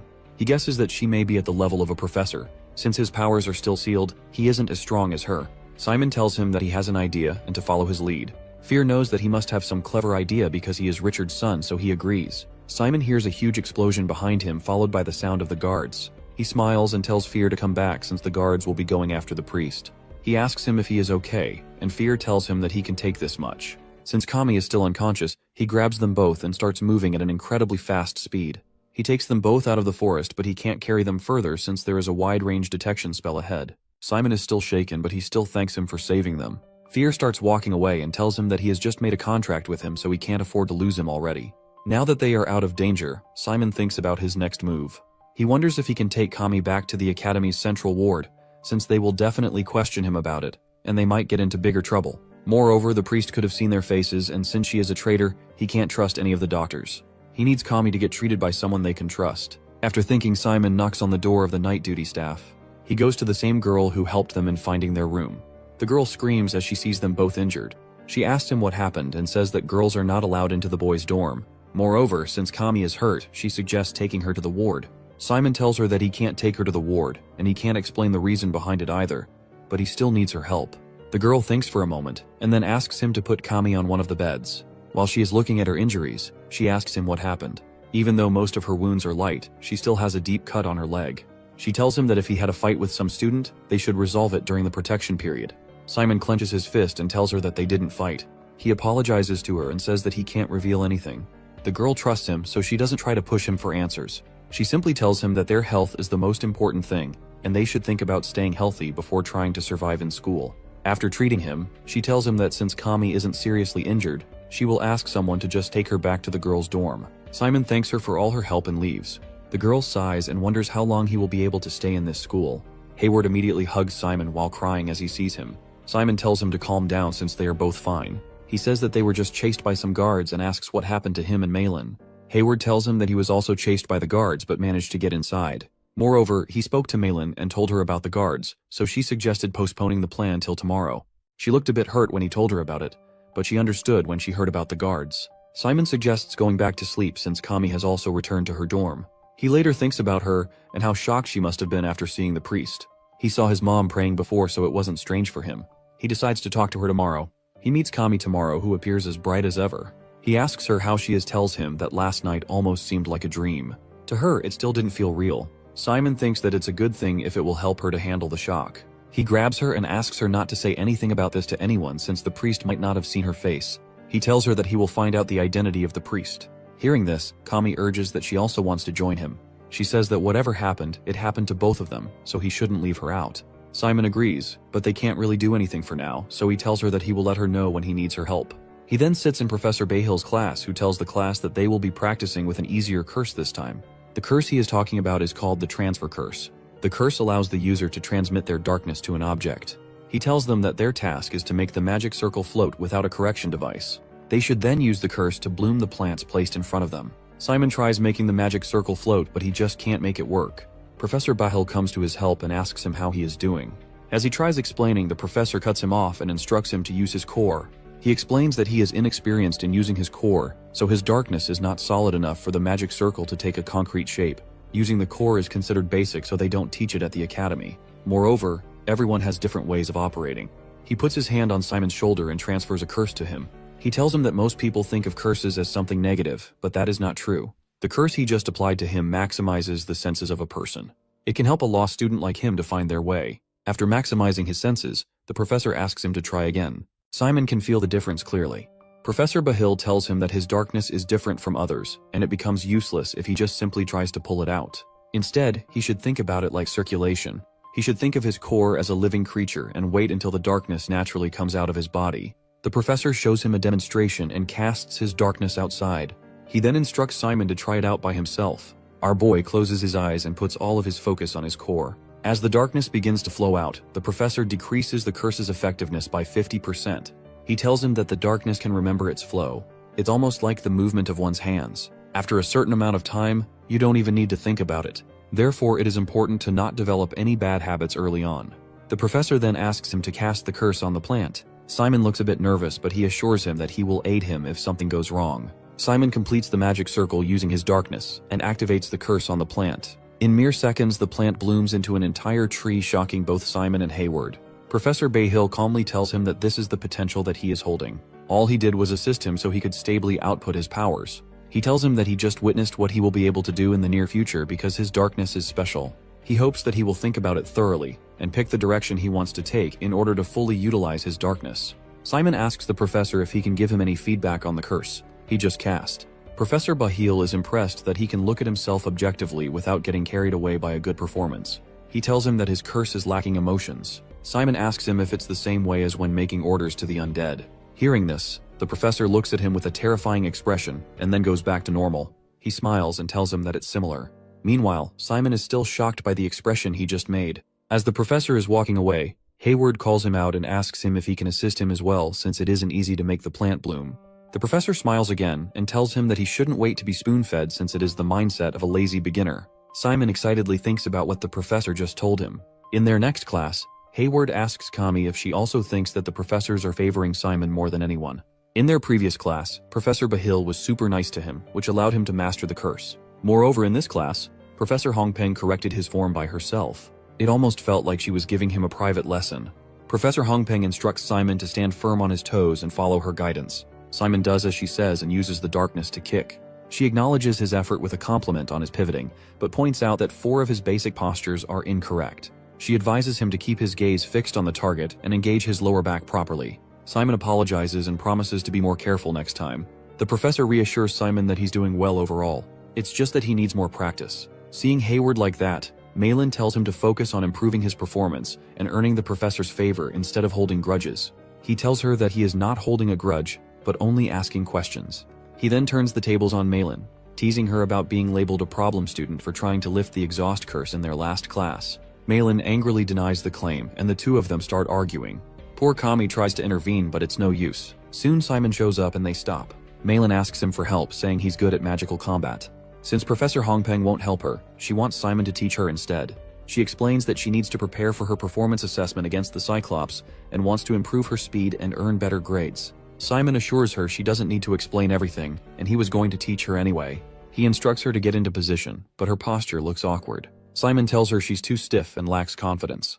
He encourages her to relax and stand naturally, gathering the darkness around her waist and holding it there. She hesitantly tries to kick, but it's way off. He asks her to kick using her core strength and put the darkness behind her thigh after turning. As he keeps on correcting her from a distance, she loses her patience and asks him why can't he just show her by touching her. Everyone goes silent for a moment, and the girls start making weird connections between them. Simon grabs her leg and points out the exact spot to focus her darkness and helps her concentrate on channeling her power. He asks her to try again and focus on what he just taught her. Malin manages to improve but falls over in the process. Simon praises her progress despite the fall. Suddenly, a group of girls from their class gathers around Simon, asking if he can teach them his technique too. Later he sits in Professor Aaron's class as he teaches them about the restoring force. He explains that the biggest advantage of skeletons is their ability to regenerate. To demonstrate, he summons a skeleton and shows how, even when its bones are scattered by a strong shock, residual darkness allows them to reform. He explains that activating the darkness and maximizing its attraction property can restore the skeleton to its original structure.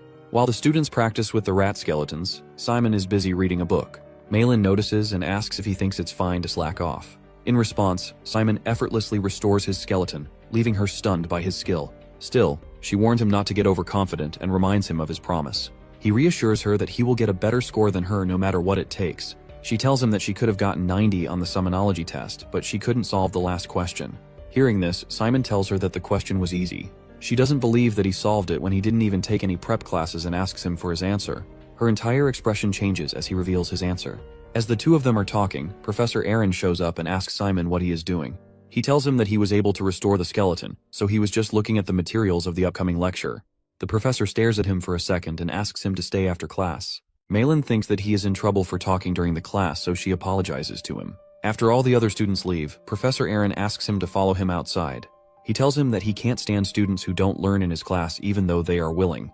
The professor then asks him to take out his skeleton and destroy it. He then instructs him to restore it back. Simon quickly restores the skeleton since he already knows the technique. Seeing this, the professor tells him that he will teach him a skill above restoration. Simon is confused since he thinks that he is in trouble for not paying attention during class. Professor Aaron tells him that it's nothing but an extra lesson for him. He explains that it's the role of a professor to offer additional lessons to students who excel beyond the regular curriculum. This excites Simon, who eagerly listens as Aaron begins the lesson. He then directs Simon to take his position and asks him to not make him stay here any longer than necessary. To start, the professor reveals a skeleton crafted from demon bones and asks Simon to observe closely. He demonstrates various skills.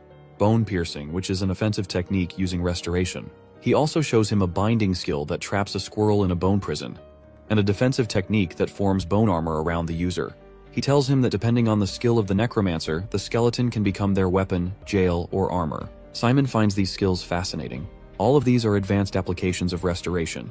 Though typically taught in the second year, Aaron decides to teach these techniques to Simon due to his exceptional talent in restoration. Aaron first instructs Simon to attempt bone piercing, but points out a flaw in Simon's restoration technique. He explains that Simon focuses restoration on the skull, waiting for the skeleton to fully assemble before moving it. Instead, Simon needs to guide the restoration process from the beginning, summoning the skeleton to a desired location. Simon recalls hearing similar advice from Fear and thinks about using it in a similar way to how he controlled the skeleton. When Simon practices summoning the skeleton in front of him, Aaron tells him that his speed is not terribly slow and moves on to the next step. This was a compliment, by the way. Simon dismantles the skeleton as instructed, and Aaron explains the difference between restoration and bone piercing.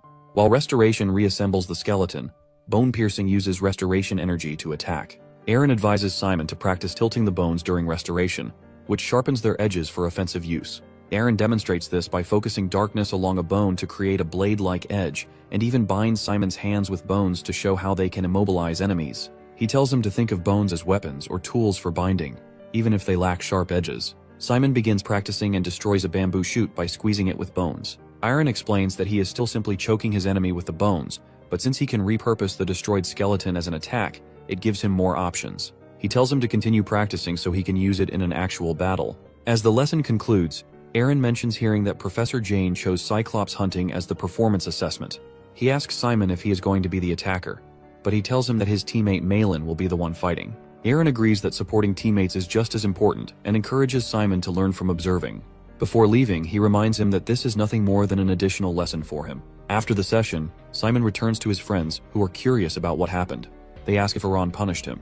Hayward especially is the most curious since he heard that the physical punishment in Kizan starts with whipping. Simon reassures them it was just an extra lesson.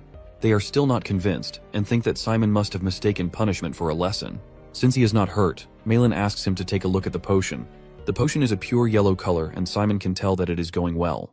Malin tells him that she was the one who made it, so it was bound to be perfect. All the ingredients put into the potion are in perfect quantity. She explains that it will be complete after simmering for 20 minutes on low heat. Simon appreciates the effort everyone put into it and hopes it will be effective. Malin tells them that they can present the potion during their elementary black magic class. Hayward suggests that they start preparing for their presentation tomorrow since they are together. The four of them go over all the questions that Jane can ask them about their strategy. It's a list of 300 questions and they are confident that they will nail the presentation. However, Jane surprises them by asking questions none of them even consider. She tells them that their team has a variety of majors but their roles aren't specific. Moreover, the combination of black magic lacks creativity. They even went ahead with the idea of placing the main damage dealer into a supporting position.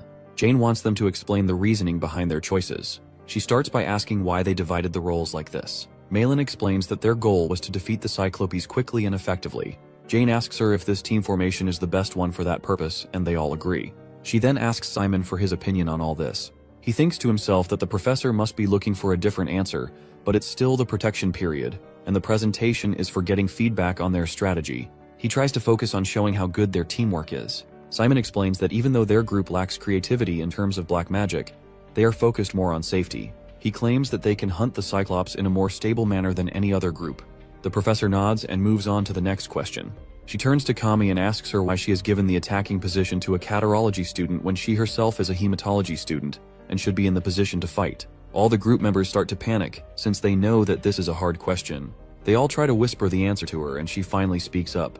She says that she didn't become a fighter because of the unique nature of the Cyclops that they are fighting. The monster has a tough and firm skin which makes it strong against physical attacks and hematic spells in general. Malin knows how to use Dark Flare which will be more effective, and this was why the entire group chose her as the attacker. The professor then asks her what she would do if a different monster was the enemy. Kami hesitates for a second and then screams that she will take the attacking position. Everyone is surprised to see her acting this way. Professor Jane smiles and says that she will keep it in mind. She finally turns to Hayward, who is eagerly waiting his turn. Instead of asking him about the strategy, she tells him not to chat with other students during class and calls the next group.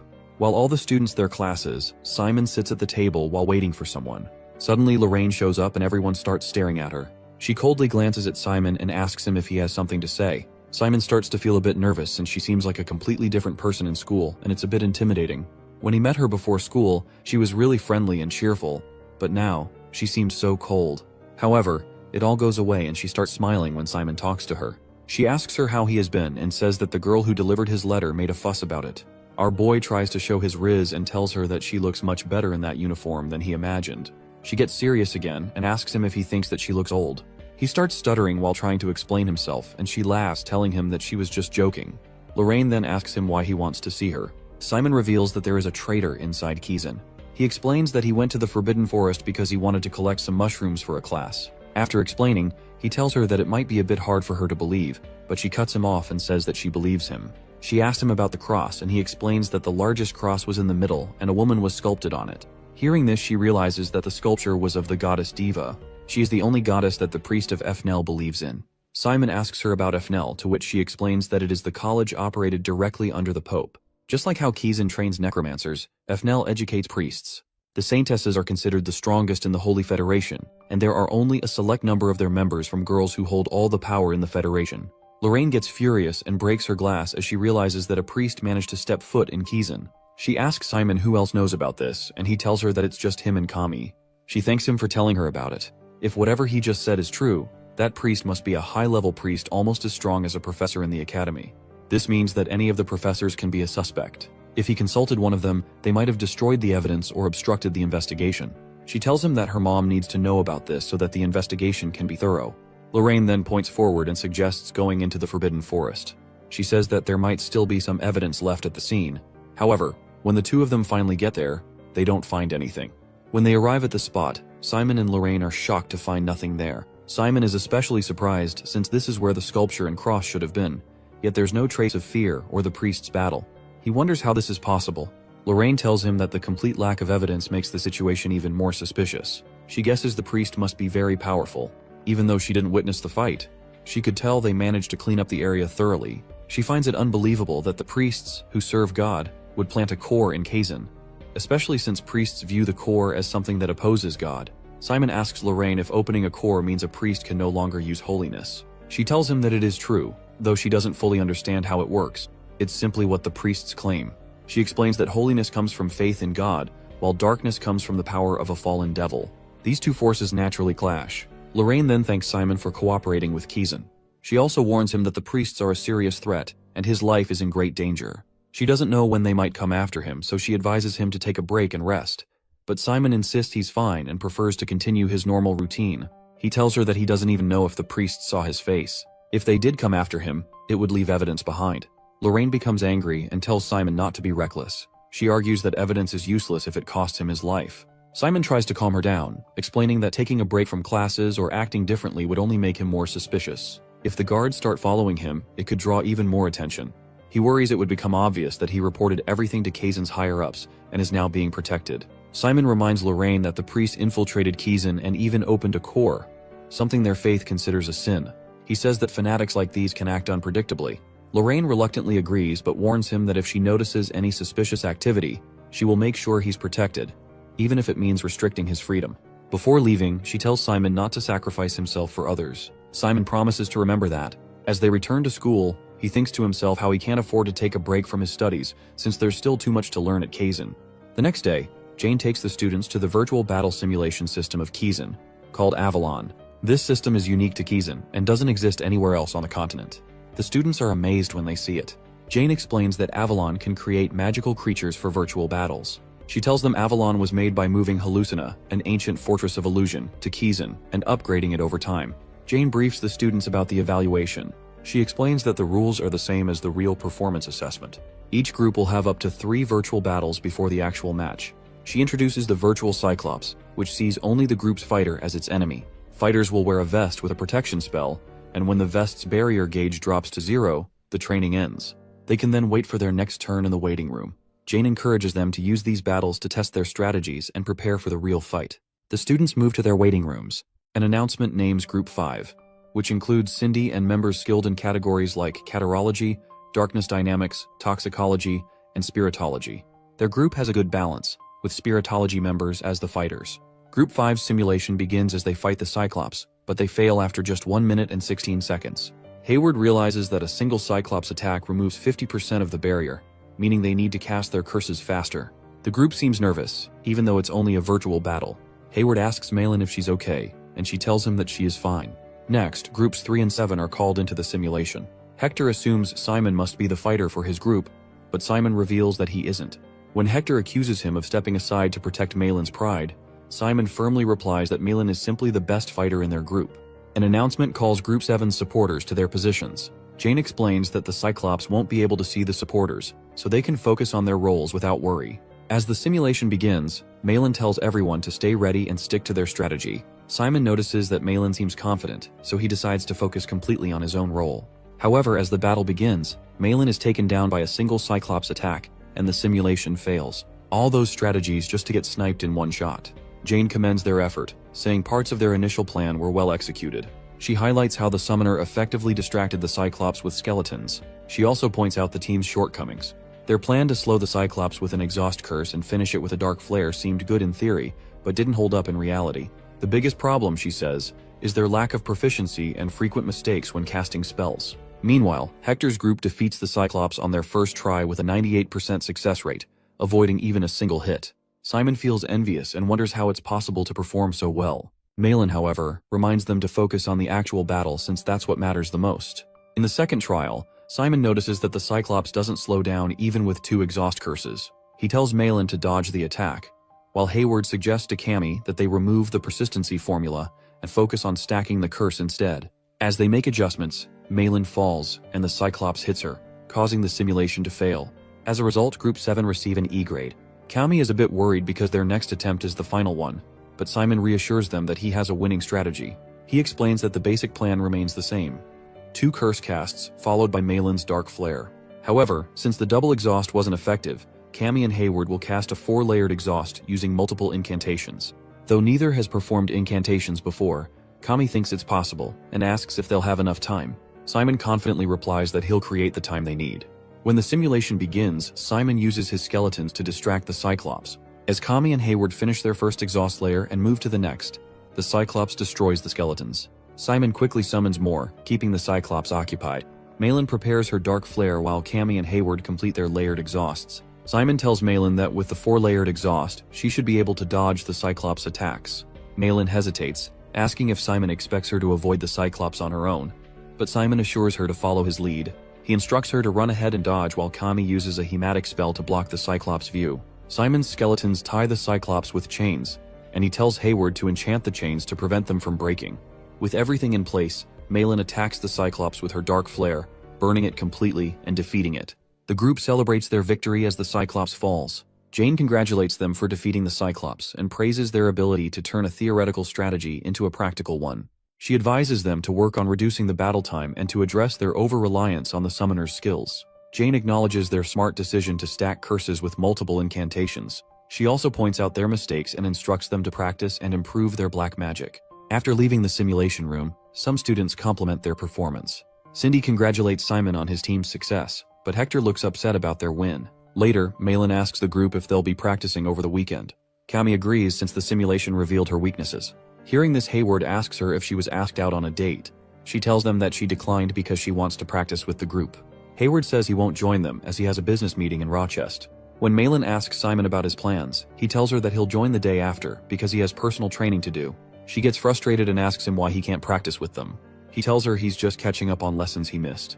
The next day, Simon visits Fear and asks him to take a look at his skeletons. When Fear sees Simon's inventory, he jokes about whether Simon is there to train or move in. Simon explains that he's preparing a battalion of skeletons and needs weapons for their distribution. Fear notices Simon's skeletons are in bad shape and asks what happened. Simon explains they were damaged during a simulation. After inspecting them, he fixes the skeletons but tells him that the patched ones need time to recover. He then suggests Simon to try using human-type skeletons. However, they might be a bit difficult to control for a beginner like him. Fear decides to teach Simon how to control multiple skeletons, starting by asking how many he can control at once. Simon tells him that he can only handle 2, and trying to control 3 overwhelms him. Fear explains to him that the number doesn't matter as much as his ability to manage them effectively, even if it's just 1 or 2. To demonstrate, he challenges Simon to a fight using human skeletons. They each control 2 skeletons, and Simon orders his skeletons to attack.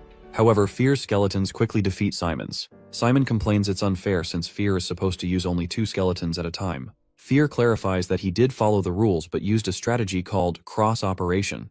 By alternating commands between skeletons, he widened their scope of action without exceeding his limit. This makes Simon interested and he starts practicing. He even makes the skeletons a high five. The next day, after training with his group, everyone feels exhausted. Malin notices that Simon has much better control over his skeletons. Cammy mentions that while he could only manage 2 at a time before, now he can handle 3. When Malin asks how Simon improved so much, he tells her that it's just from his private lessons in Rochester. She asks if his teacher is a professor or some famous necromancer. Cammy thinks that it must be someone impressive. Fear can hear the conversation through his device. He laughs at being considered popular among the kids. Simon asks Fear to quiet down as his head hurts. Fear jokes about teaching Simon's friends if they die and join his battalion, but Simon reminds him that it's forbidden. Simon explains that his teacher prefers to stay out of the spotlight and barely has time to teach. Malin doesn't believe this one bit and says that he is being secretive. Hayward defends him and says that he probably has good reasons. He tells them that Simon wouldn't risk sharing anything that might lower his grades since he has a promise to keep. Hearing this, Malin claims that she can outperform Simon without private lessons and encourages everyone to get up and practice for the next week. The next day marks the end of the student protection period. The entire atmosphere of the class has changed. Professor Bahil scolds one of the students for submitting poor work and expels him after calling it trash. He expels 19 students on the spot after reviewing their assignments. Not long after, the count rises to 20, leaving Simon and his friend worried about their own futures at the school. In magical combat class, the students practice running. Hayward feels down because Professor Bahil deducted 10 marks from his homework, even though he thinks magical combat is the best class. Exhausted, Simon tells Malin not to overwork herself, but she pushes past him. Simon remembers Kami mentioning that she trained physically all day. Kami also told him that Malin claimed she could cast Dark Flare without any trouble, but she struggled to react in time to avoid a Cyclops attack. Later, they all study together. Simon is shocked to learn that Malin studies even after her physical training. Kami tells them that Malin stayed up all night studying without sleep, powered by an awakening potion. Simon is impressed by her dedication, but wonders why she puts so much effort into schoolwork. Malin excitedly calls her friends to show how she springs off the darkness and asks Simon if she needs to adjust anything. Simon reassures her that she's doing great. She is thrilled that her practice is paying off. Simon asks her to take it easy since they passed the simulation and will likely succeed in the real battle. However, Malin insists she isn't aiming to just pass. She's determined to take first place, no matter what. Hearing this, Simon begins to worry about her a bit. Later, Professor Hongpang checks in on Simon's progress with the darkness operation she taught him. Simon shares that he has improved a lot since starting, and the professor agrees. She tells him that his control and overall abilities have strengthened. She reiterates that Simon was born to excel in magical combat. Suddenly, a teaching assistant informs her about a student with a sprained ankle. The professor leaves to help, but reminds Simon that only consistent practice will help him improve. Simon starts looking for Malin and asks Kami and Hayward, but they also don't know. Just a few moments later, they see Professor Hongpang carrying Malin on her back. Her ankle is severely sprained, so they take her to the doctor. The doctor advises that while Malin can attend lectures, she must avoid physical activities for a week. She tries to convince her that she can still participate, but collapses in pain. The doctor firmly states that recovery is a priority, not a suggestion, and removes her from all physically demanding classes. Feeling frustrated, Malin apologizes to everyone and asks them to leave her alone. Simon tells her that self-pity won't help, but she is more worried about their Cyclops battle the next day. She asks how they will manage without her after practicing all week. Simon reassures her that they'll figure something out. Malin blames herself, yelling that she ruined everything. Simon cuts her off and tells her that it's enough. He then tells the group he will take on the role of the fighter for the battle tomorrow. The next day, the students enter the dungeon. Hayward is amazed at how Kizan has gathered so many dungeons and ruins in one place. Kami explains that since Nephthys is a collector, whenever she finds ancient ruins, she likely brings them to Roke Island. Despite her injury, Malin joins the team. As their team walks in with an injured group member, the other teams start feeling bad for them. However, some of them think that it's a good thing since it helps their chances. Kami wonders if they are really going to be okay. Hayward reassures her and asks her to trust Simon. After Team 6 finishes their evaluation, Team 7 is called forward. All the students start talking and wonder how the doctor even allowed her to fight in this condition. Hector sits silently while hearing all of them talk. Students think that their team is just trying to show that they are doing their best till the end. Simon tells his team not to worry about the changes in their situation and encourages them to give it their all. As their evaluation begins, the Cyclops enters the arena. Jane tells them not to overexert themselves and reminds them that they can stop the test if needed. As soon as the curse is removed, the monsters start to attack. The group sticks to their plan and Simon uses his skeletons to distract the Cyclops first. However, the Cyclops is acting a bit differently from the simulation. Instead of targeting the skeletons first, it focuses on Simon. He manages to dodge the attack, but he notices that the Cyclops is stronger than expected. He uses Restore to try and stab the Cyclops from the back, using one of his skeletons, but to his surprise, the sword breaks upon contact with its skin. Simon realizes that the monster is much tougher than the simulated one. As it enters the exhaust range, Hayward and Kami blast the curse. At the same time, Simon leaps into the air and tries to use a dagger to attack, but the Cyclops dodges, only getting a small scratch. Furious, the Cyclops begins attacking relentlessly, and though Simon avoids most strikes, he eventually gets hit. Just a single hit drops his shield to 72%. Observing the scene, Jane's teaching assistant notices something unusual. The Cyclops seems far stronger than it should be and isn't affected by curses. He suggests stopping the test and replacing the Cyclops, but she refuses. She tells him that you don't always face weak opponents during actual combat, and asks if they should abort their mission if their opponent is stronger than expected. Jane argues that unpredictability and adapting to challenges are part of combat training. She believes the students can learn more from this experience than from standard tests, and asks them to trust them and watch for now. Simon quickly realizes their usual tactics won't work. As he hides behind a broken structure, Hayward asks him why the Cyclops is still unaffected even though it was hit by exhaust 3 times. Simon tells them to give up on using the curse since it is not working. Malin doesn't agree with him and says that all the other teams won by using the same curses. He slowly starts getting up and tells her that he doesn't know the reason, but something is different. He tells everyone to abandon their original strategy and just help him however they want. Kami smiles as she can finally use all of her spells. Hayward also does his best to support his friend while the skeletons slash the Cyclops from behind. Simon tries to recall what Professor Bahill showed him in class. He closes his eyes and focuses on that same feeling. As he starts to feel it, he thanks the professor and orders all of his skeletons to attack at once. The skeletons charge at the monster and start stabbing him with their swords. The Cyclops get overwhelmed and scream in pain. Meanwhile, Hector wonders if this was one of their other plans. Since they changed their formation, he deduces that they probably improvised this strategy in a hurry. Inside the arena, Simon can feel that he is missing something. He remembers when Fear told him to put all of his emotions into even the most trivial tasks. The more negative the emotions, the more power the effect. Simon unleashes his hatred and directs it to the Cyclops. All the skeletons get even more violent. Suddenly, the monster tries attacking him. Kami warns him, but it's too late. At the same time, Malin comes in clutch and uses her dark elemental magic to put up a huge ice shield in front of him. The wall of ice successfully blocks the attack, giving Simon time to move. He screams at Kami, telling her that all the prerequisites have been met. Her eyes start bleeding as she starts using Ursula Hematic magic. After using her spell, she is weakened, so she asks our boy to finish it off. He uses the restoration force of the bones and pierces the monster using their sharp edge. Everyone is amazed at his skills. When the monster goes down, he signals the other group members to throw the Narvia potion. As the potion hits the monster, Simon nervously watches and prays for it to stay down. To everyone's shock, the monster growls and gets back up. This makes him think that they probably need to kill the Cyclopes instantly, otherwise it will regenerate. He calls out to Hayward and asks him to use his enchant. After being buffed up with the curse, he takes out his sword and starts running at the monster head-on. However, as he gets close, something happens and he falls down to his knees. It almost feels like his legs have no strength left. All of his friends cheer him on. Even Professor Jane gets worried as she stands up from her chair and drops her pen. Before the monster can hit him, Malin helps Simon jump into the air and he stabs it in the back. Using his skeleton's hand, Simon cuts off the Cyclops' head.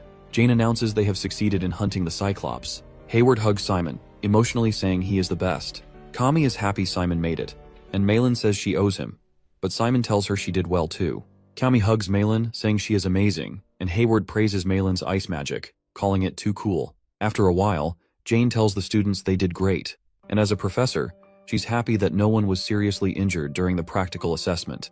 The students thank her, but Jane says the results matter most and starts the evaluation for Group 1. She praises Cindy's spiritology skills, but the strategy that relied too much on one person and caused many mistakes leads to point deductions. Jane tells Carol and Yuna from Team 2 to shake hands, suggesting they resolve any grudges soon. Simon is shocked that Jane knows about even the smallest fights between students, but Hayward says that's not the only thing to be surprised about.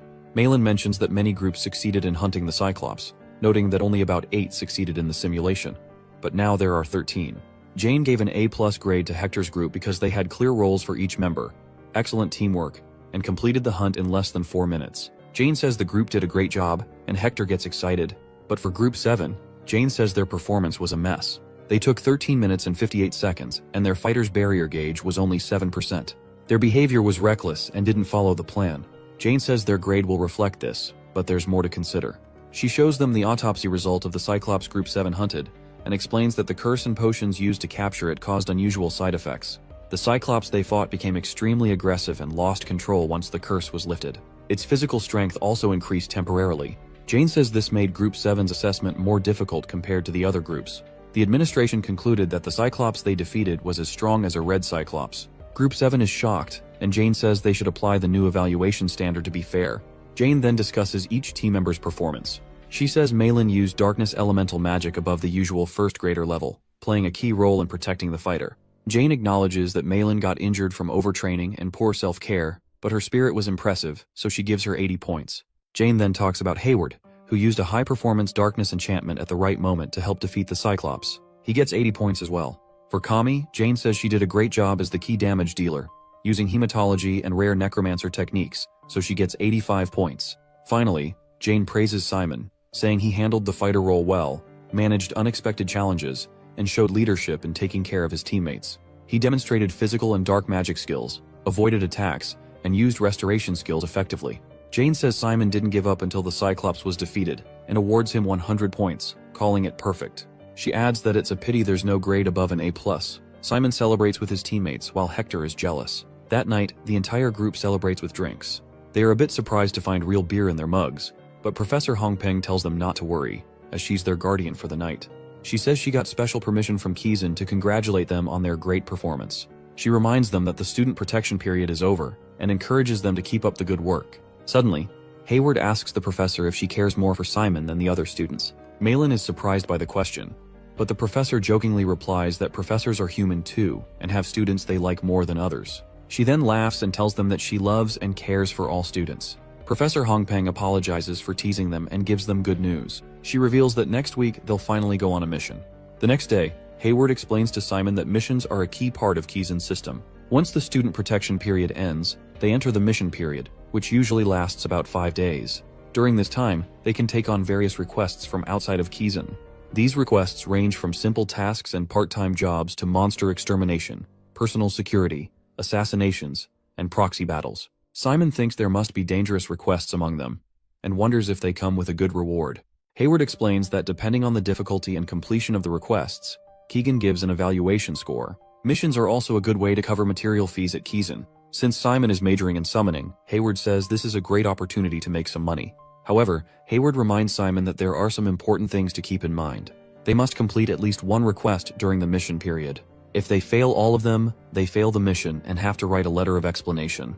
They can continue working on requests after the mission period, but Hayward advises against it because they won't be able to attend classes during the extended period. Some students take on easy requests to finish quickly and focus on their studies, while others leave the island to take on big cases for money and grades. Simon can come up with his own plan, but Hayward warns him not to pick an easy request just to get a good grade. At Kizan, they need to manage both their mission and school grades. If they fail too many missions, they might get stuck with dangerous tasks. Hayward tells Simon to take a look at the requested options, decide what suits his plan, and meet him after making up his mind. Fear reminds Simon that they need to focus on leaving the island to gather soldiers for their battalion and recover their former glory. Simon asks if there are any undead soldiers stronger than Fear, and Fear proudly says he is the master of the battalion, and no one dares to oppose him. He then mentions that some generals in the battalion were true monsters, and that the battalion consisted of several undead troops. This ancient undead had intelligence and commanded other soldiers. Simon gets excited about finding them, though he doesn't know where to look. Fear assures him that these generals are likely causing trouble across the continent, and he remembers all their characteristics. He tells Simon to focus on the requests and keep an eye out for them. Simon skips the missions on Raj Island, and Fear suggests he look at the red requests. Just then, Simon bumps into Hector, who asks if Simon is heading to the neutral zone, a lawless area where Kizan's influence doesn't reach. Hector warns Simon that Kizan won't be able to help if he gets into trouble there. Hector hopes they'll run into each other during the mission, but Simon just tells him to look after himself. Simon starts looking through the requests and asks Fear what he thinks about the zombie raid one. Fear tells him that infection is too common and even a necromancer could cause it. He adds that none of the requests on the board have anything to do with the general's abilities. As they look through the requests, Fear suddenly points out a blue envelope on the board. Simon thinks it must have been mistakenly posted in the red envelope section. He reads the request and sees it's about a missing person case where young women are found as dried corpses. Fear asks Simon to show him the details of the request. When Simon sees the pictures of the dead bodies, he gets scared. Fear tells him that an ancient undead leading a troop of spiders might be behind it. At the same time, a priest is being assigned to the same mission. She assures the Pope that she will solve the case because it is the goddess's will to save the continent from the evil deeds of the dead.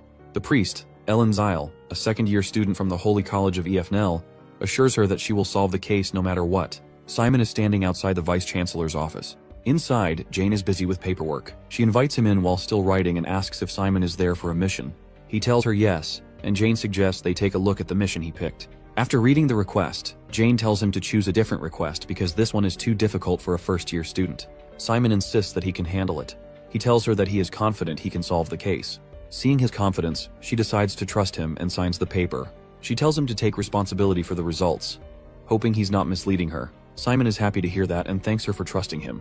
Jane wishes him to return safely, and Simon promises he will. Back outside, Hayward asks if the professor gave Simon permission to go. Simon laughs and tells him she did. Malin also asks if Simon is really taking that case, considering how hard it is to complete an investigation in just 5 days. Simon thanks her for her concern, but she quickly says that she wasn't concerned. Simon laughs again and asks her where she is going. She replies that she's taking a personal security mission near Langerstein, which is easy and will give her good grades. Simon asks what she'll do if she runs into thieves or danger. She confidently tells him that if they have any sense, they won't mess with a Kiezen student. Simon jokes that it sounds cowardly, but Malin insists it's not cowardly.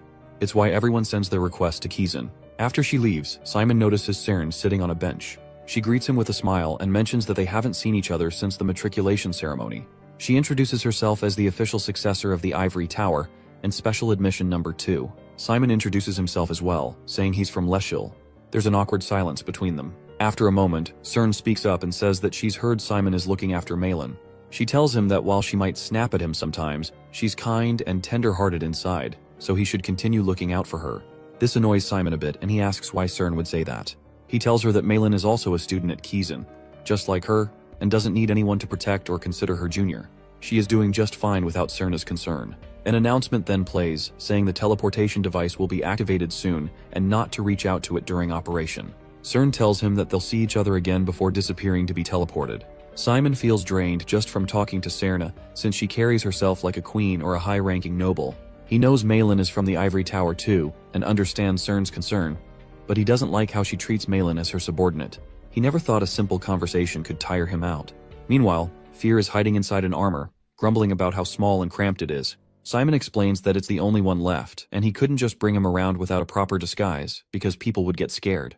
He informs him that they've arrived at the request site and asks what to do next. Fear tells him that the first step is gathering information. They should meet with the client, the lord of the town, and introduce himself as a Kiezen student to get all the details.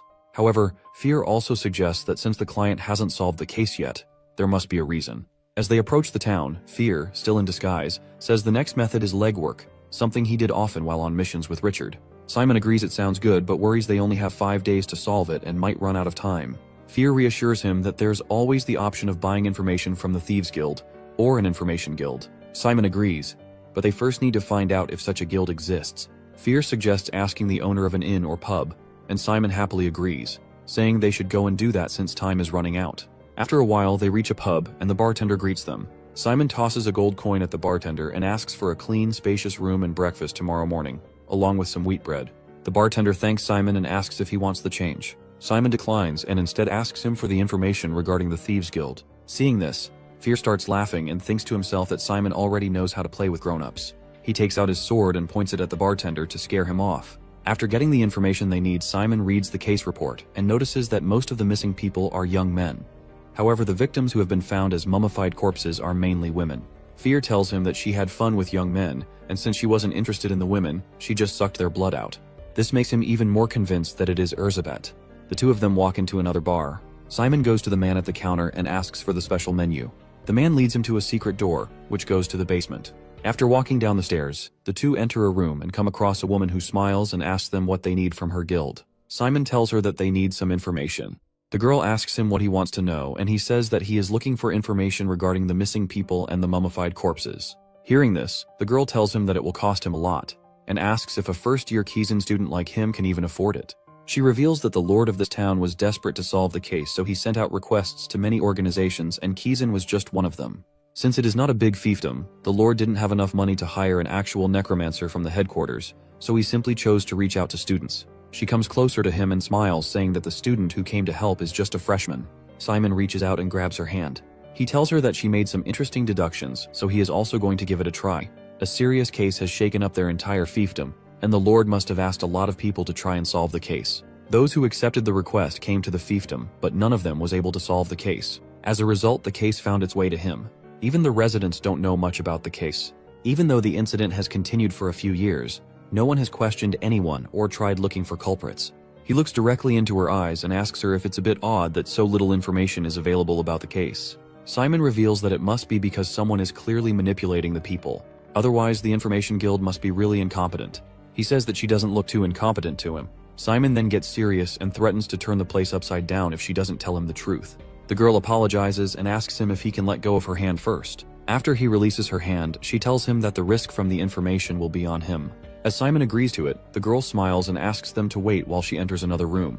My man starts turning red from all that tough acting, but he is certain that there is more to this case. Fear starts laughing all of a sudden, and when Simon asks him what's wrong, he asks him to keep his eyes wide open. As a guy standing behind starts decomposing and bursting into hundreds of spiders, Fear reveals that the girl is Erzsébet herself. She finally comes out in her true form and says that Simon has a strong will. However, she won't be able to see him again. Simon quickly calls out to Fear, who is ready to defend him. He uses his sword to slash the skeletons. Erzsébet recognizes his fighting style and figures out that it's him. He asks her what she is scheming in such a small town. Fear tells her that the battalion is back and asks her to come back. She furiously rejects his offer and calls him an idiot. She says that Richard abandoned them all like trash, and asks why he is still willing to stick with the battalion after all that disgrace. While fighting the spiders, Fear tries to convince her that the battalion is a power and will itself. He asks how a general like her can be swayed by such trivial emotions as hatred. Erzsébet reveals that Richard pushed all of his comrades into a death trap over a girl, and for that reason she still hates him. He suddenly throws his sword towards her, hitting her straight on the head. He says that he can't put up with her arrogance anymore and pulls the sword back into his arms. Fear asks her if she forgot the days when she crawled to him like a dog. As the two of them continue to fight, Erzsébet notices that Fear has grown weaker. She jumps over to the roof and guesses that his seal must have broken recently. She grins and says her goodbyes to both of them before running away. Simon realizes that the entire information guild is under her control. It would have been easy for her to control the information. While they are clearing out the spiders, a girl looks down at them from the roof and reveals that she is waiting for the two monsters to fight each other to death. This girl is Ellen, and she is the priest assigned to the same case. She lifts her staff and says that she will be going after Erzsébet after finishing both of them off. The priest launches a powerful light attack on Simon and Fear. After the attack, she looks around, expecting to find their bodies, but they are nowhere to be seen. Frustrated that she missed them, she decided to focus on Erzsébet instead. Fear talks about how complicated things have become now that a priest is involved. Simon asks him how they ended up in such a mess and how they are supposed to find Erzsébet now. Fear reassures him not to worry. He reveals that he sensed Erzsébet's dark energy when she used her skills earlier and is tracking her trail. If they follow it, they'll catch up to her.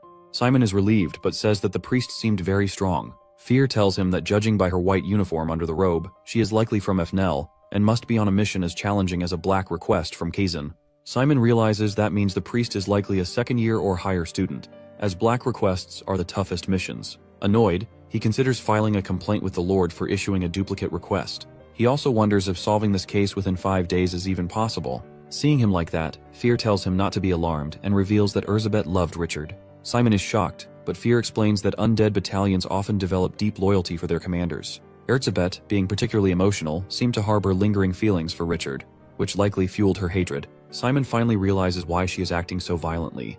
Fear tells him that they need to focus on finding her quickly. As they move forward, Simon spots a boy and a girl trapped in webs, calling for help. The boy begs them to free them and says that a spider monster is trying to eat them.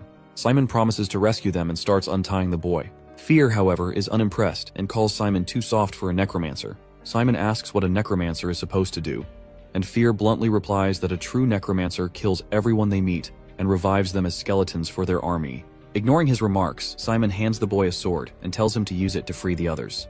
Fear reminds Simon that Kazan's rules don't apply here and there are no witnesses, but Simon insists on doing what's right. He explains that his father taught him never to become a monster. When Simon asked his father how to avoid it, his father told him that setting a boundary was important. Fear starts laughing and says that it's exactly the kind of advice his father would give. Simon asks him what he means, but he grins and ignores it. He tells him that he respects his decision as the battalion leader, even if he finds it naive. Eventually, they reach an abandoned building where Erzsébet is calmly sitting on a chair, waiting for them. She tells them that she won't run anymore, as she knows Fear will track her darkness wherever she goes. It's clear she's ready to face them here. Simon approaches Erzsébet and makes her an official offer to join his forces. Erzsébet angrily refuses and says that she will never return to the battalion that once betrayed her, no matter what. She mocks Simon, calling him a gullible child chosen by Fear only for sentimental reasons and questioning his worth as a necromancer. Simon stays calm and asks her if she truly thinks he has no credentials. He reveals that he is the son of Richard and Anna Valentia.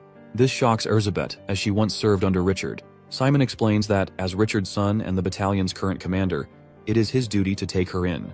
However, Erzsébet becomes furious at the mention of his mom's name. She yells that the woman, whom she considers her nemesis, is an abomination and should perish. Overcome with rage, Erzsébet transforms into her spider form and attacks Simon. Fear immediately leaps into action, cutting off Erzsébet's legs with his sword. Seizing the moment, Simon pulls a spear from his subspace, reinforces it with darkness, and strikes Erzsébet. Standing on her injured form, Simon gives her a choice: join the battalion or face death. Suddenly, an attack comes out of nowhere aimed at Simon. Fear quickly blocks it with his sword, saving him.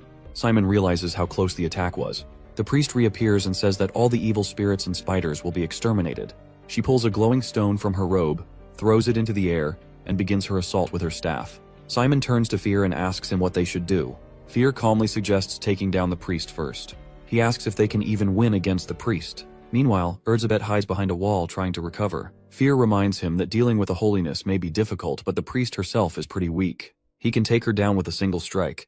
The priest notices Erzsébet's hiding spot and taunts her. She starts spinning her staff as she prepares to send her to hell painlessly. As she swings her staff, creating a powerful magic circle, she launches an attack to kill the spider girl. Erzsébet braces herself, thinking she is going to die, but to her shock, Simon steps in front of her and takes the spear to his chest. Bro simping for a spider girl. Simon kneels on the ground, bleeding and breathing heavily, before collapsing unconscious. Sometime later, he wakes up at the sight of a small spider in front of him. Suddenly, he jolts awake in shock. Fear notices that he is finally awake. Still confused, Simon asks Fear what happened to Erzsébet and the priest. He casually points in their direction. When Simon looks, he sees the priest hanging upside down, trapped in a spider's web, while Erzsébet sits calmly on the ground beside her. The priest is crying and begging them to spare her life. Fear explains that while Simon was unconscious, he temporarily teamed up with Erzsébet to capture the priest, who wasn't much of a challenge given her status as a former FNL student. Simon tells him to release the priest for now and suggests that they consult the relevant authorities before deciding her fate. After being lowered from the web, the priest thanks Simon for sparing her, but he tells her not to be too quick to celebrate. He asks her if she would answer their questions and whether she is an FNL student. She denies it immediately. Fear scoffs and says that she's already lying. Simon points out that she is wearing an FNL uniform, but the girl claims that it's a fake. She admits she was expelled 2 years ago during her first year. Simon asks why she pretends to still be an FNL student. She admits she didn't want to accept her expulsion and needed to make money for her struggling family, which led her to impersonate one. Erzsébet doubts her story and accuses her of making excuses. She tears the uniform to reveal it's just regular fabric. Erzsébet notes that real FNL uniforms are as strong as Kazan. The girl tells them that it's a replica she made herself. Simon apologizes for the situation and hands her a cloth to cover herself. Grateful, the girl introduces herself as Ellen. Simon asks how she took on this mission despite not being an FNL student. Ellen explains that brokers crossing borders told her about a lucrative job to eliminate the undead. Missions in the Dark Alliance pay well, and FNL-related work pays even more. Simon listens carefully and then asks if she has any proof to support her story, such as an advance payment or mission documents. Ellen nods and offers to show him the paperwork. While observing Ellen and Simon, Erzsébet is reminded of Simon's parents and feels a pang of emotion, realizing how much she has suppressed those memories. Simon then asks Ellen if he can take the documents to handle the matter personally. Ellen agrees without hesitation. Fear asks Simon what he plans to do with the documents. Simon replies that he intends to meet the Lord and get as much information as possible from him. This makes him laugh as he notices that the boy really takes after his father. Simon then announces it's time to leave, but Erzsébet interrupts. She says she will accept Simon's offer to join the battalion, but only on one condition. She points at Ellen and demands that Simon strangle the priest to death with his own hands. Ellen is terrified. Simon looks at Erzsébet and asks if she truly expects him to kill Ellen.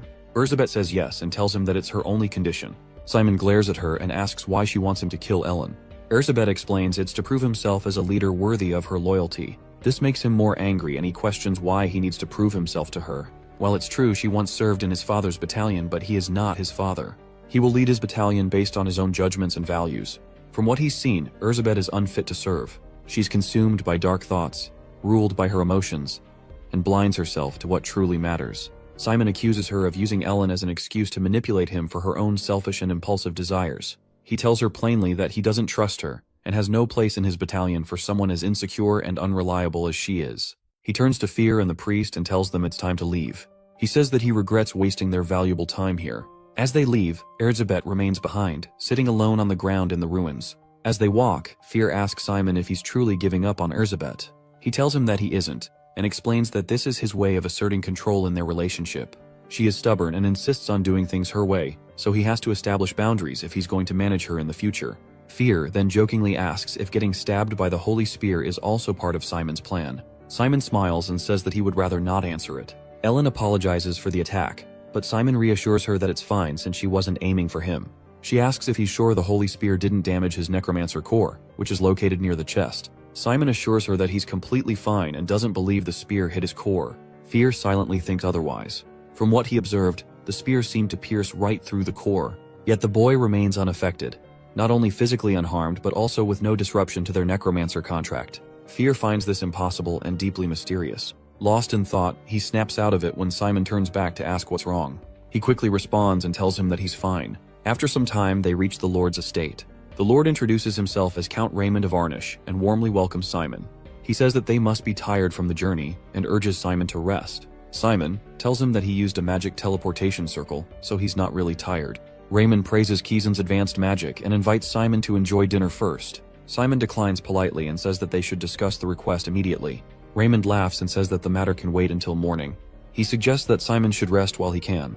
At the same time, he signals for his servants to bring food and drinks, but Simon firmly repeats that he needs to discuss the request in private. With a sigh, Raymond reluctantly explains that the issue Simon came for has already been resolved. He offers to issue payment as thanks for Simon's time and effort. Simon finds this strange and mentions that according to recent guild reports, a related incident occurred just this morning. He refuses to accept payment for an incomplete job and warns Raymond that it could cause trouble if Kizan decides to investigate. Raymond grows visibly frustrated hearing this. When Simon presses for answers, the Lord slams his fist on the table while glaring at him. He angrily questions why Simon can't just stay out of it when told to do so. He mocks him and asks how a mere first-year student dares stand up to someone of his rank. He asks him why he is making such a big deal out of this situation, even though he's offering to pay him. Suddenly, guards enter the room and surround Simon with their spears and swords pointed at him. Simon calmly tells Raymond that he first tried sweet-talking him, and now he's resorting to threats and force. He admires his boldness but warns him he won't just sit back. In response, Fear and a group of skeletons appear out of nowhere. Fear laughs menacingly, terrifying the guards, and says that they're about to gain some new family members. Shocked, Raymond stumbles back. He is horrified that a first-year student like Simon could summon so many undead soldiers. The Lord falls to the ground in fear. Simon then asks if he really wants this to continue. Raymond tries to save face. He furiously tells him that he has no power beyond his connection to Kizan Academy. He says that Simon has no authority to interfere with the autonomy of his region. Fear comes out with Ellen, who is cursed and unconscious. Simon explains they captured a priest from Fnel while solving the case. If they send her to Kizan for interrogation, this entire region could be punished for treason. Raymond finally realizes what is going on. He immediately bows down and pleads for mercy. He admits that he only wanted to solve the case quickly because his people were living in fear. He offers to take full responsibility if Simon spares his people. Simon asks him why he was so desperate to hide the case if he cared so much about his territory. Raymond explains that their business environment is finally stabilizing, and the Crown Prince plans to visit soon. If these incidents continued, the visit and the town's prosperity would be ruined. Out of desperation, he collaborated with the Information Guild to suppress details about the case, and even sought help from EFNL through a broker, unaware they would send a real priest. Simon laughs and tells Raymond he gets it. Raymond bows again and begs Simon to punish only him, sparing the others. Simon says that this territory is a strategic point near the Holy Federation, and he doesn't want to see it destroyed. He even admits he likes this town. Raymond is a bit confused and asks what Simon means. Our boy tells him that he'll cover up the case to protect the town's reputation, but it might come with a cost. Raymond quickly agrees and says that he is ready to pay whatever he wants. Just then, a guard bursts in, reporting that undead are swarming outside the castle. Alarmed, everyone rushes to the roof to investigate. Raymond panics, but Simon remains calm and tells him to open the gate so he can handle it. Despite Raymond's warning about the danger, Simon reassures him that he's still a necromancer, even if he's just a first-year student. Outside the castle, Simon meets Erzabet, who is leading an army of spiders. She kneels before him and introduces herself formally. She declares her wish to serve him as her master, and asks for a chance to join his battalion and prove her worth. She even agrees to undergo a trial. The next day, Simon talks to Erzabet and tells her that she needs to abide by 3 of her conditions if she wants to join the battalion. First, she must not kill humans without his permission. Second, she cannot harm anyone close to him in any way. Third, she must obey his orders without question. Meanwhile, outside on a stage, Raymond addresses the citizens. He announces that Kizan has sent them a necromancer, and thanks to him, the recent troubling events have been resolved. He assures everyone that they can now resume their lives, whether hunting monsters or performing daily tasks, as they prepare to welcome the Crown Prince. Inside the building, Erzabet thinks about her decision. She feels like she's walking into a nightmare, bound by an annoying and restrictive contract, with little hope for a better future. Yet, she admits she would make the same choice every time. Remembering how Simon protected her with his life, she smiles and reassures herself that she can endure anything as long as she's with him. She feels her body and soul belong to him entirely. Fear watches Erzabet and shakes his head since he can tell that she's deeply in love with Simon. She openly declares that all she wants in return for her absolute loyalty is his love, though she doesn't force him to reciprocate. For now, it's enough for her to cherish him. She grabs Simon's hand, making him uncomfortable despite her obedience. Erzsébet suggests they finalize the contract. She takes Simon's hand and places it on her chest, causing him to blush. She finds his reaction adorable. Once the contract is complete, Fear welcomes her to the battalion. She admits it's been a long time since she was bound by a contract, and mentions that Simon is surprisingly weak. However, she believes his connection to the commander influenced his strength.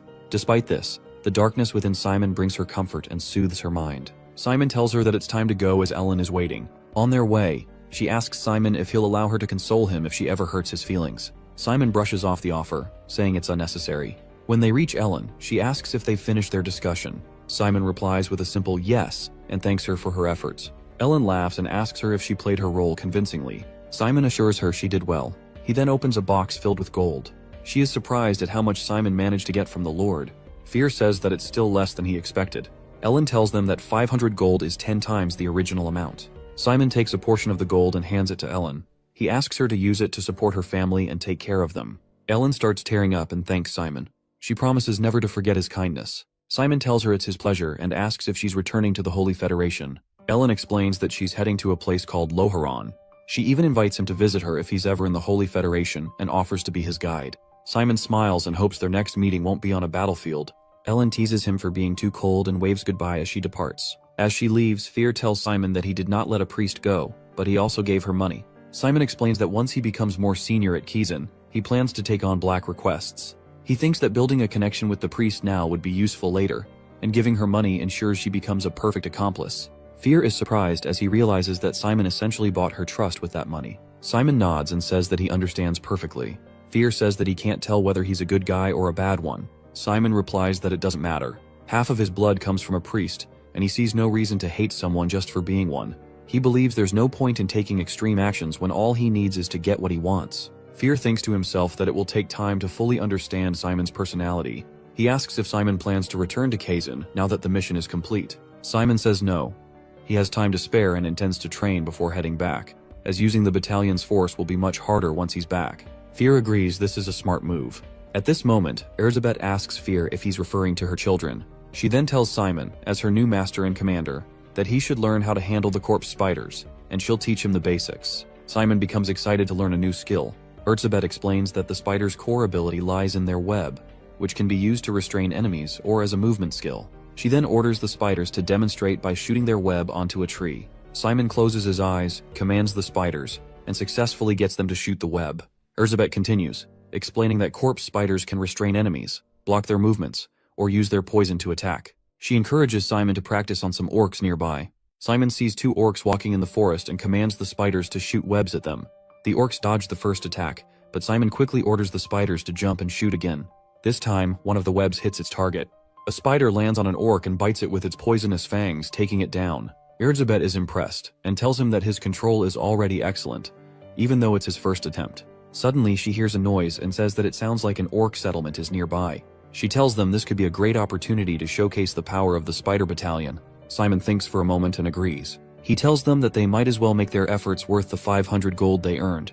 As the fight begins, Simon calls out to Fear and orders him to take out the boss monster.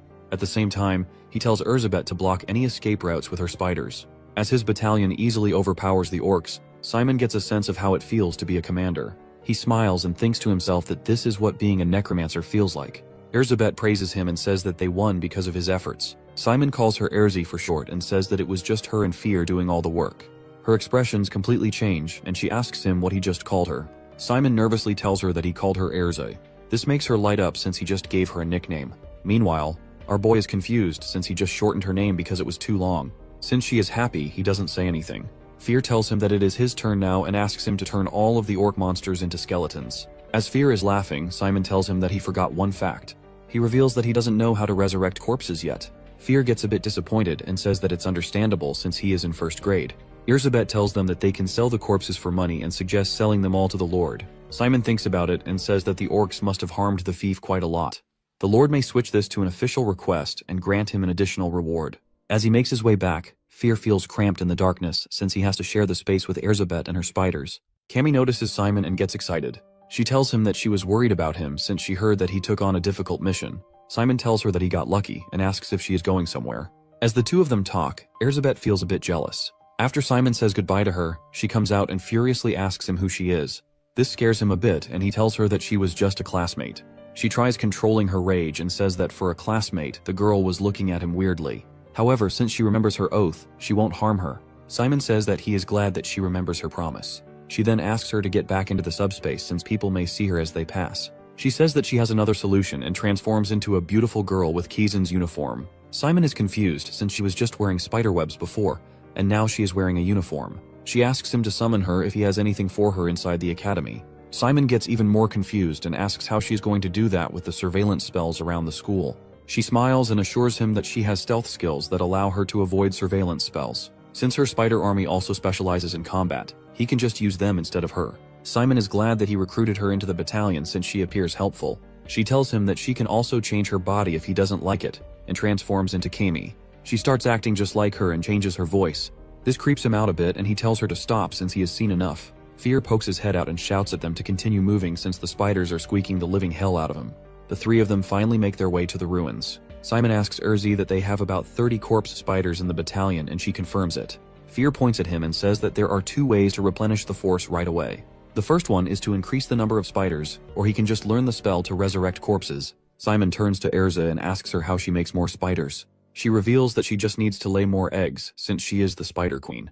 This makes him tremble. She teases him by offering to demonstrate it, but he refuses immediately. Fear talks to the skeletons and says that she is being too provocative for his age, and the skeletons agree. Simon decides that Erzi would make new spiders, and as he thinks about other stuff, he finally remembers the priest. He quickly turns to her and asks if she can change into a priest. Simon explains everything that happened to him in the forest and his fight with the priest.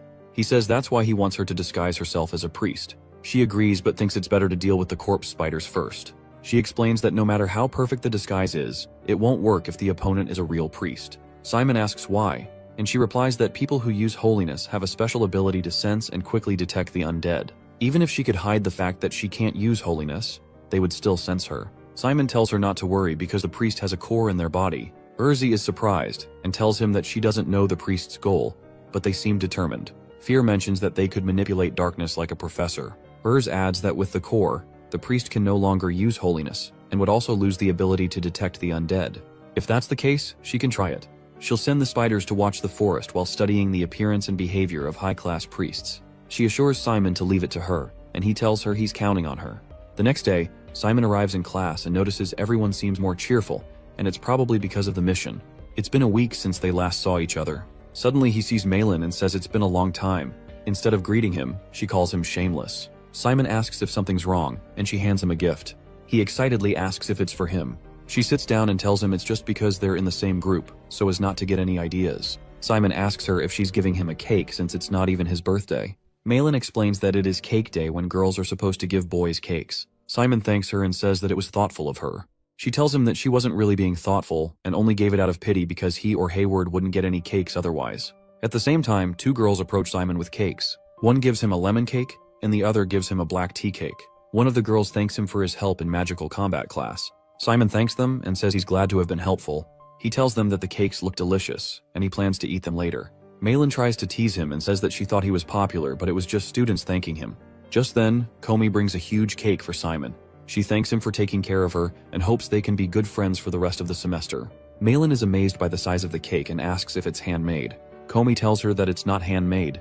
She just bought it from Rochest and put a decoration on top. Simon thinks to himself that she went through so much trouble for him even though it is just another day. He reaches into his pocket and cleans her face with his napkin.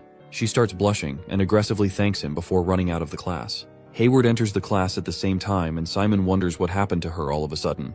As Hayward walks over to sit with them, he realizes that everyone is probably excited because it is Cake Day. Malin says that they got an interesting monument thanks to Cake Day and asks Simon if he saw it.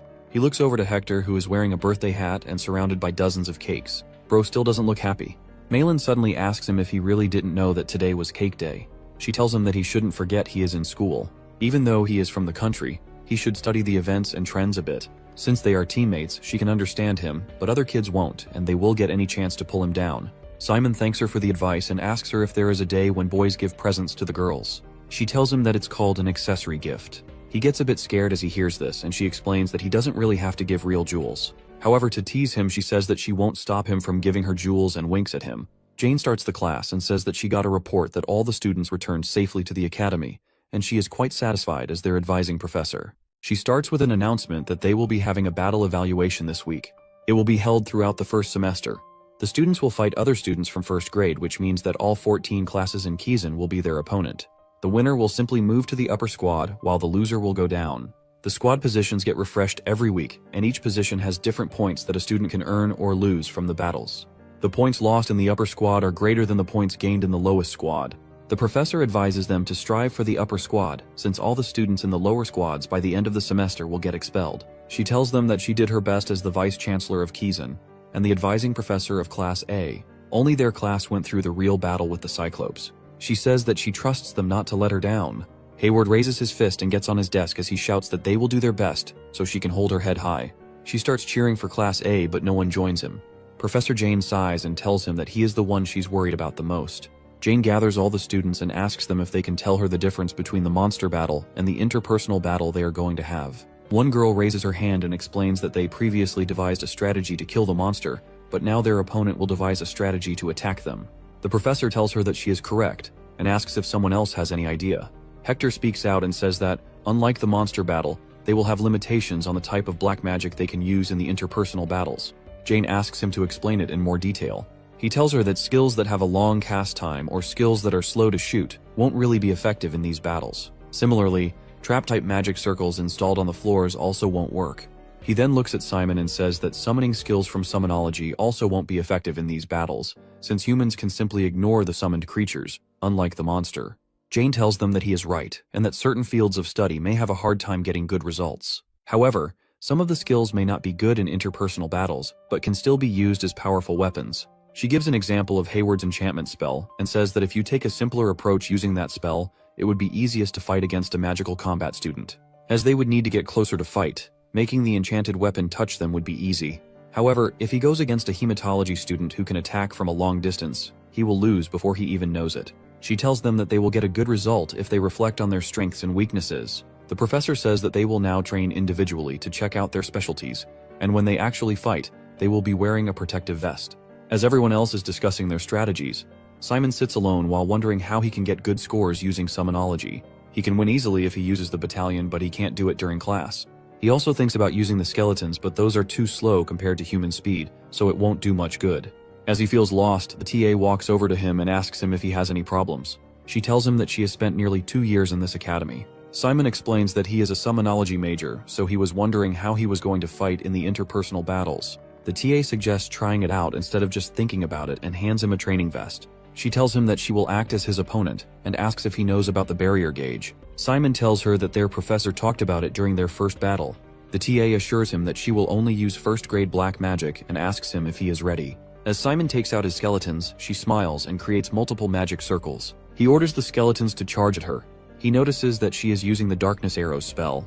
She tells him that it's a technique that most first graders use for long-distance attacks. As Simon commands the skeletons, he wonders if she is really going to use the spells that first graders can handle. As his skeletons try attacking her, the arrows destroy them completely. She tells him that he is pretty good for a first grader, as he can control 3 skeletons at once. At the same time, she crushes another one of his skeletons with her fist. As Simon looks at her in shock, she asks him if he can really waste his time. She suddenly channels the exhaust curse and he starts feeling tired. Even though she is using basic spells, he can tell that she is experienced. She slowly starts walking towards him and says that she got rid of his creatures and cast exhaust on him, so it's a good opportunity for her to finish him off. Instead of guarding himself, Simon uses the darkness and tries to kick her. However, he doesn't feel his kick connecting. As the smoke fades, he sees the TA standing at a distance. She nervously smiles and says that she accidentally used spiritualization, even though she was only supposed to use basic magic. In her mind, she knew that she might have died if she didn't spiritualize. She clears her throat and tells him that the reason they do mock battles is for students like him to find out their strengths by pushing them to their limits. She says that he started with summonology, but changed to magical combat when he was cornered. Not only that, he was reinforcing his body for close combat while he was sending his skeletons to fight. Even when he didn't know if she was going for close combat, he still instinctively chose to prepare for a close combat fight. She pats him and says that he doesn't really have to choose right now, but he has the skill and talent, and if it were her, she would pick magical combat without a second thought. Simon thanks her as she leaves and wonders if it is really going to be hard to fight with summonology. As he is thinking, Hector asks him to put on the vest and challenges him to a fight. Simon is not interested in battling him right now as he is not in a mood. He throws the protective vest back at the bully and tells him to go pick a fight somewhere else. This agitates Hector and he curses Simon, but Malin interrupts. He warns her that she should not meddle between the two.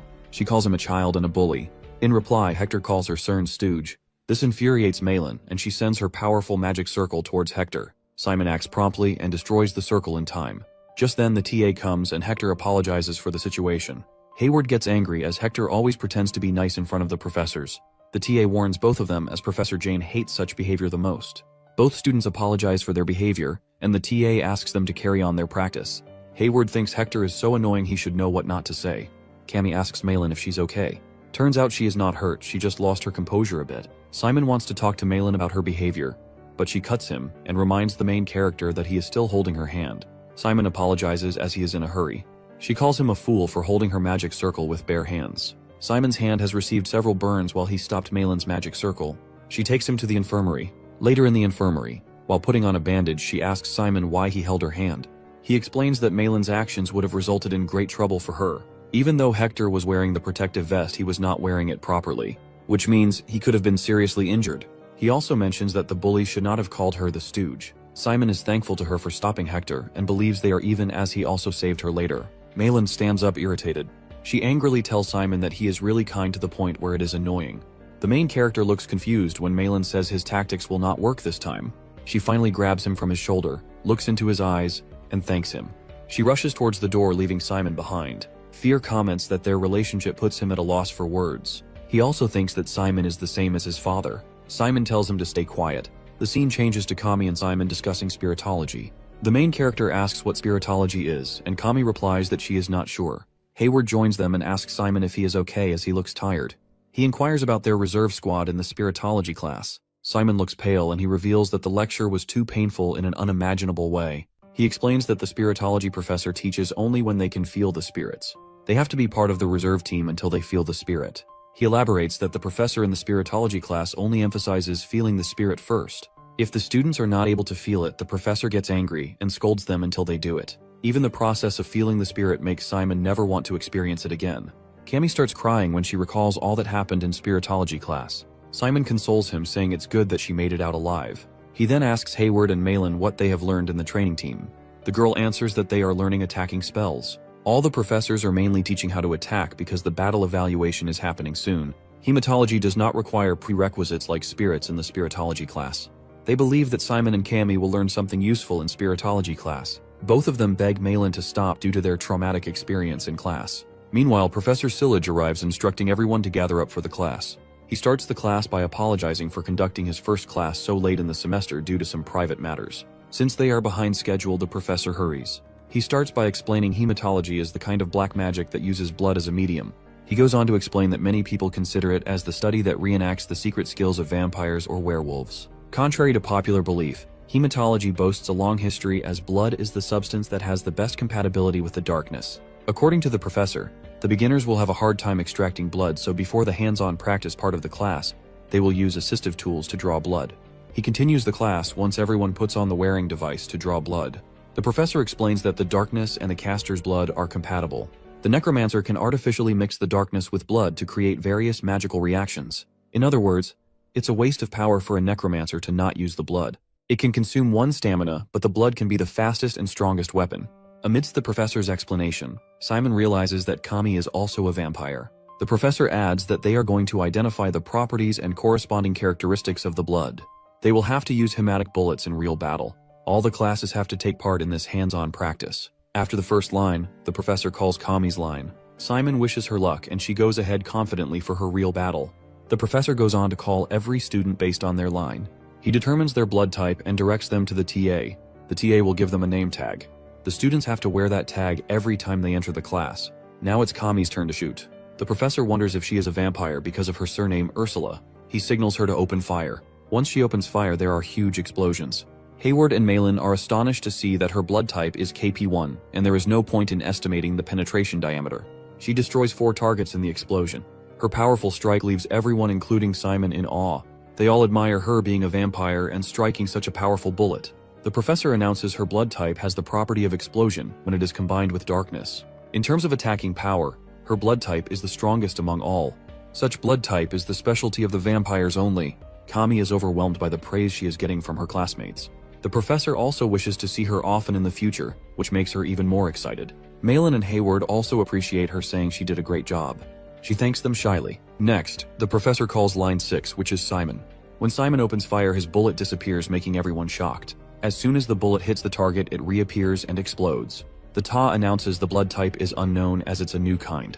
His bullet hits 4 targets and the penetration marks are immeasurable. The professor confesses that he has never seen such a kind of bullet before. According to him, it's a hematic bullet that spreads in a fan shape and he cannot explain its properties at the moment. He plans on discussing it in the next class and moves on to line 7. The TA does not have the name tag for Simon's blood type, so she promises to give him one in the next class. He thanks the TA and goes away to his friends. Kami expresses her amusement at his rare blood type. The main character, however, is confused as he has never heard about it before. Hayward comforts him, saying it's good, as this makes him look special. He also speculates that Simon might not have proper guidance in the class due to his rare case. He continues that all the hematology spells have different training methods depending upon the type. Malin adds that even the 4 of them have different kinds of blood types and will need special training. Hayward keeps on elaborating that hematology professors will only lead them in a direction, and the TAs will be responsible for providing detailed tips and training based on the student's blood type. That means if there are 60 types in the class, they would need 60 TAs. Simon now understands why there are so many TAs. He wonders what will happen to him as his blood type is rare. The scene shifts to Professor Sillage's office where he is pondering over Simon's blood type. According to Sillage, the blood type's property is multiplying. The moment his blood meets the darkness, it devours the blood. The darkness that devours the blood increases in volume and power. He also deduces a reason for his bullet to disappear. His darkness has the ability to consume the blood, that's why his bullet became invisible during the practice session. However, once his bullet hits the target, the damage goes in normally. This theory fascinates the professor. As per him, the strong vampire blood like Kami eats the darkness to grow its volume. But on the contrary, Simon's blood reinforces the darkness. For Sillage, all of this is interesting and worth researching. He now understands why Professor Bahil put so much work into Simon. Sillage remembers his conversation with Bahil when he asks Bahil what brings him to his office. He says that he has a deal to offer. He continues saying that he has a half-vampire student in Class B, but the student is thinking about majoring in catarrhology. The young professor smiles and continues that the student has some talent in catarrhology, but she has scored higher in hematology, both in the latest exam and even in the entrance exam.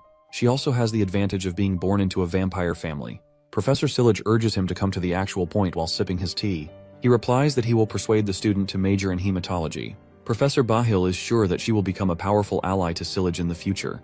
The old professor, on the other hand, does not seem convinced. He reminds Bahil that he has always been arrogant since he was a student. He warns him not to step over even if he is now a part of the Crow. Bahil apologizes and explains that he just wanted to help as his former student. The professor mocks his past reference and reminds him that he dropped out of hematology at the start of the second semester. Bahil ignores his taunting and comes to the point. He wants Sillage to give up Simon. Due to this encounter, the professor realizes that Bahil's actions are just for his personal gains. He should have known better when the young professor came to his office and told him to give up on Simon. He also realizes that Bahil wants to take away a genius like Simon from him. Meanwhile, his TA comes in with coffee. He thanks her and orders her to get ready to register his research paper. The TA inquires about the topic, to which Sillage replies that it would be a new type of blood mark. She confirms if the professor is going to study Simon's blood. The professor confirms and says he should hurry before someone else snatches Simon away. He calls the new blood type SM1 and instructs the TA to let others know as well. He also reveals that they are going to join the battle to take Simon. In the catarrhology lecture room, Professor Bahil senses that all the students are looking tense regarding their battle evaluation. He understands that fighting against fellow students can make anyone anxious, as he has been a former Kizan student. He plans on giving them useful tips. In order to teach them how to safely defeat their opponent, he divides the class into 2 groups. Group 1 comprises those who are planning on using black magic in the battle evaluation. The professor will teach them leg down, a supplementary curse that they can quickly cast. Group 2 consists of those students who would mainly use curses. The professor plans on teaching them the improved paralyze curse. He also mentions that he has recreated and improved these curses himself, so the students would not be able to learn them elsewhere. Leg down generates a locally confined exhaust, including the feat to limit movement. One can cast it more quickly and easily than exhaust. On the other hand, remade paralyze is less effective than the existing paralyze spell. However, Professor Bahil has improved it for actual battle so that the students can cast it faster than the original. He instructs the class to line up for the skill they would like to learn. Bahil sees Simon and his group discussing their choices. He realizes that a genius like this boy should wear clothes that fit him perfectly. He basically wants the main character to forget about using summonology as his main skill in the battle and choose catarology instead. On the other hand, Simon chooses leg down, which means he is going with summonology as his main skill. This infuriates Bahil, but when his TA mentions it, he composes himself a bit. He informs his TA named Chehekle that there is a sudden change of plan. He will now lead the leg down group. Chehekle reminds him that all the other teaching assistants have already prepared the materials for teaching leg down, as per Bahil's former instructions. However, she soon realizes that there is no point in arguing with the professor, as he is not going to change his mind.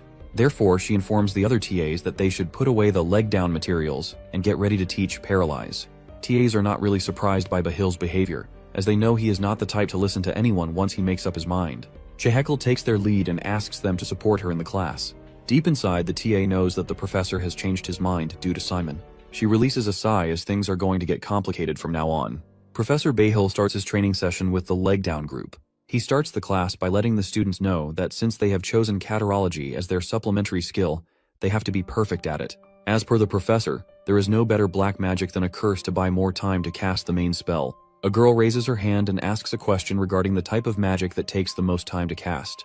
The professor answers that summonology spells overall take a longer time to cast. After the class, Simon is sitting outside on a bench. He releases a sigh and asks Fear if the battalion commander has to major in summonology. Fear now understands why the commander is so stressed out. He clears that there is no such rule. The commander can still rule them if he chooses a different major. He also asks if the main character wants Fear to stop him from opting for summonology. Simon opens up by saying everyone, including the professors, thinks that summonology is weaker and behind the times. Fear inquires if he wants to quit summonology. Simon anxiously squeezes his hands and says no. Fear gets that Simon is not actually stuck between giving up or choosing summonology. He is rather troubling his mind because he wants to win the battle evaluation with summonology. Simon is surprised that Fear knows everything about him. The main character considers himself a fool for wanting to win with summonology. It annoys him when everyone considers summonology inferior, even if he has not yet chosen it to be his major. His belief in his choices is clashing with his feelings about other people's opinions, but he finally decides to follow his heart and win with summonology. Fear appreciates his daring spirit and supports his decision. He advises him to do as his heart wishes and not let others' opinions bother him. Simon's decision to fight with summonology alone agitates Professor Bahil. He throws a fit around his office as he thinks Simon is wasting his talents with summonology. His TA enters the office and asks if Bahil is done venting his anger. Professor Bahil fears that Simon will become the next Aaron if he occupies himself with outdated subjects like summonology. Bahil still remembers that Aaron was a talented student, and he entered Kizan as the #1 special admission. However, he is now being treated badly at Kizan. Bahil looks at the picture of him and Aaron in Kazan's uniform and puts it down on the table. He does not want a talented boy like Simon to waste his talent. He believes only he can put some sense into Simon and polish his talent. Chehekle asks Bahil to reveal his true intentions. The professor says that he wants Simon at any cost with an evil grin. He also states that he is even ready to sacrifice his soul if it is for Simon. He is ready to do anything to flourish a talent like the main character at his hands. Chehekle is not surprised by Bahil's intentions, as she seems to already know it. The professor carries on stating his true intentions in his own zone. He wants Simon to become the next Nephthys and ascend to God's realm with Bahil's mentorship. In return, he only wants Simon to regard his professor as his sole mentor. He only wants the boy to say his professor's name whenever someone asks him about his success. Even the thought of such a scenario gives him chills. The TA wants to leave him alone for a moment, but he grabs her by her chin and reveals that he kind of needs all the things he wants just like her. Chehekle stumps his foot, reminding him that it's harassment. The professor acts disappointed, saying he can't have her as his successor due to her rigid personality, to which the TA replies that she thought that he had decided Simon would be the one to carry his legacy. Bahil reveals that he does not want Simon to be his successor. He rather wants him to surpass the professor. He wants Simon to become Nephthys' equivalent in power. He asks his Ta if his desire to be an educator of such talent is vulgar. She adjusts her glasses and states that to manipulate one's teaching right seems like a vulgar obsession to her. As per Bahil, she always has an objection to what he says. He presents an idea that since Simon has been successful in summonology, he is quite satisfied with his skills right now. What he needs to experience right now is the most bitter defeat in summonology. This is the only way to make him reflect on his choice. Chehekle appreciates his idea and confirms if he wants to make Simon feel defeated on purpose. Bahil confirms it, saying this will be a piece of cake for him. Simon is standing outside with Hayward. He has learned that Professor Aaron will not take a single class this week. He is on a trip as a practicing necromancer, so his class schedule can be flexible. That news is a bummer for Simon, as he has been waiting to learn something from him before the battle evaluation. The The match table for the battle evaluation is out. Hayward only hopes to avoid the monsters before reading the table. They read the table and learn that Simon will go against Heron Koak from Class G. On the other hand, Hayward has to go against Ligang Chopra from Class G. Simon inquires if Hayward knows any of them, to which he replies that he will try to learn about their specialty. Simon thanks Hayward for helping him out. He is eager to find out Heron's skill set as his opponent. Hayward asks Simon if he is up for personal training after their class. He also asks what's the use of training when only a few students have the ability to survive the main character's deadly magical combat kick. Simon reveals that he is not going to use magical combat and will go with summonology. Hayward advises him to choose magical combat by impersonating Malin. She is standing right behind him and hits him on the head with a book. Later that night, Simon is out in Rochester wearing his black coat. He goes to a necromancer store that Hayward has told him about. The store manager welcomes him and asks if he is looking for something particular.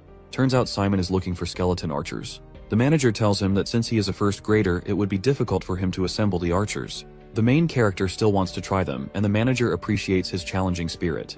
He asks if the boy knows that skeletons have many positions other than the archer. Simon is well aware of the other positions, which impresses the manager even more. Simon notices that they are named after the positions themselves. The manager asks about his choice of archer particularly. Simon answers that once he gave a bow to his skeleton, he did really badly. The manager laughs and tells the main character that the skeletons have different positions that they fit in. He shows Simon a Sapiro skeleton from a brand named Vanilla, which is the safest choice for beginners to start with the archer. Its magic circles are better than others. Plus, its brand offers excellent repair services. Upon asking, Simon comes to know that the single box of archer would cost him 30 gold. Simon is interested in the set. Fear also urges him to buy it because even if it breaks, they can recycle it. Simon buys 3 boxes and a few other things. He leaves the shop after spending a huge amount of money. Fear reminds him of his unexpected splurge, but he actually needs all the things he bought. While he is returning, he halts as he sees someone unexpected in front of him. It's Professor Bahil. The scene shifts and we see Professor Bahil with Heron. He is a tough guy with tattoos all over his body. The professor informs him that the operation has been done. The guy feels he has a new surge of energy within him due to Bahil's operation. Bahil is happy and instructs him to go back to Kazan and be normal. However, he can never let others see the tattoo. Once the battle competition begins, the tattoo will naturally disappear. He clarifies that the operation won't be detected during the anti-doping test. Professor Bahil's curse will last about 2 months. Heron asks Bahil why he is helping with the battle evaluation. Bahil replies that the reason is not that important. All he has to do is follow Bahil's instructions. Heron has to defeat Simon as per the professor's instruction with the newly found power. Bahil mentions that he does not have to be afraid, as his powers are now beyond Simon's level. Heron brings out a hand made of darkness from his back and destroys the table. It's now confirmed that his darkness is bigger and stronger than before. He thanks the professor and says that he will never forget his favor. He also offers to kill Simon in a fake accident if he is in trouble with the professor. Bahil gets angry and tells him to not go beyond the orders or do anything stupid. He threatens to kill Heron and his family if anything goes wrong and Simon gets killed. Heron gets scared and falls on his back. He starts shaking with fear and says that he will do as he is told.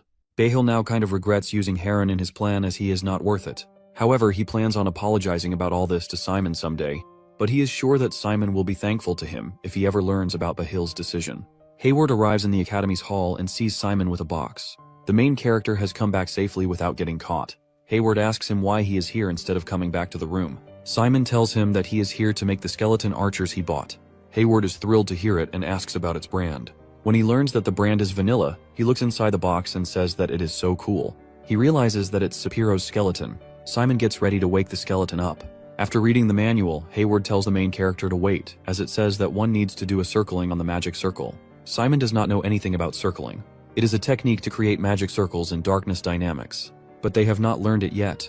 Simon starts looking for the textbook to find circling in his book. He finally finds it and thinks that he can do this. Simon wonders if this is about circulation and not transformation. He remembers Professor Bahil teaching him in the class how darkness has a tendency to remember its flow. Simon puts his hand on the skull and says the darkness will turn by itself even without his intervention. That is how the circling works. The eyes of the skull light up. Hayward is surprised at how he can do that by just glancing at the book. Simon replies that it is because it's similar to the technique that he already knows. Hayward reads the manual again and it says that it might take some time to tame the skeleton. Simon reveals he is making the skeletons right now because he doesn't have that much time to waste. He plans on assembling the skeleton once everyone is asleep. Once Hayward is asleep, Simon assembles the skeletons and asks them if they can move well. The skeletons start moving and turning. Simon gives a bow in their hand and takes them outside. He orders the skeleton to shoot at the tree. They shoot the arrow and strike the tree in the middle. Simon is glad to see that, and he continues practicing through the night. The next morning during the class, Simon is heads down on the desk when Malin asks if he is okay. Simon tells her that he didn't sleep last night. Hayward rushes in and tells Simon that they have a problem. He informs him that he should stop his plan to fight with archers, as his opponent is the son of a notorious necromancer family from the Baldwin Kingdom. The black magic he uses is the Black Hand. Malin has never heard of this kind of black magic spell. Hayward reveals that Heron's spell pulls out a hand-like thing made of the darkness from his back. This hand can easily defend long-distance attacks, even the bows made up of darkness. That means the skeleton archers are unlikely to work against him, because the skeletons would be using regular arrows. However, Heron can't use other black magic spells while he is maintaining the Black Hand. Simon is worried after hearing all the information. Cammy and Malin suggest using Catarology if he wants to win against Heron. If he uses an exhaust spell, it would be an easy win. He just has to get enough distance and stack up the curse. The main character is still not convinced to use Catarology as his main skill. He suddenly comes up with a good idea and starts writing something down. He keeps working on his idea for several days without taking any rest. His friends want him to stop, as he could die if he keeps working like that. Simon, on the other hand, does not listen to anyone and keeps on working his idea out without thinking about his health. Simon keeps on scribbling day and night, and only a few days are left to the evaluation. His friends cannot leave him like that. Therefore, Malin decides to talk to him. She calls Simon. He stops writing and looks at her. He has dark circles under his eyes and looks really tired. She tells him that he is going to get himself sick. Malin advises him to take care of himself. Simon thanks her and asks if they can talk later. She grabs him by his face and offers him an energy pill. She instructs him to just swallow it with water. Simon has to survive until the evaluation. Simon takes the pill with water and asks for 2 more pills with a weird smile on his face. This annoys Malin, and she cautions him to not rely on the pills. Hayward suggests that Simon should go to Professor Aaron, as it is better to ask for help if he is researching a new black magic. Simon also comes to know that Professor Aran is going to come back this afternoon, which means he can meet him. Later that day, Aaron is going towards his office. He sees Simon, who is sitting on the floor and reading a book in front of his office. Simon gets up and tells Professor Aaron that he wants to ask something. The professor disappoints Simon by saying it's past his working hours, but later clarifies that it was a joke and invites him in. They go in. Professor Aaron's office is a dark room with a huge skeleton and a lot of books. The outlook of his office impresses Simon. Aaron invites Simon to sit. When Simon looks for a seat, he sees a mummy lying on a couch. Simon, while looking at the mummy, tells the professor that he would like to know how to win in the battle evaluation with summonology. Aaron considers his idea to win with summonology pointless when Simon is demonstrating good talent in magical combat and other subjects. He is not sure why Simon is getting himself in trouble when he can easily win with other subjects. Aaron sits down on his chair. Simon, while sitting on the couch, reveals that he wants to win with summonology and major in it. Both of them are facing each other, and there is absolute silence in the room. Simon thinks that he made a mistake, but Aaron speaks up. He asks the main character if he wants him to tell the solution or to supplement his solution. Simon smirks, confirming he wants the latter. The scene changes to the day of the battle evaluation. The battle stadium is quite large, with a lot of students, including Simon's friends. They do not see him, so they wonder where he is. Hayward goes away looking for him. Cammy looks around and nervously comments that there are too many students. As per Malin, it is not surprising, as today's battle is really important. Those who will lose today will fall in the lower squad. If they lose again, they will likely be expelled from Kazan. Cammy starts crying and asks Malin if she thinks that she will survive. Malin comforts her by patting her back and telling her that she will do great. Cammy doesn't know why so many people came. Malin replies that the students are just here to get intel. She also looks at a group near them and thinks that those people are from dark alliances. They are interested in seeing talented students like Simon. However, she does not reveal that to Cammy, as she is already anxious. Just then, they all hear the announcement of Simon's match. Heron arrives at the stadium, but there is still no sign of Simon. The announcement happens again. The delay leaves Heron angry. He manifests to defeat the entitled special admission guy and has all eyes on him.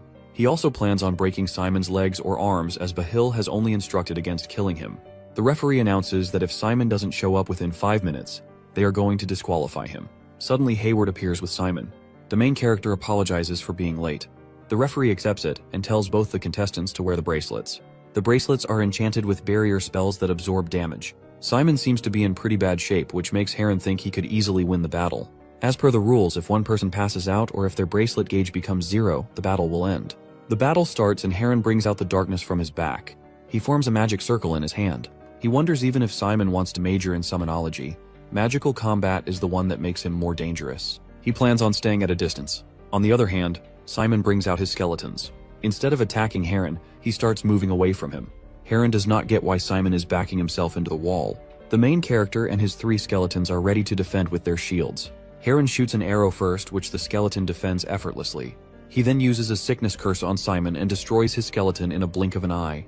Malin gets angry with Hayward as his information about Heron's power turns out to be false. Hayward himself is surprised as the guy is much stronger right now than he is known to be. Professor Bahil sees Aaron watching the match. He has never seen him at the first grade battle evaluation before. Aaron has never been to these battles as he could not see his students suffer. Moreover, he knew what kind of pain was waiting for them when they chose summonology. Bahil tells him that the reason for not accepting disciples is his guilt. He also warns him to be ready and witness the pain Simon is going to experience, since he is tempted to have him as a disciple. The battle is going, and Heron gets ready for his second sickness curse. Bahil tells Aaron that once Heron casts his second sickness spell, the match will be over. Aaron does not say a word and turns away. Bahil asks where he is going, to which he replies that the match is over. He came here to watch, hoping for Simon to win just in case, but there is no need to wait now. Meanwhile, Heron prepares his magic circle and hits Simon with his second sickness. Simon falls down to the ground after bearing such a powerful blow. Heron mocks him as he thinks the main character considers him just a nameless student from Class G. He also asks Simon how it feels to be defeated by a nameless guy. Simon stands up saying nothing in this world should be taken for granted. Heron wonders if he is going to give up. But Simon gets up and mutters, preparing for the counterattack as his strategy has been worked. Heron is confused as he cannot see what has Simon planned against him. The main character, on the other hand, reminds him that as per the rules of Battle Evaluation Article 3 and Paragraph 4, students who are participating in the battle evaluation shall be disqualified if they leave the arena during the battle. However, there is no rule against bringing something into the arena.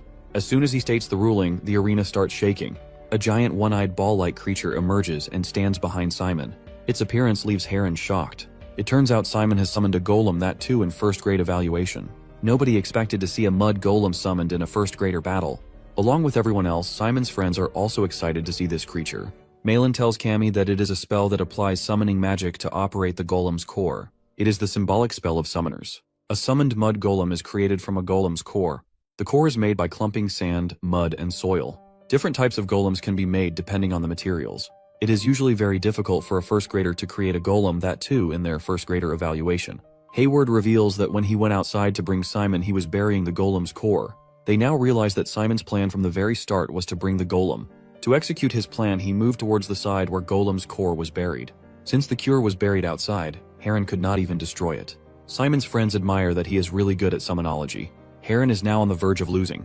He thinks that life is unfair as everyone is born into different conditions. He wanted to win against entitled Simon and land a blow to students like him who have never faced any difficulty in their lives. But right now the golem is too much for him. The golem punches his opponent as per Simon's instructions. Heron cannot withstand the attack and hits the wall. The powerful attack leaves Heron unconscious, and the match is over. Simon wins the match. Everyone is in awe of Simon's summoned golem and the fact that he has won his battle evaluation with just summonology. His friends Hayward, Kami, and Malin cheer for him. The whole crowd appreciates the special admission guy and chants that he is the best. Amidst Simon's winning celebrations, the medical staff comes to get Heron. While they are about to take him away, Simon advises Heron to never use someone else's power, as he is never going to win this way. The staff takes him away. Simon also leaves the arena with his golem. Simon goes out to meet his friends. Malin asks why he did not tell them about his plan. Simon apologizes, saying he did not know that she is worried. She shyly denies being worried about him at all. Kami wants to hop onto the golem's back, but turns out that Simon is using his darkness to maintain it. If he keeps on doing it longer, he will pass out. Kami apologies for her inconsideration, and Simon withdraws his darkness. The golem crumbles away, leaving his core behind. Simon picks the core up. Hayward is amazed and asks how Simon managed to get the expensive core. Turns out the shop manager in Rochester gave him the core at a discounted price of 650 gold. He only had 610 left after he bought 3 archer boxes. He tells Hayward that he managed to pay the rest on credit and with the money he made with the mission. He asks Hayward about the next mission, as he has now learned that being a necromancer is all about having money. The scene changes when we see Hayward and his opponent Li Gang are about to start their battle. The guy knows everything about his opponent. He knows that Li Gang is an enchanter like him. She controls weapons at will using the darkness to form thin threads. Hayward starts telling Li Gang all the information that he has gathered against her. He tells her full name, her family tree, and even the name of her village. He knows about her first friend at Kizan and grades as well. A sage from her village opened her core. She wants to major in darkness dynamics but is also interested in magical combat. Hayward also knows about her height, weight, and her minor knee injury. Hayward's information annoys his opponent and wants him to shut his mouth. Hayward does not seem to take it and states that it is important to know the weaknesses of one's enemies. Li Gang is not impressed and attacks him. But her swords are attracted to Hayward's electromagnetic that attracts metals with the same element. Turns out he has done his homework about Li Gang metal swords. She has almost bought 20 swords, but she does not have a single armor. She must have taken him lightly as an average enchanter. However, as per his research, Li Gang's weakness is long-distance accelerating attacks. Targeting her weakness, he attacks her once with a coin. The coin hits her on the head. Li Gang cannot bear even a single blow and goes unconscious, making Hayward an easy winner. Cammy and Malin clap for him, but deep inside they are feeling embarrassed. Next up is Malin and her opponent Eben.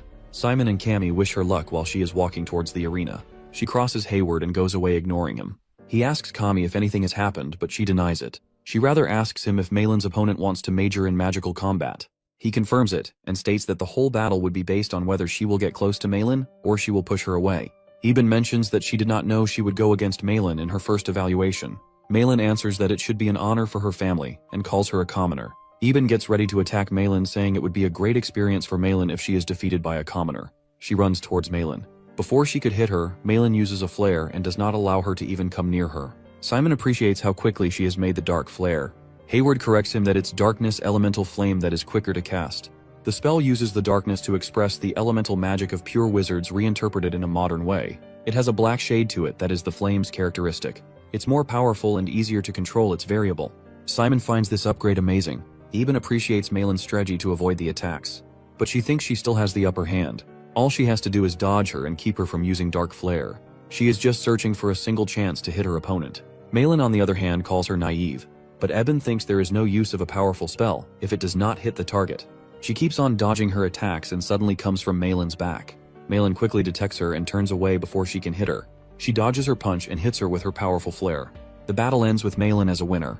Hayward appreciates her even if he finds her annoying at times. Simon now believes Kazan really values talent. After such a show, she would not dare to go against her in the future. Hayward mentions he would rather go against Simon. Both of them hear a rattling sound and wonder where it is coming from. When they look around, they see that Cammy is trembling and rattling her wings. She has now seen all her friends win and wonders if she can also win. Simon comforts her, saying she should not feel any pressure. Hayward tries to distract her by telling them that Professor Sillage has arrived just in time for her match. Simon tells Hayward to stay quiet as it can put more pressure on Cammy. She also notices Professor Sillage and gets anxious a bit more. Soon her name is announced. She has to fight Igor from Class C. As per Hayward's research, he is a standard guy.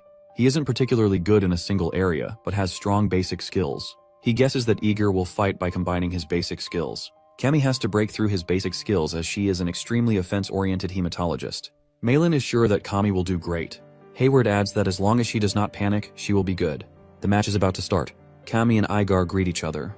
The guy wonders if she is actually an Ursula, as all of them were violent vampires. The match begins. Igar takes out his skeletons and Cammy prepares to shoot. Malin wonders if it would be an easy win for Cammy as her bullets are hard to defend. Hayward says it's true if they only compare their skill levels. To their surprise, Igar defends Cammy's hematic bullet and is completely unharmed. Turns out he belongs to a rich family. All his equipment is worth hundreds of gold.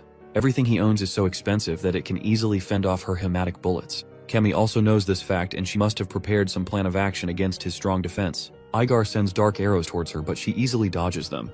He changes his strategy and prepares to cast a curse. Cammy's friend shouts that she has to do something as her opponent is about to cast a curse. She again shoots a bullet, but the skeleton defends it perfectly. She thinks for a second and uses blood silk. Her opponent, on the other hand, uses his magic circle to cast paralyze.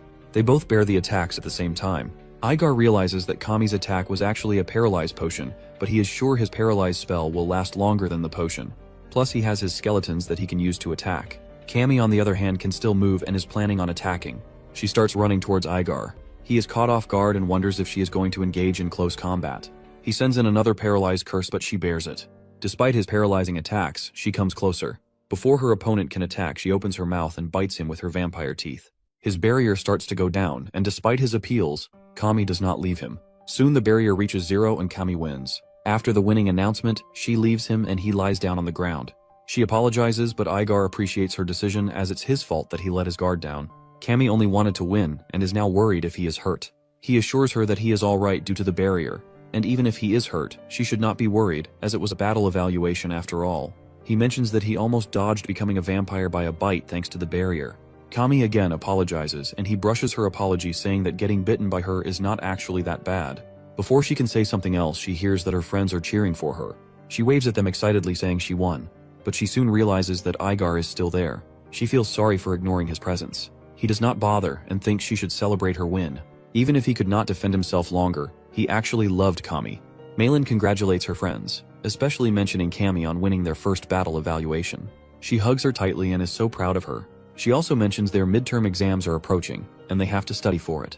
Everyone makes a weird face as they all totally forgot about the exams. Hayward reminds them that Simon should worry as he has something important at stake related to the exams. He had promised to quit Kizan if he scored less than Malin in his upcoming exams. Simon now panics as he has totally forgotten about that. The next day, Simon is seen with a bundle of course books and plans on cramming them all. He has totally ignored his exams due to the battle evaluation. He studies hard, but it's getting difficult for him to keep up. Later that day in the girls' dorm, Malin is standing in her room. A girl informs her that a cute boy is asking for her. She goes out and sees that the cute guy is Simon. She wonders what brought him all the way over to the girls' dorm. Simon notices her hairstyle and appreciates her new bangs. She tells him to come to the point and also mentions that he is learning such behavior from Hayward. Simon comes to the point and invites her to their study group. Hayward and Kami are also included in their study group. Simon is on his knees and wants her to join their group. She agrees, saying she will join them after cleaning her room. Simon acknowledges her for joining the group. Later that day, Simon is seen studying in his dorm. Kami arrives for their group study session. She is really excited to study together even at the weekend. She asks if he is studying hematology. Simon wants to start with hematology since Kami is here. He inquires if he can ask her any questions related to the subject.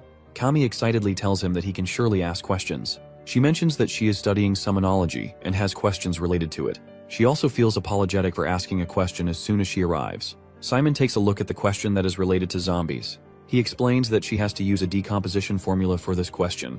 He has also just learned about it yesterday. The question tries to trick the students with weather or climate. If one reads this question closely, it also mentions that it is a hot and humid summer. That means it will decompose faster than it would normally do. He clarifies that Kami has to apply the acceleration factor. She should add this all up to get the answer. Kami is continuously watching Simon while he is explaining. She is startled when he finishes his explanation. She thanks him and tells him that she has understood the question. Simon is happy to learn that, as it was his first time explaining a question to anyone else. Kami hides her blushing face behind her notebook and wonders how can she concentrate on her studies when Simon is in front of her. Meanwhile, Malin enters the dorm mentioning it is really difficult for her to find time, but she is still here for them. Kami acknowledges her for coming. She encourages them to ask any questions they have in their minds. Before they could ask any questions, she notices Kami's notebook. The notebook has a decomposition formula written on it. Upon inquiring, she learns that Simon has been explaining it to Kami. Kami scored 80 in her last summonology exam, so Malin does not believe that she did not know that formula. Kami hesitates and starts explaining that she only knew a little about the formula and got it totally wrong in the last exam. Malin requests her to calm down as she is not blaming her. Amidst their argument, Hayward enters with a huge bag. His bag is full of items he will use in the next evaluation, and he also brought some sweet snacks. Everyone gets excited to see the snacks. They all sit down and ask Hayward how he manages market research and school life without getting tired. Simon asks, why is he even studying here if he desires to start his business in the future? He explains that he is planning on starting a business that only a Kizan student can start. He reveals that he is all set to start his delivery service business at Kizan. He exemplifies it saying if someone needs something urgently from the raw chest, they will tell Hayward, and he will arrange those things for them the next day. Simon finds this idea great, but advises Hayward to talk to the dorm first. Turns out he has already informed the dorm and has made the list of things one can order. He is now all set to start getting orders. Just then they hear the door knocking. They do not know who it is, as no one is expected to come at this hour. Simon opens the door and sees Nephthys standing there. She laughs and mentions that it has been long since they last saw each other. Her visit is unexpected for Simon. Before he can comprehend the situation, she walks past him and runs towards the sweets. The main character wants to stop her, but he cannot. She hops onto Malin, who thinks she is cute and offers the sweets. Nephthys takes them without a second thought. Malin also asks her name and she replies that her name is Nephthys. Malin does not sense that she is Chancellor Nephthys due to her cute, childlike getup. They all have a perception that their Chancellor is a witch-like lady, and no one can recognize her in her true getup. Only Hayward has a doubt on her as he is looking at her carefully. He nods to Simon and he confirms his doubts. Nephthys is happy to have the sweets and asks the main character if he could spare some time for her. She leaves with him taking everyone's leave. Simon is a bit embarrassed about the behavior of his friends, but Nephthys brushes it off saying she gets it all the time. She also appreciates him getting his first battalion. Simon tries to ask her how she knows that, but she interrupts him. She wants them to move somewhere else as she fears someone will hear their conversation. She holds Simon's hand and starts floating in the air with him. After a few seconds, Simon lands with his head hitting the ground. The place where they have landed is a girly room. Turns out it's Lorraine's room and she has just come out of a shower. Lorraine is angry at her mom for causing her trouble all the time. She is annoyed at the fact that her mother has brought a boy to her room without even informing her. Nephthys, on the other hand, has something important to tell them. Lorraine blames her for always being like this, but she brushes it off, saying Lorraine must study for her upcoming exam. She also mentions Simon's study group. Her daughter tells her that she already knows she has to study, but Nephthys does not buy it as she has to bear the professor's nagging all the time. Lorraine does not seem to understand, as she thinks her skills have nothing to do with memorizing the textbook formulas. They both keep on arguing for a minute. Seeing them argue like this, Simon begins to miss his team members. Lorraine finally asks Nephthys to tell them what she wants and leaves. Nephthys wonders where she got her personality from. She tells them both to sit down first. They both sit down on the floor. She starts by telling them about the priest that the main character has seen in the forest. She has ordered her subordinates to investigate the matter, and they have found some clues. However, she is not here to tell them about the clues. She is rather here to warn Simon. She reveals that the spy knows about Simon. This revelation is really shocking for the main character. She asks him if he remembers the Cyclops incident. She further explains that someone had intentionally messed up with the Cyclops. As per Simon's guess, their intention is to kill him and make it seem like an accident. The Chancellor reveals that the spy is someone from the school itself, as they had the chance to temper with the Cyclops. She asks him if he wants protection from Kizan, as Lorraine always worries about him. Her last statement embarrasses Lorraine. Nephthys offers him to take a year off from school and come back. They will adjust him at school like his roommate Kajun. She suggests that he should stay in his hometown for a year and come back later when he is out of danger. Simon thanks her for the offer but denies it.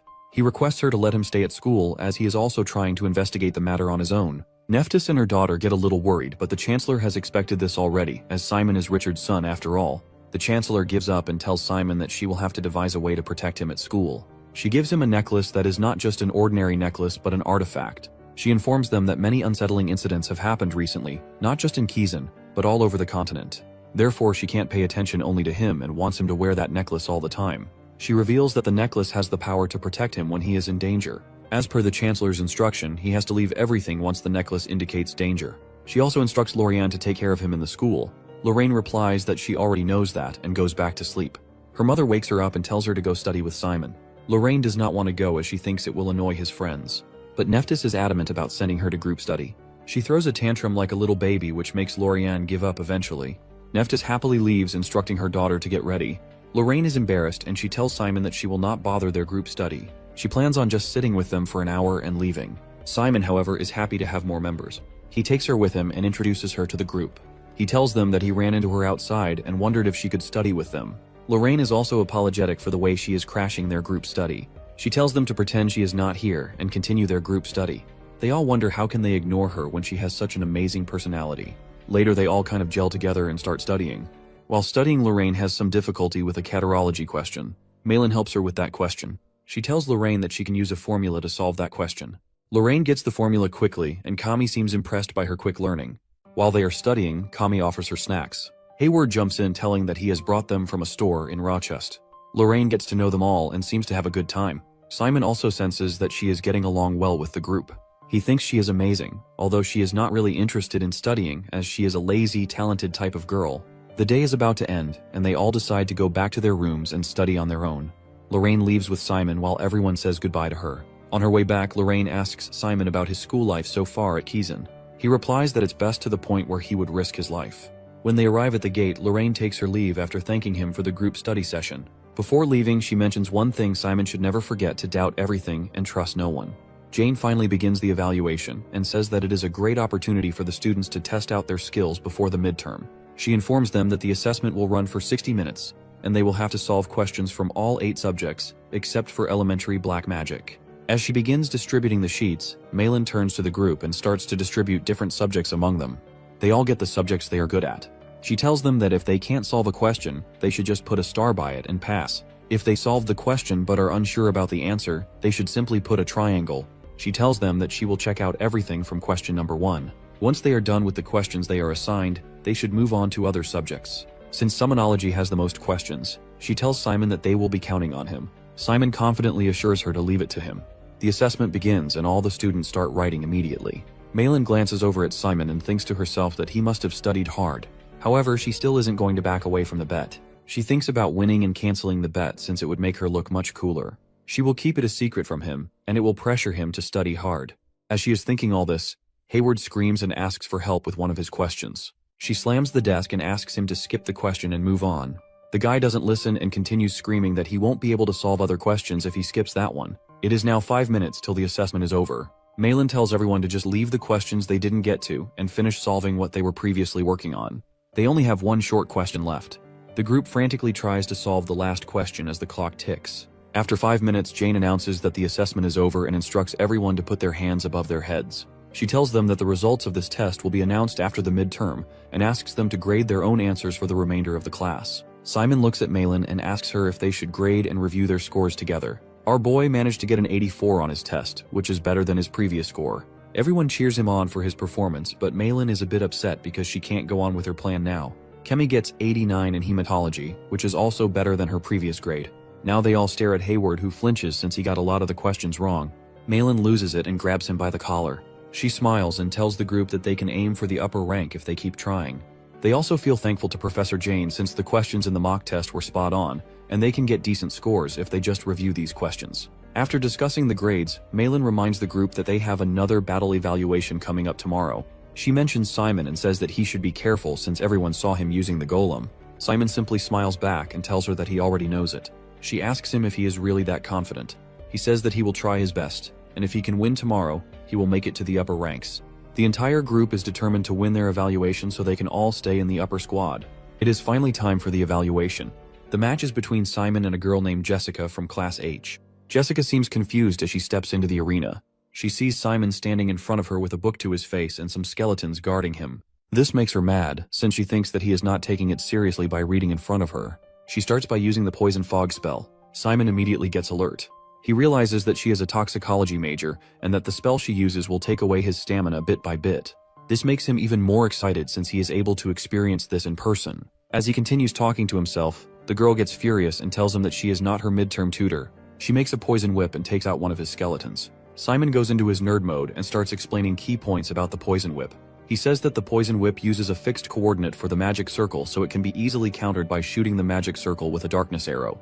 Jessica starts to panic as she realizes that Simon knows all of her tricks. Her only option now is to engage in a physical battle. She immediately charges at him and increases her speed using darkness. Simon closes his book as he sees this and says that when accelerating using darkness, it makes it hard to change course. He uses her momentum against her and throws her back with a single attack. As she is in the air, he uses the bones from the destroyed skeletons to finish her off. Jessica can do nothing but accept defeat as she knows that she is clearly outmatched. Simon wins his evaluation match easily and advises Jessica to keep an eye on counterattacks during her next match. It is finally time for their midterms. After the exam, we see Simon and Hayward exhausted on a bench like they just fought a war. They are glad that the midterm is finally over. Simon smiles and tells him that while they competed in the midterm, their only goal was to cultivate and develop themselves, and this makes him so happy. Meanwhile, Hayward starts sweating as he hears this, but he doesn't say anything. At the same time, Malin and Kami get out of the exam hall and meet them. Malin smirks and asks Simon how he did in his summonology exam since she wants to continue seeing him in the academy. Simon starts to regret and says that he wants to go back and punch himself in the face since he was so rash to say those things. He really thought he could easily raise 10 points, but when he actually took the exam, he found out how hard it was. This makes Malin worried and she asks him if he messed up his summonology exam. Simon laughs and tells her that he will still win. He just wanted to let her know that it wasn't easy. Malin then asks the group what they are doing for the weekend. Hayward tells her that he is going to have some monster meat. This surprises them and she asks him why he would even eat that. Hayward acts confident and claims that there is going to be an announcement next week and they all might have to go to an island. He explains that it is going to be a survival island and they will all be dropped on an island full of monsters. The students will have to survive for 4 days and they will be evaluated on how well they can survive. Once they are on the island, they will have to figure out food, shelter, and everything else on their own. He also mentions that they will get points by hunting monsters, and since it is Kizun, they might eliminate the students with the lowest scores. This makes Kami worried as she thinks that she won't be able to make it. Malin turns to Simon and asks him if he is also going with Hayward. He bursts with excitement and says that it sounds so fun. In his mind, surviving on an island for 4 days and hunting monsters is the best thing ever. Simon reveals that he used to do that a lot back at home. Malin asks Hayward if he is confident about the island thing since the school still hasn't announced anything. He tells her that he is 60 to 70% sure. He has been listening to Kizun servants and he heard them secretly pulling out tongue pads. These are devices that are used to do performance assessments. Moreover, the teleporting team of the Kizun headquarters has been working on a large-scale project for the last 2 days. They have also bought magic circle ingredients in bulk. To top it all off, the professors in other classes are taking the next week off. Hearing this, Malin starts to believe in his theory. She tells them that they need to start preparations. Hayward tells her that the most important thing for them would be to increase their fighting power and their survival skills. Kami asks him what he means by survival skills, and he explains that it's basically stuff like building houses, starting fires, butchering monsters, and identifying edible plants. They either have to gather plants or hunt and eat monsters. With a shaking voice, Malin announces that she will only be eating at restaurants that serve monster dishes for the weekend. She asks Kami if she wants to join her and she agrees. Simon mentions that the dish Professor Hongping made for them the other day was also made of monster meat. This surprised both of them since they love that dish. He tells them that he will write a letter to the professor and ask her for the recipe. The scene changes to the entire group looking at some Noosluk monsters. They compare the monsters with the picture they have to make sure it's the same and get ready for the hunt. After the midterm, they got a letter back from Professor Hongping, who agreed to tell them the recipe. She mentioned that they would need a specific monster's meat, which was called the Noosluk. According to the professor, these monsters are harmful to the ecosystem as they reproduce too quickly and devour everything. The professor gave them the task of hunting down the boss Noosluk. She instructed them to catch the boss without wounding it too much since they were going to cook it later on. Malin suggests going after the small monsters first. She tells Hayward to support them with his enchanting spells, and Simon would be the tank and secondary support. She and Kami would do the attacking. As one of the monsters tries attacking them, Hayward uses his enchant spell on a skeleton. However, the monster immediately gets hit by an attack from Kami. Hayward starts sweating as he realizes that she killed the monster in a single attack. As more monsters approach, Simon's skeletons start hunting them down with their arrows. At the same time, he turns to Malin and signals her to attack. She uses her dark flare to burn all the monsters at once. As they think they are done, one monster tries jumping at Malin from the back. Before it can ambush her, Kami finishes it off with her bullet. Kami silently watches Simon laughing as Hayward and Malin argue about the flames. Simon turns to Kami and asks her if she is alright. She tells him that she just used too many hematic bullets, so she feels a bit dizzy. Soon after, she almost faints, but he catches her. He asks her if she is really okay since she looks too pale. Hayward calls both of them and shows them a huge Noosluk paw print on the ground. He thinks that the print may have been made by the boss. As they all decide to go after the boss, Kami stands there blushing as she wonders what is wrong with her. Kami was fine for 5 years, and she thought that she had it under control, so she can't figure out why she acts this way when she is with Simon. The scene changes to the professor as she calls her TA and asks him to bring over Simon and his friends. She tells him that she gave them a mission to capture a boss's Noosluk, and they must be near the Noosluk habitat by now. The TA asks her why the group is coming on a weekend.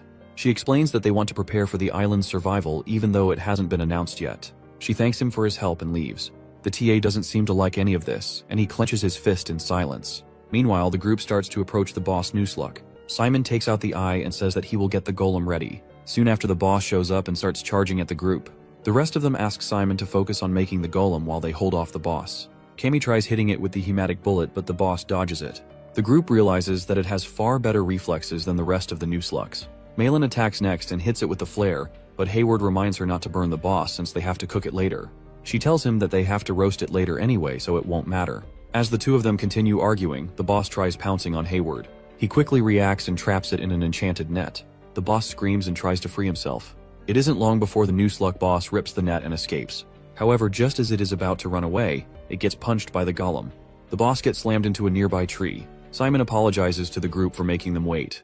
With the golem on their side, the rest of the mission is a piece of cake for them. Hearing all this noise, the TA finally finds them. He commends them for finishing the mission and instructs them to follow him to the teleport circle.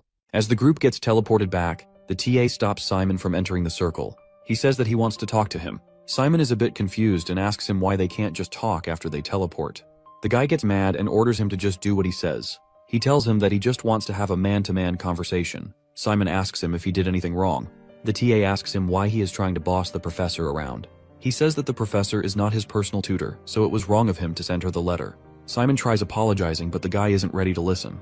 He smacks a tree in half and tells him that he isn't there to argue with him. He claims that Simon is playing with the professor's mind. Since he is the special admission, he is using that to exploit the professor's kindness. The TA thinks that he is playing games with her and giving her false hope that he may become her disciple. Simon tells him that he may have misunderstood the entire thing. He explains that he declined the professor's offer on the spot. Moreover, the professor respected his choice and even asked him to reach out to her if he needed any help. It was also the professor's suggestion to invite members of his group. The TA gets furious and asks him if he really thinks he is going to buy it. He says that he has been working under the professor for 5 years, so he knows how she thinks. Simon realizes that the TA won't listen to him no matter what he says. The guy tosses a bracelet to him which is meant for battle evaluation. He suggests that they stop talking and figure this out by fighting. If Simon manages to land a single hit on him, he will believe his story and do whatever he wants him to do. On the other hand, if he fails, he has to become the professor's direct disciple. Simon tells him that he understands his worry about the professor, but forcing down his thoughts on others is a bit pathetic. Still, he is not the kind of person who backs down from a battle, so he accepts his challenge. The TA doesn't waste any more time and immediately charges him. Simon thinks that he is about to get hit by a straight punch from the left, but the TA hits him with a right hook. As he is continuously punching him, he asks him to stand on his words and do something. Simon suddenly slides back. This makes the TA surprised as he realizes that he is not just trying to land one hit on him, but actually beat him. This makes him more furious, and he throws him to the ground with a brutal combo. As he tries to finish him off, Simon grabs his leg, but the TA quickly leaps back to dodge. He asks Simon if he was a fighter before entering the academy. Our boy tells him that he is just training to become a successor to his father. The TA can't believe that Simon is just built like that, so he charges at him again and throws him to the ground. As he looks down, he is surprised to see that Simon managed to dodge it at the very last second. He finally starts to understand why the professor has her eyes on him. As he is thinking, the skeletons slowly cut down one of the trees. The TA can't believe that he was able to control the skeletons while he was fighting with them. He jumps in the air and tries to hit Simon, but he gets slashed by an axe from the skeleton. At the same time, they block off his path with the two giant trees. He wonders if Simon had been planning this from the beginning. As he is distracted, our boy walks over to him and kicks him in the face. He tells him that he won't be able to make any excuses now since he clearly lost. The guy starts laughing as he loses his mind. He admits that he lost, but he knows that if he doesn't destroy Simon here and now, he is going to regret it for the rest of his life. Simon says that he is stepping back from what he said earlier. Moreover, he just pulled out the black suit in front of a first grader, which is disgraceful. The TA tells him that he doesn't care about any of it and starts walking over to him. Simon doesn't move an inch and simply stands still. The guy asks him to take his position and prepare for a fight, but Simon tells him that he has run out of patience. Since he is doing as he pleases, he will also do what he wants. He asks him to just beat him up and get it over with. The TA grabs Simon by the collar, and before he can hit him, he hears the professor calling out his name. He starts stuttering and tells her that he was just sparring with Simon, and it is all a big misunderstanding. Professor Hongpeng smashes him away, and with a furious expression demands an explanation for what is happening. The professor asks him to turn around and stay in the most painful posture he can take. The TA immediately complies and balances himself on his thumb while being upside down. He has to use both his stamina and his darkness to maintain this posture. The professor then turns to Simon and asks him if he is okay. He tells her that he is fine, as the TA gave him a protection bracelet before they started sparring. Even after his assurance, the professor starts to grab him as she checks for any injuries. Simon figures out that it's Erzi, since the professor won't grab him like that. He asks her about the task he gave her, and she tells him that she has moved all the Nuslut corpses away. She mentions that his wise judgment helped them this time, since he ordered her to memorize the looks and voices of all the professors, in case they had to escape the academy to investigate the priest. She asks him about her acting skills. Simon thanks her for the help, but asks her to let go of him. As she starts getting a bit too close, he pushes her away and says that they need to take care of the TA first. Urs starts acting like the professor again and orders the TA to maintain his posture for 20 hours. She tells him to act naturally tomorrow and to never mention this incident to her again. She also warns him to pick a fight with Simon again. The TA immediately agrees, and the two of them leave. It is almost nighttime as Simon returns to the group. Cammy rushes over to him and asks what happened. He tells her that the TA was helping him stash the Nuslut corpses since he needed some for his research. He then asks about the preparations, and she tells him that they have the firewood ready and just need to light it up. After Simon lights the firewood, Malin asks him why he stacked the wood in squares. He answers that it is the most common way to do it. Cammy and Hayward also ask him some questions about the process. As they are talking, the professor shows up. She starts by telling them a bit about the monster meat. There are a lot of different monsters, but the butchering process for all of them is almost the same. She asks them to show her the boss Nuslut they caught and explains that they first have to let it bleed, skin it, and then clean out the guts. As she takes them through the entire process, Malin notes it down in her book. After they are done, the professor tells them that she will show them how to clean fish since it would be much easier. When she is done cleaning, she adds a bit of spice to the meat since it can help hide the smell of the monster meat. She also tells them that monster meat can be dangerous, so they should make sure to grill it until it is well done. As they are learning, the professor casually offers them some alcohol. While they are eating, she turns to Simon and asks him about the TA who is nowhere to be seen. He tells her that he went home early since he wasn't feeling well. At the same time, Kami dozes off and falls asleep on Simon's shoulder. Simon tells the professor that he will take her to the cabin. He puts her on the bed and wishes her good night, but as he is about to leave, she reaches for his arm and throws him back on the bed. Simon is a bit confused and scared to see her acting like this. Cammy almost bites Simon but stops herself by covering her mouth with her hand. She says she can't bite him. Simon asks if she is held back because of him, but she is already asleep. He smiles and wishes her good night. The next morning, Professor Jane tells the students she has an important announcement. In 2 days, they will take part in an island survival test. Simon and Malin are excited that it's finally happening. As the teaching assistants hand out the guidelines, Jane gives them an overview. She writes on the board and explains that all 961 first-year students from classes A to N will join the evaluation. Once it begins, they will be teleported to random spots on the island's outskirts. The test will last for 4 days, and their goal is to survive and reach the island's center. However, just surviving isn't enough. They will be graded using a point system. Students can earn points by hunting monsters scattered across the island. The monsters range from levels 1 to 4 and give between 1 and 20 points, depending on their type. Some of them include spiders, rats, snakes, and even werewolves. After the test, students' grades and ranks will be based on the points they collect. To track their points, they will use a bio-artifact called the tongue pad. It is easy to use. When placed near a dead monster, it absorbs its magic and displays the points in the mana language. The monster's body will then be preserved in a form called a mana bead. Hunting isn't just an option, it's necessary, not only for points but also for food.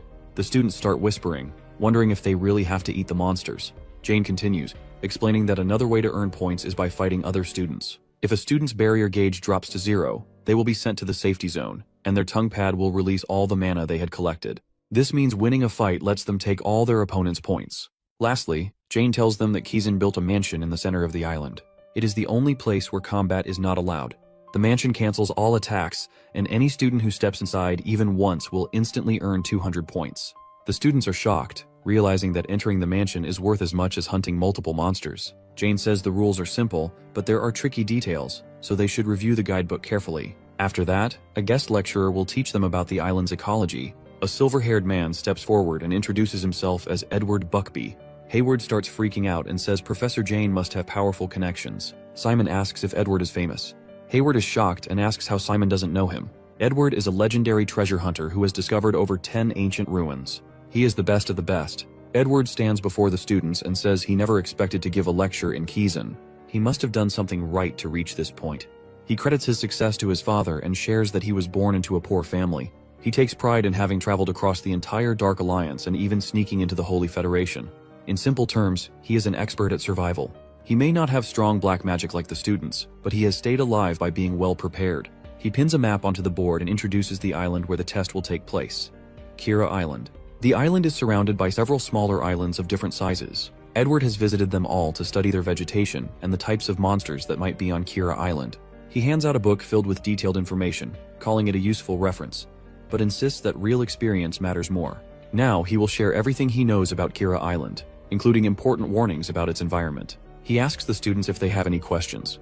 A student raises a hand and asks why Edward mentioned that the island is split into multiple smaller islands. Meanwhile, Simon opens the book to check the details and notices a picture of a monster. Fear suddenly tells Simon to wait and let him take a closer look. Simon moves the book closer to the badge that Fear gave him. Fear immediately reacts, asking what this monster is doing there. Simon asks if it's just an ordinary undead, but Fear shakes his head. He explains that the creature in the picture is an ancient undead who is a former general of his battalion. Simon is shocked upon hearing this. Fear then asks if Simon remembers his father's past. Simon nods, saying of course. His father fought against necromancers to protect his mother, who was a priest. Fear confirms this and explains that during that time, the Dark Alliance desperately tried to capture their battalion. When they had to retreat from the Alliance's fierce attacks, an undead general stayed behind to hold off the enemy, allowing their forces to escape. That undead was the one in the picture. His name was Vikrum, the general of their battalion's giant troops. Unlike most undead, Vikrum was deeply loyal and willingly sacrificed himself for the battalion, even knowing it could mean his end. Fear had assumed he was long dead, so seeing him on an island owned by Kizan is a complete surprise. Simon falls into deep thought. Fear notices and asks what's wrong. Simon replies that it feels too strange. His father's undead appearing at his performance test location seems too convenient, like something is off. Fear agrees but offers a possible explanation. If someone follows the chain of islands connected to Kira Island, they will eventually reach a port city. Vikrum was last seen lost in battle near that seaport, so there is a real chance that it's him. Simon thinks for a moment and says that if Vikrum truly is his father's undead, he wants to recruit him. Fear agrees, saying that Vikrum is a powerful force in their battalion, and if they can bring him in, he will be a great ally. Simon sees no downside, so he decides to make contact. But Fear warns him that after all these years, Vikram's personality and memories may have changed, just like his own had. He suggests going with Simon to help convince Vikram, but Simon firmly refuses. Fear asks Simon why he isn't worried, and Simon tells him to check the book. The book explains that before teleporting to the island, all belongings, including subspace storage, will be inspected. Any unnecessary items including food will be taken away. Malin asks Simon if he plans to bring spices, and Simon says he's considering it. He then tells Fear to let him figure out a solution and suggests stopping by the ruins that evening to talk to Erze. Erze is thrilled and urges Simon to come as soon as possible because she is getting restless. Meanwhile, Jane announces that class is over and reminds the students to spend the next 2 days preparing for their survival challenge. Cammy invites Simon to have lunch with her, but he apologizes and asks her to go ahead without him since he has something to take care of. Hayward, on the other hand, starts crying, saying he wants Edward's autograph. Malin warns him that if he keeps acting like this, he'll end up on Jane's watch list. Simon tells his friends to enjoy their meal and promises to meet them later. Outside the classroom, Edward is pleading with Jane for just 2 hours. As a professional treasure hunter, he can't leave without exploring the legendary Roke Island. However, Jane firmly reminds him that only those with official permission can enter Kizan, and she has only granted him exactly 6 minutes and 24 seconds to stay. Edward is shocked by how strict she is and tries to negotiate, saying that if the issue is time, perhaps he could stay longer since Professor Behill has requested to give Class B a lesson as well. Jane gives Edward a cold and intimidating look. Edward immediately backs down. Jane then orders her assistant to summon Behill to her office immediately. When the assistant asks what message to deliver, Jane simply asks him to tell him to be here in 10 minutes, or she will go after him herself. Just then, the assistant reports a problem. The magic circle is overloaded due to the survival test preparations. Jane is furious and asks if they plan to cause the same issue on the actual survival day. The assistant quickly assures her they will fix it immediately. Edward, watching the situation unfold, thinks to himself that Jane is terrifying. Jane instructs her assistants to have the entire teleportation team in her office by 6 o'clock. She then turns to Edward and informs him that his departure will be delayed by 10 minutes due to internal issues. She apologizes on behalf of Kizan, but Edward doesn't mind. He wonders if Jane is being this strict over just a 10-minute delay. Before leaving, Jane tells Edward to stay put while she checks the status herself. Edward, knowing better than to argue, agrees and sits down with a deep breath, muttering that Kizan folks are unbelievably stubborn. At that moment, Simon arrives and greets Edward, introducing himself as a student from Class A who attended his lecture earlier. He compliments Edward's lecture, which makes Edward quickly grab a pen and ask for his name, assuming Simon wants an autograph. Simon clarifies that he's not here for an autograph but has a question about the lecture, though he wouldn't mind taking an autograph if Edward insists. Edward looks disappointed but listens. Simon opens the book and points to a monster that doesn't have a name in the materials Edward handed out. He asks if Edward knows anything about it. Edward takes the book and explains that he compiled the materials in bulk and didn't have time to review each image closely. He hadn't even realized that this particular monster was included. As for what it is, he admits that he doesn't know much about it. He only took a photo because he found it interesting, but he had never seen anything like it before. Simon asks Edward what he means by interesting. Edward explains that on the day he took the photo, the island was covered in thick fog, and the monster appeared in a giant form. But the moment he pulled out his camera, the creature suddenly shrank. The photo was taken right after it shrunk. Curious, Simon asks how big the monster was before it shrank. Edward replies that it was so massive it could have covered the entire island. Meanwhile, Hector is working out when a student rushes in and tells him that everyone is gathering next door. Hector responds coldly, telling the student to pass on a message. During the island survival evaluation, they will get rid of Simon no matter what. As long as Simon is around, they will never be able to take control of Class A or achieve the top scores. Clenching his fist, Hector adds that Class A is directly overseen by the Kizan Vice-Chancellor herself. Gaining control of the class is their top priority. The student listens but wonders if Hector is overreacting. Simon is just another competitor, so he doesn't understand why he is going this far. He wonders if there is some history between their families. Later that night, Heron is heading somewhere, lost in thought. He barely made it into the middle squad during last week's battle evaluation, and now the power he received from Behill is starting to fade. He can feel himself losing it, and he knows he must do something to gain Professor Behill's favor during the survival test. Suddenly, he notices someone flying in the sky. Shocked, he calls out, asking who they are. The mysterious figure responds with a cryptic smile, saying they have an offer that Heron won't be able to refuse. On the day of the teleportation, everyone gathers at the meeting spot. Cammy looks worried and asks what will happen if she gets separated from the group. Simon smiles reassuringly and tells her not to worry, assuring her that she will do great. Hayward turns to the girls and jokingly asks if they plan to butcher monster meat and eat it. Cammy and Malin hesitate, looking uneasy. Cammy mentions that she has practiced fishing, while Malin says she intends to gather supplies but might consider eating monster meat if she becomes desperate. Simon reminds them that supplies do not appear at fixed times or places, and that there is a special artifact designed for the survival event. He asks Malin if others will also be aiming for it. She confirms that having the artifact would be a huge advantage. Hayward then teases Malin, suggesting that she will probably end up burning everything down, including the supplies. Annoyed, Malin snaps at him, telling him to drop dead. As everyone steps into the magic circle, Hayward nudges Simon and points toward Hector, who is glaring at Simon with clear disdain. With a smirk, Hayward comments that if they encounter him on the island, it will definitely lead to a fight. Simon sighs, wondering why everyone is so fixated on him. Malin encourages everyone to survive and meet again in Kizan. Before Simon is teleported, she warns him not to recklessly head straight for the center and risk getting himself killed. Instead, she advises him to avoid the lowest points. Simon nods in understanding and assures her they will see each other later. As the teleportation takes effect, Simon finds himself in a dense jungle. He glances around in surprise before a grin spreads across his face. To him, this is going to be fun. Fear, observing him, questions whether he has forgotten their actual goal. Simon, still excited, insists that he remembers everything, finding Vikram and earning points in the survival event. As he takes a step forward, he suddenly stops. Fear asks what is wrong. Simon glances down, smirks, and picks up a snake. Holding it up, he declares that he has just found his next snack. Laughing, he shouts excitedly about how much fun this is. Fear, unimpressed, calls him insane. Meanwhile, other students struggle in the jungle. Bugs and crawling monsters surround them, causing many to panic. Malin freezes in fear upon seeing a creature up close. She feels as though she can't move, but she forces herself to snap out of it. Elsewhere, Hector has already begun fighting other students for supplies. A group of students spots Simon. He is covered in dirt, carrying a rope and some sticks over his shoulder, and, most shockingly, has a skeleton by his side. They assume he must be experienced in jungle survival, whispering among themselves that he might even be a treasure hunter. Soon, multiple groups begin fighting over the chance to recruit Simon into their teams. However, he refuses all offers, stating that he plans to work alone for the day. Fear understands Simon's true goal, to search for Vikram, but points out that they are moving farther from the center. Simon, unconcerned, assures him that he will catch up in one go the next day. Fear is skeptical. They are at the farthest end near the beach. He questions how Simon plans to close the distance so quickly. Simon, however, only grins and says there is a way. Just then, he notices someone carrying boxes in the distance. It is Brad. When Brad spots Simon, he looks surprised and questions why Simon is there, reminding him that the area is off-limits to students. Brad then smirks and asks if Simon wants a rematch. Simon only laughs and declines, claiming he has simply taken a wrong turn. Waving off the suggestion, he tells Brad to carry on. In reality, Simon is searching for a spatial bracelet. After some time, he finds one stuck in a web high up in a tree. Fear urges him to hurry and take it. Simon, however, pauses and scans the area. He explains that he needs to check for any surveillance magic. After ensuring no one is watching, he slips on the bracelet. Fear appears with a few skeletons, laughing as he declares his return.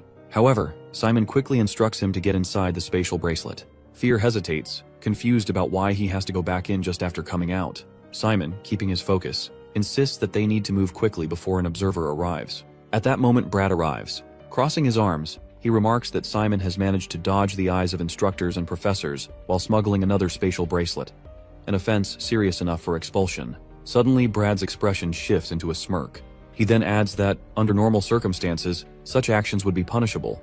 But Simon is not just any student. At the same time, he turns back into Erza, who asks Fear about her transformation ability. Fear starts sweating, visibly shaken, and admits that she has just given him the most terrifying moment of his life. Simon sighs and apologizes. He is embarrassed and tells him that it was the only way. The day before the island survival event, Simon approaches Brad and reminds him of his promise. Since Simon won their match last week, Brad agreed to grant him one wish. Without hesitation, Simon demands that Brad become his pawn from now on. Brad's face darkens with anger since a first-year student is daring to say such a thing to him. However, Simon remains calm and says that if he refuses, he has no other choice but to tell everything to Professor Hong Peng, who never learned the real reason behind their sparring match that day. He tells him, if she found out now, there is no saying what she might do. Perhaps a punishment even worse than before. Brad clenches his teeth, realizing he has no way out. He asks Simon what exactly he wants. Simon instructs him to hand over his subspace bracelet, then stay hidden and avoid drawing attention during the island survival event. Suspicious, Brad asks if Simon plans to impersonate him. Simon only smirks. Brad sighs, explaining that in his time as a teacher's assistant, he has seen all kinds of tricks. Impersonation through proxies is common at this school. Still, he hands over the bracelet and agrees to do as Simon says, warning that if he gets caught on the island, it won't be his fault. Simon reassures him not to worry, he has a foolproof plan. On the island, Urzi is the one impersonating Brad. With a wide grin, she tells Simon that she has missed him so much. Once again, she has followed his orders perfectly. Now, she urges him to praise her as much as he wants. Fear groans, telling her to stop before all his bones rot from her exaggerated flattery. Meanwhile, Simon asks her why she came here when she had other tasks nearby. She waves off his concern, saying she just came to check if a certain student is heading back as instructed. Once she is satisfied, she leaves, grinning as she declares that her acting has fooled everyone. Fear shudders and begs her not to make that kind of expression while in that body. Unbothered, Urzi turns to Simon and asks if he is going to look for Vikram. If so, she wants to come along. Simon immediately refuses. Right now, she is pretending to be Brad. If she disappears, the school will suspect something is wrong. He and Fear will handle things from here. Fear agrees, telling Urzi to return before she draws suspicion. Pouting, she complains that they are both being mean, but if that's what he wants, she has no choice. She will head back, even though she really wanted to see Vikram. With a dramatic sigh, she insists she won't cry since she is a grown-up. Fear turns to Simon and suggests that if he feels so bad, he should reward her. After all, a commander must recognize the efforts of his subordinates. After a moment of thought, Simon tells Urzi to return to her normal form. Facing Simon, she asks if everything is all right. Awkwardly, Simon steps forward, closes his eyes and gives her a quick hug. He thanks her for a job well done, admitting that it was all thanks to her efforts. Urzi stands frozen for a second before Simon quickly pushes her away.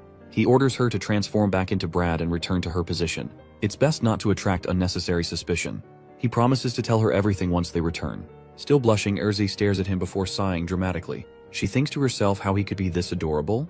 Later that night, Simon gathers wood from the forest and with the help of his skeletons, builds a small wooden boat. Satisfied with his work, he decides to rest. Fear, however, is surprised. It's not even that late. Simon shakes his head. He wants to sleep early so they can get moving first thing in the morning. Taking off his tie, he hands it to Fear and asks him to keep watch for the night. Then, he hangs the tie on a nail in the boat and settles in to rest. Fear glares at Simon, demanding to know what he is doing. He insists that Simon can't treat him this way. He is the master of the battalion, not a tool to be used. Calling it a disgrace, he refuses to be ordered around like this. Simon tells him that the undead don't need sleep, so he should wake him up at dawn. Fear snaps that he is not some alarm clock. The next morning, Simon wakes up and cheerfully greets Fear. Still irritated, Fear tells him that he will never forget this humiliation. Simon chuckles and apologizes. He promises to reinforce the battalion once he has more money. Fear considers this and admits that it is a reasonable reward. Then, he asks what Simon plans to do so early in the morning. Simon explains that he is heading straight to the center of the island. He summons his skeletons and orders them to lift the boat together. Fear asks if they are going to the mansion, and Simon confirms it. As they prepare to leave, Simon describes Kira Island's layout. The main island is large and surrounded by 4 smaller ones. Since the waterways between them are narrow, people often assume it is one big island. But only the central one is truly Kira Island. The place they are in now is one of the outer islands, connected to Kira Island by several waterways. Though it looks like a river, it is actually part of the ocean, meaning the current will take them directly to their destination. Fear sighs, realizing Simon had planned this all along. He tells Simon they should hurry up and get moving. Meanwhile, Hayward is hiding in the forest, watching a group of students guarding a bridge he needs to cross. One of his allies points out something floating down the river. When Hayward spots Simon, he smirks and says that this is just like him. Simon and Fear drift along on the wooden boat. Fear enjoys the peaceful ride, calling it refreshing. Simon nods, saying they should be able to continue without trouble. Then, he notices students up ahead and realizes others have also arrived early. The students at the bridge spot Simon and start talking among themselves. One of them warns the others that they should stop him. Hayward seizes the opportunity. He tells his group that this is the perfect moment to cross the bridge, while everyone is distracted by Simon. He figures that if they move quickly, they can slip past unnoticed while Simon deals with whatever is happening. Urging them to ignore Simon's situation, he orders them to run for it. However, a student on the opposite side notices Hayward's group trying to cross and immediately alerts his team. At that moment, Simon sees a magic flare heading toward him. He doesn't know who fired it, but they clearly have skill. Reacting instantly, he kicks the wooden boat, causing it to break apart. Wooden planks, bones, and plants scatter into the water. Simon starts jumping from one floating plant to another, making it look as if he is running across the water. Watching from the bridge, Hayward is impressed. He recognizes the plant that floats on water and remarks that Simon is always coming up with new tricks. Then, Simon makes a long jump and shouts, "Restore!" Suddenly, the bones in the water rise, forming skeletons that carry him safely onto the island. A student watching in shock admits that he has never seen skeletons used like that before. He can't even begin to understand how Simon managed to pull it off. Hayward rushes past the students, calling out that he will see them later. The students are about to chase after him, but a black hand suddenly appears, blocking their path and launching an attack. Heron tells the students to continue without him, as something urgent demands his attention. Without another word, he disappears into the forest. Simon notes that the timing was perfect, and Fear agrees, saying that it was a smart decision. Since the bridge was the only way through, it was bound to become the site of an intense battle. Thanks to the ongoing fight, Simon now has the chance to search freely, but finding any traces won't be easy. Fear reminds him that their target never leaves any evidence behind. However, if the other students start fighting in the forest, it might provoke Vikram. When threatened or enraged, Vikram increases in size, making him much easier to spot. Waiting in this contested area might be the best approach. Simon acknowledges Fear's reasoning. With so many students battling nearby, Vikram may perceive the commotion as a threat. Looking ahead, Simon spots a cliff blocking the way forward. The height makes it difficult to cross, so he begins scanning the area. Fear asks what he is searching for, and Simon explains the reason behind the island's name. Kira Island is home to the Kira people. A skeleton gestures towards a group of them. They are small, lean, and green-skinned, with large ears and black eyes. Fear comments on their numbers, and Simon confirms that the island was named after them because of their high population. The information they received earlier mentioned that crossing through this area is the best way to navigate the canyon. Just then, movement rustles the nearby bushes. A student emerges, raising his hands in surrender. He insists that he means no harm and has no intention of attacking. He assumes that Simon is also planning to pass through the Kira outpost and suggests that they work together. While Simon is undoubtedly strong, breaking through alone would still be difficult. The student admits he came alone to avoid alarming Simon, but the rest of his group is waiting nearby. Simon thanks him but declines the offer, stating that he will go in alone. The student is shocked, arguing that this is clearly a test of teamwork, and entering alone would be reckless. Simon, however, has a different method of getting through. Fear suggests that working together wouldn't be a bad idea. After all, Simon could simply use them and leave once their usefulness runs out. Simon acknowledges the strategy but decides against it. Since he has his own way of crossing, he prefers not to take any unnecessary risks. The student returns to his group and informs them that Simon refused their offer. One of them finds it amusing that he actually plans to go alone. A girl suggests they catch him now, but a boy dismisses the idea, saying it's a waste of time. They should stick to their original plan since this is a race against time. He isn't worried about losing to the Kira people, but because of the steep terrain, they must spread out and maintain their positions. As the group launches their attack on the Kira, a loud thudding noise echoes through the air, and the ground trembles. Suddenly Simon arrives, riding on his golem. The massive creature moves at high speed, and Simon enjoys the rush of the wind. Both the students and the Kira people freeze in shock at the sight. Panic spreads as everyone scrambles to avoid being crushed. One Kira warrior attempts to attack Simon, but the golem kicks it so hard that it vanishes from sight. The remaining Kira people shout at Simon in their own language, but he has no idea what they are saying. Dismissing the golem, he reflects on his progress. Over the past 2 days, he has accumulated 127 points from hunting monsters. While it's a decent amount, it's still not enough to reach the higher ranks. Eventually, he will have to fight other students, ideally 2 or 3 at a time. Out of nowhere, a flare attack streaks toward him. Simon quickly drops down, dodging just in time. More fiery blasts follow, closing in fast. Recognizing the attack, he realizes it must be Malin's darkness flame. As he starts running, the flames part to reveal Malin stepping forward. She smirks as she realizes that it is Simon. Simon asks how she has been doing and whether she has figured out her meals. Since joining Kizan, they have always been teammates and classmates, working together and relying on each other. She then asks if he has ever been curious about who is stronger between them. Simon realizes that she wants to fight and asks if that's what she means. She confirms it, saying this is their chance to go all out in battle, and such opportunities don't come often. Simon finds the situation odd. He expected they might have to fight one day, but this feels rushed. No matter how eager she is to win, it's hard to believe she is attacking him with such intensity. She asks if he plans to just stand there and stare. Fireballs come flying toward him, each one packed with incredible power. Simon acknowledges that she is an exceptional student since her fire magic alone is a strong defense. Any reckless attack will be burned away before it even reaches her. However, if he can find the perfect spot to strike, he might have a chance. Deciding to take her seriously, Simon draws his bow and aims at her. He warns that he knows her just as well as she knows him. She scoffs, asking if he really thinks his attack will work, and hurls another fireball at him. Simon releases his arrow at the same time.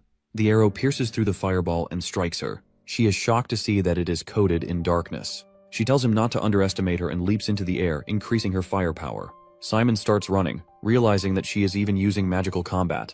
This won't be easy. She assumes Simon believes he has a chance now that he landed a hit, but once she finishes charging her dark flare, it will be over for him. At that moment, another arrow hits her leg, followed by 2 more from different angles. Confused, she looks around. Simon is still in front of her, and he hasn't fired. That means these arrows are coming from somewhere else. She quickly realizes 3 skeleton archers are attacking from different directions. Simon hadn't hesitated earlier. He was preparing this trap all along. Simon knows her weakness is long-range attacks, so he has set up this ambush perfectly. Furious, she shouts that he shouldn't underestimate her. She knows her own weaknesses better than anyone. He's not the only one who can strategize. Simon shoots another dark arrow at her, but she quickly creates an ice wall to block it. The arrow strikes the barrier and stops. He smirks, saying he should take this chance to escape while he can. Furious, she yells at him, demanding that he finish the fight properly. Simon is getting a bit worried now, and he wonders why she wants this so badly. He is about to back away when a loud rumbling shakes the ground. Fear shouts for him to move.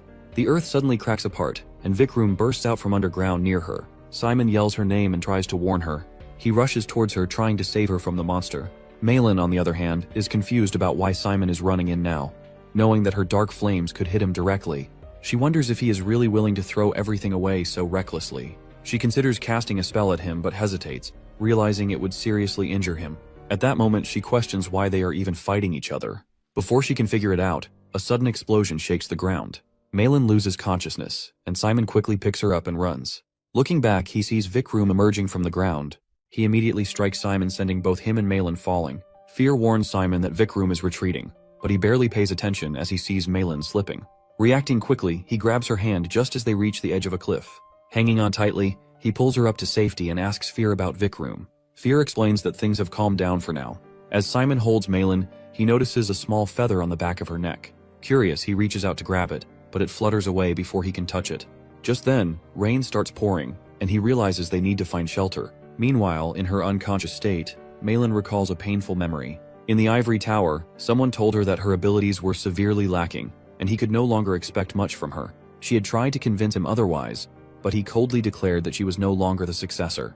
Later, she had secretly overheard him discussing the selection of a new successor. Malin wakes up, annoyed by the unpleasant dream. As she regains awareness, she realizes she isn't wearing her usual clothes.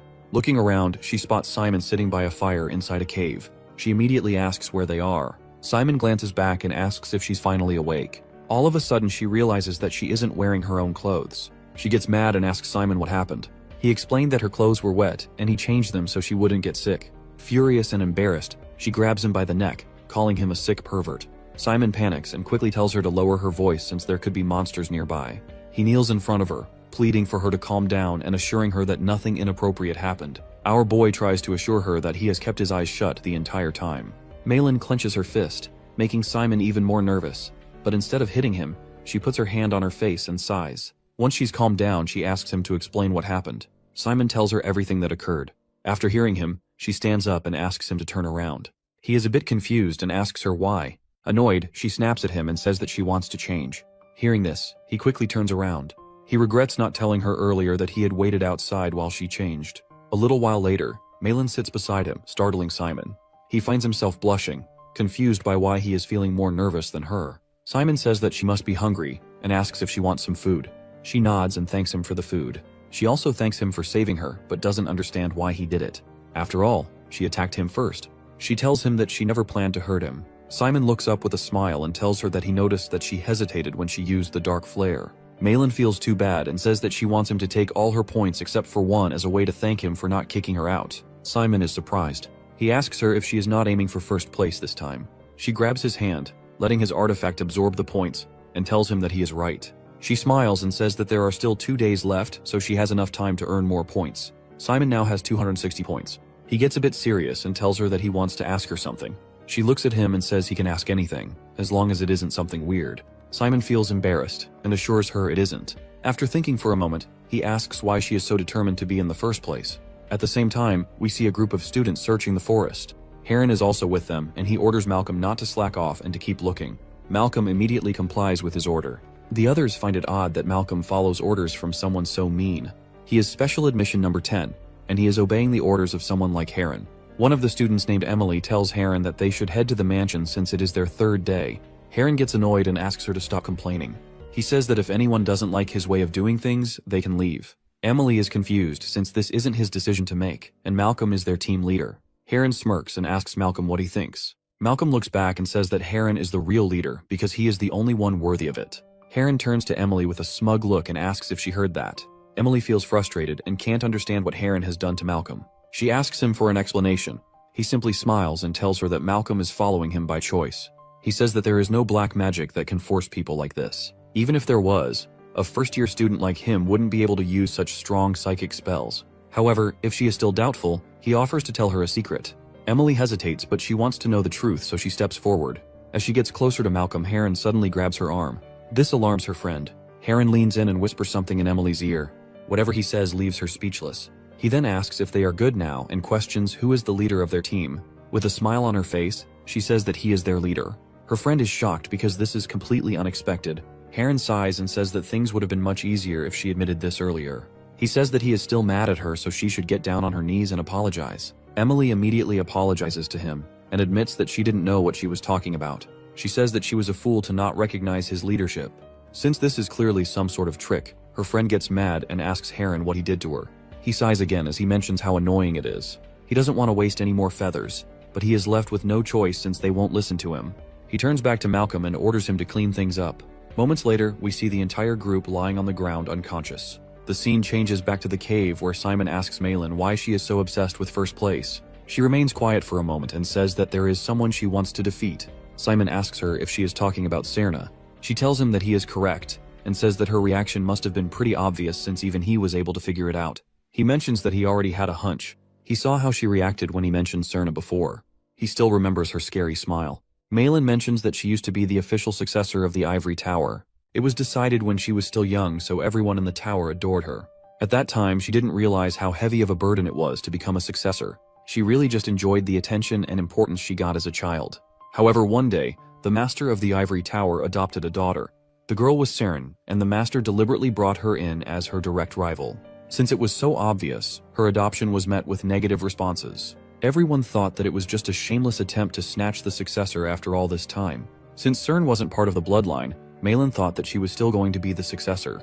However, she was wrong since Seren turned out to be a genius. She even went as far as to call her a monster, since it took her 1 week to transform the darkness when it took Malin a whole year. Even though the Ivory Tower valued bloodline, it was all rendered meaningless in front of her talent. They all came to realize that once she grew up to become the master of the Ivory Tower, she might be able to bring back its days of glory. Malin was left behind in all of this. The elders went out of their way to change the laws of the tower and allow Seren to become the official successor. After that decision, everyone in her family stopped expecting anything from her. Seren was admitted to Kizan as a special admission through the pledge between the academy and the tower. Malin, on the other hand, studied by herself and took the entrance exam. Simon finally realizes why she wanted to fight with him earlier. It is because he is the special admission number 1, and even though his skills are lower than Seren's, Malin thought that she could get closer to Seren if she defeated him.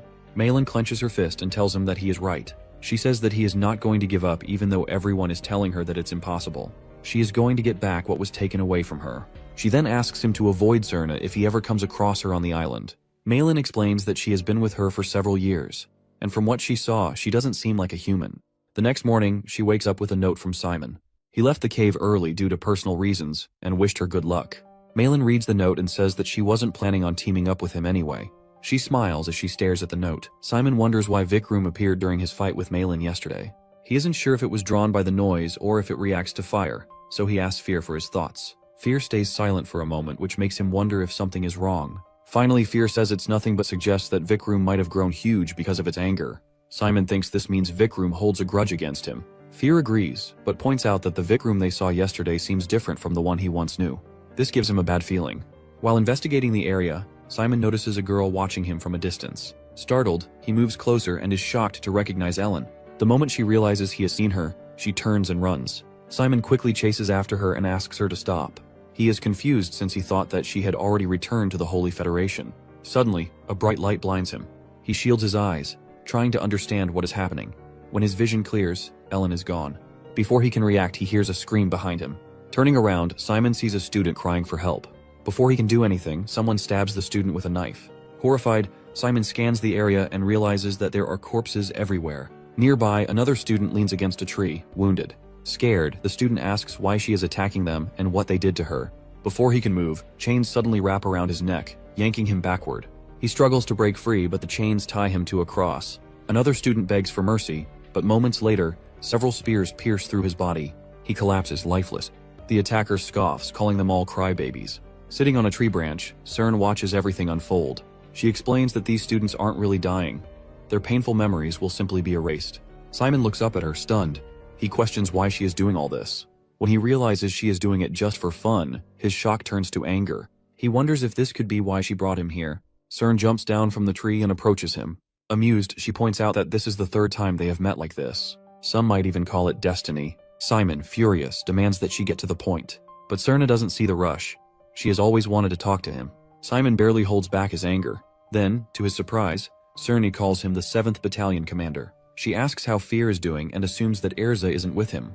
Then, she guesses that Erzi must have taken another form on this island.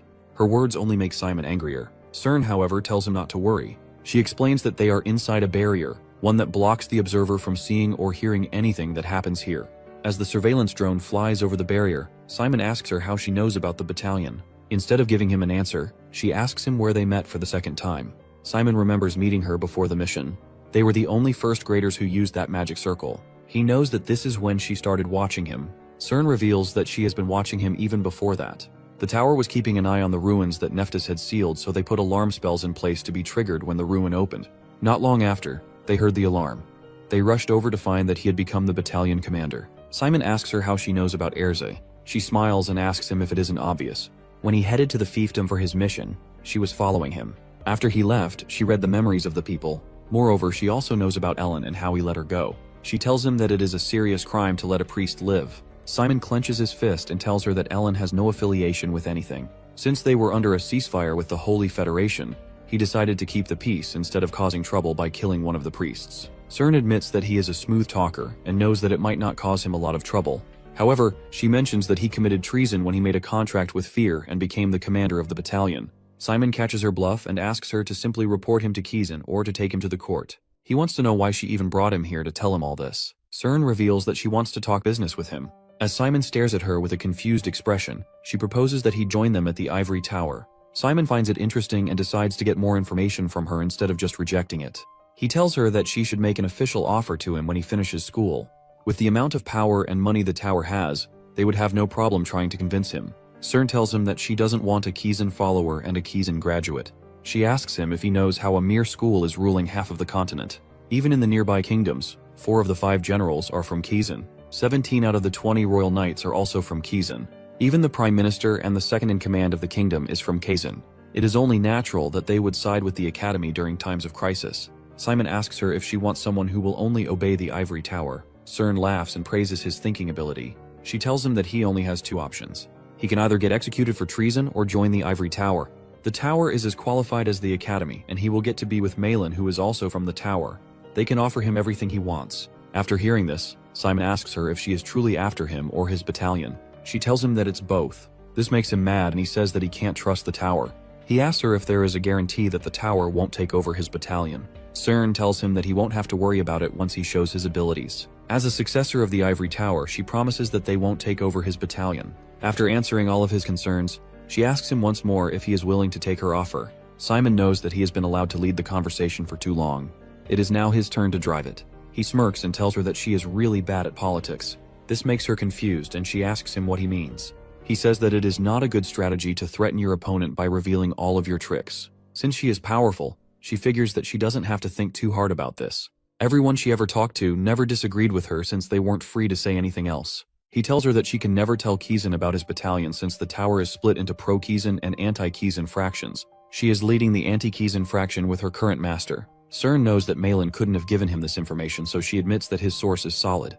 Meanwhile, he heard all of this from his friend Hayward. Simon continues that the reason they are trying to scout him and grow in power is to break away from Kizan. If they report him to Kizan and get him executed, the battalion will be handed over to someone who is loyal to Kizan. They also can't force him to obey the tower or take his battalion. If they mess with the special admission chosen by Nephthys herself, they will be declaring war against Kizan. After hearing all this, Cern tells him that there is another way. She can get rid of him and bury the battalion so it doesn't go to someone else. Suddenly, Fear appears out of nowhere with a bunch of skeletons, and Simon reminds her that she can't do that. Cern is confused since she didn't think that Simon could have brought a subspace with him. Simon takes out his sword and says that she made another mistake by telling him that no one from the outside can see them inside the barrier. Cern accepts his challenge and calls it interesting. Fear is surprised to see a bunch of feathers floating in the air. Simon immediately recognizes that it is a special spell of hers. Only a selected few in the continent have this type of power that is not dark, holy, or pure magic. He knows that he has to dodge the feathers until he can figure out their effect. As he tries dodging one of the feathers with his sword, it breaks apart and the feather slices his face. He suddenly starts to feel dreadful. He falls to his knees and feels suffocated. Cern tells him that it isn't just a tough feather. These feathers allow her to control their emotions. Simon glances back at the feather which hit the tree. He can smell the bug-repelling chemicals coming out of the tree as it seems to mistake the feather for pests. Cern explains that the emotions she puts into the feathers aren't limited to just negative emotions. She can put literally any emotions and make humans crawl on the floor like dogs with a single feather. She lets out a creepy smile as she is surrounded by hundreds of feathers and asks him if he wants a little taste. Fear asks Simon what is going to be his next move. Simon tells him that they don't really have another choice but to fight. He immediately signals Fear and the skeletons to charge. Cern blocks the attack with a feathered shield. She appears to be calm and says that she never imagined that she would fight against an ancient undead on the island. As she is dealing with Fear, a skeleton sneaks up from behind and tries to stab her. She quickly jumps up and destroys all of the skeletons with her feathers. At the same time, she gets attacked by a bunch of spiders. Cern comments that Simon now has enough power to call himself the commander. However, the spiders too are defeated easily. Simon can see that her feathers contain more than just emotions, since she was able to fight back against so many undead at once. While in the air, Cerna creates multiple magic circles. Simon is shocked to realize that she is about to launch a fearsome attack. She immediately attacks him using dark flare from all the magic circles, and it lights the entire area in fire. Simon cannot believe that she is able to possess such power when she is just in her first year. Suddenly, Fear appears behind her and says that the spells tickled him. He smacks her to the ground, but she leaps back and tries hitting him with the feathers. As they fight, he realizes that she is beyond the level of a student. However, she is still just a student. Malin manages to land 20 feathers on Fear and she thinks that this is her victory. Her feathers don't work on the undead, but since Fear is an ancient undead, she says that he has started to feel and think like a human. She turns to Simon with a smile and asks him what he is going to do next, now that his best card is sealed away. With a calm expression, Simon asks her if she really thinks she defeated Fear. At the same time, Fear takes out his death sword and tries hitting her. He laughs and says that he may have feelings, but his will isn't that weak to be swayed away by such things. Cern can't believe that Fear managed to shake off the emotions in 20 feathers, just by using his pure will. Fear decides it is now time for him to get serious. As he swings his sword, a bright flash covers the entire area. Seeing the destruction, Simon gets a bit worried and reminds him that he can't kill her since she is the successor of the Ivory Tower. Fear assures him that she won't die from a single attack since she is a monster. After the dust clears, they see her flying above with wings on her back. Simon realizes that this is her true form. He turns to Fear and asks him if he can attack her again as he distracts her. Cern grins as she points out toward the falling barrier and asks if they are going to continue fighting like this. Simon asks Fear to go back into the subspace since he might get caught by the surveillance drones flying above. Fear seems hesitant since he knows that Cern can destroy Simon with her feathers. However, he assures him that he will leave the subspace open and he can help him if he feels like he is in trouble. Simon tells her that the last option is out of the question since Kizan is watching them right now. She says that there is a fourth option. She can continue to mess around with him until he fails out of the evaluation. She will erase his memories afterward. He will experience the most painful life at this academy, as he will screw up all of the evaluations and get criticized by his teammates. Once he gets expelled from the academy, she will come and find him. Simon asks her if this is how she does things with others. He says that not everyone wants to go along with her plans, and her approach will only make more enemies for her. Cern gets annoyed and asks why he is giving her more lectures. She attacks him with more feathers and declares that she is the master of the Ivory Tower who will split the continent in 3 and open a new era. A loud explosion rocks the entire area, however the feathers fail to hit Simon. We see Lorraine in front of Simon as she asks Cern who is going to get expelled from the academy. She questions if she forgot that she was defending Simon and calls her the lapdog of the Ivory Tower. Cern asks her if it's okay to be biased during an evaluation.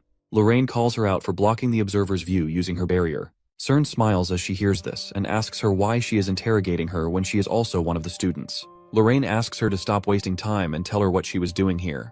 As the conversation between them gets heated, she calls out to Simon and asks him to go somewhere safe. He is a bit hesitant, but she tells him that he might get caught in their fight. Hearing this, he decides to walk away. Cern notices that Lorraine is attacking her with darkness arrows, and this makes her laugh. She tells her that she doesn't need to be humble. At the same time, Lorraine appears behind her and tries to hit her with a punch. Simon notices a huge explosion and realizes that he might have died if he stayed there. Cern dodges the punch by flying in the air and asks her if they are really going to play it rough. Lorraine asks her to come down. She picks up a huge rock and throws it towards her. CERN slashes the rock into multiple pieces and refuses to listen to her.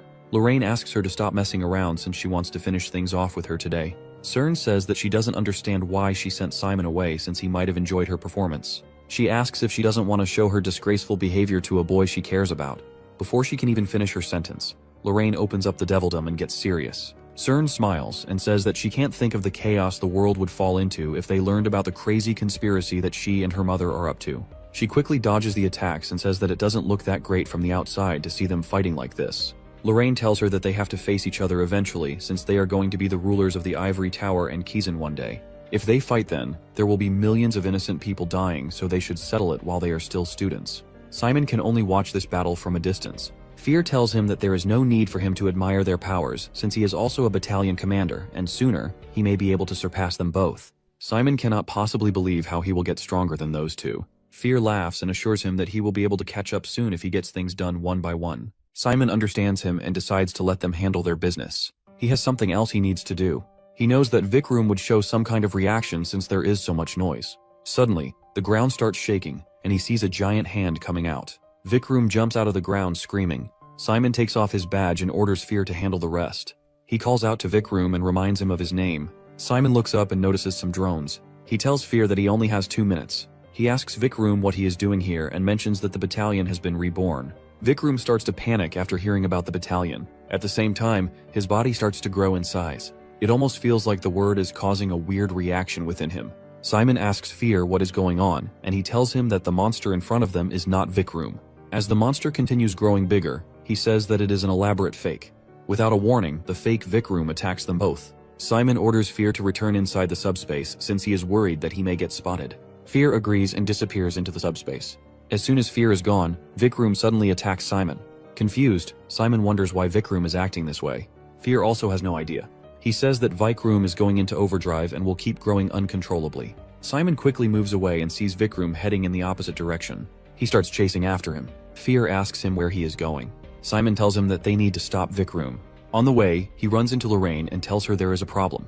She rushes over and asks what is wrong. Simon explains that a massive monster has gone into overdrive and is heading toward the student area, so they must stop it immediately. He asks for her help. Lorraine becomes worried and asks which direction the monster is headed. Simon tells her it is moving toward the South Island. CERN overhears them and finds the situation amusing. She questions Lorraine, asking who gave her permission to go. Simon apologizes to CERN and asks for her help, which surprises her. She thinks the whole situation is ridiculous and wonders why she should even help him. However, Simon assures her that he owes her a favor and thanks her in advance. CERN creates a magic circle and makes it clear that she is not going. She remembers Simon's words about how her way of doing things will only create more enemies. Smirking at how absurd it is that she is even thinking about this, she looks up and watches as they leave. Meanwhile, Simon asks Lorraine if she has heard anything from Nephthys recently. Lorraine wonders what Simon means, as Nephthys has not told her anything about the battalion. Simon changes the subject and asks if her class had a special lecture before about monsters going into overdrive. Lorraine recalls that the topic was covered in the lecture materials, but the instructor admitted he did not know much about it since he had only encountered it by chance. She assumes that the monster might be artificial and does not naturally belong on the island. Soon they find the monster smashing the ground and attacking students. The students run away in fear. One of them trips and falls, crying as the monster raises its foot to crush her. Just before impact, Tab Brad suddenly appears and blocks the attack with a punch, shocking the fake Vikram. The student thanks Brad for saving her life. He reaches out a hand to help her up, then tells her that it is dangerous, so she should get back to safety. She blushes and runs away. Urzi suddenly realizes that she isn't acting like Brad at all. At the same time, someone calls her on the communication line and asks if he has identified anything about the monster. Since she is acting as Brad, she tells them that the monster is highly sensitive to noise and is targeting students who scream while running away. The person on the other end acknowledges this and says they will inform the students. They also commend him for doing a good job and mention that it isn't like him. Hearing this, Urzi starts sweating and wonders what Brad had been doing all this time to get a reputation this bad. She presses the button on the earpiece and says that they should avoid engaging with the monster as much as they can. At the same time, Simon and Lorraine are going to fight the monster. She attacks the monster, which makes several holes in the body, but they are both shocked to see its wound rapidly healing. The monster becomes enraged and swipes at them with its claws. Lorraine barely dodges and Simon urgently tells her to look to her left. She turns in alarm and sees the monster charging at her again. Before they can escape, they are struck, causing Simon to fall. Lorraine becomes worried, but CERN has already created a soft cushion of feathers to catch him. Simon lands safely and realizes the feathers saved him. Looking up, he sees wings flying toward the monster, striking its body multiple times. Cern grows frustrated because neither physical attacks nor the feather of truth seems to be working against them.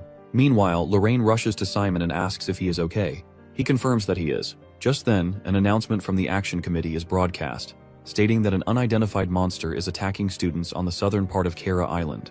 Because of this, all students in the area will be teleported to another island at random. Simon feels relieved upon hearing this. The announcement continues, explaining that after teleportation, students will be immune to damage for 5 minutes. Any student who wishes to stay must enter a refusal signal on their tongue pad. Lorraine instructs Simon to return and continue his evaluation. However, she is surprised when he does not leave and wonders what he is doing. Simon apologizes and says he has a reason for staying behind. Before she can respond, Brad approaches Simon, prompting him to tell Lorraine that he will return soon, and asks her to buy him some time. Lorraine becomes frustrated, unable to believe what he is doing, but assumes he must have a solid plan. She hands him earphones and tells him to take them. These are Mona communicators, and since there is little mana left, she advises him to use them only when necessary. Simon places the communicator in his ear, agrees with her, and jumps down. Urs catches him and smiles. Even during a battle, Fear mentions how horrible this sight is. Bro didn't join the battalion for this. Simon tells Fear to stay quiet and turns to Erze. He reveals that the monster is not the real Vic Room and they need to deal with it before it causes more harm. Hearing this, she tells him that she knew since something was off. She asks how they are going to fight a monster that can grow and regenerate. Fear laughs and tells them not to worry, as he and Simon have already come up with a plan. However, he doubts whether Simon is truly ready to go through with it. Simon closes his eyes, takes a deep breath, and assures him that he is prepared. Seeing his determination, Fear agrees to go along with the plan and make it a reality. Simon grabs Fear's sword and gets ready to fight. A few minutes earlier, Simon had been thinking about how to handle the monster. He knew that he needed to do something quickly since the monster would continue wreaking havoc. Fear told him that he had a solution, but he hesitated to mention it because it was nearly impossible to execute. Hearing this, Simon immediately asks him to reveal the plan even if it has a slim chance of success. Fear explains that his plan involves him using his sword, which surprises Simon. Fear then reveals that his sword has the power of destruction. It can completely erase anything it touches, preventing regeneration, no matter how strong the creature's healing ability is. However, there is a problem. Simon knows that Fear cannot reveal himself when everyone is watching. Fear confirms this, but his sword is a spirit weapon, meaning it is part of his body. Only he can lift and swing it. Simon suggests a workaround. Since Fear is a skeleton, he can pull out his arm, hand, or even part of his upper body as bone armor. This way, from the outside, it will look like Simon is swinging the sword, but in reality, Fear will be the one holding it. Fear thinks this might work, and although he has considered it before, Simon's crazy idea convinces him to try. Simon feels a little embarrassed when Fear calls him crazy, but takes it as a compliment. Simon then turns to Lorraine and asks if she can hear him. She nods, and he explains that the situation is getting worse because the monster is heading back toward the central island. However, he reassures her that he has a plan to stop it. Lorraine asks how, and Simon explains that he has a weapon that can stop the monster's regeneration, but he needs to wield it himself. He asks if she can hold his arm for 5 minutes. He also wants Cern to know about the plan. Lorraine calls out to Cern and asks if she heard them. Cern, however, is annoyed. She questions why Simon thinks he can give them orders and asks Lorraine if she really believes him. Lorraine doesn't hesitate. She trusts Simon completely. She moves forward and tells Cern to help. Cern can't believe what she's hearing. She remembers Simon telling her that her methods only create more enemies. Doubting herself, she suddenly charges at the monster. Meanwhile, Simon rushes toward the monster with Erza. When they get close, Simon tells Erzi to back him up. She agrees and tells him to leave it to her. Simon grips the sword tightly and slashes at the monster. The monster's fibers split apart and lunge toward him in retaliation. Erza warns him to look up, and Simon quickly dodges, using an illusion to avoid the attacks while pushing forward. Erz realizes she needs to weaken the monster to reduce its attacks, and Simon agrees. Suddenly, something unexpected happens. An arm bursts out of the monster's stomach, shocking them both. Erz immediately reacts, stopping the monster's hand with all her strength and warning Simon to check above. When he looks up, he sees another hand coming toward him. Just as it is about to strike, blood splashes onto him. Lorraine shouts at him to keep going.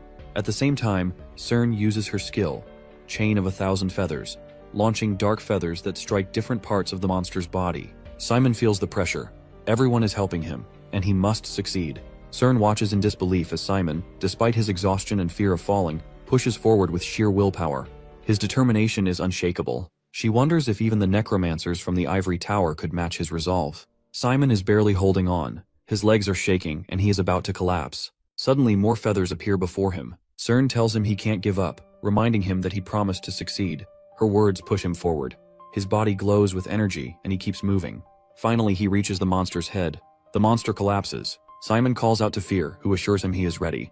A bright light bursts from the sword as Simon swings it, cutting through the monster. Fear laughs as blood splatters from Vikram. Their insane plan has worked. Exhausted, Simon collapses. Lorraine sees this and rushes to him, trying to grab his hand. Cern, meanwhile, is in shock.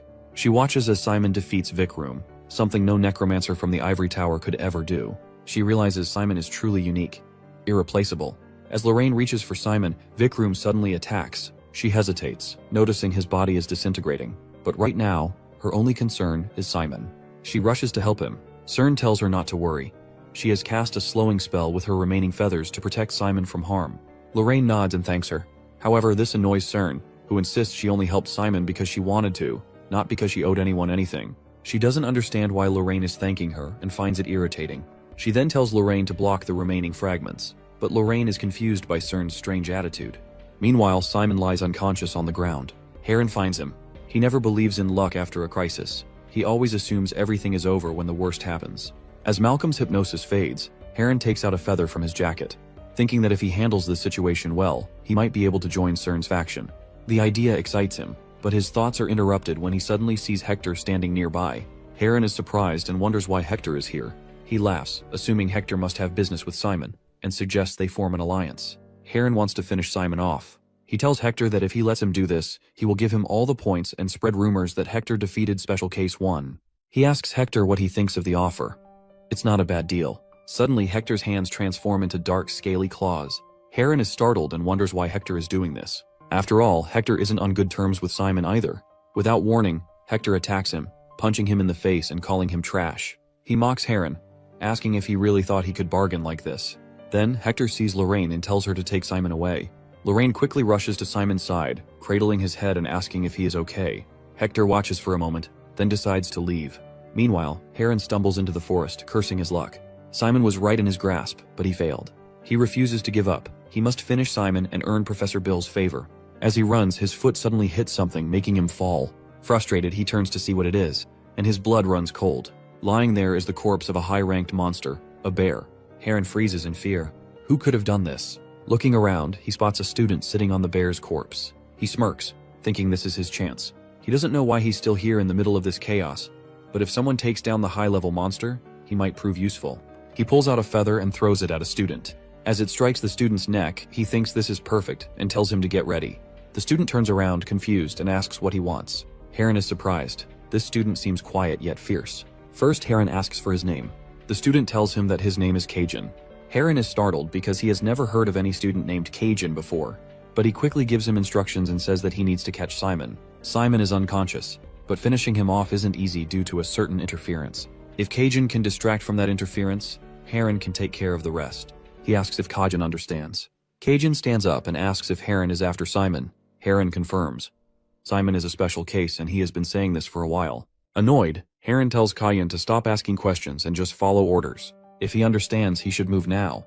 Cajun pulls out the feather Heron throws at him, crushes it, and asks if Heron really trusts this feather. Should he go ahead? Heron starts to worry. Could this feather be fake?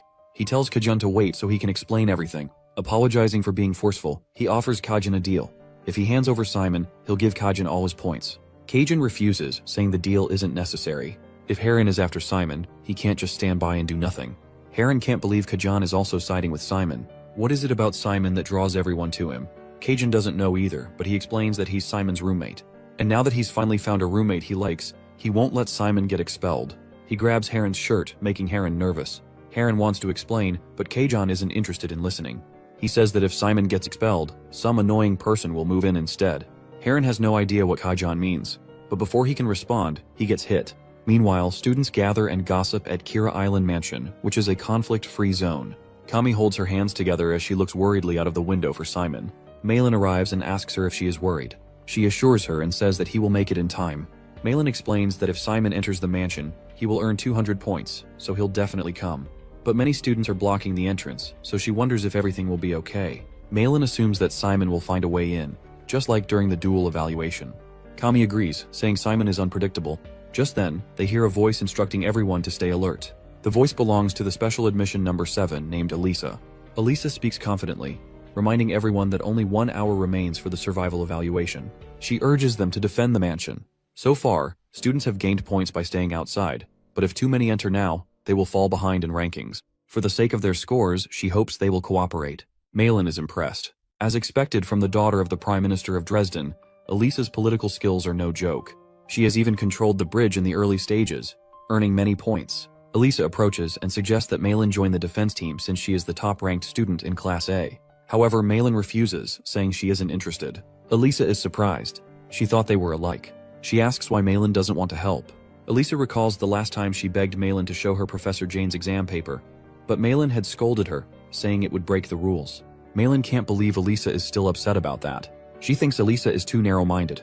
Elisa, on the other hand, sees Malin as selfish, always prioritizing her own interests. Malin is shocked because, to her, Elisa is the truly self-centered one. Elisa sees people as pawns, expecting them to follow her lead. Elisa says she will remember this, but Malin doesn't care. Cammy, worried, tells Malin that Elisa is a special admission, so there's no need to provoke her. Malin says it's fine. People like Elisa only understand direct confrontation. Just then, Kami sees something outside the window and tells Malin to look. Simon is coming. Malin checks and immediately gets worried. Cern is with him. She had warned Simon to avoid her at all costs. Panic rises in her chest. Cern might manipulate him. Kami disagrees. She points out that Simon and Cern seem close now. Malin is shocked and wonders what is even going on. Meanwhile, Elisa stands on the mansion's roof and addresses the students. She proposes a deal. She won't fight them and they can leave peacefully. However, she wants their help in stopping those things. Confused, they ask what she means. Elisa explains. Some students are lurking behind the trees near the mansion. She argues that they wouldn't want more competitors, right? Just entering the mansion earns 200 points, so letting others in would put them all at a disadvantage. Cern is annoyed. This is ridiculous. She throws a feather at Elisa and demands to know who she thinks she is, giving orders like that. Elisa realizes they won't cooperate, so she summons her ship. The students are shocked. It's Elisa's ghost ship, floating in the air. Simon is startled. This ship moves using spirit and darkness as fuel. That means Elisa is an aspiring necromancer. Now Simon understands everything. Elisa warns them. Anyone entering the mansion will be swept away. From now on, any dropped points will be split among those defending it. She reassures her team and orders them to attack. The students start their assault, but Cern, Lurin, and Simon are ready to fight back. The students receive instructions to target Special Admission number 1 because he is moving forward. They plan to stick with him and capture all of them. Simon uses his bone skill, shocking everyone as they wonder what it is. As he moves ahead, Hector calls out to him, wanting to finish their previous fight. Simon feels annoyed, thinking that Hector has picked the worst possible time to appear. Hector inhales deeply, preparing for his powerful attack. Meanwhile, the monster carrying Simon swallows him. Hector punches the monster, expecting to find a core inside, but there is none.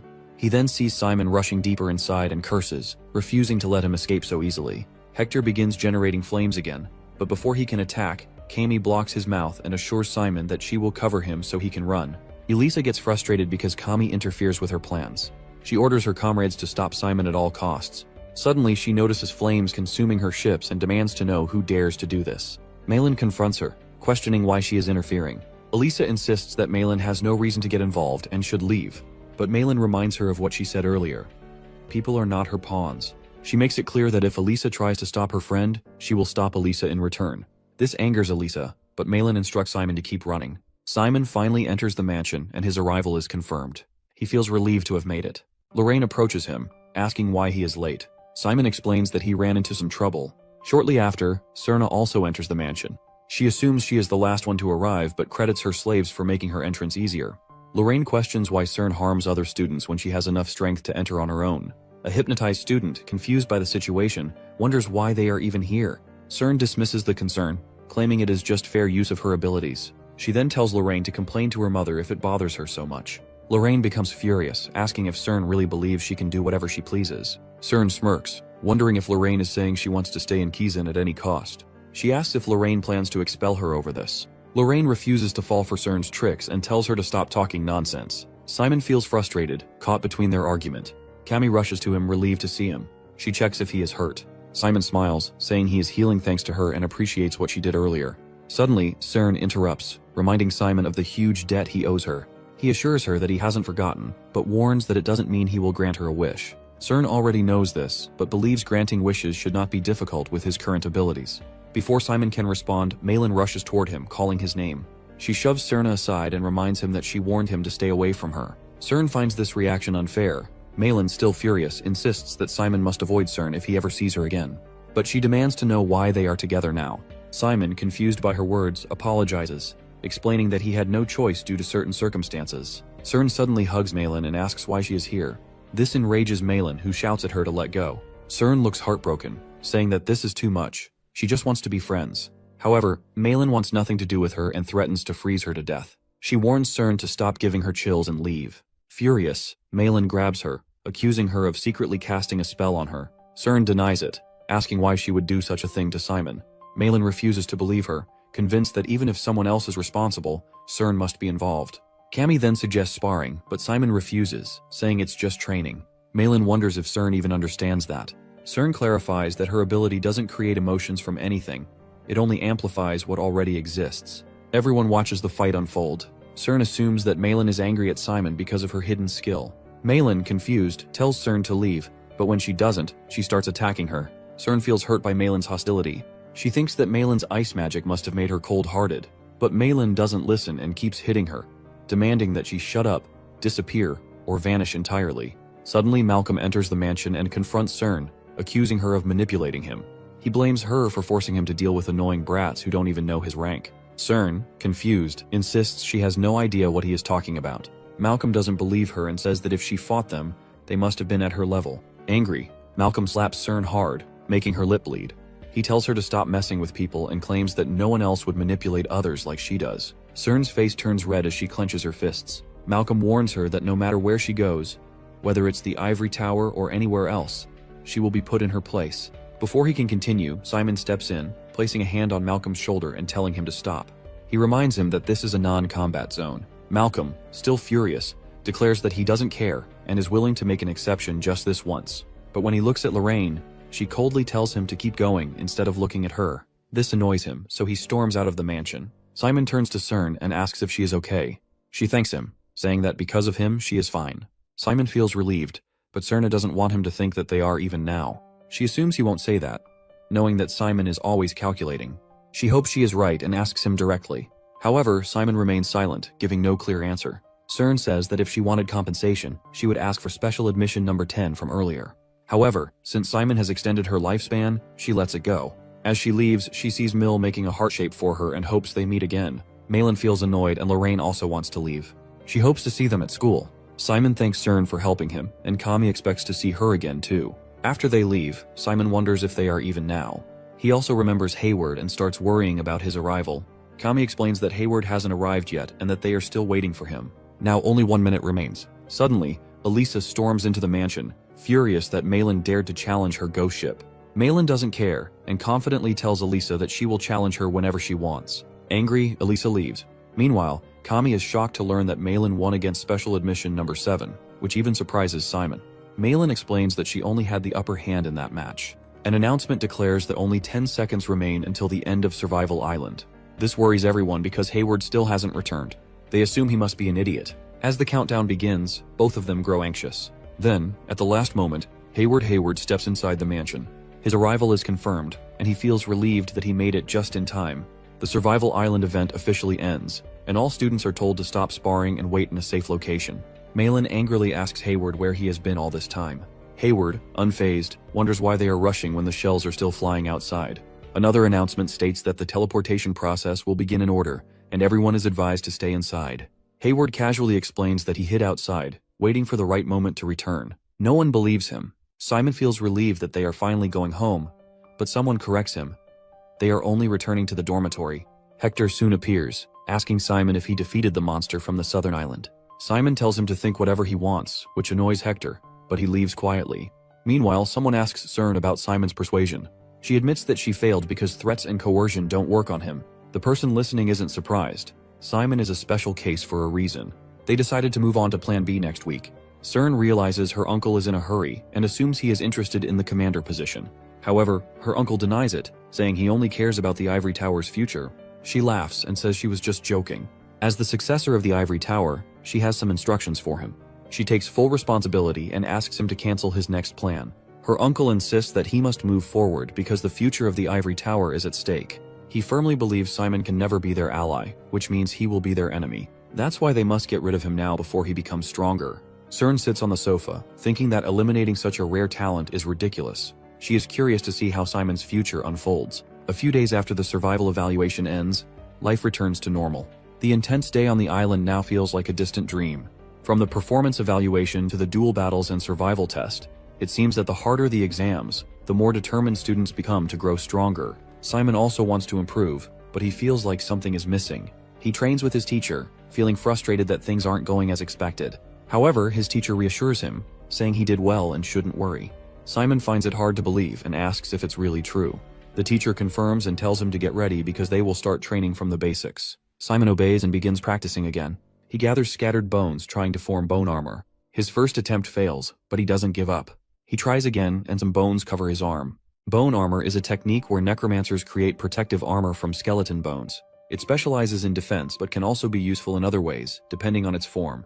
The professor explains that the gauntlet Simon just made will be useful in battles. Simon is amazed. It means he can also use it for attacking. The professor agrees and encourages him to experiment. Since every necromancer's bone armor is unique, Simon must research and develop one that suits him best. The professor confirms that Simon is correct and explains the difference between full-body bone armor and partial bone armor. Full-body bone armor usually requires at least 2 skeletons. To test his strength, Simon strikes a skeleton's shield and is surprised by its toughness. Even without adding darkness, the shield is extremely strong. The professor explains that the armor replaces the natural strength of skeletons and darkness with physical strength, making it like a reinforced exoskeleton. Curious, Simon asks Simon about the features of bone armor, realizing he must balance mobility and stability. He finally understands why he failed earlier. The professor confirms his mistake. He didn't properly adjust the balance. Full-body bone armor is much harder to control than partial armor because balancing it is more delicate and complex. Simon finds this confusing but tells the professor he understands. The professor adds that difficulty isn't just about the number of bones in each arm or the whole body. Simon agrees, and the professor assures him not to worry. Even though he failed this time, he still made progress. Simon thanks him. The professor then tells Simon to wait if he doesn't have an urgent mission. He also realizes that Simon doesn't fully understand the advantages of being a special class student. So, he advises Simon to use his position wisely. After giving instructions, he tells Simon to return, and Simon obeys. On the way back, the professor remembers that the new mission period starts next week. When he asks Simon if he has a mission in mind, Simon starts thinking. Deep down, he desperately needs money for ingredients, but pretends he hasn't decided yet. He plans to choose after the mission list is posted. The professor considers this and decides to give Simon a useful tip, which surprises him. Later, students gather around the notice board, but Simon doesn't find any missions interesting. Fear is annoyed since no missions involve accidents happening to the boss. He wonders why this continent is so peaceful, but Simon thinks peace is a good thing. However, one mission stands out. It mentions a body found torn apart near the Sacred Federation, as if it were hunted. Fear finds it suspicious but believes it's too dangerous. Simon agrees, thinking his professor wouldn't allow it. Instead, he focuses on missions with good rewards. Later, Simon lies on a bench, frustrated that he can't find a mission with high pay. Fear thinks Simon's expectations are too high. He reminds Simon that 500 gold isn't much. It's better to hire a professional than pay a student. Also, making too much money early on could cause problems. Simon realizes he should follow Professor Aaron's advice and wait. Fear agrees they should be patient and look for a better opportunity later. In the next class, Professor Lang is on 1 HP as always. He gets taken out of class by the TA who announces that the class will be getting a 15-minute break. Simon and the group discuss how the professor's condition is getting worse. Malin feels uneasy but admits she prefers it when the assistant teacher leads the class. However, Kizan Academy values strict meritocracy, and Professor Lang lacks competitiveness. Some students think it's unfair that professors can keep their positions just based on past reputation, while students must constantly compete. Hayward explains that it's more complicated than it seems. If a professor leaves, all their assistants must leave too, making it a big administrative issue. Malin agrees but asks when the professor last taught them. Hayward knows teacher Francisco is capable and enjoys her classes. But if the professor steps down, all the assistant professors will be forced out as well. She grows irritated by how complicated this is. Cami wonders what happens if an assistant teacher gets promoted to professor. She thinks if that happens, Professor Lang can focus on his health while students get better classes. She asks if this is the right solution, but Hayward disagrees. He explains that assistant professors at Kizan function more like teaching aides rather than full educators. This angers Malin. She warns Hayward to be careful with his words because these are their seniors. Hayward clarifies that it's just his opinion, but he acknowledges that promotions do happen. However, such a change would require approval from Professor Neftis. Soon they are interrupted by the TA. As they turn around, they see her glaring at them. Later, as they stand in silence, she tells them she won't make an issue of it since it was just a break. However, their voices echoed through the hallway, so she warns them to be more careful. They apologize to her. The teacher walks toward the stage but glances back at Simon, making him nervous. Then she continues the lesson. She talks about a famous saying, "Everything is poison, and nothing exists without poison. Only the dose determines if something is harmful." She explains that if a substance harms the human body, it is considered poison. A question arises. If everything is poison, then are spices also poisonous? After all, people eat them and don't die. The teacher asks the class why that is. Janie quickly raises her hand, knowing the answer. She explains that poison only becomes deadly if consumed in a lethal dose. The assistant professor agrees, saying that for something to be dangerous, it must reach a lethal amount. Otherwise, it can even be used as medicine.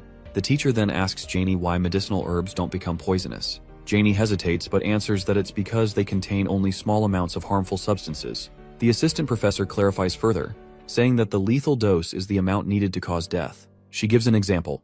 If someone eats 4 tons of tomatoes in a day, they will die from tomato toxicity. But in reality, eating 4 tons of anything would be fatal. She then explains the basics of handling toxins, understanding lethal doses, and analyzing how they work. Since the lethal dose varies for different creatures, precise calculations are crucial. Today, she wants to teach the class 3 important laws for dosage calculations. Men is excited because he finds Professor Francisca's lectures easy to understand. He asks Simon if he agrees, but Simon is lost in thought and doesn't answer. Melon calls his name again, snapping him back to reality. He apologizes and asks what she said. She notices he is unusually quiet during the toxicology lecture and wonders if it's because she scolded him earlier. Simon, however, insists that it's nothing. After class, the teacher calls Simon, startling him. He wonders why she wants to talk to him. She asks if he has chosen a mission for the weekend. Simon says he hasn't decided yet. The teacher is pleased, as Professor Jane has been assigned a special mission. She hands Simon a document, explaining that he has been given a designated mission. This surprises Simon. The teacher adds that the client specifically requested him for the job. Simon quickly opens the document to check the details. The mission is a security task, rated grade D with a reward of 1,000 gold. It takes place in Blue Harbor and involves protecting the client during the Undead exhibition. Simon is shocked. 1,000 gold seems too high for a grade D mission. The teacher reassures him that he isn't forced to take the mission. If he already has another task in mind, he can decline.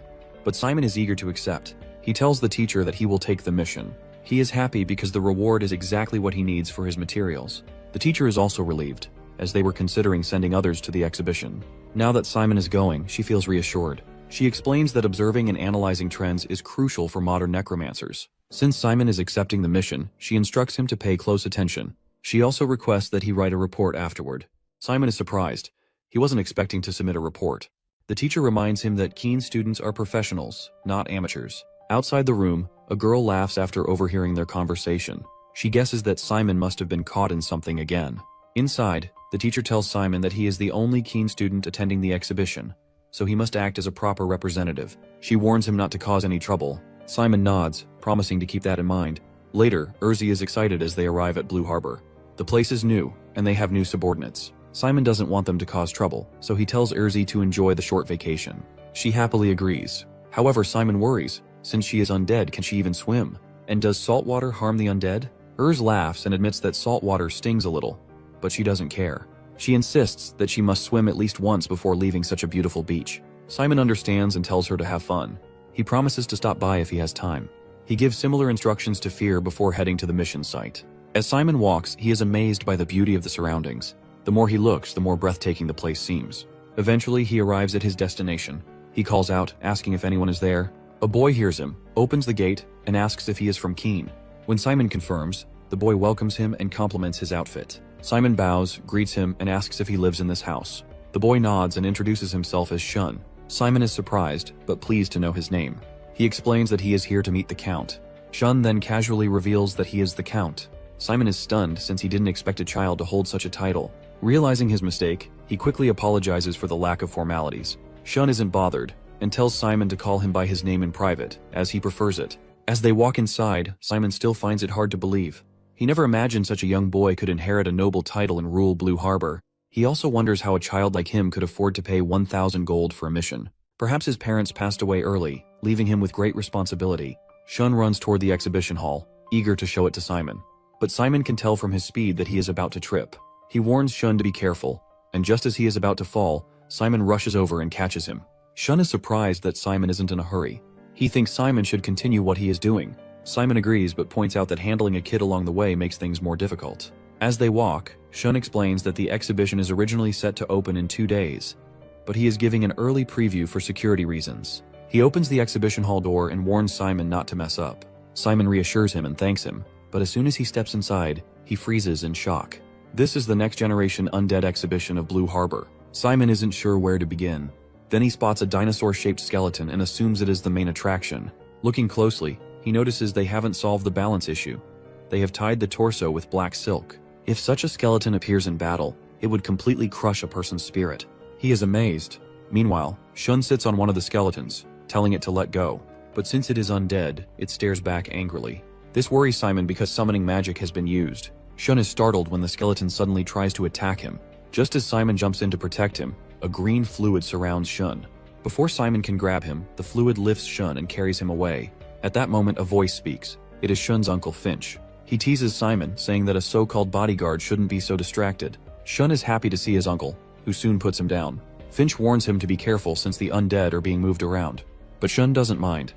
Instead, he wants to introduce Simon, calling him the strongest bodyguard from Kazan, student number 1. Simon greets Finch politely, but Finch tells him to just call him by name since he is also a necromancer. He reaches out for a handshake, and as soon as Simon shakes his hand, Finch's hand turns into green wax. Simon is startled, but Finch laughs and assures him it is fine. He then comments that Simon is just a first-year student trying to earn some pocket money. This embarrasses Simon. Finch doesn't understand why someone as weak-hearted as Simon has come to this resort, but the work still has to be done. Simon feels humiliated and quickly bows, apologizing for his mistake. Shun is worried. Simon hasn't done anything wrong this time. He steps in to defend himself, asking his uncle not to scold his bodyguard. Finch chuckles, saying he isn't scolding him, just giving some useful advice to a junior. He then mentions that since Simon is a special first-year student from Kazan, there are probably high expectations for him. Simon agrees. Finch offers him another piece of advice as a senior. He warns Simon not to believe that everything taught at Kazan is absolute truth. He explains that Kazan, once legendary, now has outdated methods and corrupt practices. This makes Simon wonder if Finch is a Kazan graduate. But Finch clarifies that he has studied at a public necromancer school called Alland. Simon understands. Finch then mentions some other schools, and says that the top students from these schools usually transfer to Kazan. These students are usually more capable than Kazan's existing students, so it is a good idea to get along with them. Simon is surprised to hear that non-Kazan students are more skilled. He asks him if the students are so skilled, why do they bother transferring to Kazan? His questions annoy the guy. He explains that each school has its strengths and weaknesses, and transferring is just a way to broaden one's horizons. However, he doesn't want to discuss student rankings anymore. He emphasizes that graduating from school is only the beginning. True careers start after that. Finch then tells Simon to follow him. He wants to show him the real professional world. Simon thanks him and looks forward to it. Before leaving, he puts a hand on Shun's shoulder and warns him not to wander off alone again. Due to the island's natural environment, Blue Harbor has developed a unique ecosystem different from the mainland. The Undead exhibition focuses on using the island's special creatures to create new undead. There are 100 undead in the hall, and 20 of them are Finch's work. But despite the focus on innovation, some undead lack practical use. Shun mentions that his uncle is famous for his research on Blue Harbor. Simon agrees. He points out that the tail of a rockwork skeleton doesn't seem to need any bone attachment. Finch is surprised by this observation. Simon explains that forcing the bone into place would put too much stress on the joints. Instead, he suggests covering it with protein or chitin. Finch is annoyed. He questions what a first-year student knows about it. There is a reason for everything they do. Soon they arrive in another section of the exhibition. Finch announces that he is going to show him the highlight of the exhibition, and reveals a mollusk undead that uses kraken as its component. He has named it the Overlord. However, this isn't even a fully grown adult kraken. No one has ever captured an adult one, but even in its current state, it has incredible speed and cutting power. To demonstrate, Finch flicks an object into Kraken's tank. The monster immediately slashes it apart with its tentacle. Simon is impressed. He then asks how much it would sell for. Finch raises an eyebrow, wondering if that is the kind of question a Kazan student should ask. Simon clarifies that he is asking out of personal curiosity, not as a student. Finch laughs and explains that the monster has an astronomical value. It isn't something for sale, and since Finch hasn't created it, he can't put an exact price on it. But if he has to guess, it would be worth at least 10,000 gold. Simon is speechless upon hearing this. Later, he is deep in thought when Fear calls him out. Simon doesn't seem to hear him as he is still lost in thought. Fear has to approach him directly and call his name again, snapping Simon out of his thoughts. Fear shakes him slightly and asks him why he is daydreaming so much. He then asks if something has happened in the exhibition hall. Simon tells him that it's nothing. It's just that he saw some amazing undead. Fear wonders what kind of undead could be so impressive that it excites Simon this much. Simon waves his hand and tries to explain, saying the undead moves like this. Fear is speechless at first, but soon realizes that Simon's repeated failures are affecting his mental state. Feeling sympathetic, he doesn't blame him. After a moment of thought, Simon has a question for Fear. Fear wonders what he wants to ask. Simon rambles about armor, explaining that he is currently practicing with a regular skeleton. He asks if it would be possible to do the same with the skeletons who are part of the battalion. Fear clarifies that while it isn't entirely impossible, however, he still asks him not to try it until he succeeds with a regular skeleton. Confused, Simon asks why it's prohibited. Fear explains that bad habits could form, which makes Simon wonder what kind of bad habits he means. Suddenly, Urzi raises her hand and calls out to Simon before rushing toward him excitedly. Simon wonders what happened. Urz reminds him that he has to attend a banquet tomorrow evening and asks what kind of event it is. Simon explains that it is a reception hosted by the Oldwin family, with members of the family and honored guests from the ring exhibition attending. Urz assumes that if he is invited as a VIP, it must be an important gathering of high-ranking people. With Kizan's reputation, she believes there won't be any issue with formal attire, but there is one thing to watch out for. She smiles slyly, confusing both Simon and Fear, who wonder what she means. Later, Simon stands beside Shun at the exhibition. A noblewoman shakes hands with Shun, mentioning that it has been a long time. Shun greets her politely, and she expresses her gratitude that a Kizan student has come to their family's exhibition. Simon humbly declines the praise, saying that it is an honor given to him by the Count, and he is the one who feels grateful. The lady then asks what has impressed the Kizan student at the exhibition. Simon deflects, saying that Count Shun knows the answer better than him since he is hosting the event. He looks at Shun, asking if he is right. Shun nods and explains that this exhibition is special because it features entirely new types of undead. Meanwhile, inside the hall, a butler observes the noblewoman closely and asks another servant if she seems unusually thoughtful for someone so young. The female servant agrees, noting that she allows the Count to take the lead while she stays in the background. She also mentions that the servant staff is adjusting etiquette based on the guests' home countries. They both watch Simon and are impressed by his confidence. It seems recommending a Kizan student wasn't a bad idea after all. The lady instructs the butler to stay quiet and listen.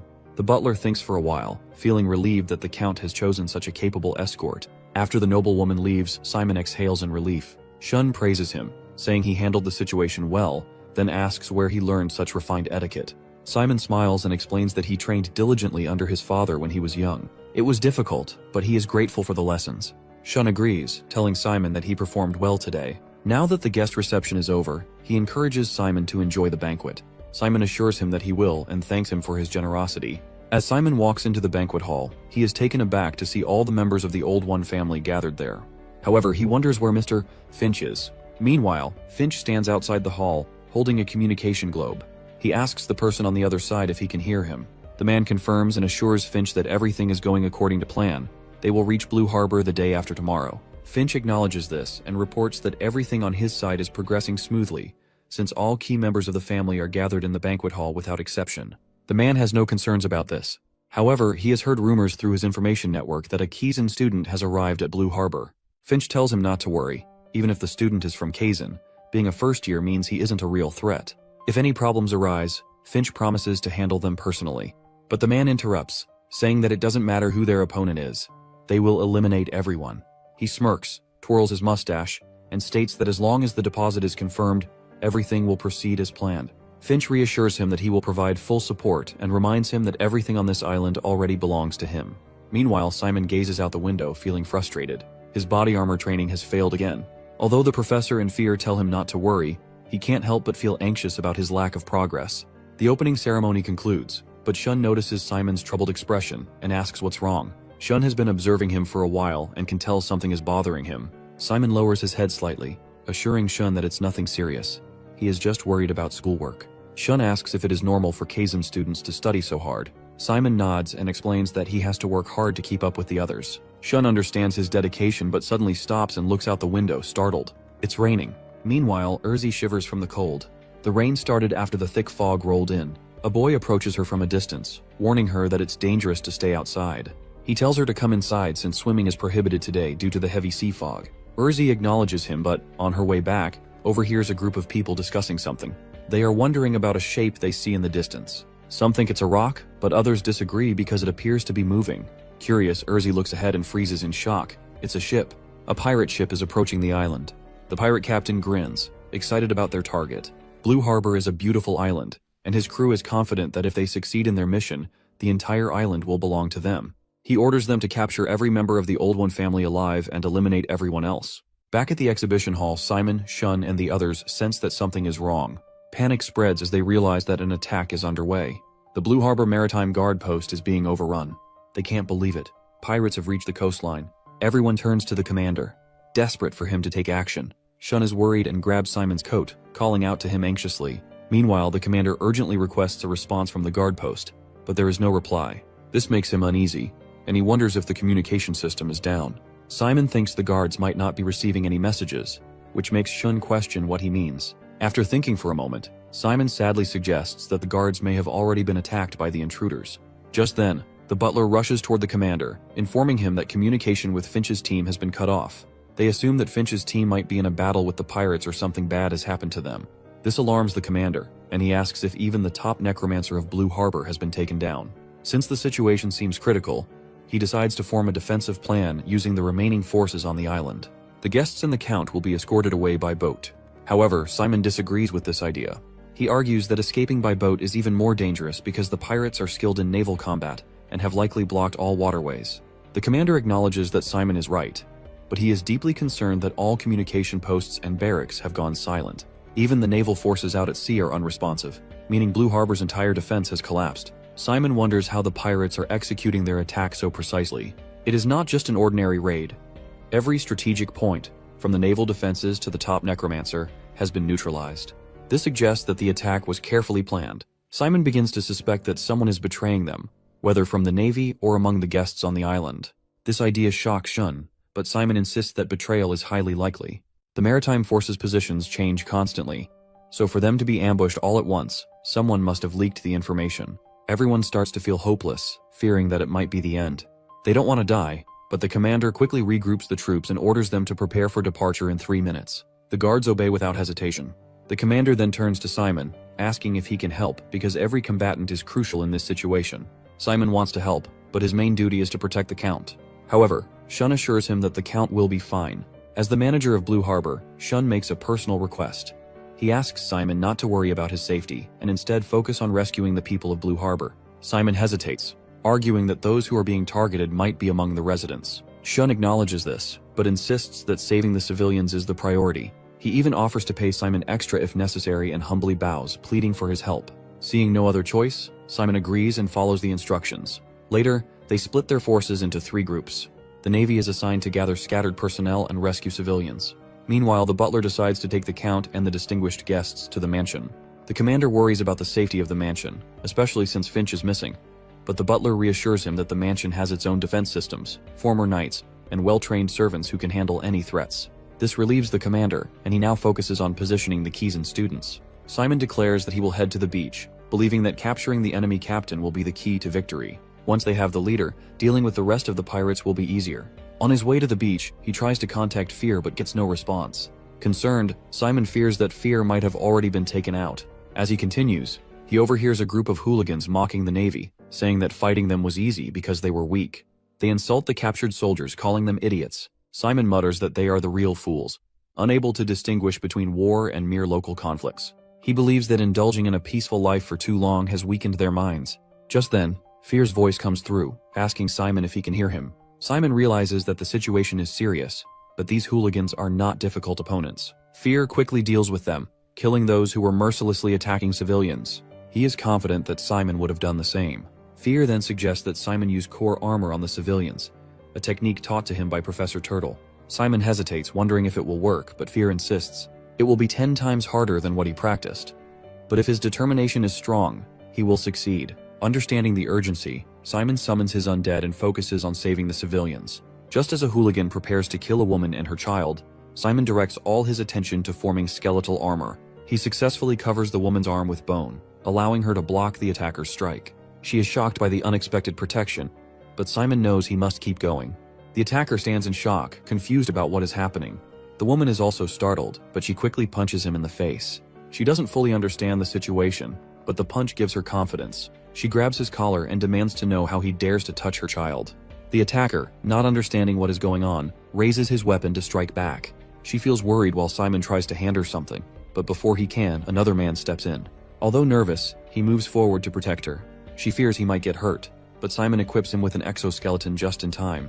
The man is surprised, saying his legs are moving on their own. Fear feels relieved that their plan is working and wants to use the organized skeleton legion. With Simon's current state, they no longer need to worry about bad habits. Simon agrees and starts summoning the skeletons. He is amazed at how much easier this is compared to normal skeletons. Once the overall formation is set, the skeletons naturally find their positions. Now Simon understands why Fear initially forbade this method. The skeletons are already skilled, so there is no need for extra training. They are happy to see their new allies and urge them to show their strength. The skeletons rush toward the gangster. One of the girls punches him, remembering that he had touched her leg earlier, and she wants him to pay. Meanwhile, two children lift the gangsters, showing their mother how strong they are. The butler also takes down some enemies, lifting their bodies with ease. Simon asks if everyone is safe. The butler smiles, realizing that Simon is the one who dressed him in this suit. One of the defeated men recognizes Simon's outfit. It is the same uniform worn by Kizan, and he remembers seeing Simon with the Viscount earlier. While Simon warns the butler not to push himself too hard, the butler feels young again.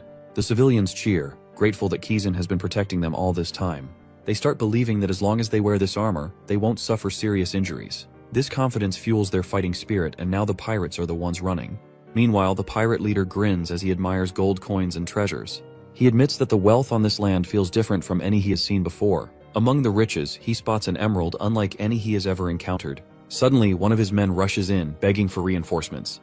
The townspeople are fighting back. The captain laughs, dismissing their strength, believing they are just weak leftovers. However, he is shocked to realize that they are not soldiers but ordinary island residents, shopkeepers, tourists, and chefs.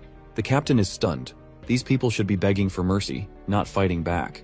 His man nervously explains that a necromancer is helping them, leaving the captain in disbelief. Meanwhile, one of the townspeople spots two approaching pirates and assures her companion that she will handle them. Simon warns another man about pirates coming through the alley. He nods in understanding. When the pirates arrive and recognize their attackers, they are disappointed to see that they are just kids. One pirate reaches for Simon, but before he can do anything, the two residents standing beside Simon start beating him up. The woman turns to Simon and asks if he is all right. Simon nods and thanks her, admitting that he never expected her to fight this hard. Later, the butler waves to them, announcing that he has disposed of all the bombs in the sea and that the rest of the civilians have evacuated. Simon thanks him for his efforts. The butler then steps forward, ready to show the pirates who are in charge. A child also wants to fight, but Simon stops him. He insists on facing the pirates alone and asks the others to evacuate. The residents hesitate, worried that he is taking on too much. Even though he is Kizan's student, this seems reckless. They want to fight alongside him. However, Simon retrieves all the bones used to make their armor and declares that his duty is to protect them. If anyone gets hurt, he won't be able to face the Viscount. With no other choice and their armor gone, they agree but urge him to be careful. Simon nods and thanks them. Simon then faces the pirate captain, who looks slightly exhausted. The captain mentions that Kazan promised to handle things, but they never intended to work with these people. Simon immediately realizes that there is a traitor among them and demands to know who it is. The captain unsheathes his sword and smirks, calling Simon naive. He asks if Simon really thinks they will reveal their secrets. With a swing of his sword, a powerful blast creates a thick mist. Simon watches closely and recalls the captain saying he cannot sense black. Simon asks if that is still true. This is Simon's first time encountering an aura user. The pirate captain, surprised, realizes that Simon is knowledgeable about aura, despite being a necromancer. Simon comments that necromancers like him are rare these days. This annoys the captain because he believes necromancers are the ones who divided magic users into mainstream and non-mainstream without any proof. They also look down on aura and pure magic as outdated just because it is different. The captain feels personally insulted, but when he sees aura in action, he finds it incredible. At first, he is irritated by Simon's gaze, but then he notices his movements. Simon is using the sword ritual of the Baldwin Kingdom Knights. This surprises the captain, making him wonder what Simon is hiding. The captain comes from a family of knights, but in a world dominated by necromancers, knightly traditions have declined.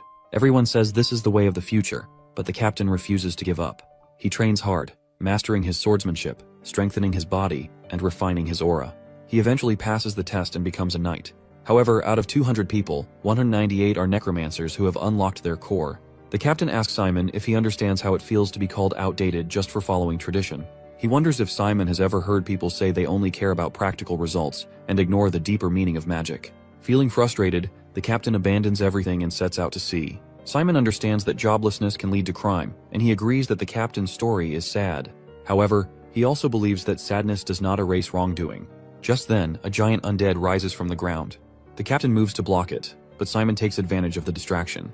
He dashes behind the captain and knocks him out with a punch to the back of the neck. Meanwhile, the undead throws tubes of liquid at the captain's face, but the captain ignores it and declares that knights never waver. Simon realizes that, as the captain said, knights must train in swordsmanship, physical strength, and aura, regardless of whether they have a core or not.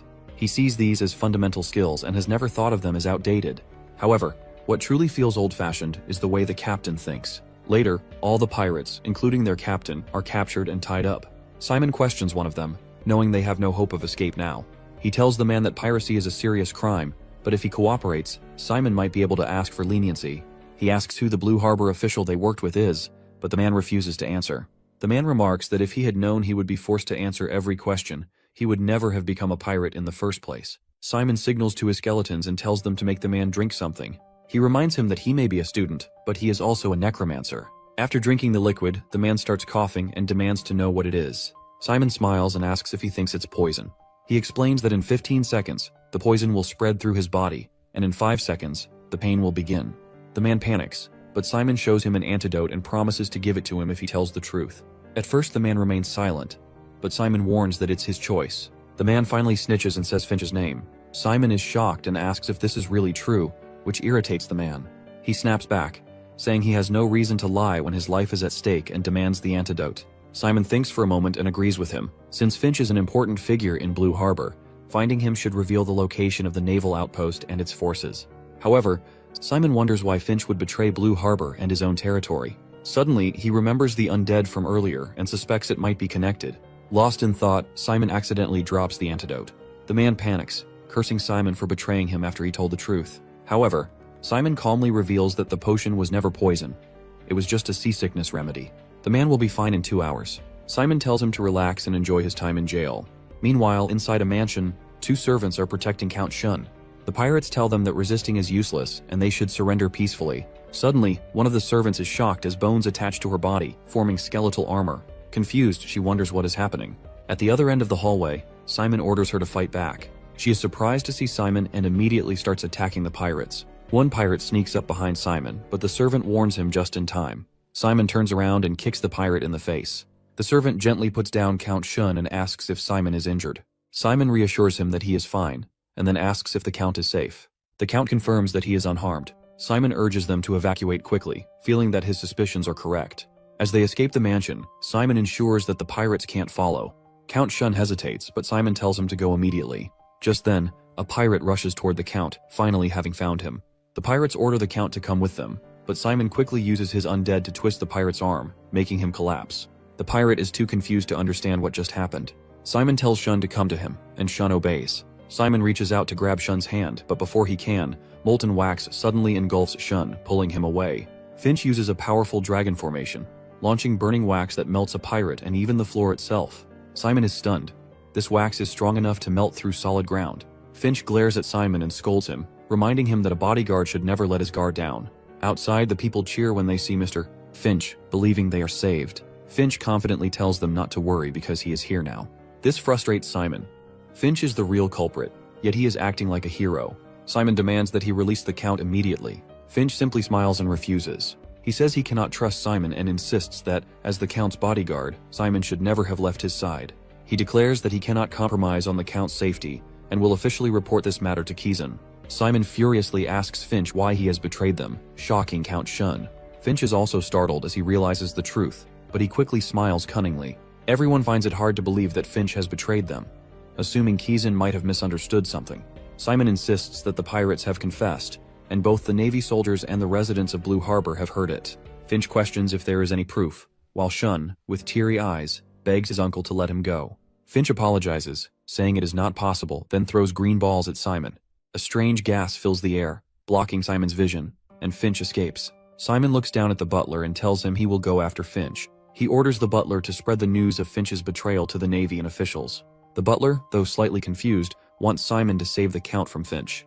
Meanwhile, Finch ties up Shun, throws him down, and orders him to stay put. He then creates a magical circle around him, summoning undead creatures and commanding them to set sail. Shun asks his uncle why he is doing this to him, but Finch scoffs, unable to believe Shun still calls him uncle. Shun wonders if he has done something wrong, but Finch tells him it is not his fault. The true culprit is his father. This revelation shocks Shun. Finch claims that Shun's father is the reason his mother, who is also Finch's sister, died. Although Finch comes from a declining family, he possesses extraordinary talent. Once rumored to be the future of Kizan and the top candidate for special admission, many families try to recruit him, but the oldest families in Blue Harbor are the most eager. They arrange for his sister to marry the eldest son of the Old One, binding Finch to them as their exclusive necromancer. He receives full support, but a year later, he fails both the special admission and Kizan's entrance exam. His failure turns the Old Ones into a laughing stock, as they had invested a fortune in him. Determined to redeem himself, Finch studies relentlessly for the family that took him in, and for his sister, who married into them. He moves to another land, aiming for Kizan's transfer system, but then he receives a letter from his sister. She writes that she is struggling in her new home and wants to leave her husband to return. That is the last letter she ever sends. Soon after, Finch sees his sister's lifeless body covered in bruises. He realizes that the worse he failed, the worse she suffered at the hands of the Old Ones. Knowing this, all he could do was tell her to hold on until Kizan called for him. But now, all his knowledge and necromantic skills are useless. All he can do is turn her corpse into a skeleton or a coffin. Overcome with guilt, he asks Shun if he knows what his father was doing at the funeral. Shun's father had been fooling around with another woman while his sister's body was still cold. They disguised her death as an illness, and in that moment, Finch wondered how a husband and father could be so heartless. That is when he decided to bring the entire family to ruin and take everything from them. He then asks Shun if he remembers how his father died. Shun, confused, says his father passed away from illness. Realizing the truth, Shun is stunned. Finch smirks and tells him that now he understands. He is the enemy of Shun's father and the one who avenged his mother. Now that all the Old Ones are gathered, this is the perfect time to erase the family from existence. Once they are gone, Finch will inherit Blue Harbor's rulership and the Old Ones' wealth as their sole heir. He asks Shun if he thinks this plan is perfect, but Shun refuses, saying it is not right and that things will not go as Finch expects because Simon will stop him. Finch acknowledges that Kyan, ranked number 1, is the only unpredictable factor. However, he never expected a commoner to be the top special admission candidate. He assumes that Nephthys is getting old and losing judgment. For now, Finch focuses on taking Shun and retrieving all the Old One's wealth. Dealing with Simon can wait, but Shun remains confident that Simon will not die so easily. Finch cannot believe Shun still speaks this way. Suddenly, the ship starts shaking. Finch wonders if the special admission student has already caught up, but that should be impossible.